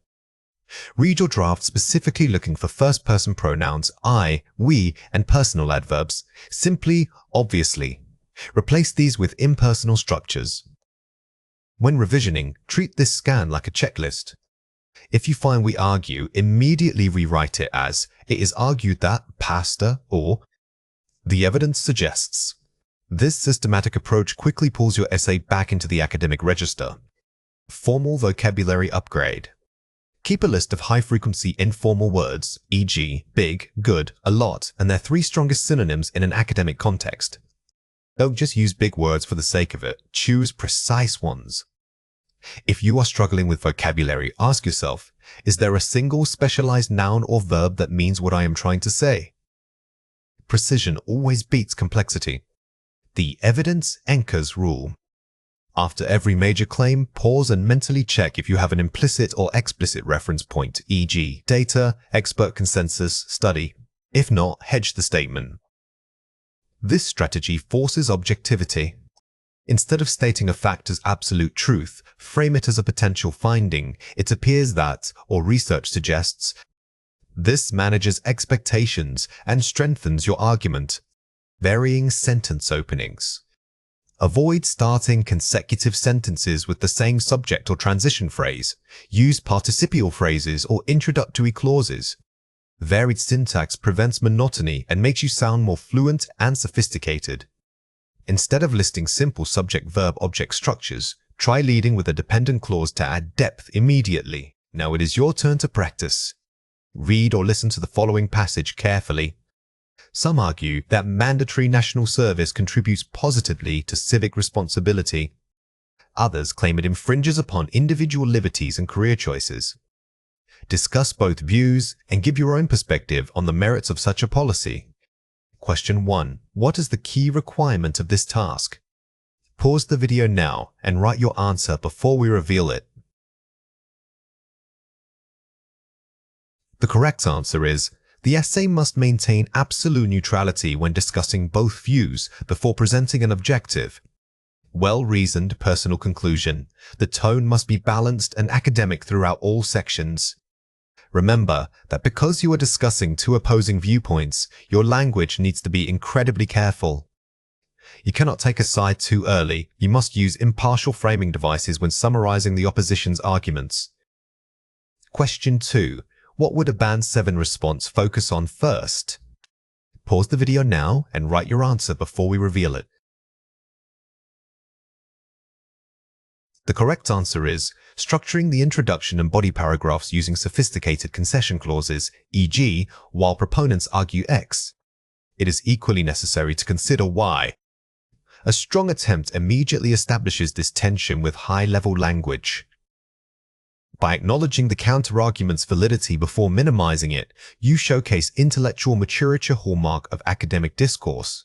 Writing an argument under time pressure requires more than just good vocabulary. It demands structural discipline. The key skill here is rapid planning and maintaining argumentative focus from the first sentence to the last. You must allocate time not only for writing, but also for reviewing your overall coherence in a limited window. In IELTS, this means producing an essay that meets all criteria: task response, coherence, lexical resource, and grammatical range while operating on a strict clock. It's about maximizing the quality of your sustained argument rather than simply filling space. When you are under time constraints, the biggest mistake is often sacrificing structure for ideas. Instead, focus immediately on building a strong essay skeleton first. By dedicating 3 minutes solely to outlining your 4 main points and transitions, you save yourself valuable writing time later. Here are 4 examples. While some argue that technology fosters isolation, the documented rise in virtual communities proves otherwise. These platforms allow individuals with niche interests to form deep connections previously impossible due to geography. This example immediately tackles a counter-argument before pivoting to its own strong evidence, showing nuanced thinking in quick transition. Notice how quickly this paragraph moves beyond the simple statement of disagreement. It uses, while some argue, to acknowledge the opposition respectfully, which demonstrates high-level academic discourse management. Furthermore, implementing mandatory recycling programs generates an immediate economic benefit by reducing landfill waste and creating new local markets for recyclables. The use of furthermore signals a clear expansion of the argument, adding concrete details, economic benefits to support the main claim. Excellent academic writing doesn't just state an opinion, it presents actionable evidence.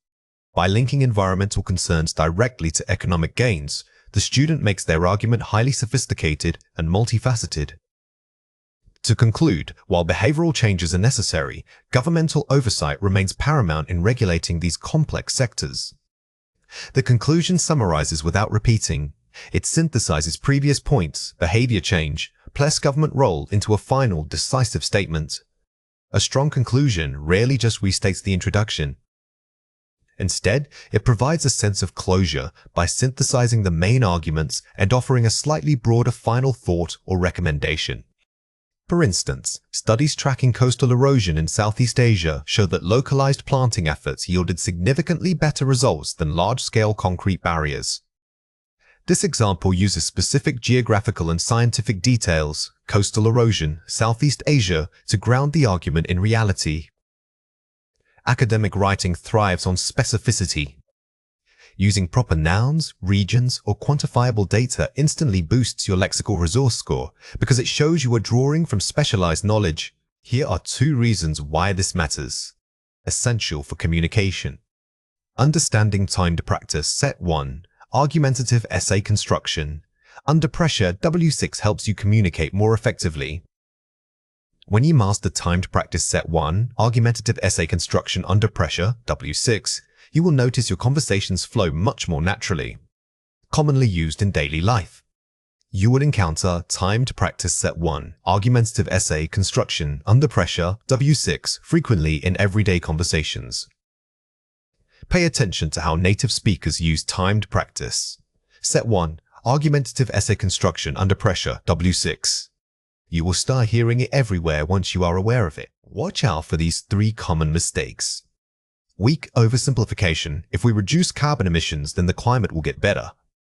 Strong academic tone precision. A verifiable reduction in industrial carbon emissions is statistically correlated with a measurable stabilization of global temperature averages. The weakest mistake is making causal claims too easily. True academic writing requires you to use qualifiers like is correlated with or tends to suggest instead of definite statements. Weak, vague linking. Also, many people agree that we should teach coding in schools. Strong, specific topic focus. Moreover, the integration of computational thinking into primary curricula is increasingly supported by educational research and industry demand. Never use vague linking phrases like alsos or many people agree. Instead, name the specific group or concept you are referencing to. Maintain your authoritative tone. Weak, repetitive, unconvincing. In conclusion, I think that technology is good and we should keep using it. Strong, synthesizing and nuanced conclusion. Ultimately, while technological advancements present ethical challenges, their unparalleled capacity for global connectivity solidifies their necessity in modern society. A poor conclusion simply restates the thesis. A strong one synthesizes your points by acknowledging complexity. The although or while structure works wonderfully here. Here are 4 ways to practice. The reverse outline. After writing a full draft, read it and write down the main idea of every paragraph. This immediately exposes any section that wanders off topic. This is your most powerful editing tool when time is short because it forces you to check for structural integrity. If a paragraph doesn't support the essay's core thesis, cut it ruthlessly. Pre-select vocabulary banks. Before writing practice, write down 10 advanced words and 5 complex phrases related to common topics, e.g., environment, education. Don't try to remember vocabulary during the test. Prime your brain. Keep these banks handy for quick reference during preparation time so they are accessible when you need them most. Focus on topic sentences first. Write only your first sentence of every body paragraph. This ensures that each supporting idea has a clear, argumentative roadmap. The topic sentence is the pillar of your argument. By mastering this, you guarantee to the grader exactly what point that entire paragraph will make, improving clarity immensely. Use time markers for flow. Incorporate sophisticated transitional phrases like consequently, conversely, or notwithstanding frequently. These connectors don't just link sentences, they signal the logical relationship between ideas' cause and effect, contrast, or addition. This dramatically boosts your cohesion score. Self-correction is not just proofreading, it's a metacognitive process. It means viewing your first draft with the critical eye of an examiner. We are moving past simply structuring arguments and focusing on refining tone, precision, and complexity in every sentence. Identifying weaknesses allows you to upgrade general statements into academic insights. The goal here is to develop a habit of scholarly skepticism towards your own writing. When you review your essay, don't just check for commas, challenge the core ideas. Ask yourself, is this claim too broad? Am I using passive language when active voice would be stronger? This critical distance is what elevates a Band 6 effort into a high Band 7 performance. Here are 4 examples. While some argue that technology erodes social ties, it is more accurate to say that these tools simply necessitate a redefinition of what social interaction means in the modern era. Effective hedging and nuanced language. This avoids absolute statements. Notice how this sentence uses phrases like, it is more accurate to say. Instead of taking a hard stance, the writer hedges their argument. Hedging shows academic maturity because it acknowledges complexity rather than offering simple binary truths. The economic ramifications stem predominantly from regulatory inertia, suggesting that policymakers must preemptively adapt to market shifts. High-level vocabulary and nominalization, ramifications, inertia. This example showcases strong academic register by using abstract nouns. Remember that nominalizing verbs turning actions into concepts, a powerful way to keep your writing formal and intellectual. A failure to invest in green infrastructure will inevitably result in heightened vulnerability to climate-induced economic instability.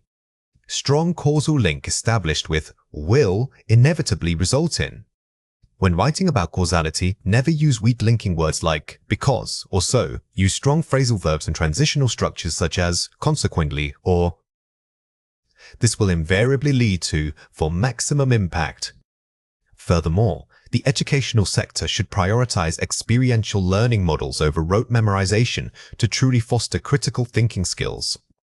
Clarity of purpose and strong recommendation using should prioritize. This provides a clear call to action within an academic context. When you make recommendations, don't just say what is wrong, clearly articulate what the solution must look like for the reader to understand your scope. Let's compare 4 pairs. Many people think cars are bad for the environment because they pollute. Concerns surrounding vehicular emissions suggest that personal transportation contributes significantly to air pollution levels. Replacing colloquialisms with formal, objective phrasing. The key difference here is formality. We replaced many people think with concerns surrounding, which immediately elevates the tone. Always aim to sound like you are reporting on an issue rather than giving your personal opinion. If governments did nothing about pollution, the air quality will get really worse. Should governing bodies fail to implement robust environmental policies, ambient air quality is projected to decline significantly. Using conditional structures and sophisticated verbs for prediction. Look at how will get really worse was changed. We used is projected to decline. This shift from simple future tense to academic prediction sounds much more authoritative and objective. It is important that we teach kids about money so they know how to save. Integrating financial literacy into the curriculum would empower young learners with necessary economic management skills. focusing on impact, empowerment, rather than just stating importance. Instead of telling a reader something is crows, show them the positive outcome. Using verbs that describe benefit like empowers or foster makes your arguments feel more grounded in policy and theory. Saving time at work is good for companies because they make money. Optimizing workplace efficiency could potentially enhance corporate profitability by streamlining operational processes. Adopting technical, academic jargon related to the field of study. This segment demonstrates how using precise subject-specific vocabulary like operational processes or profitability shows the examiner that you are operating within an expert academic register. Watch out for these 3 common mistakes. Weak, redundancy, clunky. The reason we need to change is because it is important. Strong, concise, academic. The necessity for change stems from its crucial importance. Students often over-rely on linking phrases like the reason is because. This structure is technically redundant. Aim to combine the concepts into a single, sophisticated noun phrase. Weak, vague, subject overuse noun. Many people feel that global warming is an issue. Strong, precise terminology, objectivity. The perceived severity of anthropogenic climate change remains a subject of widespread public debate. Stop using general terms like global warming or issue. Use precise, established scientific terminology instead. This instantly boosts your lexical resource score and shows depth of knowledge. Weak, general, unspecific. This idea suggests that we should make things better for everyone. Strong, specific action, academic tone. Consequently, a paradigm shift towards equitable resource management is warranted. The biggest fix here is specificity. Instead of make things better, name the mechanism of improvement. Equitable resource management. Academic writing thrives on measurable concepts, not vague good intentions. Here are 4 ways to practice. The scope check macro. Did I answer ALL parts of the prompt? Circle every key word in the question and ensure your essay addresses them explicitly. This is where many students lose points, even if their grammar is perfect. Always treat the prompt like a checklist. If it asks for causes and solutions, you must dedicate space to both equally. The idea depth audit mid-level. For every claim, ask yourself, what is the real evidence? Can I provide an example or a counter-argument? Don't let your body paragraphs just list facts. You need depth. If you state a problem exists, immediately follow up by suggesting how we could measure its impact or who would be most affected. The vocabulary swap sentence level. Identify 5 common words like good, bad, important, and challenge yourself to replace them with 3 higher-level synonyms. This is simple but high impact. Keep a running list of low-frequency academic alternatives for the basic adjectives you overuse. Swapping out just a few key words makes your entire essay sound more sophisticated. The flow test paragraph level. Read only the first sentence of every paragraph and the last sentence of every paragraph. Do they create a smooth, logical narrative progression? This test ensures that your essay flows like a conversation between ideas, not just a series of disconnected points. Strong topic sentences are crucial because they act as miniature thesis statements for each paragraph. Beyond just knowing advanced vocabulary and complex grammar structures, success in speaking hinges on how you deliver your ideas. Examiners are listening for a seamless flow, what we call fluency. This doesn't mean never pausing, it means managing those pauses effectively. Sophistication involves deploying discourse markers that signal to the listener precisely how certain or unsure you are about your statement, making you sound thoughtful and nuanced. Remember, true confidence isn't just speaking loudly, it's speaking with measured authority. We want you to move past simple statements and into complex, well-structured arguments. When we discuss fluency here, we aren't talking about speed. Think of it more like rhythm. Our goal is to sound natural, as if you were an educated native speaker giving a thoughtful presentation. Practice linking your ideas not just with "and", but by creating logical bridges between points in your argument. Let's go through 5 words. For each word, I will say it clearly, then explain how to produce it correctly. The word is, from my perspective, I believe that. Say it again. From my perspective, I believe that. This phrase immediately elevates your contribution by framing it as a personal viewpoint rather than absolute fact. It's useful when you need to sound authoritative but also open to debate. Use this instead of simply saying, "I think." The word is, "While I appreciate that point, I must argue that." Say it again. "While I appreciate that point, I must argue that." This is a powerhouse phrase for academic discussion. It allows you to acknowledge the speaker's intelligence before pivoting to your opposing view. By validating their point first, your counter-argument feels respectful yet firm. The word is, to elaborate on that dimension. Say it again, to elaborate on that dimension. Instead of just saying "and also," this phrase signals a shift in focus and promises deeper analysis. It tells the listener, "Wait, I'm not going to stop at my surface level point, prepare for more detail." This is excellent for expanding your discussion. The word is, if I understand correctly, you are suggesting that. Say it again. If I understand correctly, you are suggesting that. This technique is a masterclass in confidence building. It buys you time to think while making the speaker feel heard and understood. It shows excellent listening skills and helps prevent you from answering a question that wasn't actually asked.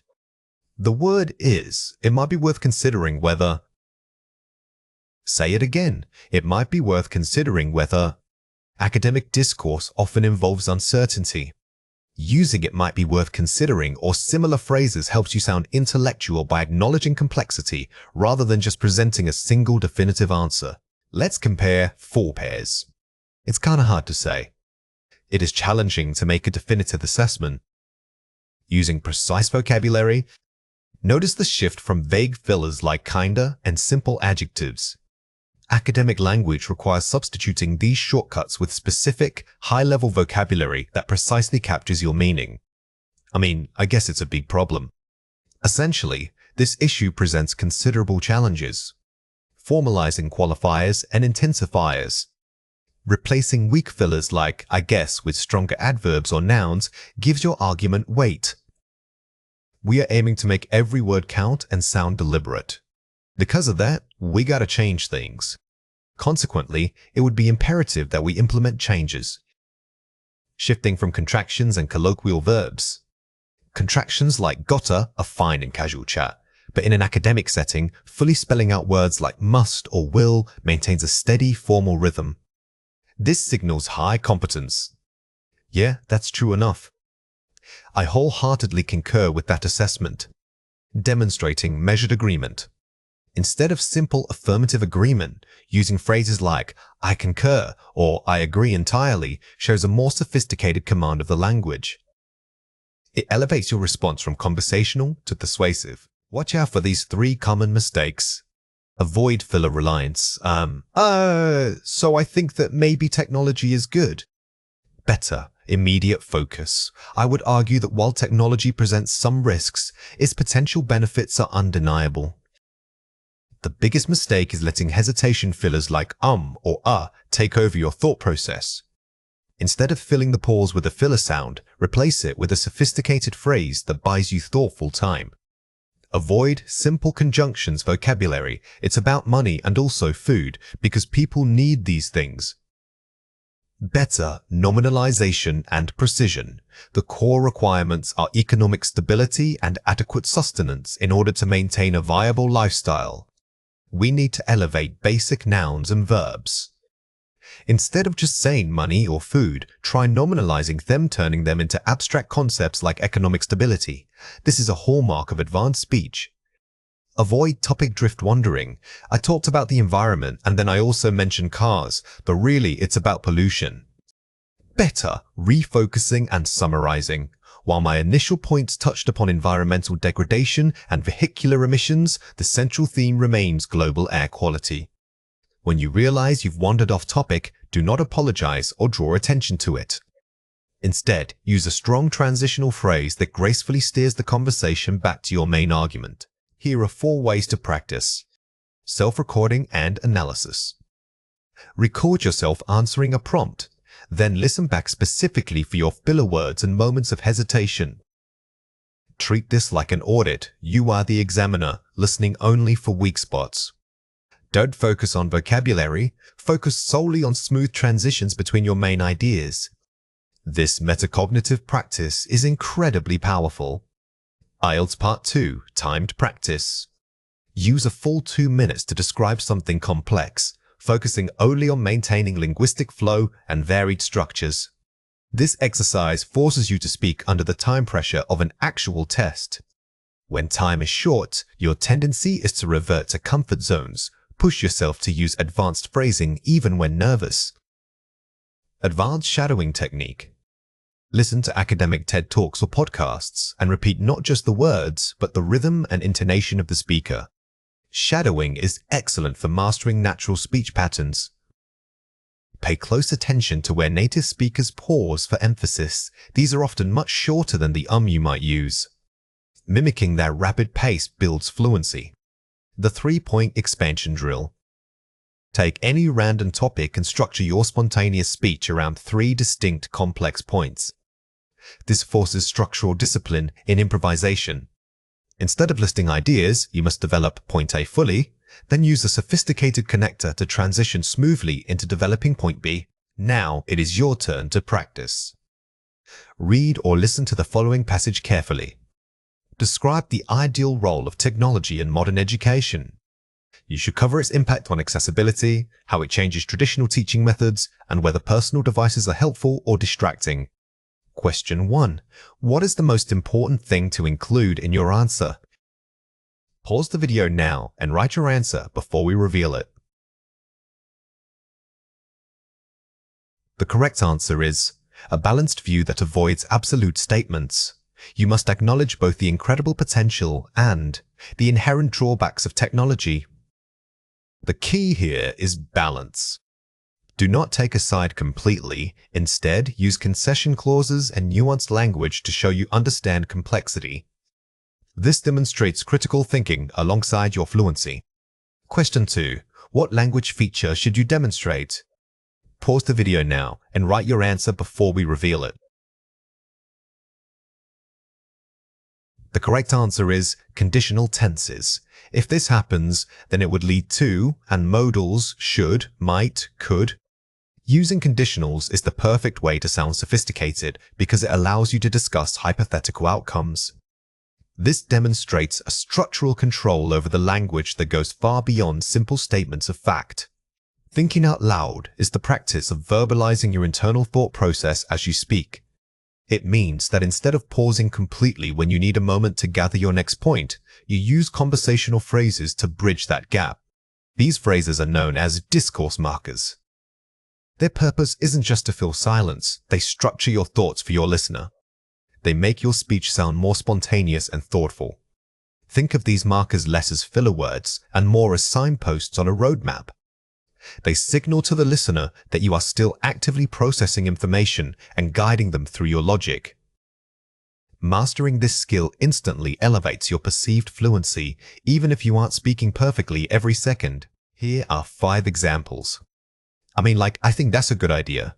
To clarify, hesitation. Using I mean is perfect for correcting or refining a thought immediately. It tells the listener, wait, let me rephrase this a little bit. This shows critical self-monitoring in real time. When you consider that aspect. Introducing a tangent consideration, acts as a gentle pause opener. It's less jarring than silence, and it invites the listener to follow your train of thought with you. To be honest, I wasn't expecting that. Stating an opinion, transition. Phrases like, to be honest, or frankly speaking, are excellent for shifting tone or delivering a nuanced point of view.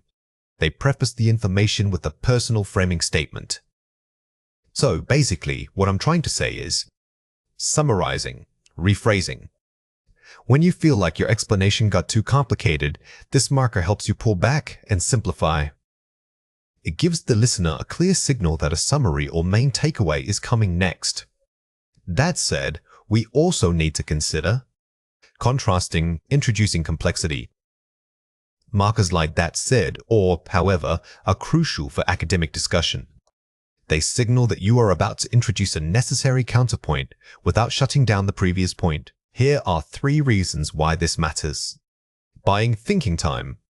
They provide a natural cushion to organize your thoughts and select precise vocabulary.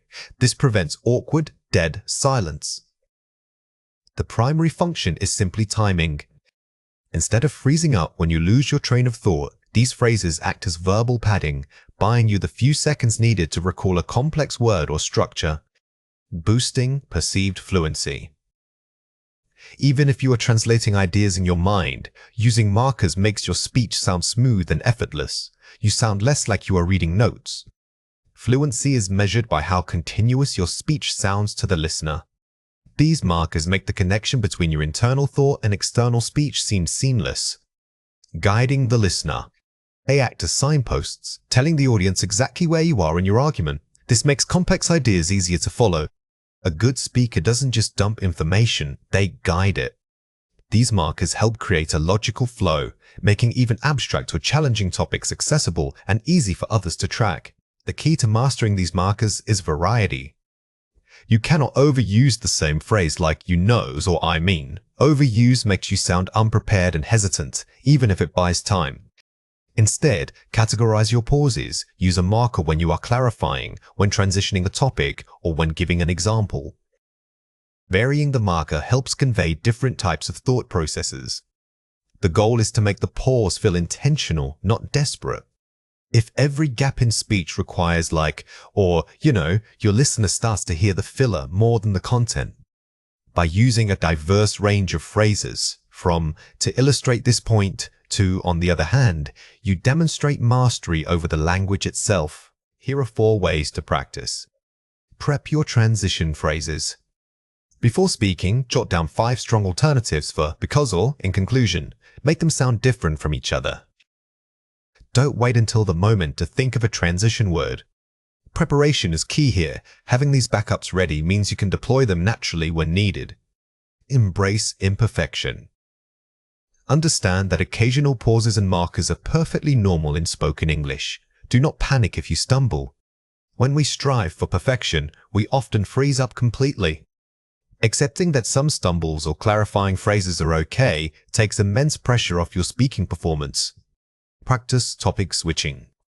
Drill yourself by shifting between unrelated topics every minute. This forces rapid thought organization and marker deployment. The best way to conquer this skill is through high-speed, varied practice. If you can talk about 3 disparate things back to back and keep your markers varied, you are building real fluency. Record and review. Use voice recording software to capture yourself speaking for 5 minutes straight. Listen specifically for where you went silent. Listening back is invaluable. You will quickly hear the dead air spots those moments where silence occurred that could have been filled by a strategic discourse marker.